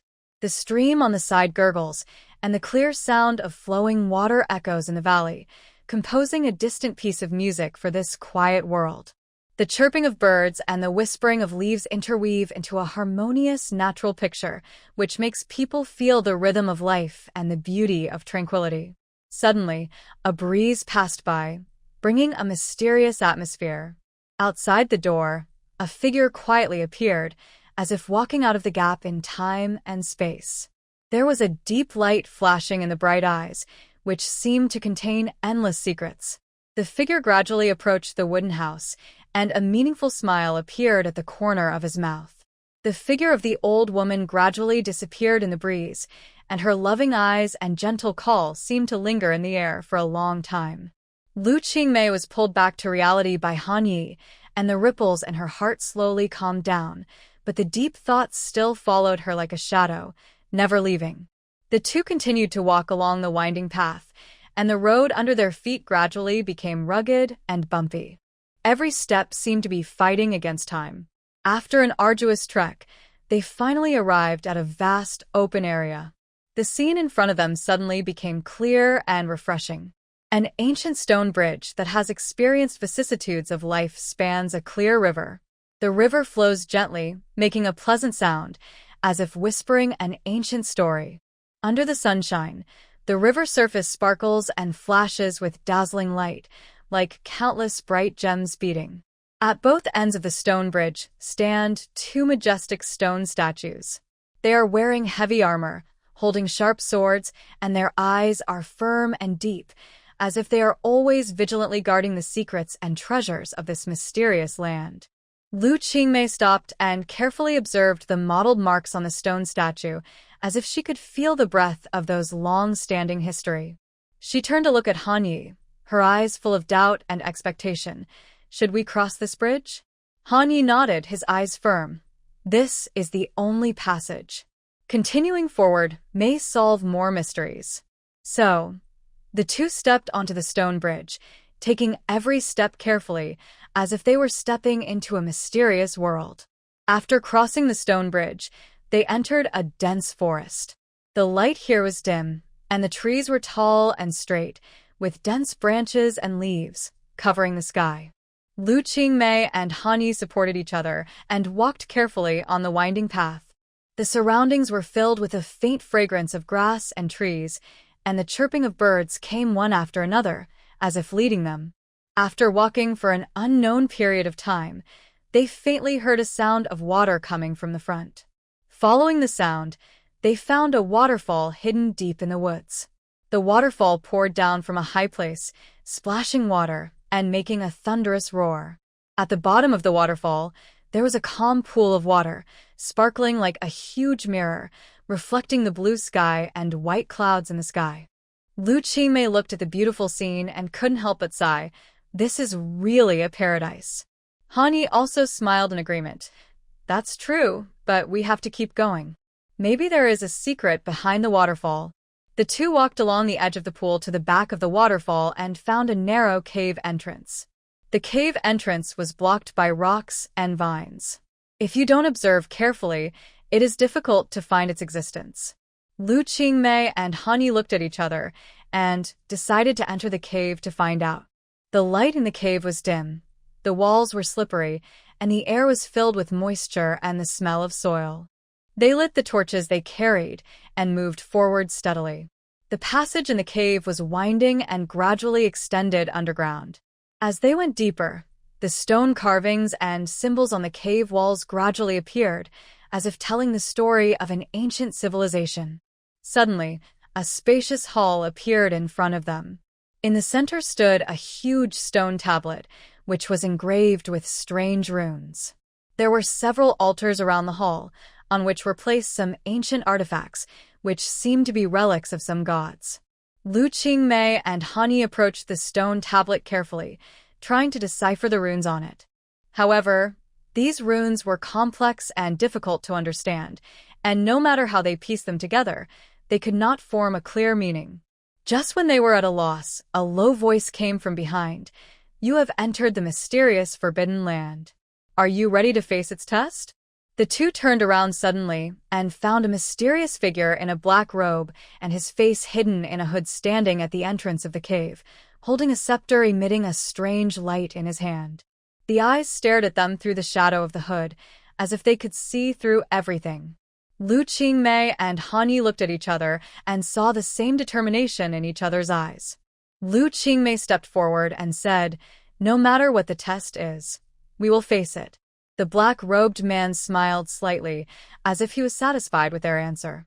He waved the scepter, and the runes on the stone tablet suddenly became radiant, and the whole hall seemed to come alive. The runes rose from the stone tablet and formed complex patterns and words in the air, like an ancient spell. "This is the first test," the black-robed man announced. "You need to unlock the secrets of these runes and find the key to the next stage." Lu Qingmei and Han Yi focused their attention and carefully observed the changes in the runes. Each rune seemed to tell a story, hiding different information and hints. Lu Qingmei and Han Yi studied the runes with full concentration, and they found that the rotation and changes of each rune had unique patterns. Suddenly, Han Yi noticed that the shape of one of the runes was similar to a stone statue in the corner of the hall. Perhaps that stone statue is the clue. She pointed at the statue and said. Lu Qingmei nodded, and the two walked towards the statue together. When they approached the statue actually emitted a faint light and then slowly turned its body to reveal a hidden small hole. Inside the hole, a golden key shone. Lu Qingmei picked up the key, her eyes full of expectation. This must be the key to the next stage. They turned to the black-robed man and showed the key in their hands. The black-robed man nodded slightly in approval. Congratulations on passing the first test. But the next challenge will be more difficult. After saying that, the black-robed man waved the scepter again, and the ground in the center of the hall slowly cracked, revealing a passage leading to the depths. Lu Qingmei and Han Yi stepped into it without hesitation to welcome the next stage of adventure. Passing through the narrow passage, they came to an even more mysterious underground palace. The palace was filled with various treasures and antiques, and the walls were covered with gorgeous murals depicting ancient legends and heroic deeds. A huge round stone tablet stands in the center of the palace, engraved with lifelike patterns, as if telling a great story.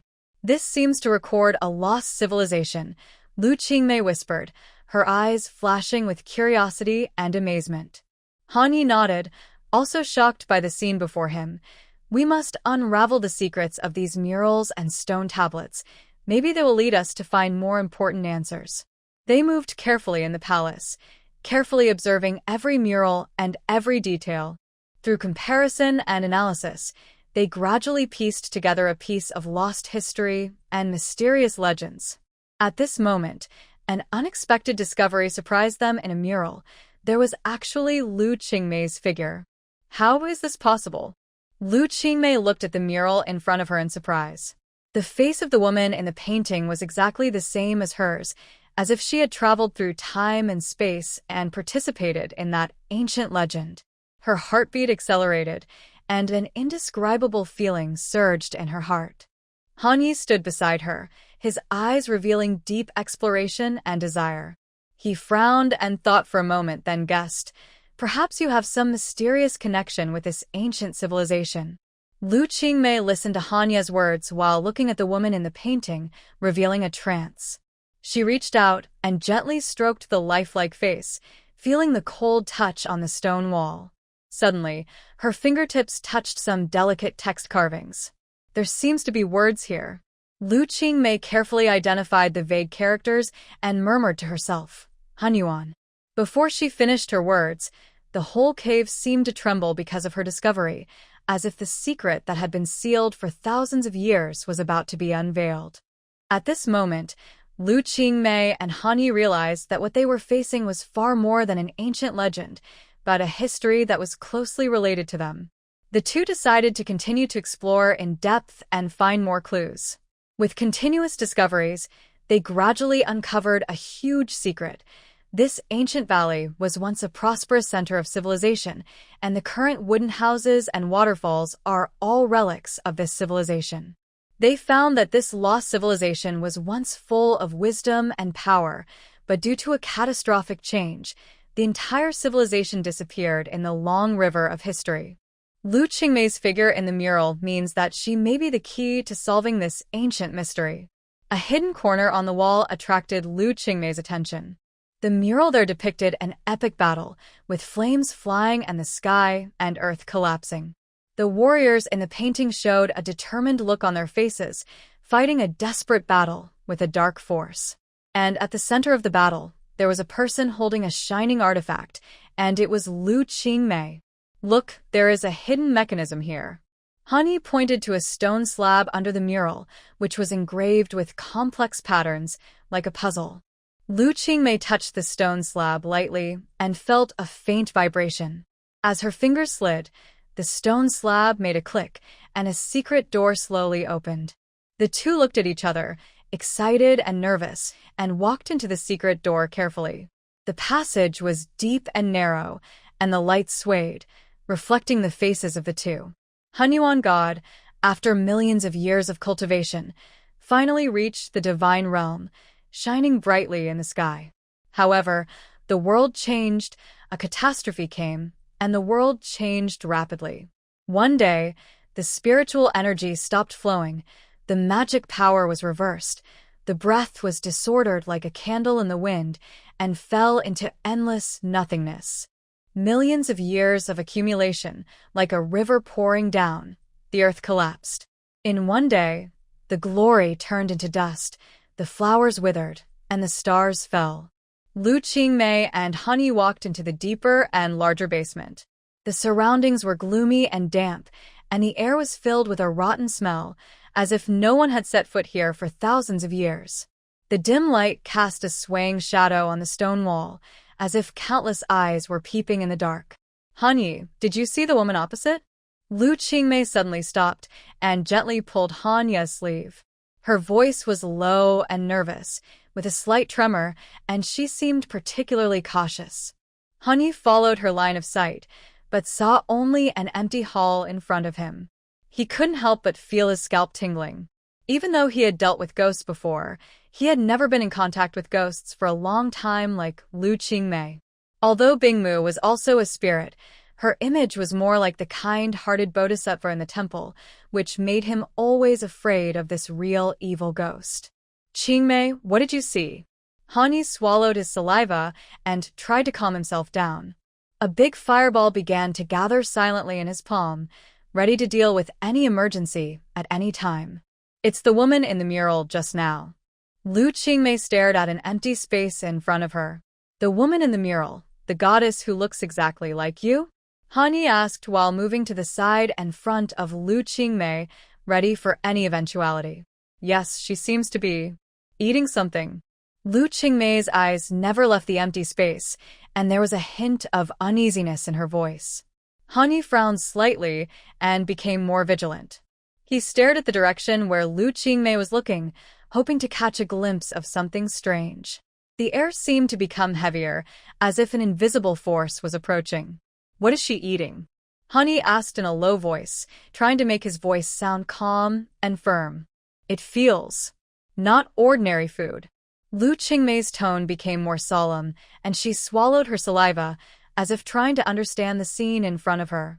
At this time, there was a faint smell of blood in the air, and faint whispers came from all directions. Han Yi felt a chill down his spine, and involuntarily moved closer to Lu Qingmei. "Can you see what she's doing?" Han Yi asked in a low voice, his eyes scanning the surroundings vigilantly. Lu Qingmei nodded slightly, as if confirming something, and whispered, "She's eating some kind of creature, it looks like a child."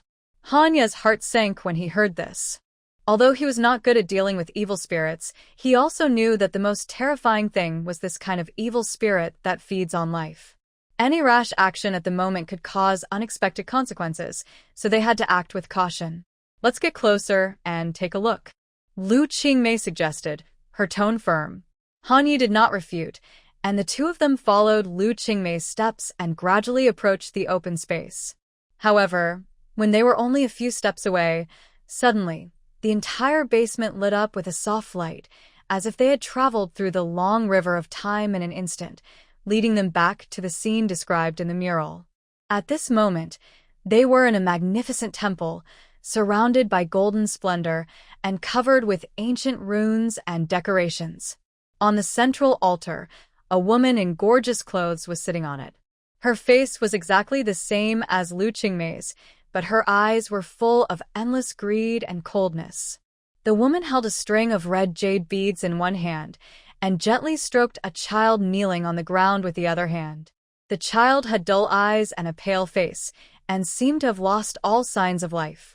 The woman murmured an ancient spell, and the blood-red beads emitted a faint red light, as if absorbing the child's soul. Lu Qingmei and Han Yi held their breath. They couldn't be sure whether all this was an illusion or a replay of time. However, they all knew that this scene revealed a huge secret hidden deep in the basement. Lu Qingmei's face was exactly the same as that of the goddess, which made her feel an inexplicable sense of familiarity and throbbing in her heart. Could it be that she had some connection with this ancient goddess? Or was she herself inextricably linked to the lost glory of the past? The goddess's eyes suddenly raised and met Lu Qingmei's. At that moment, it seemed as if time and space were traveled through, and the two souls were communicating invisibly. The goddess smiled slightly, but that smile was like a cold blade, chilling people's hearts. "You are finally here. I have been waiting for you." The voice seemed to come from all directions, echoing throughout the temple. Lu Qingmei felt the spiritual energy in her body churning, as if some power was awakening and resonating with the breath of the goddess. She tried to answer, but her throat seemed to be strangled and no sound came out. Seeing this, Han Yi couldn't help but step forward and protect her behind him. The fireball in his hand had condensed to the limit, as if ready to explode at any time. "Who are you? What do you want to do to us?" Han Yi asked loudly, trying to hide his inner fear. The goddess tilted her head slightly, her eyes full of contempt and disdain. "I am the Lord of Hunyuan, the master of this world. And you, Lu Qingmei, are just a flash of light in my long years." She stood up slowly, and the air around her seemed to become heavy. Lu Qingmei could feel a huge pressure coming towards them, as if to crush them. She knew that this was a critical moment, and she had to stand up and face it all. "We won't let you do whatever you want. No matter how powerful you are, we will fight to the end." Lu Qingmei finally found her voice. Her eyes were sharp, and she showed no weakness. The goddess' smile became even colder. She raised her hand and waved it, and the blood-red beads suddenly released a dazzling red light. A strong wave of mana passed through the entire temple and shook Lu Qingmei and Han Yi away. The two fell heavily to the ground, and their eyes were blurred. Han climbed up with pain and tried to condense the fireball again, but his mana seemed to be blocked by some invisible force and could not operate smoothly. Cold sweat broke out on his forehead, and he looked at Lu Qingmei anxiously. Lu Qingmei also struggled to stand up. She endured the pain in her body and tried to concentrate, trying to call on her wind control ability to help Han Yi attack the opponent. But what made her miserable was that she could not awaken her ability, no matter what. At this moment, she felt that there seemed to be another restless power surging in her body. That power was like a long sleeping dragon, slowly awakening, bringing an irrepressible restlessness. "Let it go, you can do it." A gentle and firm voice sounded in her mind, as if it was a distant memory, and as if it was an inner self-motivation. Lu Qingmei closed her eyes, took a deep breath, and focused all her attention on the restless power in her body. With the rhythm of her breathing, she felt that the power was like a warm stream, gradually flowing in her body and resonating with her soul. Her heart gradually settled down, as if she heard the whisper of the wind and saw the invisible power beating at her fingertips. It was a wonderful feeling she had never had before, as if the whole world was under her control. She opened her eyes slightly, with a firm light flashing in her eyes, as if she had found some kind of breakthrough. Her body emitted a faint blue light, as if the entire temple began to respond to her call. The goddess's expression finally changed, from the initial indifference to surprise, and then anger. Impossible. It is impossible for anyone to control this power. Lu Qingmei opened her eyes, with determination in her eyes. With a light wave of her palm, the blue light quickly formed a protective barrier between her and Han Yi. At the same time, her voice became more resolute. "No matter who you are, no matter how strong you are, we will not surrender. We must leave here alive." The goddess roared, as if she was extremely angry. She used all her strength to drive the blood-red bead chain, and the light on the bead chain became more dazzling, as if to tear the entire temple apart. However, Lu Qingmei's blue light also increased, and the two forces confronted each other in the air, erupting with violent energy fluctuations. At this moment, time seemed to be frozen. The contest between Lu Qingmei and the goddess became the focus of the entire temple. Han Yi could only stand aside, silently praying and cheering for her. Suddenly, the blue light in Lu Qingmei's body shook violently, as if breaking through some kind of shackles. Her consciousness seemed to travel through endless time and space and saw the birth and destruction of countless stars. Lu Qingmei instantly understood that this power was not only her own, but was closely connected with the origin of the entire universe. "This is the power of Hunyuan." A deep and powerful voice sounded in her heart, and the voice was both strange and familiar, as if she had been looking for it all the time. Lu Qingmei felt this power with her heart, and her body was engulfed by the blue light. The whole person was like a bright star, emitting endless energy. This power brought her unprecedented confidence and courage, so that she was no longer afraid of the goddess in front of her. "You can't control this power." The goddess roared angrily, and the beads in her hand flashed wildly, but it was useless, because the power in Lu Qingmei's body had completely surpassed her control. "Really?" Lu Qingmei said coldly.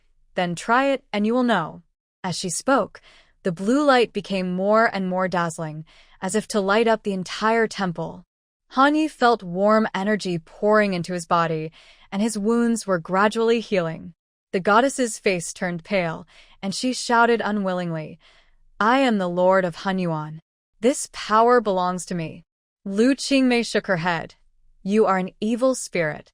She slowly raised her hands, and the blue light condensed into a huge energy wave, surrounding the goddess. The goddess fought desperately, but was eventually swallowed by the blue light. With a scream, the goddess's figure gradually dissipated, and the entire temple began to collapse. Lu Qingmei and Han Yi felt the ground under their feet shaking violently, and they had to leave here quickly. "Go!" Lu Qingmei shouted. She protected them with blue light and led Han Yi to the exit. Just as they were about to escape from the temple, a strong white light suddenly enveloped them. Lu Qingmei felt a strange force, pulling her into another space. When she opened her eyes again, she found herself in a strange place again. It seemed to be a vast grassland, with a blue sky, white clouds floating slowly, and the air was filled with the fragrance of flowers. "Where is this?" Lu Qingmei asked in confusion. She looked around, but found that Han Yi did not come with her. "Welcome to the Eternal Realm." A gentle voice sounded in her ears. Lu Qingmei turned her head suddenly and saw a tall man in a white robe looking at her with a smile. His face was handsome and mysterious, and his eyes seemed to contain endless wisdom and power. "Who are you?" Lu Qingmei asked vigilantly. The man smiled slightly. "I am the incarnation of the will of the universe and the source of the Hunyuan power you awakened." Lu Qingmei was stunned. She had never thought that she would meet such a mysterious existence. Moreover, the breath of this man made her feel an insurmountable majesty and calmness, as if facing the origin of the entire universe. "What is your purpose in bringing me here?" she asked cautiously. The man nodded. "The power you just used has touched the essence of the universe. I must make sure that you can understand the true meaning of this power and can use it correctly." Lu Qingmei suddenly realized. "So this is a test?" The man whispered, "You can understand it that way. The power of Hunyuan is an extremely powerful, but also very dangerous force. It can create and destroy." Lu Qingmei took a deep breath. "I want to save someone. Can this power allow me to save her?" A trace of approval flashed in the man's eyes. "Of course. Then your first test is to face yourself."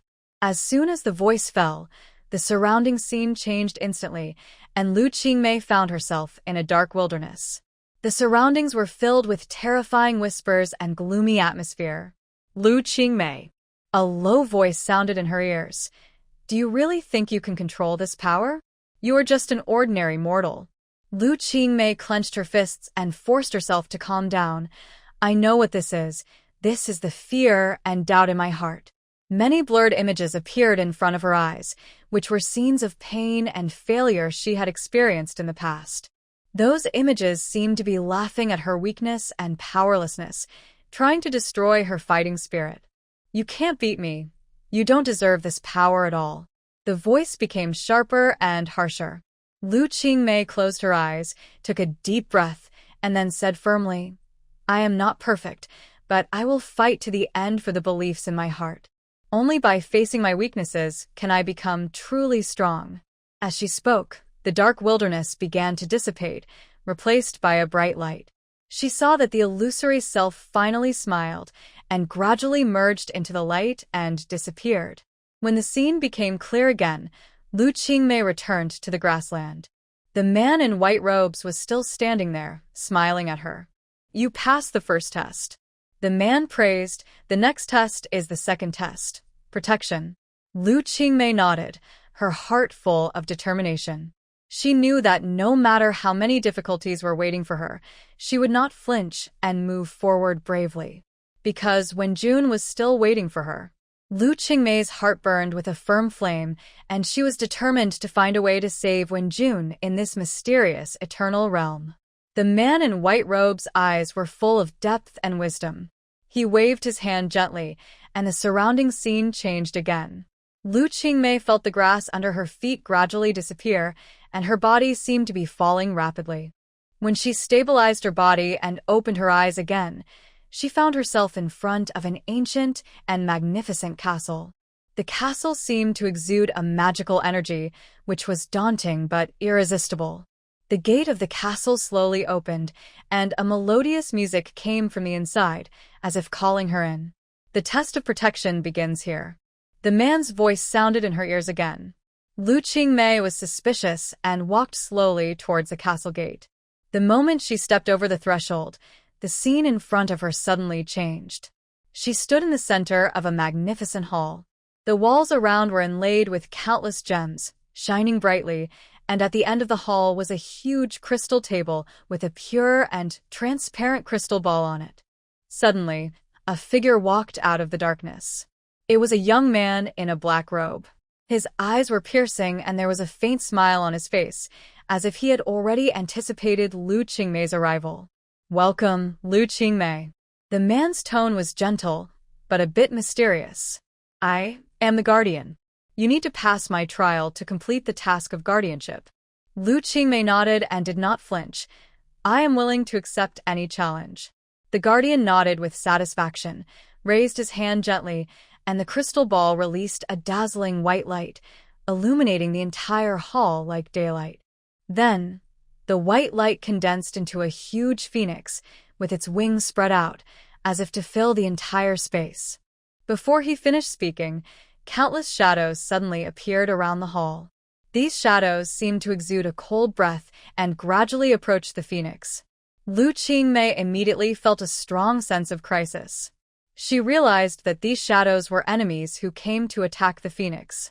I won't let you hurt it, Lu Qingmei said coldly, and the power of Hunyuan in her body surged rapidly, and the blue light enveloped her body again. She put her hands together, condensed the energy into a lightsaber, and slashed at the shadows. Every time she swung the lightsaber, the blue energy hit the shadows like thunder, making a harsh burst. Although the shadows were constantly repelled, they seemed to be endless. Lu Qingmei felt that her physical strength was gradually draining away, but she did not retreat at all. She knew that only by persisting to the last moment could she truly complete the mission of protection. Just as she was about to run out of strength, a warm force suddenly surged into her body, which made her feel excited. Don't give up, Qingmei. This was Han Ye's voice. His figure appeared beside her, and his hands also released a dazzling light, fighting side by side with her. Han Yi. You are here too? Lu Qingmei asked in surprise. Han Yi nodded. Yes, my soul was teleported here to face this test with you. With the addition of Han Yi, their power became stronger, and those shadows were finally completely repelled. The phoenix spread its wings again, emitting a dazzling light. The guardian nodded with satisfaction. You have successfully protected the phoenix and proved your guardianship. Next, it is the last test sacrifice. Hearing this word, Lu Qingmei's heart sank suddenly. What does sacrifice mean? She felt a little uneasy, but still looked at the guardian firmly. No matter what the test is, I will face it head-on. The guardian's eyes revealed a hint of complex emotions. He waved his hand gently, and the surrounding scene changed again. Lu Qingmei found herself standing on the edge of a dark abyss. In front of her was an endless void, as if she would fall into darkness forever if she took a step forward. In this test, you must make a choice. The guardian's voice was low and solemn. You can choose to sacrifice your power in exchange for a chance to be reborn, or... He paused. His eyes became more serious. Or you can choose to preserve your power, but the price is to lose the person you cherish most. Lu Qingmei's heart beat violently. She knew that this choice was about life and death, and also about the deepest emotions in her heart. She closed her eyes and pondered her decision. I am willing to sacrifice my power. Lu Qingmei finally spoke, her eyes firm and without regret. The guardian smiled with relief. Are you really willing to give up your power to save others? Lu Qingmei nodded. Nothing is more important than saving other people's lives. Even if I lose my power, I have no regrets. As soon as the voice fell, the power of Hunyuan in her body suddenly fluctuated violently, and the blue light gradually dissipated, but her heart felt unprecedented lightness and tranquility. At this moment, she felt a real sense of liberation and transcendence. You have passed the final test. The voice of the guardian was full of praise and admiration. Your selflessness and courage have made the origin of the universe recognize you again. You will not only have the power of Hunyuan, but also surpass yourself and become a new guardian. Where is this? Li Xiaomao slowly sat up from the cold marble floor, and the air around her was filled with an increasingly strong burning feeling. She looked around and found herself in a dim room, with mottled firelight jumping on the wall. Xiaomao, go. Suddenly, an urgent voice came from in front of her. A woman in her 30s ran towards her in a panic and pushed out a little girl about 10 years old. The woman's face was reflected in the flickering firelight, and she looked particularly anxious. Mom, what should we do? Where is Dad?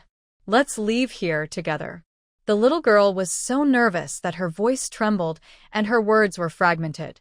Tears rolled down her cheeks like pearls that had broken off the string, soaking her fair cheeks. Li Xiaomao was stunned.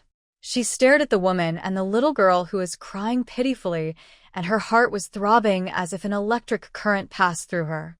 Wasn't the woman in front of her deceased mother? That little girl was clearly what she looked like when she was a child. A torrent of memories suddenly flooded into Li Xiaomao's mind, and this scene seemed to be replayed yesterday. The mother's anxious eyes, the pungent smell of smoke from the fire, and the feeling of her heart beating wildly because of fear. Everything was so real. She seemed to have returned to the night when her fate was rewritten. Follow your mother quickly. Don't look back, the woman said firmly and gently, holding the little girl's hand and running towards the exit. The little girl looked back from time to time, her eyes full of worry about her father and fear of the unknown. The flames licked the wall wantonly, and the temperature in the room continued to rise, like the scorching heat of Hades. Li Xiaomao stood there, looking at all this. Her throat seemed to be blocked by something, unable to make any sound. She knew that this was the night that she could never forget in her heart, the night that changed her life. Li Xiaomao stood there, looking at everything in front of her. Her throat seemed to be blocked by something, unable to make any sound. She knew that this was the night that she could never forget in her heart, the night that completely changed her fate. Mom.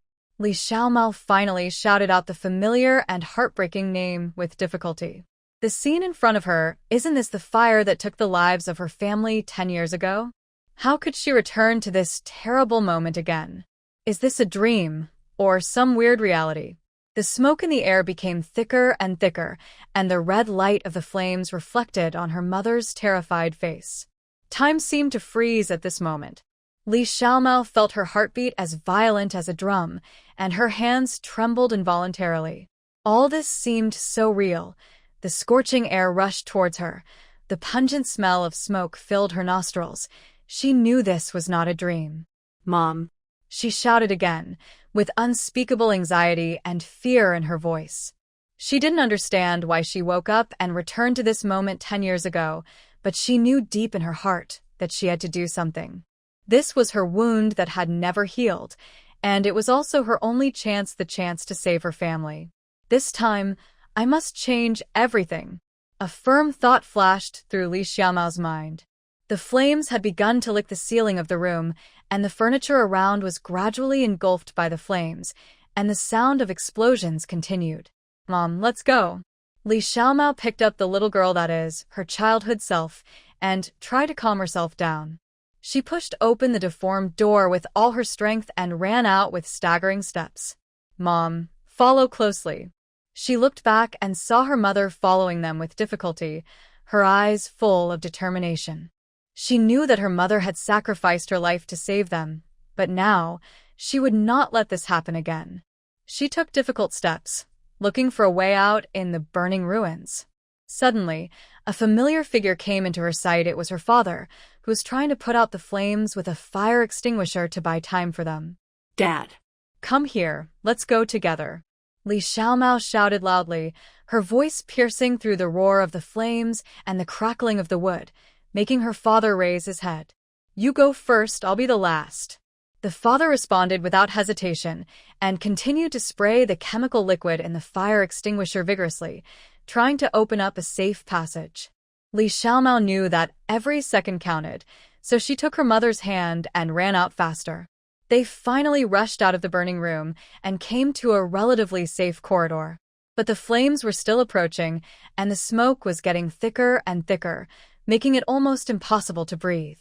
We have to find an exit, Li Xiaomao reminded herself loudly, trying to stay calm. She tried to remember the escape route at that time, but the details in her memory were already blurred. She could only rely on her intuition and struggle forward in the sea of fire. Suddenly, Li Xiaomao heard a low gasp, and she turned around quickly to find that her mother had run out of energy and had fallen to her knees. Her heart tightened, and she immediately turned around to support her mother. Mom, hold on, we'll be out soon. She comforted anxiously, while trying to drag her mother's body forward. At this moment, she felt a violent tremor. The structure of the house had begun to become extremely unstable under the high temperature. A huge wooden beam on the ceiling suddenly collapsed and fell on the place where they had just passed. Flames and thick smoke instantly rose to the sky. Dad, where are you? Li Xiaomou showed the Harbrakingli. She knew that time was running out. I'm here. The voice of her father came from not far away. He was covered with thick ash and sweat flowed down his cheeks, but he remained steadfast. Hurry, Dad. We have to get out. Li Xiaomou held her mother's hand tightly and rushed to her father with her last bit of strength. The three of them finally found the emergency exit door at the end of the corridor. The door was pushed open, and the cold night wind rushed towards them, bringing a glimmer of hope for life. They climbed out of the sea of fire and fell on the cold grass, gasping for fresh air. We succeeded. Li Xiaomou's voice was trembling and joyful. She looked at her mother and father and felt a long-lost sense of peace. However, at this moment, an innocent yet cruel voice rang in Li Xiaomou's ears. Hey, you escaped. You did well. But this is just the beginning. Li Xiaomou's hair stood on end instantly. Why was this voice so familiar? The next second, she watched her parents, who had just escaped from the sea of fire with her, along with her childhood self, instantly turned into ashes in front of her. No. Mom, Dad, where are you? She shouted desperately. The fear and pain in her heart almost swallowed her. Suddenly, the world spun around, and Li Xiaomou found herself back in the home she had just escaped from. The scorching air surrounded her again, and the pungent smoke was like an invisible chain tightly wrapped around her body, suffocating her. The surrounding flames were like hungry beasts, greedily licking every inch of space that had not been swallowed. Her knees softened, and she knelt on the ground, struggling to understand all this. The huge fear and powerlessness pressed her chest again, but she gritted her teeth and refused to give in. Who are you? Why are you doing this to me? Li Xiaomou screamed with all her might, trying to find the source of the strange voice. Haha, it doesn't matter who I am. What's important is that I can help you accomplish what you call changing your destiny. The voice laughed sinisterly. However, you have to pay a price. What price? Li Xiaomou asked tentatively, with a vigilant look in his eyes. Time. The voice replied, every time you try to change your destiny, the time you have will decrease.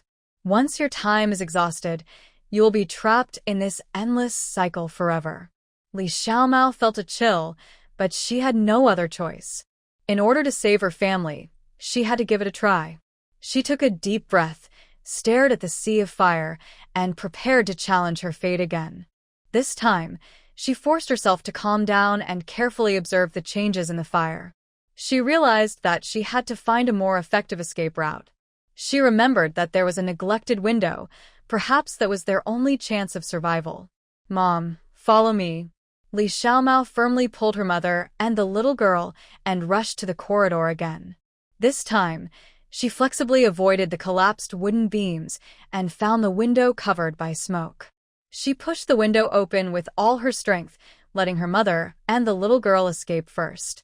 Then, she looked back at her father, saw his eyes sparkling, and nodded to indicate that she should also go out quickly. Li Xiaomou jumped out of the window and fell to the ground, but quickly stood up. She turned around and helped her mother and the little girl up, then ran madly away from the burning building. A gust of cold wind blew in her face, and Li Xiaomou realized that she had escaped, surrounded by strange yet familiar street scenes. She collapsed on the ground, tears welling up in her eyes. Are we not really out? She asked with a sob. Her mother nodded silently and took her hand, warm and firm. Her father also wiped the sweat from his forehead and hugged them tightly. Li Xiaomou felt an unprecedented calm, as if all the pain and fear had been washed away. She looked up at the night sky. The stars were shining, as if foreshadowing infinite possibilities in the future. Li Xiaomou was shocked, and her tired body became even stiffer because of the voice. She felt an indescribable pressure, as if invisible shackles were tightly around her heart. However, she had no time to think about it. The biggest victory was that the family could escape from the fire. "Mom, Dad, we have to leave here quickly," Li Xiaomao said anxiously. She knew that the cold voice would not stop there. She had to find a safe place as soon as possible. Her parents had not yet completely calmed down, but they all saw the determination in their daughter's eyes. The father nodded, took his wife's hand, and the three of them began to walk away from the fire. Li Xiaomao was still holding her childhood self in her arms. The little girl was still in tears and trembling. They soon came to a relatively quiet neighborhood, far away from the fire scene, and there was no heavy smoke in the air. Li Xiaomao found a 24-hour convenience store and walked in with her family. "Boss, is there a phone?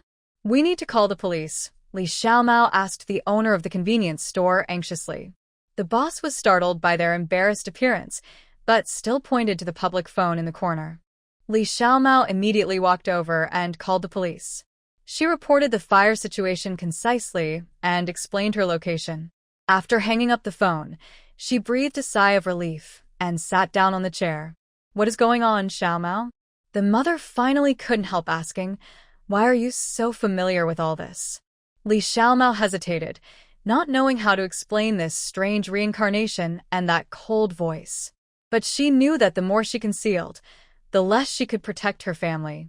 "Mom, Dad, this is hard to explain, but I feel that there is a force controlling all this. It can make me go back to the past and try to change my fate, but the time limit will be reduced every time." She tried to make her tone calmer, hoping that her parents could understand. The parents looked at each other, obviously unable to accept such an absurd explanation. However, they saw the determination and fatigue in Li Xiaomao's eyes and had to choose to believe her words. "What should we do now?" the father asked, his eyes revealing a hint of helplessness and confusion. "We must always be vigilant." The voice said that this is just the beginning. "I don't know what it will do next, but we must unite and take care of each other," Li Xiaomao said firmly. Just as she was thinking about her next plan, the TV screen in the convenience store suddenly lit up. The news channel was broadcasting a sudden incident. A large number of residential areas caught fire for unknown reasons, and firefighters were doing their best to put out the fire. Li Xiaomao's heart sank suddenly. This disaster actually affected the entire city. She knew that this was by no means accidental, but was the work of the manipulator behind the voice. "We must leave this city," Li Xiaomao said decisively. "There is only danger here." However, just before she finished her words, the lights in the convenience store suddenly flickered, and another familiar voice came. "Do you think you can escape? The game has just begun." Li Xiaomao stood up suddenly and looked around. In the mirror image of the convenience store, the figure appeared again. She clenched her teeth, clenched her fists, and felt every muscle in her body tense. "What do you want?" she roared, her voice full of anger and determination. The figure in the mirror seemed to smile and said grimly, "I just enjoy this game. You are willing to exchange your time for their lives, and I am happy to see it happen. Go on, the time is counting down." After that, the mirror suddenly broke and everything returned to normal. The customers and convenience store owners around seemed to have not noticed what had just happened and continued to be busy. Li Xiaomao hurriedly pulled up her still-stunned parents and strode out. She knew that she had to evacuate this dangerous place as soon as possible. The four of them quickly found a taxi. After getting in the car, she said directly to the driver, "Please take us to the nearest train station." Along the way, Li Xiaomao was uneasy. She kept recalling the scene just now. Those cold voices seemed to have become her only clue. What should I do next? She didn't know how long she could hold on, but in order to save her family, she had no way out. After arriving at the train station, they bought tickets and prepared to leave the city. The moment the train started, Li Xiaomao felt a little relieved. She leaned back in the seat, closed her eyes, and forced herself to relax for a moment. However, before she could adjust her breathing, the terrible voice rang in her ears again. "Very good, Li Xiaomao. You succeeded. But don't forget, time is passing." She opened her eyes suddenly, and suddenly felt that the passengers around her became blurry, her vision gradually blurred, and her body seemed to no longer belong to her. She tried to stay awake, but found that she seemed to be trapped in another dream, and all the escape scenes appeared alternately again, this time more chaotic and painful. The voice kept repeating, "Time. Time. Li Xiaomao felt her consciousness gradually fall into darkness. Her body could not move, and the world in front of her became more and more illusory. She knew that time was running out little by little, and she must find a way to break it all. Otherwise, she would be trapped in this endless cycle forever. She tried her best to find a ray of light in the darkness. Suddenly, she saw a faint light, which guided her through countless dreams and realities. "Grab it!" she shouted in her heart and tried to reach out. The light got closer and closer and finally touched her fingertips. In an instant, a powerful force pulled her out, as if she was rescued from the deep sea. Li Xiaomao suddenly opened her eyes and found herself lying on a hospital bed, surrounded by white. Her parents were anxiously guarding her bedside. When they saw her wake up, they immediately smiled with joy. "Xiaomao, you finally woke up." Her mother excitedly held her hand, tears welling up in her eyes. "Don't worry, you're safe," her father also said with relief. Li Xiaomao looked at all this blankly, as if she had experienced a long nightmare. She tried to recall, but there were only some vague fragments in her mind. The cold voice disappeared, and the weird game seemed to no longer exist. She relaxed and felt an unprecedented calm. No matter what the future will be, she knows that as long as she is with her family, everything will be fine. Perhaps, this time, she really found the real way out. However, when Li Xiaomao tried to sit up, a sharp pain came. She looked down at her arm and found that it was covered with hideous scars. Her face turned pale, and her heart was filled with fear. Where did these scars come from? Could it be that the nightmare was not just a dream? The doctor told Li Xiaomao that she had been mumbling time during her coma and showed extreme anxiety and fear. They suspected that she had suffered some kind of psychological trauma and suggested that she receive further treatment. Li Xiaomao decided to cooperate with the doctor's advice. She hoped to solve the mystery and regain her lost memories. In the following days, she actively participated in the treatment and also tried to communicate with her family and friends, trying to piece together the missing time. As the treatment progressed, some fragmented memories gradually emerged. She remembered the mysterious game and the dangers hidden in it. But many details are still unclear. Just when she was confused and helpless, a strange phone call came in. A crisp child's voice mixed with the sound of the phone came from the other end. Who are you? Li Xiaomao listened to a familiar voice on the phone. This voice seemed like Xingyu, but Xingyu never spoke to her in this tone. "It doesn't matter who I am. What's important is, do you still remember the game?" The other party's voice was a little teasing. Li Xiaomao's heartbeat accelerated instantly. "Who are you?" How do you know that game? Hee, don't be nervous. I just want to help you regain your memory. If you dare to come, I will tell you all the truth. The other party left an address and hung up the phone. Li Xiaomao held the phone tightly in her hand. She decided to go to the appointment and find out the truth of the matter. She came to an abandoned factory according to the address, which was filled with a foul smell. In the depths of the deep Soul Eden, the sky seemed to be locked by heavy lead clouds, and the whole world was immersed in depression and weirdness. After a fierce battle with Han Yi, Lu Qingmei and Han Yi were thrown into an unknown arena by mysterious forces along with other superpowers. This place is filled with an indescribable weird atmosphere, full of dangers and palpitations. Looking around, Lu Qingmei was shocked to find that Li Xiaomao and Bai Wudong were still absent, and the other superpowers were all tired and lifeless, as if they had just struggled out of a catastrophe. What is even more worrying is that the number of superpowers has dropped by nearly half, silently telling the cruelty and ruthlessness of the battlefield. Lu Qingmei suddenly realized that everyone was the same, and they were all sent to their own dangerous places. Those who can survive tenaciously are naturally not destined to die, and those who fail to survive the difficulties are probably in danger. In the dull and depressing atmosphere, Lu Qingmei suddenly felt the communicator on her wrist tremble slightly, like a delicate whisper. She lowered her eyes and saw the unique signal of the kitten flashing on the screen, breaking the silence around her again. The signal was a little hurried and uneasy, like a thunder in the night sky, which made Lu Qingmei's heart tighten, and her heartbeat accelerated involuntarily. She immediately turned on the communicator and tried to contact Li Xiaomao, but only intermittent sounds and noises came, like a torn piece of cloth that could not be pieced together into a complete picture. Lu Qingmei's eyes became anxious, and she was anxiously waiting for news from Li Xiaomao, but there was only silence on the other end of the communicator. She tried to reconnect, but the signal was still unstable, as if blocked by an invisible barrier. Her fingers jumped quickly on the keyboard of the communicator, hoping to break through this barrier, but the result was disappointing.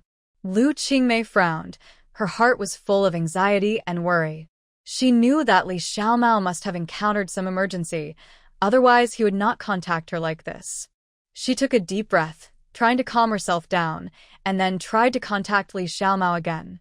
The voice on the other end of the communicator was still unclear, and Lu Qingmei's heart also fluctuated with the fluctuations of the voice.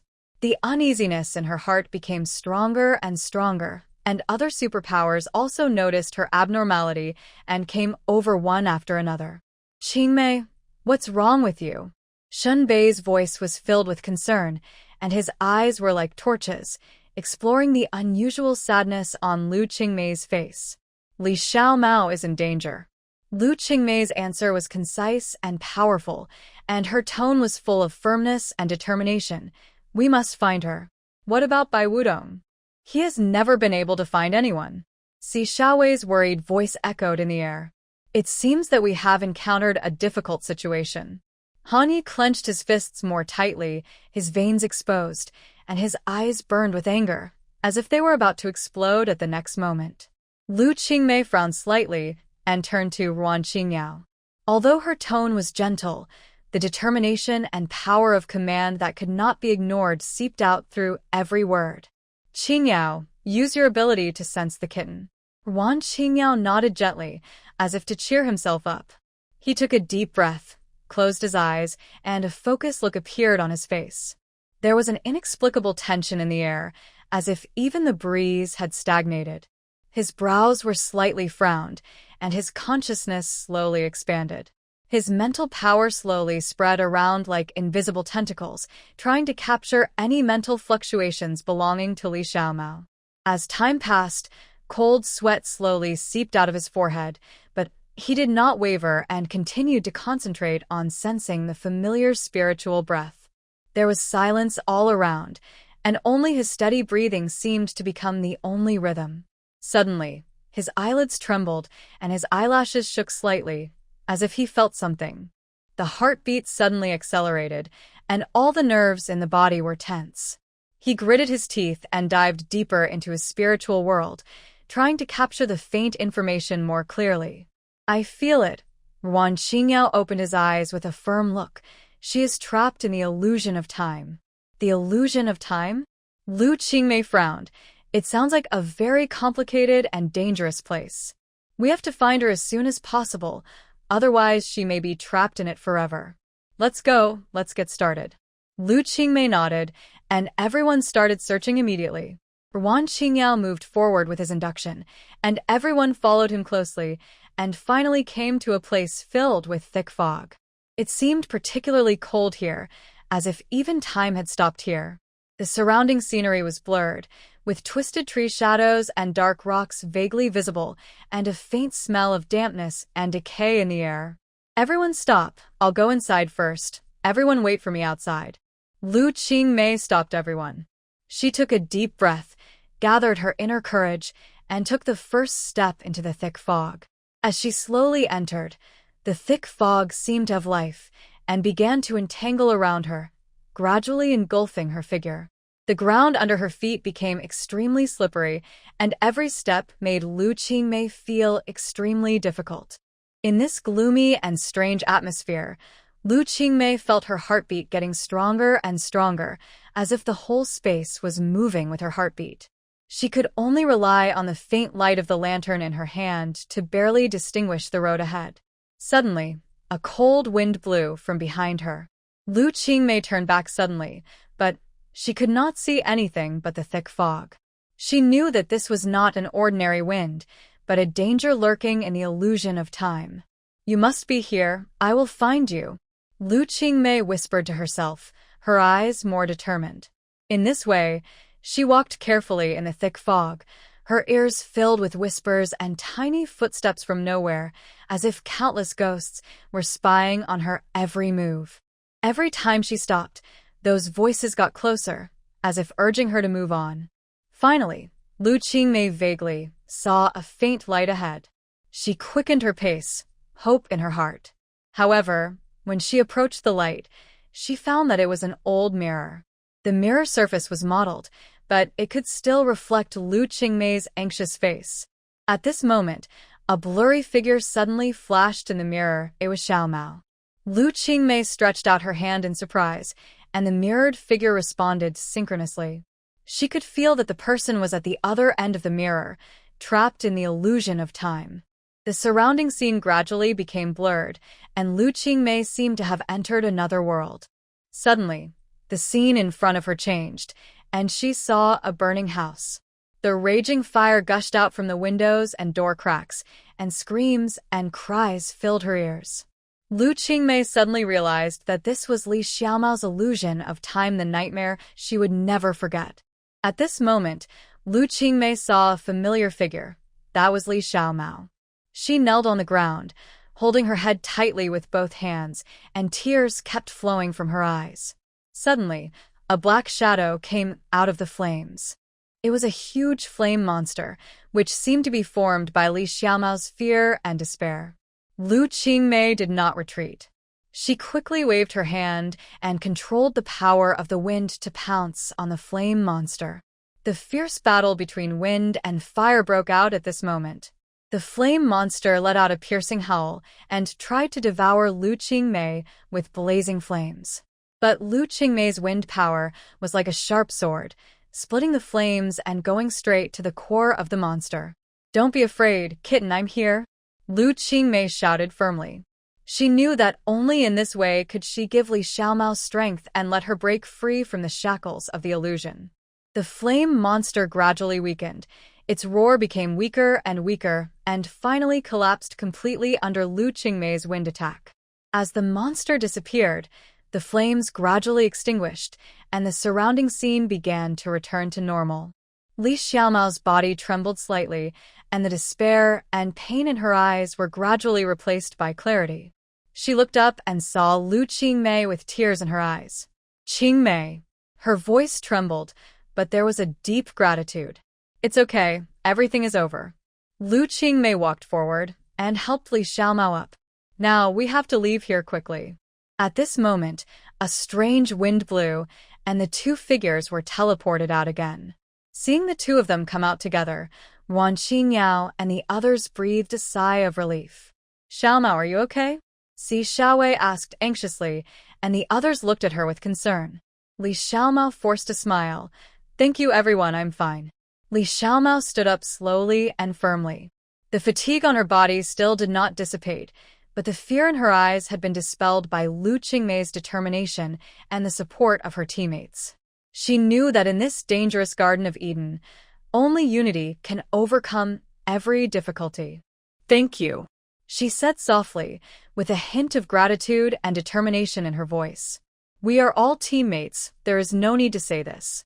Lu Qingmei patted Li Xiaomao on the shoulder. "Now we have to find Bai Wudong as soon as possible, and then leave here together." Everyone nodded, sorted out their equipment, and quickly recovered. Wan Qingyao closed his eyes again, trying to sense the direction of Bai Wudong. The familiar tranquility and tension filled the air again. His mental power spread silently, like an endless tentacle, slowly and firmly exploring every inch of unknown territory. Time passed by in this solemn atmosphere, and everyone's eyes fell on Wan Qingyao's face, waiting for his result. Finally, he opened his eyes, his expression more solemn. "No," Wan Qingyao said in confusion. "I can't sense the breath of Bai Wudong." Li Xiaomao frowned, and the other team members also exchanged worried eyes. The dense forest shrouded in the night was like a cunning beast, devouring their confidence and hope. This means that they must rely on their own intuition and judgment to find the missing teammates, and every step is full of uncertainty and potential dangers. It doesn't matter. We can't give up. Lu Qingmei said to each teammate with a firm look, "Everyone cheer up, no matter how difficult it is. We must find Bai Wudong." They reorganized and soon decided to continue exploring forward. The team passed through the dense jungle, taking every step very carefully. The sunlight shone through the layers of leaves, creating mottled light and shadows that fell in the forest. The occasional sound of dead branches breaking underfoot, intertwined with the low roars of wild beasts in the distance, made people feel cold. Deep in the woods, vines entangled and branches intertwined, blocking the way forward like a maze. Along the way, everyone lowered their footsteps and tried not to make any noise that would alarm the creatures around them. Everyone held their breath, and their heartbeats seemed to become clearly audible. In this forest full of mystery and danger, time seemed to have lost its meaning, leaving only endless waiting and hope. Suddenly, a faint movement stopped the entire team. Everyone exchanged nervous glances and tightened their weapons. Lu Qingmei was the first to squat down and carefully observe the surrounding environment. Her eyes were as sharp as an eagle, trying to find any possible clues from subtle signs. That direction. She pointed forward, her voice low but full of determination. The team set off again and slowly moved in the direction pointed by Lu Qingmei. The sunlight became dimmer and the air became colder, as if entering an unknown realm. At this moment, Wan Qingyao suddenly felt a weak energy fluctuation, which was the unique breath of Bai Wudong. "I feel it," he whispered excitedly. In an instant, hope was rekindled in everyone's eyes. At this moment, there was a slight movement in front. Everyone immediately became alert, drew their weapons, and looked nervously in the direction of the sound. A figure slowly walked out of the bushes. It was a lost little animal, and it seemed to be startled by their voices. Wan Qingyao breathed a sigh of relief, but his eyes were still serious. "We must be more vigilant. Danger may be waiting for us in the next step." Li Xiaomao took a deep breath, looked at his companions, and a sense of strength rose in his heart. No matter how difficult the road ahead is, as long as they are united, they will be able to overcome all difficulties and find the missing teammates. At this moment, Wan Qingyao's face suddenly changed, as if he had lost all his blood color in an instant. No, how could this happen? How could this happen? His rapid breathing sounded particularly harsh in the silent air. The pair of eyes that were originally clear and bright were now filled with fear and anxiety, as if they had seen some unspeakable disaster. Seeing this, everyone's heart seemed to be grasped by an invisible hand, and the tense emotions instantly climbed to the extreme. Everyone's face was filled with disbelief and confusion. They looked at each other, trying to find a little comfort in the eyes of others. However, what was permeating around them was an increasingly strong tension and panic. "Qingyao, calm down. What did you sense?" Lu Qingmei asked in a low voice. Bai Wudong's breath disappeared. Wan Qingyao's voice was filled with despair. He widened his eyes and his body trembled slightly. Everyone's heart sank suddenly, and the hope that had just been ignited was instantly shattered. How could this happen? Is Bai Wudong in danger? Li Xiaomao's voice was full of worry. No, it feels more like. Bai Wudong's breath was forcibly wiped out. Wan Qingyao swallowed hard, his face as pale as paper. An ominous premonition enveloped everyone. They exchanged glances with each other, knowing in their hearts that things might be more serious than they thought. The dense forest ahead became more gloomy, and the shadows of the trees were deep, as if endless darkness was rushing towards them. Every step became more difficult, and the scene around them became blurred. But Lu Qingmei and the others did not retreat. They explored carefully, hoping to find any clues to track down Bai Wudong. After walking for a long time, Lu Qingmei suddenly stopped. She was keenly aware of a strange smell in the air. She waved her hand gently to signal the team members to stop, and then focused on observing the surrounding environment. Look, there are some strange traces over there.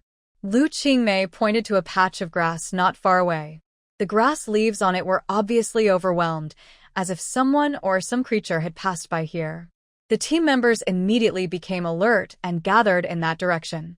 They approached the grass carefully, their nerves tense, ready to deal with any emergency at any time. Wan Qingyao closed his eyes again, trying to sense the weak energy fluctuations. There must be something over there, he whispered, but I'm not sure if it's by Wudong. Li Xiaomao crouched down and walked carefully towards the grass. She carefully observed the traces on the ground, like a cheetah, looking for traces of prey in the jungle. Suddenly, she found some unusual footprints, which were intertwined and complex, and seemed to have some strange symbols. These are not just ordinary footprints. There seems to be a kind of rune power mixed in them. Li Xiaomao raised his head, his face solemn. I have seen these runes before. They represent some kind of ancient sealing power. Sealing power? Lu Qingmei frowned. Can you break it? Li Xiaomao thought for a while and nodded gently. I can try, but it will take some time. Lu Qingmei signaled everyone to stay alert, and Li Xiaomao began to arrange a ceremony on the ground to try to remove the sealing power contained in these runes. Her fingers quickly crossed the air, outlining symbols one by one. As she moved, a faint halo gradually emerged, surrounding the grass. Time seemed particularly long at this moment, and every breath became particularly heavy. The other team members looked around nervously, fearing that any unexpected situation would affect Li Xiaomao's process of removing the seal. Finally, the halo gradually became brighter, and the power of the runes seemed to begin to dissipate.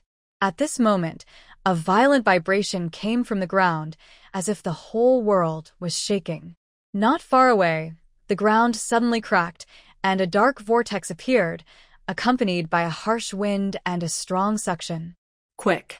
Grab something! Lu Qingmei reacted quickly and shouted. Everyone immediately grabbed the nearby tree trunks or rocks and looked at the dark vortex nervously. Suddenly, a dazzling light shot out from the vortex, and a vague figure was forcibly thrown out and fell heavily to the ground. It's him! By Wudong! Si Xiaowei screamed. Lu Qingmei and Han Yi immediately rushed over and helped Bai Wudong up. His face was pale and his body was covered with scars. He was obviously in great pain. Li Xiaomao quickly checked his condition and found that he was just unconscious and not in danger of life. Great, we found him. Li Xiaomao breathed a sigh of relief, and a tear flashed in his eyes. However, before everyone had time to celebrate, they felt a strong sense of oppression coming from all directions.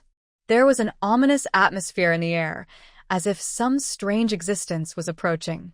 We have to leave here quickly. This place is not safe. Lu Qingmei said decisively. Everyone quickly gathered their equipment, helped the unconscious Bai Wudong up, and prepared to retreat. However, just as they turned around, a cold voice echoed in the air, like a whisper from Hades. Do you still want to escape? My game is not over yet. Along with the voice, a tall black shadow slowly walked out of the darkness. He was burly and wore a scary mask on his face, revealing only a pair of cold eyes. Those eyes were full of murderous intent and ruthless. Who is it? Han Yi raised his weapon and roared, "Come out." The black shadow sneered, slowly raised his hand, and a dark energy wave burst out from his palm, instantly hitting Han Ye's weapon. A mere human dares to be presumptuous in front of me. The black shadow's voice was full of sarcasm and contempt. Lu Qingmei clenched her weapon and looked at him coldly. Who are you? The black shadow did not answer, but sneered, and his figure suddenly disappeared from the spot. When he appeared again, he was already behind Li Xiaomao. He waved his hand violently, and Li Xiaomao was caught off guard and was hit hard. He hit a big tree heavily and spurted blood from his mouth. Little cat! Lu Qingmei screamed and rushed over to hug Li Xiaomao. Haha, you stupid humans! You really overestimate your own abilities. The black shadow said proudly, but it doesn't matter. I will let you slowly die in despair. After he finished speaking, He waved his hand again, and the dark energy fluctuations erupted again, and the whole space seemed to be shaking. Lu Qingmei and other team members felt a strong pressure squeezing from all directions, and they could hardly stand steadily. Feel the power of demigod. The Black Shadow called himself a demigod, and his tone was full of contempt. Although Lu Qingmei and her team members were suppressed for a while, they were definitely not the kind of people who would easily give up. Even at this critical moment, they remained calm and alert. "Don't panic," Lu Qingmei said firmly. "We will definitely find a way to get out." Han Yi stood firm and picked up the spare weapon. His eyes were stern. "So, what if you are a demigod? I want to see how capable you are." At this time, Bai Wudong, who was in a coma, suddenly trembled and opened his eyes slightly. He saw the scene in front of him and realized that his companions were in danger. He immediately propped himself up and said, "You. Hurry up, this guy is more dangerous than you think." But how could Lu Qingmei and others abandon Bai Wudong and run away alone? Li Xiaomao also stood up despite the pain, clenched his weapon and said, "No matter who he is, we have to face it together." Wan Qingyao closed his eyes and concentrated on trying to capture the energy fluctuations in the surrounding space. He knew that he had to use a special method to deal with this powerful enemy. His hands began to emit a faint light, gradually forming a protective shield that surrounded the team. "This shield can only last for a while. We must find an opportunity to fight back." Wan Qingyao sweated, but his tone was firm. Seeing this situation, the expression on the Black Shadow's face became even gloomier. He sneered, "Useless struggle will only bring your doomsday ahead of time." After speaking, he once again released a powerful energy fluctuation, trying to break Wan Qingyao's protective shield. But this time, Lu Qingmei did not choose to avoid it. She and Han Yi looked at each other, and they rushed towards the Black Shadow at the same time. With the help of Wan Qingyao's shield, they were temporarily protected from the dark energy. "Humph, you overestimate your own abilities." The Black Shadow snorted coldly, raised his hand and cast a black lightning, rushing straight towards Lu Qingmei and Han Yi. However, at this moment, a strong bright light suddenly flashed from their side and successfully resisted the attack of the Black Shadow. "Bai Wudong, are you recovered?" Lu Qingmei asked in surprise. Bai Wudong nodded, although he still looked weak, but his eyes were burning with an inextinguishable fighting spirit. "I was once sealed in the depths of this dense forest, and now I am protected by some ancient power. We have a chance to defeat him." The Black Shadow was obviously surprised by this change, but he did not retreat, but became more angry. He quickly formed seals with his hands, accompanied by a low spell, and dark tentacles stretched out from all around his body and attacked everyone. "Everyone be careful," Lu Qingmei shouted, and at the same time swung his sword to cut off the approaching dark tentacles. Han Yi and other team members also took action, each using their special skills to fight fiercely with the Black Shadow. Bai Wudong took a deep breath, gathered all his strength and released a dazzling beam of light, which shot straight at the Black Shadow. The beam of light was like the light of the dawn sun, penetrating the barrier of darkness. The Black Shadow screamed in pain, and his body trembled violently. He obviously underestimated Bai Wudong's strength. "Very good," Li Xiaomao shouted excitedly. "Keep up this offensive. He can't bear it anymore." However, at this moment, the Black Shadow showed a cunning smile. He suddenly expanded his arms, and his whole body turned into a black mist that enveloped everyone. As if the thick night had fallen, everything around became completely dark. "Wanna beat me? Dream on. My power is endless." The Black Shadow's voice echoed with endless echoes. Lu Qingmei and the team members were forced to disperse, each trapped in a dark and helpless place. Everyone felt that the pressure around them was getting greater and greater, and they could hardly breathe. "No, we must find Lu Qingmei and the others." Han Yi groped in the dark, trying to find his teammates.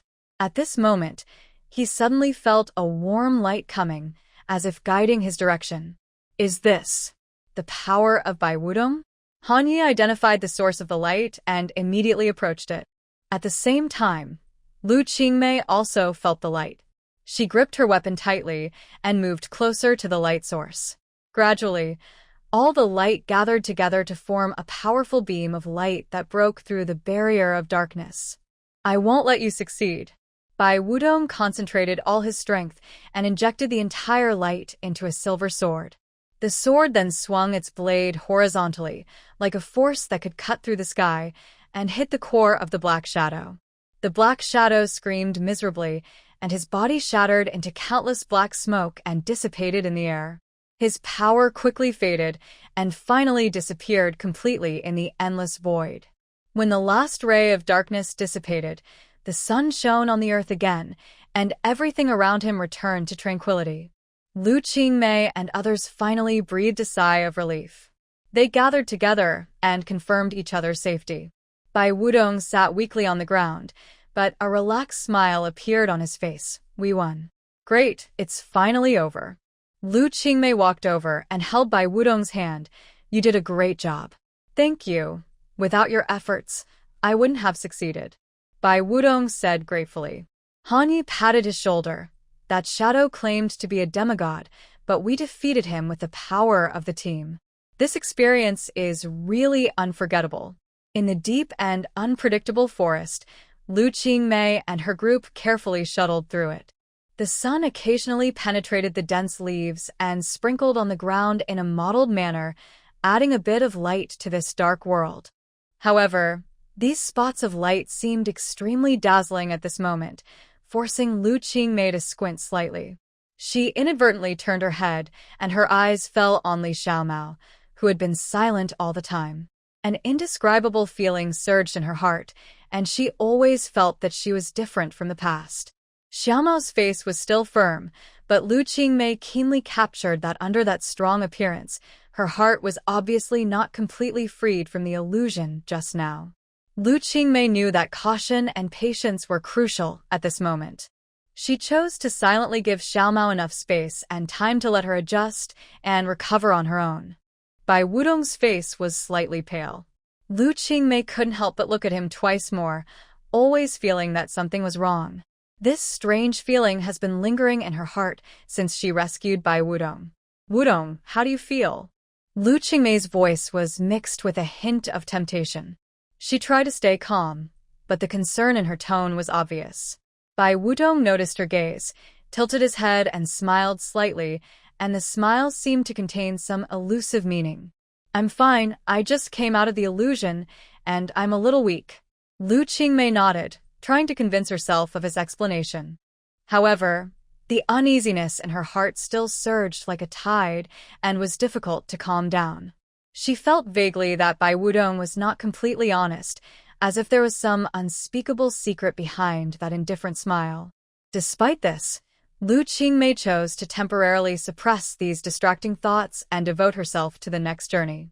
However, every time she looked back inadvertently and saw Bai Wudong's slightly haggard look, the worry in her heart became more and more difficult to suppress, like a dark cloud covering their way forward. Han Yi walked in the front, leading the crowd with brisk steps. His fire ability had clearly shown its edge. The small flames on his shoulders were lively, like elves, lighting the way forward for everyone.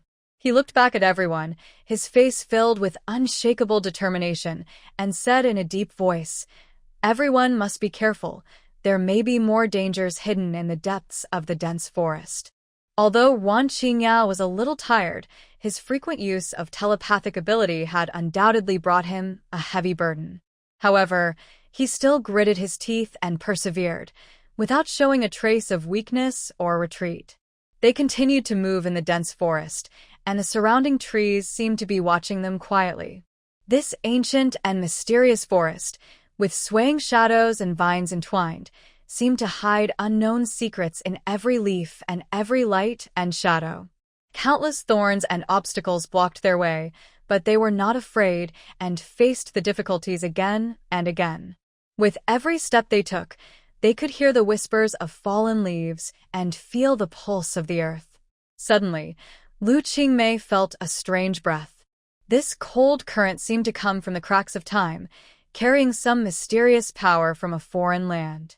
In her heart, An inexplicable uneasiness quietly rose, as if a pair of eyes in the dark were watching her every move. Lu Qingmei stopped slightly and looked around vigilantly. Her keen intuition told her that there would be an unknown test waiting for them ahead. And Wan Qingyao beside her seemed to sense this unusual breath. They looked at each other with a tacit understanding and determination. "Stop," Lu Qingmei whispered, her voice as smooth as silk, but revealing an unquestionable majesty.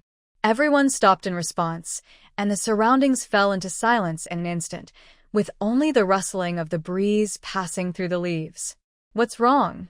Shun Bei asked doubtfully, his brows furrowed slightly, obviously sensing a strange atmosphere. Lu Qingmei gently closed her eyes and carefully felt the airflow and breath around her. "There is a problem here.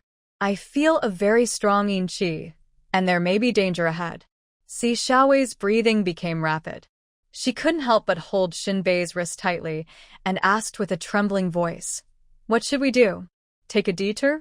Shun Bei patted the back of Si Xiaowei's hand, trying to give her some comfort. Lu Qingmei shook her head firmly. "It may be more dangerous to take a detour. Let's find out the situation first." Her voice was firm and calm, as if she had made the most reasonable decision. The air was filled with an invisible sense of tension, and everyone's heartbeat was particularly clear in this silent night. They walked forward cautiously, taking every step with caution. Soon, they discovered an open space with several dilapidated stone tablets standing in the center. The stone tablets were covered with traces of time and looked very old. "This area seems to have some history," Wan Qingyao said, with a hint of curiosity and exploration in his eyes. Lu Qingmei couldn't help but walked forward and looked at the ancient writings carefully. The handwriting was quite blurry, but she could vaguely make out some ancient symbols. Her eyebrows were furrowed. Obviously, she was concentrating on thinking.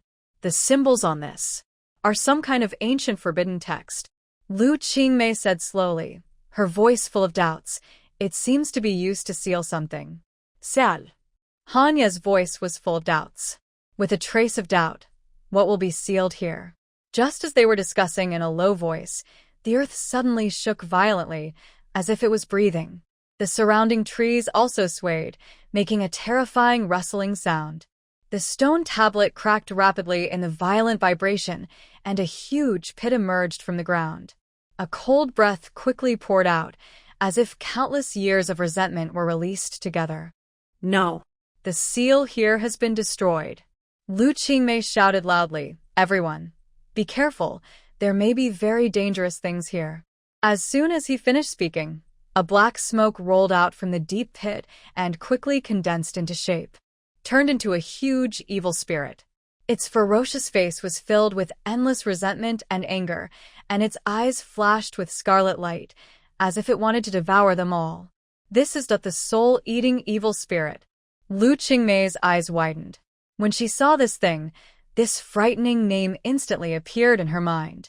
Her voice trembled, faintly revealing strong tension and deep vigilance.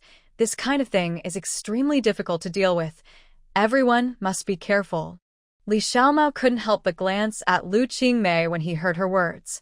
There was a complicated color in her eyes, as if she was thinking about something, and there seemed to be some elusive emotion welling up in her heart. The air suddenly became heavy, as if time had stood still.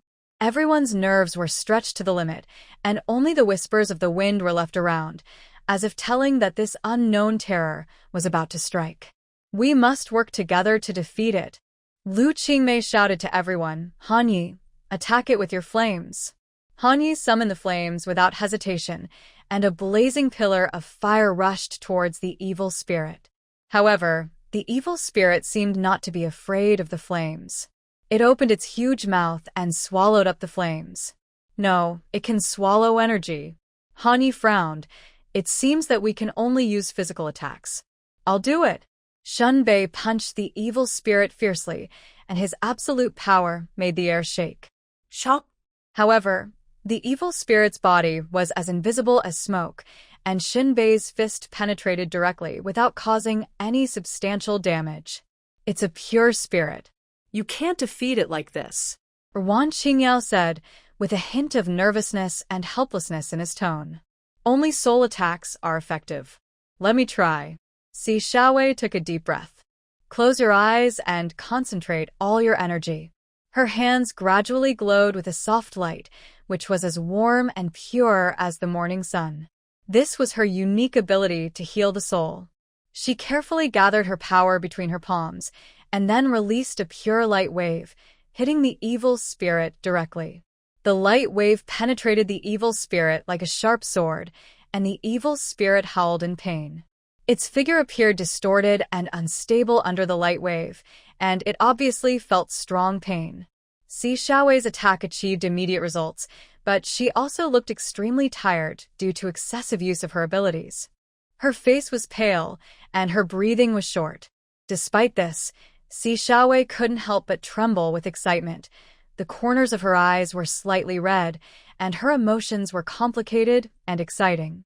It turns out that I can be useful, she said with a hint of tears, her voice filled with persistence and pride. Upon seeing this, Lu Qingmei's eyes flashed with relief and approval. She nodded firmly, very good, continue attacking like this. Before she finished speaking, she also activated her devouring ability, and a dark power surged from her hands. Out, like a swift black snake, entwining towards the evil spirit, trying to weaken its power. Two completely different energies, soft light and cold darkness, intertwined and collided in the air, filling the entire space with a tense and strange atmosphere. The evil spirit became weaker and weaker under these double attacks, and its body gradually became transparent, as if it would dissipate into nothingness at any time. At the same time, Li Xiaomao also stood up. She hummed an ancient spell softly, and a mysterious power surrounded her. The low roars of animals came from all around, and countless birds and small beasts flocked to the evil spirit. Although they could not harm the evil spirit, they successfully distracted it. The evil spirit waved angrily, and its power gradually weakened under the combined efforts of everyone. Lu Qingmei seized the opportunity and swallowed part of the evil spirit's power in one breath, feeling that her abilities had been enhanced. However, the evil spirit was not willing to fail. It gathered its last strength and sent out a powerful shock wave, and everyone was knocked back by this force. Don't give up, hold on. Lu Qingmei shouted loudly. She used all her strength to activate Devour again, and the evil spirit's body gradually turned into nothingness under her power. As the evil spirit disappeared, the cold atmosphere around him gradually dissipated. Everything returned to calm, but everyone was exhausted. Good job, everyone. Lu Qingmei panted heavily. Although she was tired, her heart was full of joy. We succeeded. Han Yi supported Wan Qingyao. His flames were still jumping on his shoulders, but they already seemed somewhat faint. Li Xiaowei walked to Si Xiaowei and checked her condition to make sure she was not injured. Everything is over. We finally defeated him, Shunbei said, with a rare smile on his face. The spell sung by Li Mao Mao seems to have left a lingering sound in the air. The mysterious power has not completely dissipated and seems to be protecting everyone. The surrounding animals slowly dispersed and returned to their habitat. Han Yi put his hand on Wan Qingyao's shoulder and looked at him worriedly. Are you okay? Wan Qingyao nodded and squeezed out a tired but comforting smile. I'm fine. Is everyone okay? After careful inspection, Li Mao Mao breathed a sigh of relief. Si Xiaowei is just a little tired, nothing serious. However, we can't do it yet. Take it lightly, Lu Qingmei said, her eyes looking far away, as firm and deep as the sea. In this dangerous place, we must remain vigilant. Everyone's faces showed solemn expressions, and they remained silent, nodding, knowing that in this unknown situation, only unity can overcome all difficulties. At this moment, everyone's heart ignited a passion to face challenges together, like a blazing flame, bringing warmth and hope amidst the cold and fear. A word is like throwing a stone into a lake, causing ripples. Everyone stopped what they were doing and looked at Lu Qingmei with eyes full of confusion and confusion. Qingmei, how do you know such a thing? Han Yi also asked closely, with a slight frown and a hint of uneasiness in his tone. Not only that, Li Xiaomao continued, you actually know how to deal with it. This is the first time we have come to this place. Why do you know so many details? Lu Qingmei was silent for a moment, her eyes scanning everyone. The face of a companion finally rested on Li Xiaomao's face. Her eyes were firm and clear, showing no intention of evading. Because I have seen similar existences before. Lu Qingmei explained, her tone steady and firm. Her eyes were as calm as ice, revealing some wisdom and experience. Before leaving Master Bai Shu, I faced a similar evil spirit. At that time, I successfully resolved the crisis, using the same method.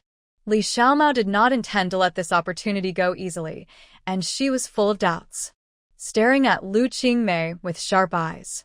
But that's just a similarity. How do you know these specific details? Lu Qingmei took a deep breath and tried her best to stay calm.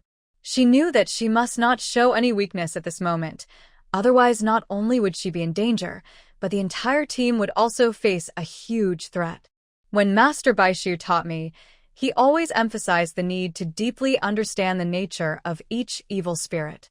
Although they may have differences on the surface, the essential commonalities are the key. By observing and analyzing these commonalities, I can quickly find countermeasures. Her voice may not be loud, but it has an unshakable power. Every word seemed to carry some mysterious power, making it impossible for people around her to ignore her words. There is a tense atmosphere in the air, and it seems that just a slight disturbance can trigger an unpredictable storm. Li Xiaomao was still full of suspicion, but she had to admit that Lu Qingmei's words did make sense. She was silent for a moment, thinking about every detail of what she said.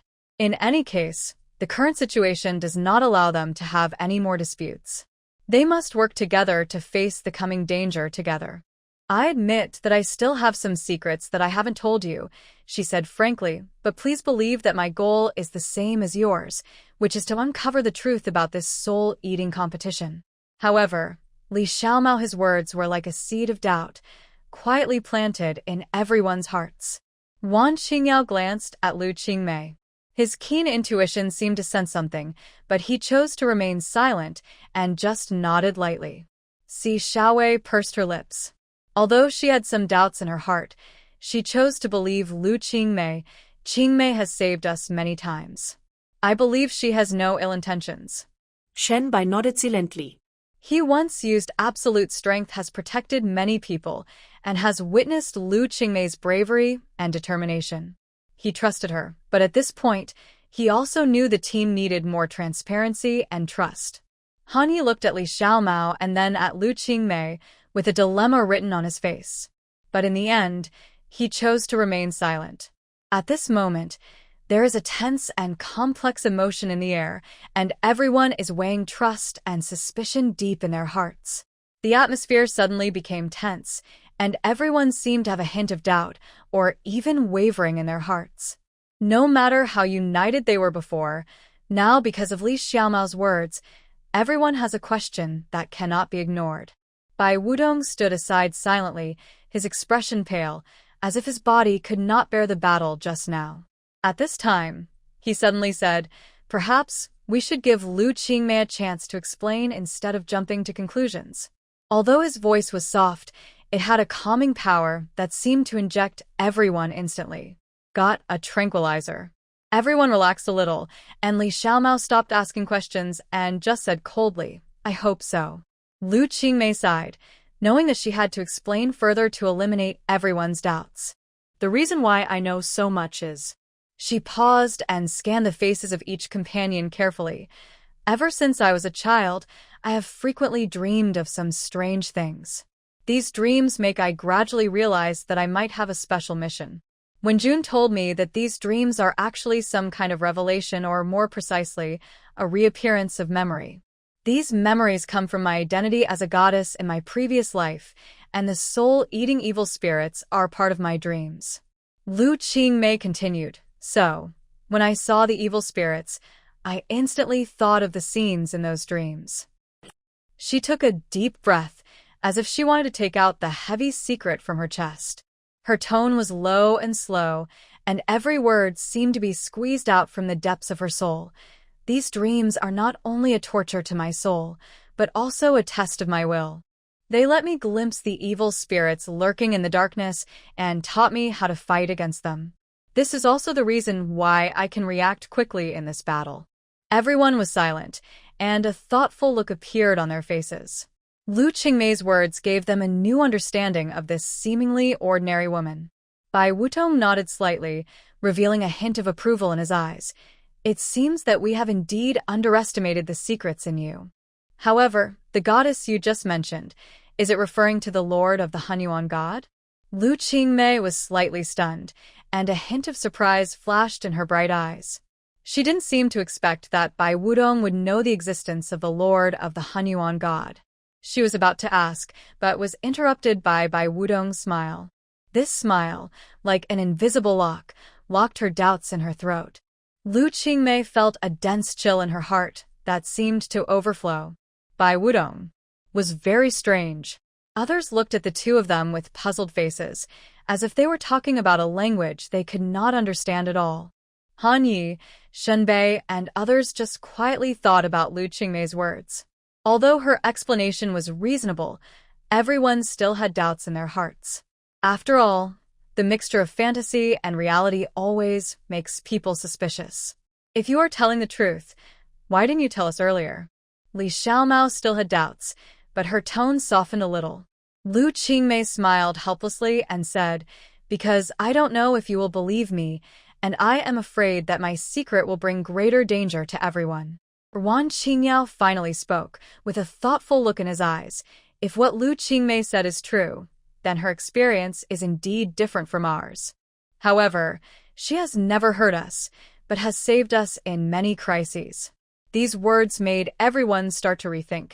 They reviewed the past situations. Indeed, Lu Qingmei has always been the backbone of the team. No matter how dangerous the situation is, she always rushes to the front to protect everyone. "Okay, I am willing to believe you," Li Xiaomao finally said.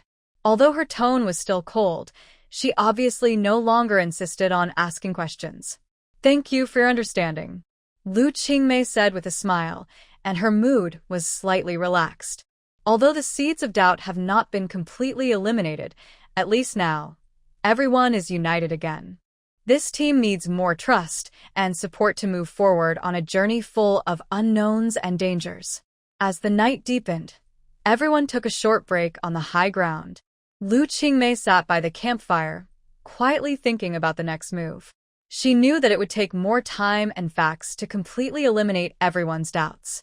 And Bai Wudong, this strange time and space traveler, both his ability and his person, made Lu Qingmei unpredictable. Lu Qingmei's heart trembled. She raised her head.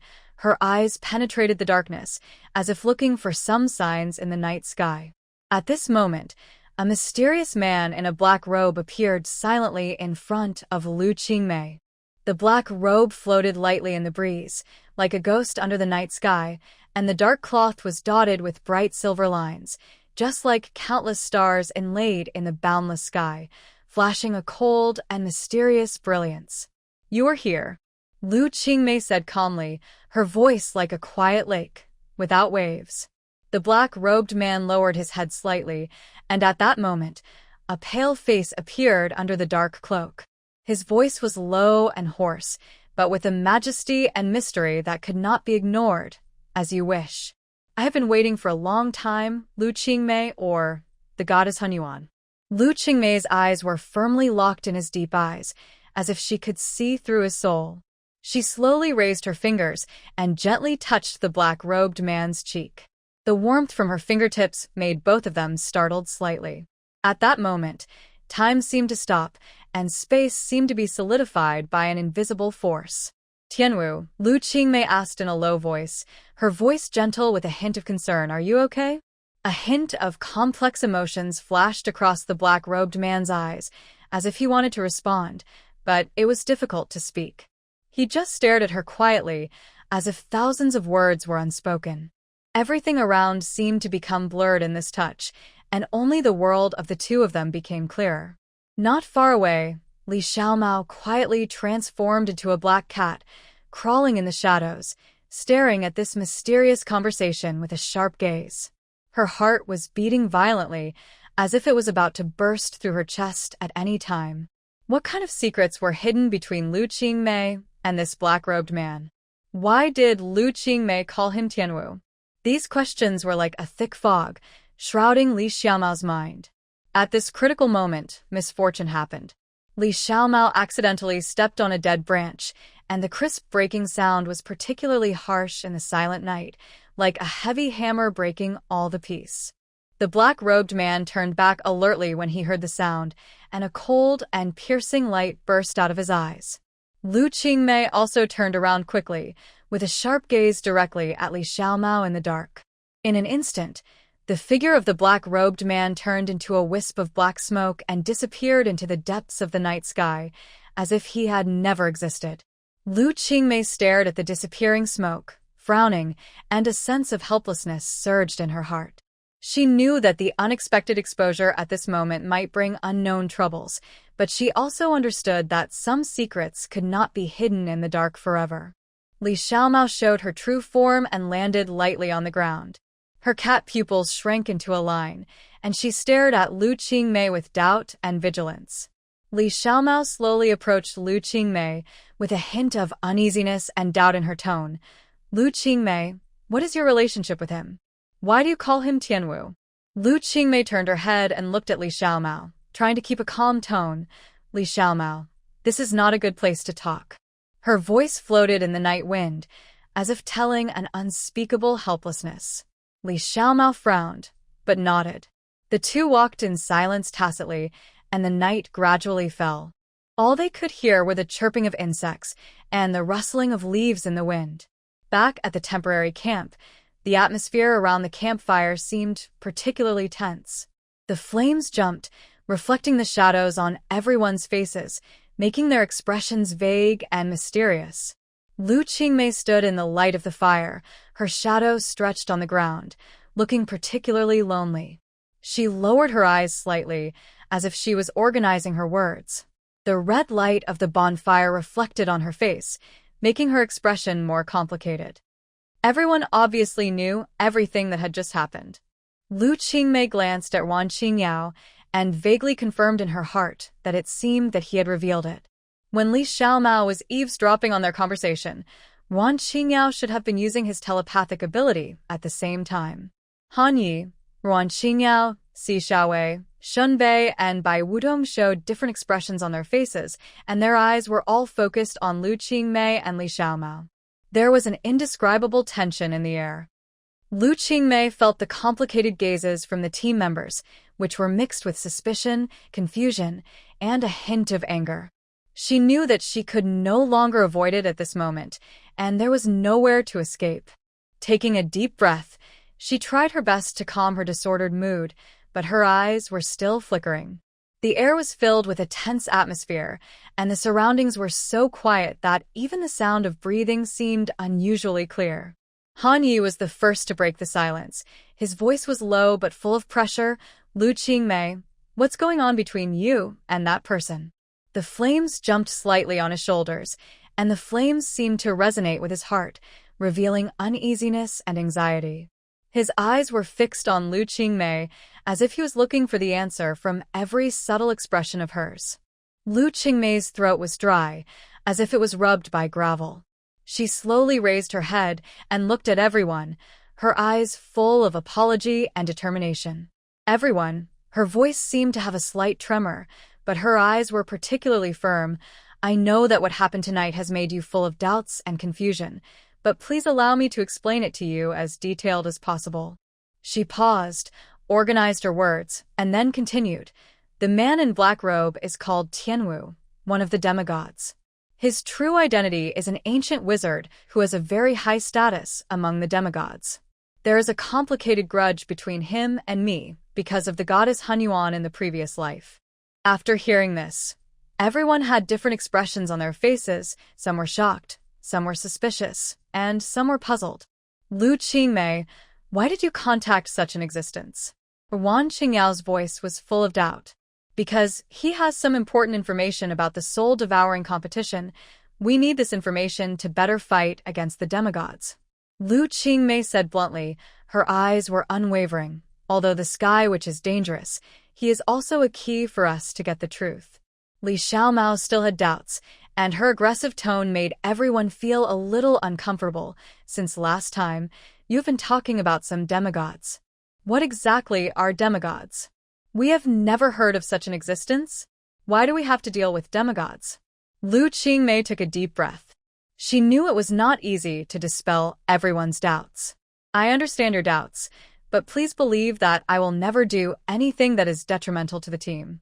The campfire in the camp gradually went out, leaving only a few embers flickering tenaciously in the breeze, like ghosts unwilling to leave.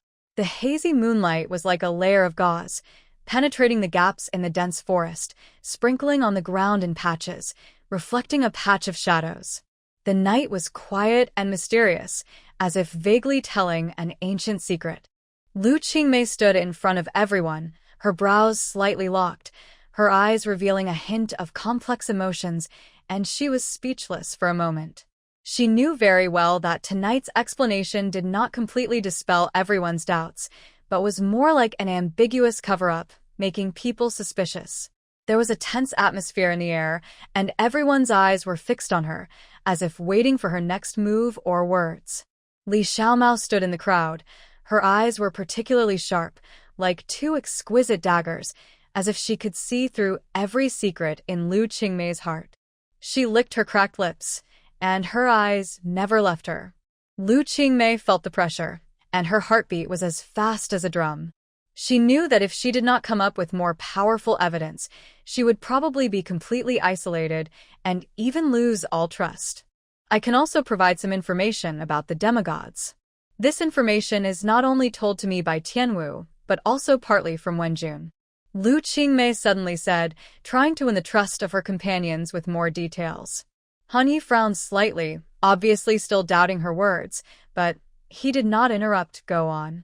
The reason why the demigods set up the soul-devouring Garden of Eden is that they need to maintain their power in this way. And these demigods are actually bound by certain rules and cannot directly interfere in human affairs, so they selected us, a group of people with special abilities, to compete, like a kind of offering ceremony. Lu Qingmei continued. Then are we their playthings? Wan Qingyao asked coldly. Lu Qingmei nodded slightly, with a hint of apology in her eyes. It can be said that the demigods do regard us as participants in a certain ritual, and maintain their power through our life and death game. Han Yi remained silent, his eyes always locked on Lu Qingmei, as if weighing the credibility of his words. In fact, this soul-devouring Garden of Eden was not randomly selected, but carefully planned and selected. They need people with special abilities and extraordinary potential. Everyone's existence is crucial to them. Lu Qingmei's voice was low, but full of determination. Wan Qingyao's face suddenly darkened. So, we are just their tools, forced to play this cruel game to satisfy their needs? That's right, Lu Qingmei sighed. A hint of determination flashed in her eyes. But in this process, we also have the opportunity to become stronger, and we may even find a way to break the rules. And she paused for a moment, as if weighing whether to reveal more. I have the power of the goddess Hunyuan in my body. As soon as these words came out, everyone's expressions immediately became complicated. Some people's eyes flashed with hope, but more people's faces were full of doubt and uneasiness. Lu Qingmei, you mentioned that you have awakened the memories and abilities of your previous life, so can you show us some of them? Bai Wudong suddenly spoke, his eyes full of inquiry. Lu Qingmei nodded. I can try, but it takes a certain amount of time and environment. She closed her eyes, took a deep breath, and began to concentrate on feeling the strange power in her body. A faint spiritual power fluctuation gradually filled the air, and the temperature around seemed to change slightly. Lu Qingmei opened her eyes and moved her fingers slightly. As her fingertips trembled slightly, an inexplicable force suddenly emerged in the air. This force gradually condensed and formed into a purple halo in her palm. Several ancient runes were faintly reflected in the halo, like a mysterious spell from thousands of years ago. "This is the power of the goddess Hunyuan," Lu Qingmei whispered, with a hint of fatigue in her voice. "Although I can't fully control it now, this is enough to prove my identity." The onlookers looked at each other. Bai Wudong nodded, with a flash of admiration in his eyes. "Indeed, this power is indeed extraordinary." Han Yi remained silent, but the suspicion in his eyes seemed to have weakened a little. He turned to the others and asked, "Do you have any questions?" Bai Wudong looked at Lu Qingmei, his eyes full of deep thought, and he seemed to be calculating some possibilities in his mind. "So, is it possible that we can find a way to break the rules through your power?" Lu Qingmei pondered for a moment, then smiled bitterly. "Theoretically, it is possible, but these powers are not omnipotent. Moreover, every time I use these abilities, I will consume a lot of energy and physical strength. If we want to resist the demigod, we must have a detailed plan." Li Xiaomao snorted coldly, with a hint of disdain in his eyes. "What if we fail? Will we fall into an endless abyss?" Hearing this, Lu Qingmei frowned slightly, took a deep breath, and looked at everyone with a determined gaze. Her voice was low but powerful, like a surging wave, carrying an irresistible force. "The risk of failure does exist," she spoke slowly, and every word seemed to burst out from the bottom of her heart, with a resounding determination. "But if we do nothing, we can only be trapped in this soul-eating Eden forever, live as a plaything of demigods, and lose everything we have. Are we willing to do this? Instead of waiting to die, it is better to fight hard, and perhaps there is still a glimmer of hope." Lu Qingmei's words were like a shot of adrenaline, injected into everyone's heart. "Well said." Han Yi finally spoke. His voice was low and powerful, like thunder rolling through the silent night sky. "Since we have this opportunity, we must not give up. Only by uniting all the forces that can be united can we break this curse." For a moment, everyone felt the firm determination conveyed in his words, knowing that this would be their only chance of survival. So, everyone began to discuss and make plans intensively, and the atmosphere instantly became tense and full of expectations. The light of the bonfire reflected on everyone's face, as if adding a layer of courage and determination to them. Bai Wudong stood up, his eyes sparkling, and made a bold suggestion. "We can look for other participants with special abilities in the soul-devouring Garden of Eden and form a powerful alliance." Lu Qingmei heard this. Her eyes flickered a few times, and then nodded in agreement. "I also think this is a good idea. Moreover, I can locate those hidden partners through the power of the goddess Hunyuan. Qingyao, we can work together, and I can cooperate with you to use your mind detection ability." Time passed by, and the night became darker. Beside the fire, the jumping flames reflected the faces of everyone, and the plan was gradually refined. Everyone's tasks and responsibilities were discussed and assigned in detail. The atmosphere was tense, but full of hope. However, just as they were about to finish their discussion and prepare to implement the plan, an unexpected visitor ruthlessly broke the moment of tranquility. Shanbei narrowed his eyes slightly. A trace of doubt flashed in his pupils, and he looked at Chen Kai quietly. At this time, the Garden of Eden was shrouded in a light morning mist, and the breeze blew, and the leaves rustled, as if the whole world was listening quietly. "Genki, where did you come from?" Shinbei said in a low voice, with a hint of defense. The Chen Kai in front of him was their partner, who had fought side by side, a warrior with extraordinary hearing ability. Chen Kai did not answer immediately, but just silently watched Si Xiaowei standing behind Shinbei. Xiaowei's petite figure was tightly attached to Shinbei's back, and there was a little vigilance in her clear big eyes. Seeing this, Chen Kai's expression obviously relaxed, as if the big stone in his heart had finally fallen. "I came to see Xiaowei. We were separated when we were pulled into a strange space by Wu Chang to fight. I am very worried about her." Chen Kai's voice was low and full of concern, but his eyes were always focused on Si Xiaowei. Shanbei frowned slightly. Even though his heart was turbulent, he still looked calm, moved a step calmly, and tilted his body slightly forward, just right to block Chen Kai's sight. His posture was upright, like a solid barrier, blocking all prying eyes from the outside world. The first soft light of the morning sun gradually fell, as if a layer of gauze was caressing the earth. The thin morning mist was looming in the glimmer, like a fairyland in a dream, and like a light smoke, permeating the air, making people hold their breath. The jumping flames in the bonfire flickered with warm orange-red, which complemented the hazy mist, forming a beautiful and illusory picture. The flames were sometimes bright and sometimes weak, as if playing a silent movement for this quiet morning. The people present sat around the bonfire, with the interlaced light and shadow of the fire and the morning light reflected on their faces. Their eyes were as confused and deep as the morning mist, and the complex emotions in their hearts were like this illusory scene. I don't know when the clouds and mist will be cleared. The air was filled with a faint scent of pine, and the wind blew gently, as if bringing a hint of tranquility. Chung Kai slowly approached the camp, his steps light, like an agile cat. His eyes were sharp, and he scanned the surroundings alertly. Every slight movement could not escape his ears. Thanks to his extraordinary hearing ability, all the sounds merged into a vivid soundscape in his ears, as if the whole world was telling him secrets.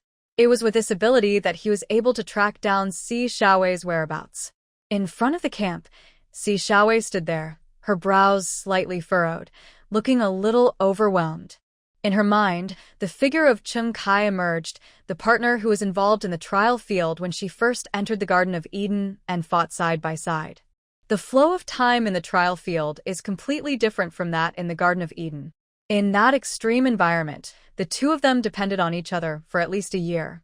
During those challenging days, Chung Kai was seriously injured, and she used her soul-healing ability to help him recover. This shared experience wove a unique and profound bond between them, allowing them to establish an unspoken tacit understanding and trust in the test of life and death. Shunfenger, it seems that your ability is really convenient, otherwise you wouldn't have found us so quickly. Shun Bei snorted coldly, with a bit of sarcasm and disdain in his tone. He crossed his arms across his chest, and his eyes flashed with emotional fluctuations that were difficult to conceal. He walked straight around Shinbei and walked toward Si Xiaowei. His eyes gradually became soft and warm like the spring sunshine. Xiaowei, are you okay? His voice was low and full of concern, like a warm current, bringing a touch of comfort in the coolness of the night. Si Xiaowei nodded, with a hint of panic in her eyes. She didn't expect Chung Kai to appear at this time. I'm fine, thank you. What about you? How are you? Chung Kai showed a gentle smile. I'm fine too. At least now that I see you, I feel relieved. This brief conversation made Shen Bei a little unhappy. He walked forward, grabbed Si Xiaowei's arm, and protected her behind him. Chung Kai, we still have important things to do. If you have no other reasons, you can leave. Si Xiaowei felt Shinbei's nervousness and quickly tried to smooth things over. Brother Bei, don't be like this. Chung Kai is also our friend. Honey stood aside and observed all this calmly. He could feel Chung Kai's feelings for Si Xiaowei, but the current situation was obviously not suitable for talking about this.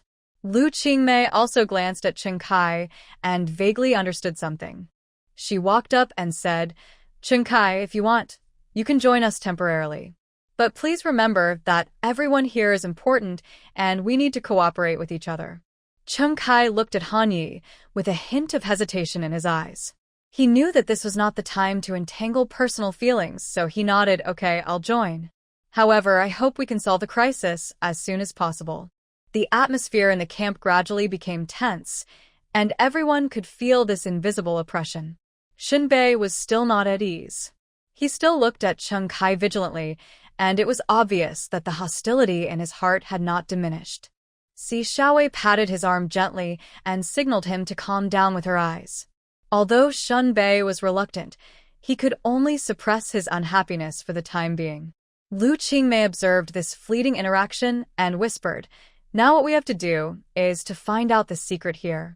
We all know that the flow of time in the Eden trial field is different, but the operating rules behind it have yet to be revealed. What we have to do is to destroy this so-called Eden. The sky was slightly white, and the light of dawn gently sprinkled in the forest. The campfire in the camp had gone out, leaving a faint ashes. Lu Qingmei and her team had just finished an intense night talk, and everyone was preparing for the upcoming mission. Cheng Kai sat quietly aside, his eyes occasionally drifting to see Xiaowei. Since seeing her again, he has never been able to calm down. Are you all ready?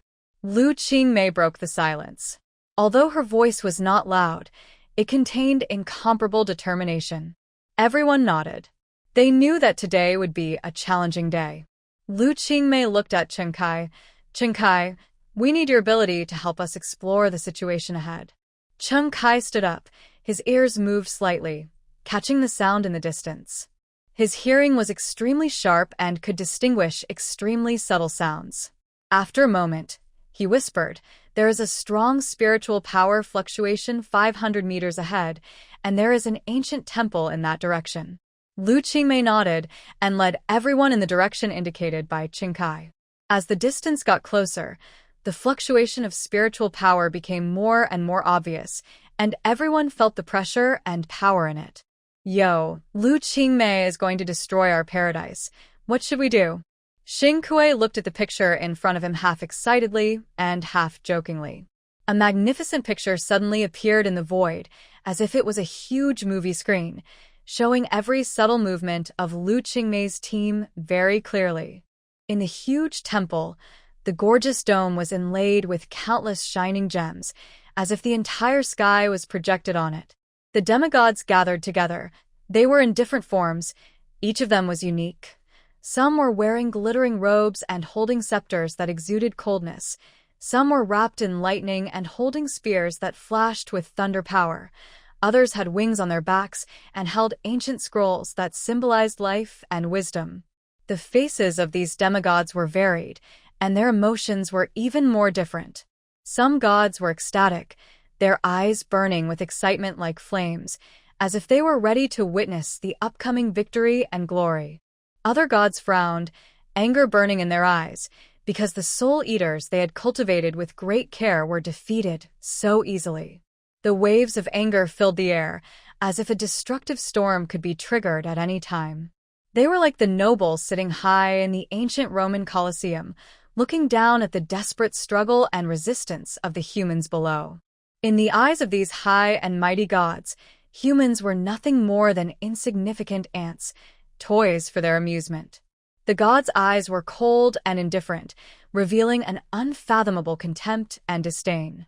Their words were mixed with ridicule, as if all human efforts were so ridiculous and useless. The atmosphere in the temple was oppressive and tense, as if even the air was stagnant. In the deafening silence, there was only the occasional faint light and whisper like echoes from the magic weapons. Standing in the most conspicuous position was Xing Kuei. The excitement in his eyes was like the brightest star in the night sky, getting brighter and brighter. "It seems that our game is going to become more exciting."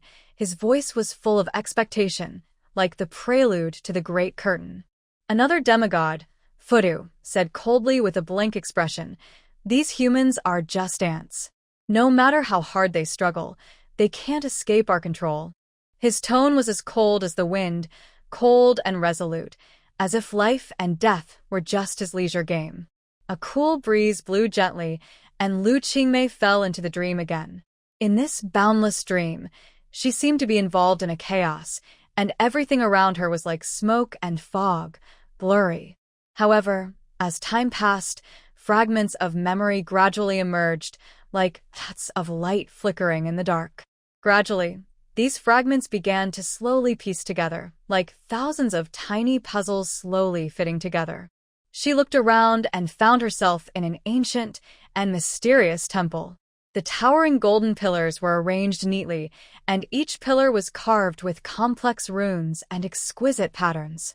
These symbols of ancient wisdom and power flickered slightly in the weak light, revealing a mysterious and solemn atmosphere.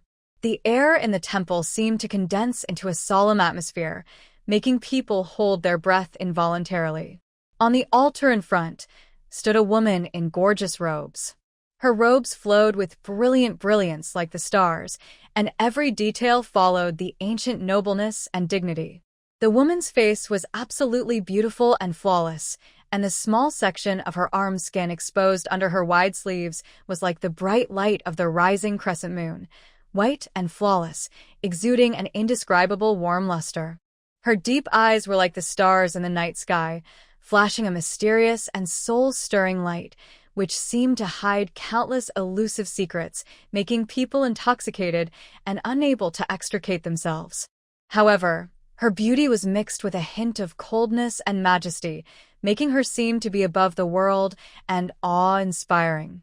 Hanyuan. Lu Qingmei subconsciously called out the name, and the goddess in the dream seemed to hear this whisper and smiled into the void. This woman was the supreme goddess in the realm of perfection, Hanyuan. She stood quietly on the altar, like a snow lotus in the sky, pure white, exuding a noble and mysterious brilliance. Her eyes were like two bright stars. Her eyes were like swords, sharp and penetrating, as if she could see through the secrets of all things in the world. Under her gaze, the entire magnificent temple was shrouded in a solemn atmosphere, like an inviolable sanctuary. A faint golden halo surrounded her body, as if every ray of light contained infinite power and wisdom. Her long hair like a waterfall fluttered gently in the breeze, as brilliant as the Milky Way in the night sky. Every move of the goddess Hanyuan, even a gentle breath, can change the color of the world and make all things submit. Her existence itself is a sacred declaration, symbolizing the supreme divine power and eternal majesty. Lu Qingmei's eyes fell on Hanyuan, and an indescribable sense of familiarity surged in her heart. This feeling was like a gentle breeze, rippling layers of ripples in her heart, making her feel as if she had traveled through time and space and returned to that distant past. Just as she was in a trance, a figure quietly appeared behind Hanyuan. It was a man whose appearance could not be seen clearly. His face seemed to be shrouded in a hazy mist, making his outline appear looming. Despite this, the man's eyes were particularly clear, a pair of silver-gray pupils, familiar and strange, as if a touch of color emerged from the depths of memory. However, at this moment, his beautiful eyes were full of pain and struggle, like two pieces of silver moonlight stained with sorrow. Hanyuan seemed to be aware of the movement behind him, slowly turned around, and stared at the man coldly. Her voice was as cold as frost, with endless indifference and cruelty. "Xianjun, why are you so obsessed with me? Even if you give all your divine power, you can't change this." This sentence was like a sharp blade, piercing the man's heart. His figure trembled slightly, and the pain and struggle became clearer in his eyes, as if there were thousands of words stuck in his throat, but he could never say them. Hearing this, Lu Qingmei's heart seemed to be pierced by something, and the pain spread rapidly, like a spider web, reaching the bottom of her heart. Suddenly, the picture turned suddenly, like a huge oil painting being turned over. Lu Qingmei felt a black screen in front of her eyes, as if she fell into an endless abyss. When she opened her eyes again, she found herself standing by a blue sea. The waves hit the shore, making a clattering sound, and each one was like the echo of a heartbeat. "What a beautiful sea!" Lu Qingmei muttered to herself as she looked at the scene in front of her, with a trace of bewilderment in her eyes. The sea water sparkled under the sunlight, and seabirds flew freely in the sky, as if everything around her was tinged with dreamy colors. At this moment, the scene in the dream changed again. The sky suddenly darkened, as if a huge curtain was suddenly pulled down, and darkness came over the sky. The colors around were instantly distorted, and the brilliant scene seemed to be torn apart by an invisible force, and the fragments danced wildly in the air. Time and space lost order at this moment. Lu Qingmei just felt dizzy, and the scene around her was like a broken mirror, constantly changing. In an instant, Lu Qingmei suddenly opened her eyes and found that she had fallen asleep on the way to the temple. The branches and leaves of the trees swayed gently in the breeze, casting mottled light and shadows through the gaps, like a quiet painting. Before she could fully come to her senses, She felt the tense atmosphere of her companions around her. Qingmei, are you okay? You suddenly fainted on the road. A very familiar voice sounded in her ears, with a slight tremor. Lu Qingmei slowly turned her head and her eyes met Si Xiaowei's eyes full of concern and anxiety. Xiaowei's eyebrows were locked with worry, and her big eyes, which were usually bright, looked even deeper and gentler at this moment. Lu Qingmei felt Xiaowei's concern, and she tried to squeeze out a comforting smile and whispered, I'm fine. Maybe I'm too tired. Si Xiaowei didn't seem to be completely relieved. She gently held Qingmei's hand and carefully looked at her face, fearing that she would miss any abnormality. Lu Qingmei took a deep breath and tried to calm herself down, with the shadow of the dream still remaining in her eyes. She shook her head, trying to calm herself, knowing now was not the time to dwell on dreams. It's okay, we will continue to go to the temple and find a way to destroy this Garden of Eden. If we meet a demigod. Lu Qingmei paused. She glanced at everyone and quickly made arrangements. Si Xiaowei, you are responsible for healing the team members and ensure that everyone is in the best condition. Shenbei, your strength is our frontline defense, and any enemy attack is left to you.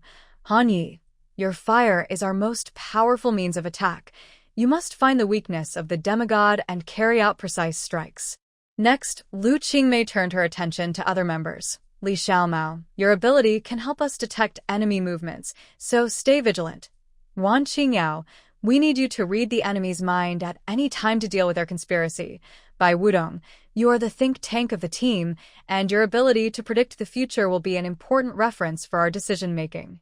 Finally, she looked at Chun Kai and added, I will use my hearing ability to monitor the surrounding environment at any time to ensure that we will not be ambushed. Everyone nodded, serious and focused. They all understood that this mission was related to everyone's life and death. The air was filled with tension and expectation. Everyone had a common belief in their hearts, to leave here alive. Let's go. Han Yi still took the lead. The small flames around him were eager to try, leading everyone to the temple. It's our turn to go on stage. Xing Kuei raised his eyebrows and looked at Lu Qingmei's face on the giant screen. Her tense face was particularly clear against the backdrop of the huge screen, and one could almost see the struggle and determination deep in her eyes. Then, the picture turned to Li Xiaomao's face. Li Xiaomao stood aside, folding his arms, staring at Lu Qingmei intently, with complex and incomprehensible emotions in his eyes, like an unsolvable puzzle. Little cat, what will you do? After hearing those words, can you still treat Lu Qingmei the same way as before? Xing Kuei observed Li Xiaomao's expression with interest, with a faint smile on the corner of his mouth. Time went back to before Lu Qingmei brought Li Xiaomao out of the time illusion. Li Xiaomao, who had just escaped from the sea of fire with her parents, still had the pain from the burns on her body. When she left the hospital, she looked at Su Xingyu standing in front of her with a blank face, a person who should not be here. Xingyu, why is it you? Her voice was filled with surprise and confusion that could not be concealed. Xiaomao, I'm here to save you. Xing Kuei's tone was relaxed and casual, as if he was just saying that he was just taking a walk, without any tension. Li Xiaomao felt a little confused. Xingyu in front of her looked very strange. Her brows frowned slightly, and she realized that the situation was not so simple. Save me? She murmured, with a flash of alertness in her eyes. What do you mean? Li Xiaomao's heart was filled with uneasiness, and she subconsciously took a step back. She felt that her world seemed to be collapsing. All along, everything she believed in and relied on was actually a huge conspiracy. She couldn't accept this fact, but there was no trace of joking in Xing Kuei's eyes. That sincere and deep look made her have to question her past life. Conspiracy? What are you talking about? Li Xiaomao's voice began to tremble a little, and she tried to calm herself down. The origin of all of you superpowers who have come to this point today is Lu Qingmei. Only when she dies can you survive. Xing Kuei continued to speak to Li Xiaomao lightly. Han Yi led the team forward nervously. They could already see the tall and solemn outline of the temple, as if a huge black shadow stood in the night. As they got closer and closer to the target, an indescribable tension filled the air, as if every breath became heavy and oppressive. Everyone held their breath, fearing that they would disturb some unknown existence, and approached the ghostly building cautiously. Li Xiaomao, who was walking at the end, felt like a surging sea wave, one wave after another. From time to time, she secretly glanced at Lu Qingmei in front of her, with 1,000 thoughts in her mind that were difficult to sort out. Lu Qingmei's figure looked particularly thin in the dim light. Her slender back seemed to be wrapped in hazy light and shadow, like a translucent painting, as if it could melt into the diffuse darkness at any time. Li Xiaomao couldn't suppress his uneasiness. A strange and puzzling thought was circling in his mind. Will Lu Qingmei suddenly disappear in this hazy light? When they finally arrived at the entrance of the temple, a faint light shone through the gap of the heavy wooden door, like a ray of hope, but with a bit of weird mystery. The light reflected on their faces, making every subtle expression so clear and visible. At this moment, everyone felt a faint vibration, as if some ancient and powerful power was quietly awakening in the depths of the earth. That power made people shudder, but it also brought an inexplicable attraction. Han took a deep breath and whispered to everyone, "Prepare to enter, be careful." With his words, the team was ready to go again, and everyone's heart was filled with indescribable excitement and uneasiness. The temple in front stood quietly, like an ancient guardian, waiting for their arrival. The stone walls of the temple were covered with thick moss, which looked particularly desolate and mysterious in the weak light. A breeze blew by, bringing a slight chill. "This is the temple in my dream," Lu Qingmei murmured softly, with a hint of surprise and confusion in her voice. Her eyes wandered over the ancient stone walls, as if she wanted to deeply engrave every detail into her mind. Li Xiaomao followed silently at the end of the team, looking around from time to time, revealing obvious uneasiness and doubt. "This is our only hope." Lu Qingmei's eyes were firm, and she turned to face everyone. Her voice was light but full of power. "No matter how dangerous the front is, we must go in." Shunbei nodded without hesitation, clenched his fists, his eyes firm. "Now it's my turn to lead the way in front and ensure everyone's safety." His figure seemed so tall, like an indestructible barrier. They stepped into the temple, and the heavy wooden door slowly closed behind them, making a low creaking sound. The air was filled with an ancient and mysterious atmosphere, like the dust of time, floating in every corner.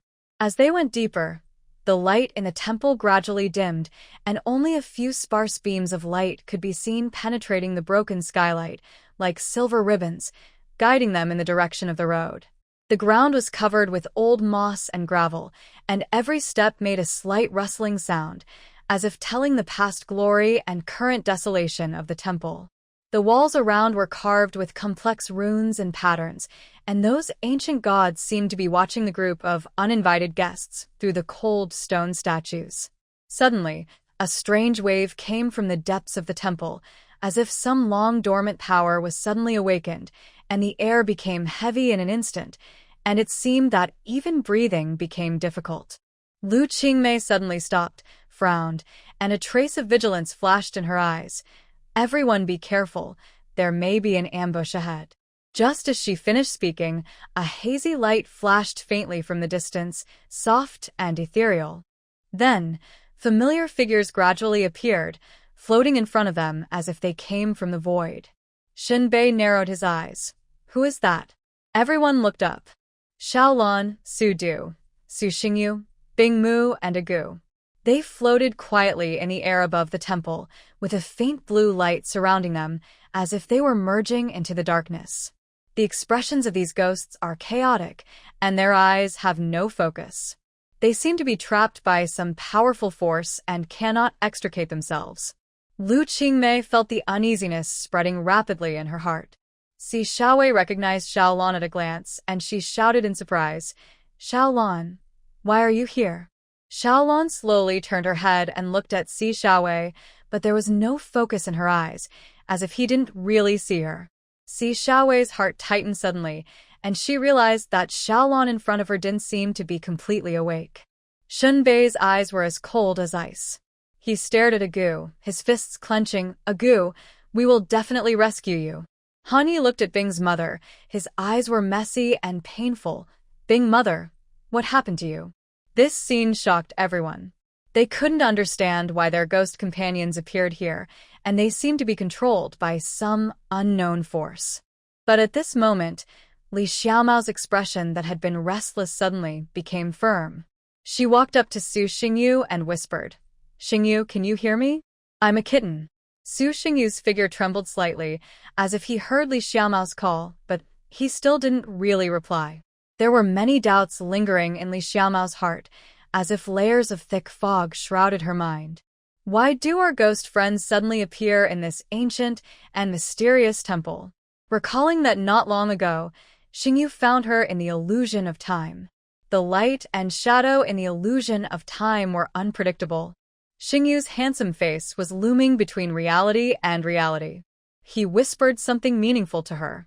The words were like a riddle and a warning, which shocked her heart and made her unable to calm down for a long time. Just when she was trying to digest these words, his figure suddenly disappeared without a trace in front of her. At that moment, she seemed to have lost something important, and an inexplicable loneliness and hesitation filled her heart. However, before she could recover, he magically appeared in this ancient temple again. The atmosphere inside the temple is gloomy and solemn, and the ancient runes carved on the stone pillars seem to be silently telling ancient legends. The wind blew in through the dilapidated window lattice, bringing a biting chill. The ghost companions are floating in the air, with an elusive light shining in their eyes, as if they are waiting for some unknown answer. Li Xiaomao looked at Xingyu, and then at these ghost companions, and the doubts in his heart became more and more serious. Lu Qingmei coughed lightly and broke the silence. "Don't panic, everyone. There must be some secret hidden here, and we will definitely find a way to rescue them." Wan Qingyao walked closer to Su Du, closing his eyes slightly, trying to pass the ability to read and control minds penetrates into Su Du's inner world. However, his power seems to be isolated by some mysterious barrier, unable to reach the real core.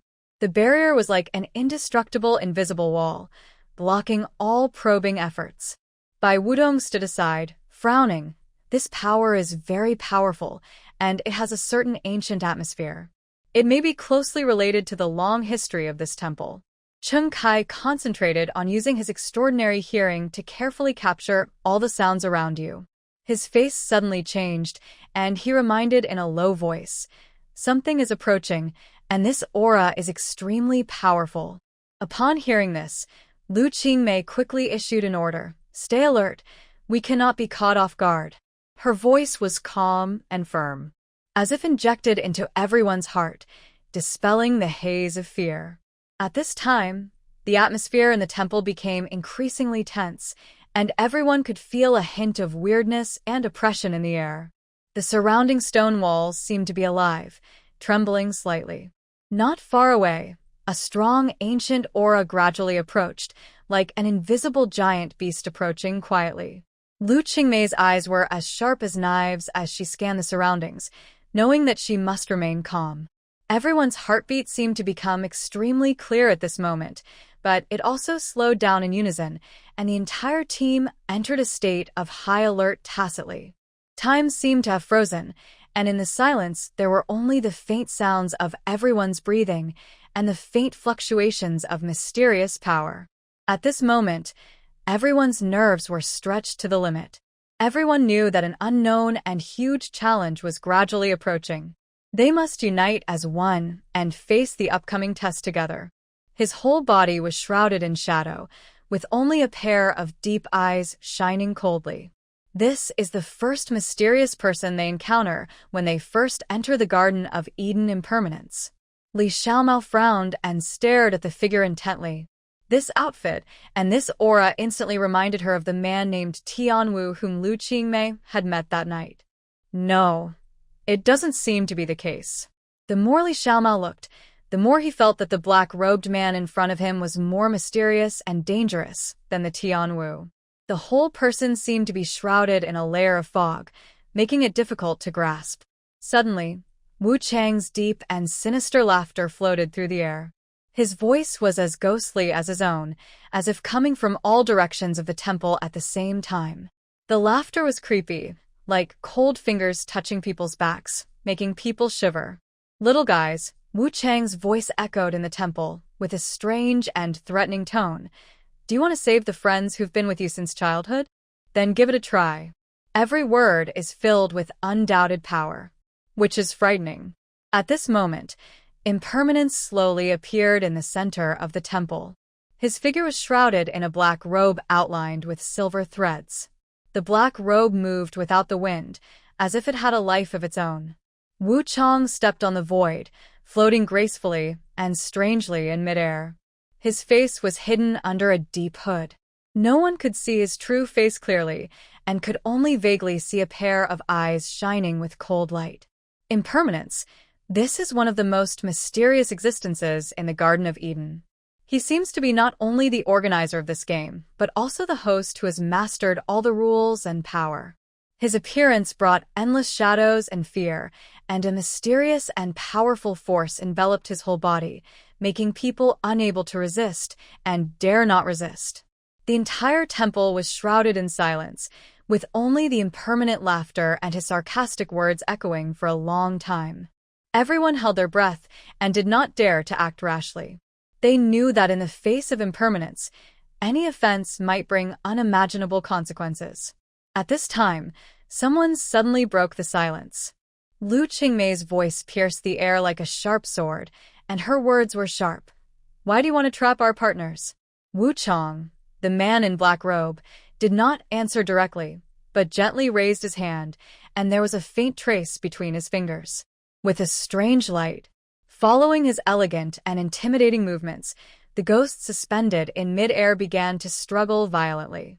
Their bodies were swaying like candles in the wind, and there was a thick and ominous black air surrounding their bodies, as if they were being twisted in pain by some powerful and irresistible force.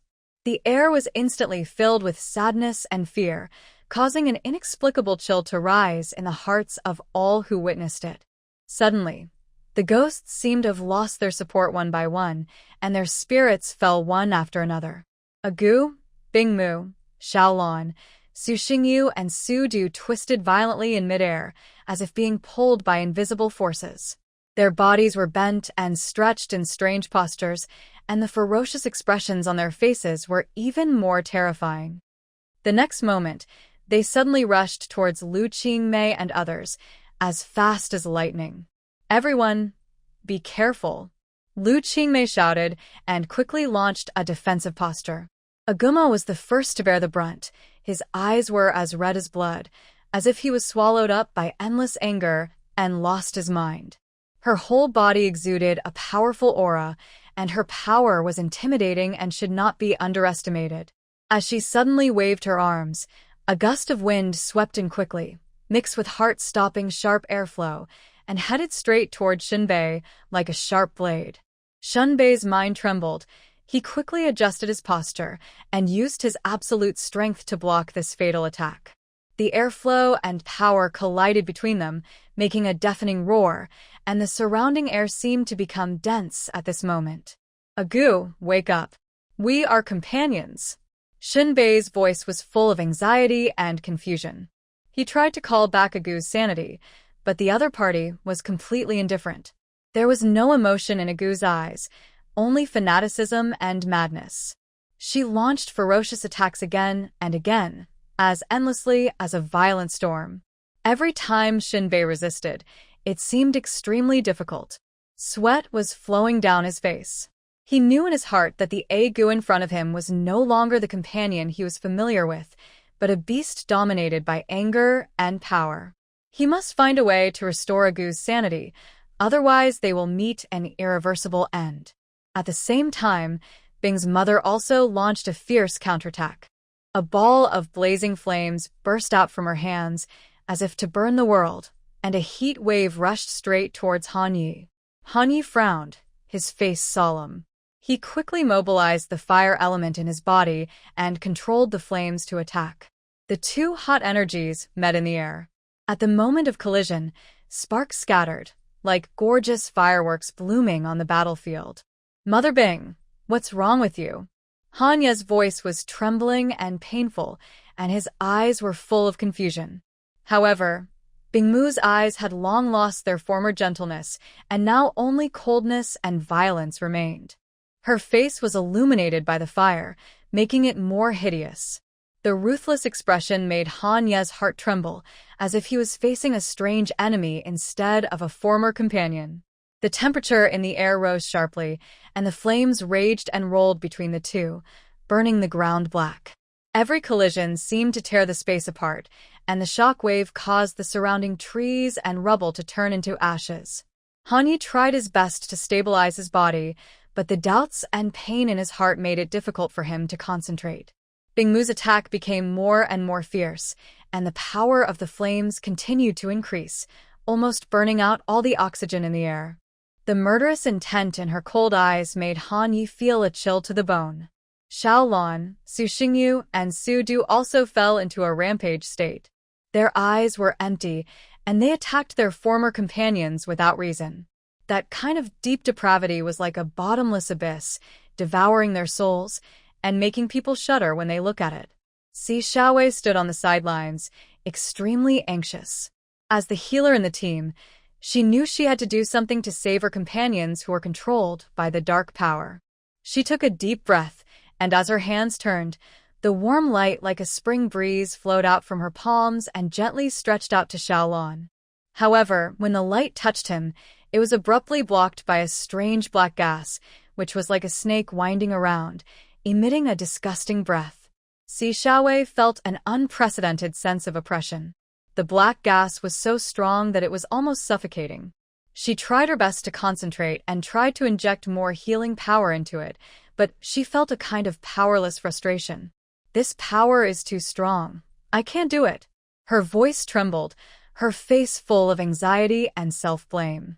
Her brows were furrowed, and fine beads of sweat appeared on her forehead.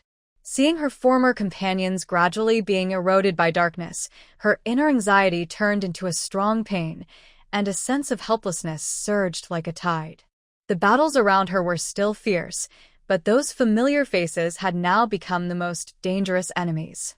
Si Xiaowei felt that her heart was tightly grasped by an invisible hand, and every beat was accompanied by a piercing pain. Lu Qingmei knew that they had to find a way as soon as possible, otherwise everyone would be in a desperate situation. She turned her head and glanced at Li Xiaomao, but at this moment, Li Xiaomao suddenly swung his arm, and a sharp wind blade attacked Lu Qingmei. Li Xiaomao. What are you doing? Lu Qingmei was caught off guard, and a trace of shock and sadness flashed in her eyes. A deep wound was instantly cut on her chest by the wind blade, and blood gushed out like a fountain, quickly dyeing her clothes red. The rest of the teammates were shocked by this sudden change and stood there, as if time had stopped at this moment. Wan Qingyao and Bai Wudong looked at each other, their faces full of disbelief and confusion. Wu Cheng stood aside, watching all this coldly, with a meaningful sneer on his lips, as if he had expected this scene. Lu Qingmei staggered a step, trying to suppress the pain in her chest, her eyes still firm. Li Xiaomao, I'm not sorry for you. Before she finished her words, a mouthful of blood spurted out, staining the ground red. Lu Qingmei endured the severe pain in her chest, her face pale but her eyes firm. She covered her chest, straightened up with difficulty, and looked at Li Xiaomao calmly. You misunderstood. I never thought of betraying everyone. Si Xiaowei reacted quickly and immediately used the healing ability on Lu Qingmei. Fine beads of sweat appeared on her forehead, obviously reluctantly. Li Xiaomao's eyes were red with anger, and her tone was full of disdain and heartache. Stop pretending. She yelled hysterically. Xingyu told me a long time ago that you can't be trusted at all. It's all because of you that we have become what we are now. It's all because of you. Li Xiaomao's tears fell to the ground one after another uncontrollably. The air was filled with a thick atmosphere of tension, as if everyone's breath was suppressed in their chests and could not be uttered smoothly. Everyone's eyes were focused on the two people, and every subtle change in expression cut their hearts like a knife. Lu Qingmei took a deep breath, and the determination in her eyes never wavered. She responded calmly, "Did Xingyu say that? Then have you ever thought about why he did this?" Li Xiaomao was speechless for a moment, and the flames of anger swayed in her eyes, but the doubts and struggles in her heart were also obvious. The entire temple fell into a brief silence, as if time had stopped. In this quiet moment, the truth seemed to be close at hand, but out of reach. Fragments of trust were scattered in everyone's heart, waiting to be pieced together again, or completely broken. "Su Xingyu, he is provoking our relationship." Lu Qingmei tried to keep herself calm, her voice calm but firm. "Li Xiaomao, now is not the time for internal fighting. We must unite to fight the real enemy." Li Xiaomao's eyes flickered, and his heart was obviously shaken. However, after a brief hesitation, she decided to attack Lu Qingmei. Her ability allowed her to communicate with animals, and she quickly summoned nearby birds and beasts. As if they had received an order, these birds suddenly pounced on Lu Qingmei. Their claws were extremely sharp, and their wings were as sharp as blades. Seeing this, Zheng Kai's face showed a trace of tension, but he quickly concentrated his mind and used his hearing ability to capture the movements of all the birds. His speed was extraordinary, as if time had slowed down. He pulled Lu Qingmei aside and avoided the sharp attack of the birds. After landing, he immediately turned around and stared at Li Xiaomao with a serious face. "Calm down, Li Xiaomao. The most important thing now is to find a way to save the ghost." Lu Qingmei stood firm, panting slightly, but still looked at Li Xiaomao with a firm gaze. "We can't be consumed by internal consumption like this anymore. The purpose of the demigods is to make us kill each other.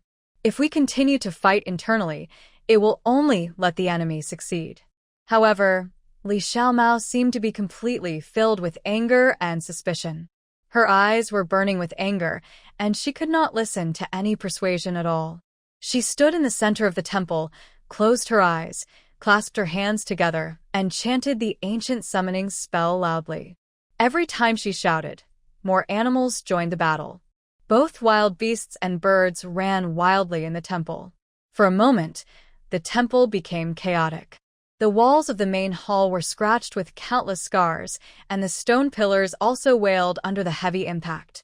At this time, Wu Chong stood in the corner, with an unpredictable smile on his face, and his cold eyes swept across the battlefield. He clapped his hands lightly and said proudly, "Very good, keep going, make this farce more exciting." His voice was like a cold wind coming from the depths of the netherworld, which made people shudder. In this chaos, Lu Qingmei's heartbeat was as rapid as thunder drums. She knew that if emergency measures were not taken, they would face the danger of annihilation. She forced herself to calm down, gritted her teeth, and silently chanted a spell, trying to mobilize her own wind power. As she concentrated, the wind element gradually gathered around her, and a murderous atmosphere began to permeate the air. Lu Qingmei's eyes flashed with determination, and her hair danced wildly in the air surrounded by the wind. She clasped her hands together and then quickly swung them forward, and an invisible wind wall was immediately formed, rushing towards the runaway ghosts and running animals. Wherever the wind wall went, the ghosts were forced to retreat, and the animals also stopped and trembled in front of this irresistible force. The battle slowed down a bit, but beads of sweat had already appeared on Lu Qingmei's forehead. "All team members, listen," Lu Qingmei ordered loudly. "We must work together to find more clues." She looked at Wan Xingyao and Bai Wudong again. "Wan Xingyao, use your mind-reading and mind-controlling abilities to try to get into the ghost's heart and see if you can find any clues. Bai Wudong, continue to scout around and find out Wu Chang's weaknesses." However, this time her power seemed to be blocked by a stronger barrier, and she could only capture fragments. "I can only see some vague memory fragments. Time is running out," Wan Xingyao said nervously. Bai Wudong carefully observed Wu Chang's every move, trying to find his flaws.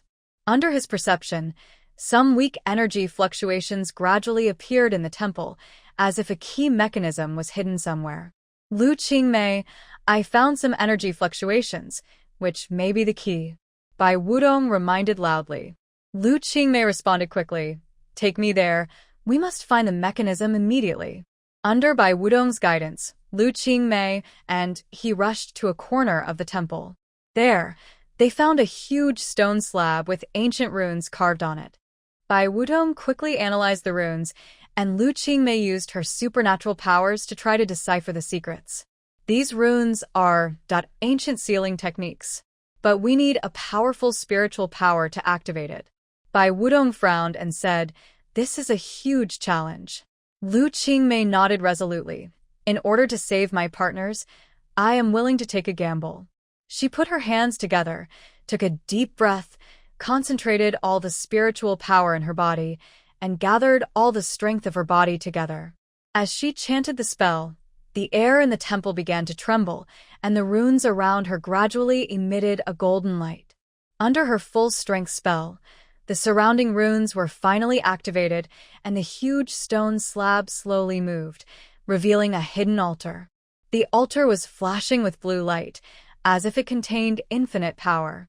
Quick, inject spiritual power into the altar, Bai Wudong reminded loudly. As Lu Qingmei injected spiritual power into the altar, the atmosphere of the entire temple became more and more tense. The blue light that rippled like water waves became more and more brilliant, gradually penetrating into every inch of darkness and dispelling the surrounding black air. The brilliant light was like a river pouring down from the sky, spreading across the dome of the temple, forming a magnificent and sacred picture. However, under this gorgeous light, it was a tragic and chaotic scene. The animals summoned by Li Xiaomao ran around wildly, as if they had lost their minds. There was a strange red light flashing in their eyes, like a burning hellfire, full of pain and madness. The lions tore the air, the wolves roared, and even the usually docile deer turned into a violent killing machine at this moment. Li Xiaomao, calm down. Wan Qingyao shouted anxiously, his voice echoing in the temple with great anxiety and helplessness. However, Li Xiaomao had completely fallen into a trance and did not hear Wan Qingyao's call at all. Her face looked extremely pale, and sweat dripped down her forehead, but her eyes were closed tightly, as if bound by some invisible force. She kept exerting her supernatural powers, and her slender fingers danced in the air, as if playing a silent movement of despair. With each wave, more spiritual power would flow into the violent animals, making it more difficult for them to control themselves and even start to attack each other. The entire temple was filled with a tense, murderous aura, and the air seemed to become heavy and suffocating. If this goes on, everyone will be in danger of life. Shun Bei frowned, and his sharp eyes swept across the faces of each companion. We must control the situation as soon as possible, otherwise the consequences will be disastrous. Lu Qingmei felt that the spiritual power in her body was quickly consumed, but she knew that now was definitely not the time to stop. She clenched her teeth, and fine beads of sweat oozed out of her forehead, but she continued to inject the remaining spiritual power into the altar without wavering. Suddenly, the runes on the altar burst into an unprecedented, dazzling light.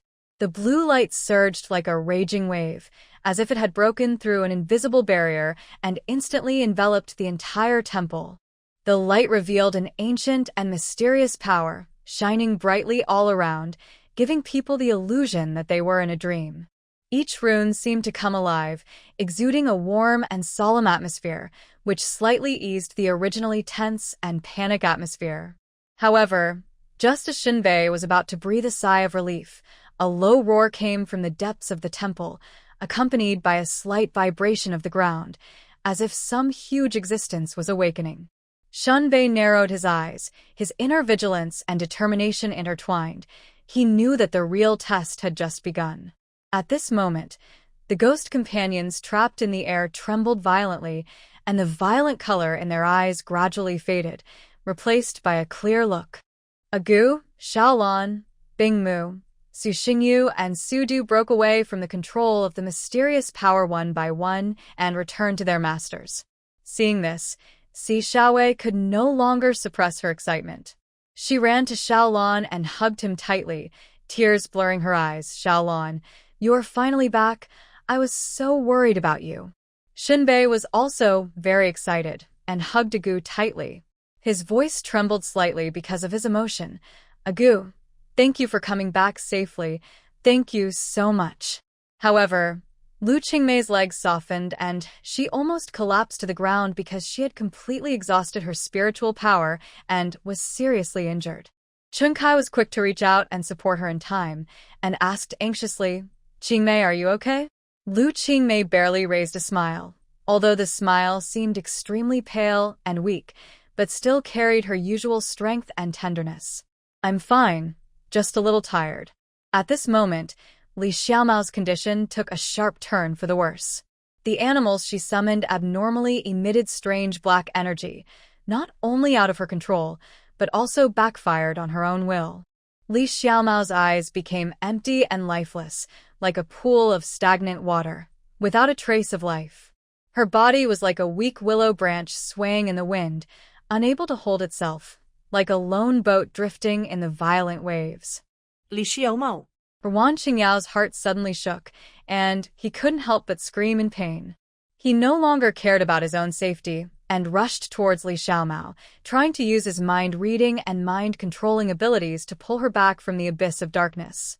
His eyes were full of anxiety and determination, and his hands stretched out to Li Xiaomao eagerly, as if to grab the last driftwood of a life that was about to sink.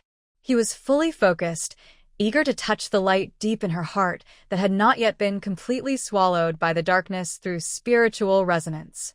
At this critical moment, everything seemed to become still. Only Wan Qingyao and Li Xiaomao's thoughts collided violently and visibly, trying to find each other's resonance and salvation in the darkness. However, Wu Cheng looked at all this, and a cold smile appeared at the corner of his mouth. So that's how it is. It seems that the riot has only been temporarily quelled. Lu Qingmei, do you think this will solve the problem? As soon as Wu Cheng finished speaking, the air was filled with thick black air again. These black airs seemed to consciously rush towards Li Xiaomao and wrap her up completely. Li Xiaomao's body twitched in pain and suddenly let out a heart-wrenching scream. Wan Qingyao's soul seemed to be torn apart by the piercing scream, and he was in great pain. He gritted his teeth, held Li Xiaomao's limp body firmly with both hands, and tried his best to stay calm. Xiaomao, please hold on. We will not give up on you. However, the pervasive black air became thicker and thicker, like an endless abyss, opening a huge deep mouth, intending to completely devour Li Xiaomao. Her breathing became rapid and heavy, her face became paler, and the light of life flickered faintly in her dark eyes like a candle that was about to go out. Wan Qingyao could clearly feel that her vitality was rapidly fading at an unstoppable speed. The air was filled with despair. Wan Qingyao's heart was cut by an invisible blade. Every breath was as painful as a knife. His eyes were fixed on Li Xiaomao's pale and almost transparent face. Tears welled up in his eyes unconsciously, but he still held back his tears. His voice was firm and trembling. Xiaomao, promise me, don't give up. No matter how difficult it is, we will get through it together. Xunbei and Lu Qingmei realized the urgency of the situation and exchanged glances quickly. Xunbei nodded firmly, and Lu Qingmei took a deep breath. Her eyes were firm and clear like lake water, and she concentrated all her spiritual power again. Her hands drew complex and beautiful spells in the air, and finally gathered into a brilliant blue light, as dazzling as the Milky Way, shooting straight at Li Xiaomao. The blue light passed through the diffuse black air, like a sharp blade cutting through the night, instantly lighting up the entire ancient temple, and the light was eye-catching. However, Wu Cheng seemed to have anticipated all this. He sneered, his face was gloomy as ink, and waved the magic weapon in his hand. The black air seemed to have life, surging and rolling, gathering again at an astonishing speed, forming an invisible barrier, swallowing up the dazzling blue light without a trace. You mortals, there is no way you can stop my power. Wu Cheng's voice was low and cold, like a whisper from the abyss of Hades, and every word was chilling, making people feel fearful. Li Xiaomao was completely lost. Her eyes were no longer as gentle and rational as before, but full of frenzy and madness. Her power was out of control, like a raging flood, unstoppable. The strange animals in the Garden of Eden seemed to sense her changes, and they came out of their hidden corners and gathered outside the temple in a black mass. Their eyes were bright, as if waiting for some silent instructions, and they watched the scene in front of them quietly. Wu Chang stood on the high platform outside the temple, and the breeze blew his robe. He looked down at the chaos with satisfaction, like a chess player overlooking his carefully laid chess game. Wu Chang's mouth curled up into a sneer, his eyes penetrated through the layers of darkness, and everything seemed to be under control. Looking down from the high platform, the whole situation was in sight. Those strange animals were like ghosts, silently waiting for the next order under his will. And Li Xiaomao, at this moment, her whole body was shrouded in a strange halo, and her power swept around like a hurricane. Wan Qingyao knelt anxiously beside Li Xiaomao, holding her shoulders tightly with both hands, his eyes full of despair and pain. He tried his best to awaken her remaining consciousness, and sweat dripped down his forehead and seeped into the dust. He tried his best to use his ability to read and control minds, but it was all in vain. Li Xiaomao's spirit had long been completely eroded, and her body seemed to have lost control, frantically and indiscriminately attacking all around, and the air was filled with the breath of death and destruction. Waves of powerful energy burst out from her body, and the surrounding buildings collapsed, the land cracked, and the dust flew. Just as Wan Qingyao tried to approach her again, a fierce energy wave suddenly hit him. He had no time to make any defensive moves. He felt a sharp pain in his chest, and then he was knocked several meters away and fell heavily to the ground. His body was almost unable to move, and his eyes were blurred. He only felt warm blood pouring out of the wound, quickly seeping through his clothes and dyeing the ground under his feet red. There was chaos all around, as if even the heaven and earth were wailing for this catastrophe. He stretched out his slightly trembling hand in the direction of Li Xiaomao. Tears welled up in his eyes, and he murmured softly, "Xiaomao, Come back. don't be like this." But his voice was soon drowned out by the roar of destruction, and it seemed so weak and powerless. His vision gradually became blurred, and the beautiful times they had spent together emerged in his mind, like broken glass, shattered bit by bit, and dissipated in the wind. Lu Qingmei and other partners didn't care about their own injuries at all. They tried their best to save Li Xiaomao. They kept trying various methods and used all possible means just to rescue her from the control of impermanence. However, every time they approached Li Xiaomao, they would be attacked by waves of fierce attacks. One of Xinbei's arms had been burned to pieces, emitting a burnt smell. Hanya's shoulder was torn by sharp claws, and blood flowed and stained his clothes red. Si Xiaowei's barely supported soul healing seemed so insignificant in this chaotic battlefield. Li Xiaomao. Wake up! Lu Qingmei shouted hoarsely, hoping to awaken the other party's suppressed consciousness through her voice. However, Li Xiaomao's eyes were filled with cold, murderous intent, like a bottomless cold pond, which made people feel terrified, and she couldn't listen to any words at all.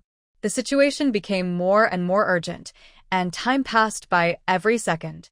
Lu Qingmei realized that more radical measures must be taken. She forcibly suppressed the fear and anxiety in her heart, took a deep breath, and decided to use her last killer, the ability to devour souls. This ability can directly erode those strange forces, thereby releasing the control over Li Xiaomao. However, it also means that Lu Qingmei will take a huge risk and be backfired by these forces. Lu Qingmei's eyes were firm. She slowly closed her eyes and concentrated. A burst of faint blue light began to spread from her body, gradually forming a vortex like nothingness. The vortex contains an extremely powerful attraction that seems to be able to swallow everything. Qingmei, no. Xinbei and Hanyi shouted almost at the same time, but they both understood that it was impossible to stop her in this situation. The light is getting brighter and brighter, The power of the vortex is gradually increasing. The surrounding air seems to be trembling due to its existence, and the wind is whistling, seeming to tell endless pain and resentment. The black aura in the vortex was like a wild undead storm, and it quickly began to spread, like invisible poisonous snakes wrapping around Li Xiaomao. It was the strange power that controlled her will. Knowing that the situation was urgent, Lu Qingmei tried her best to use her abilities to attract the black energy into her body, trying to use her body as a barrier to block the black energy's control over Li Xiaomao. However, the black energy kept pouring into her body like a huge wave, as if there was endless malice and resentment. She felt that her consciousness was gradually being eroded by darkness, as if she had stepped into an abyss and might be doomed at any time. And the body is also suffering unspeakable pain, like thousands of steel needles piercing into the muscles and bone marrow at the same time. Qingmei. Stop. Cheng Kai was anxious when he saw this. He shouted loudly, his voice full of anxiety. He tried to get close to Lu Qingmei, but was forced back a few steps by Li Xiaomao's attacks several times, and his movements were sluggish as if he was stuck in a quagmire. At this critical moment, a black leopard suddenly jumped out from the strange group of animals, like a messenger of death. Its eyes flashed fiercely like the wisps. Its claws shone coldly in the moonlight, and were as sharp as a long sword. Lu Qingmei's life. The leopard's speed was like a gust of wind, unmatched by anyone, and its roar sounded like it was tearing through the air. The leopard's sharp claws carried a decisive killing intent, like the scythe of death, about to cut through Lu Qingmei's neck. The atmosphere at the scene instantly condensed into cold despair. Lu Qingmei. Shun Bei roared angrily and punched the leopard with all his strength. However, the leopard did not stop. Its target was Lu Qingmei, and its paws continued to approach. Lu Qingmei felt that danger was approaching. She suddenly opened her eyes, and the spiritual power in her body burst out quickly, like a turbulent river, and instantly condensed into a dazzling barrier, tightly protecting her whole body. However, the Black Panther's lightning-like claws did not hesitate at all and struck the barrier with thunderous force. She smiled slightly, with a hint of helplessness at the corner of her mouth. Looking back on my life that has gone through many hardships and dangers, and that it is about to come to an end at this moment, I can't help but sigh at the misfortune and impermanence of my fate. Is it really going to end this time? At this moment, Lu Qingmei's eyes blurred, and a blurry figure suddenly appeared in front of her. Immediately, she felt warm liquid splashing on her face, and the familiar fishy smell made her heart suddenly sink. Blood was splashing everywhere, and she realized that what was standing in front of her was Kitten. A shrill scream tore through the air. It was Ran Qingyao. His veins popped out, his eyes were full of despair and anger, and he looked at the scene in front of him with collapse.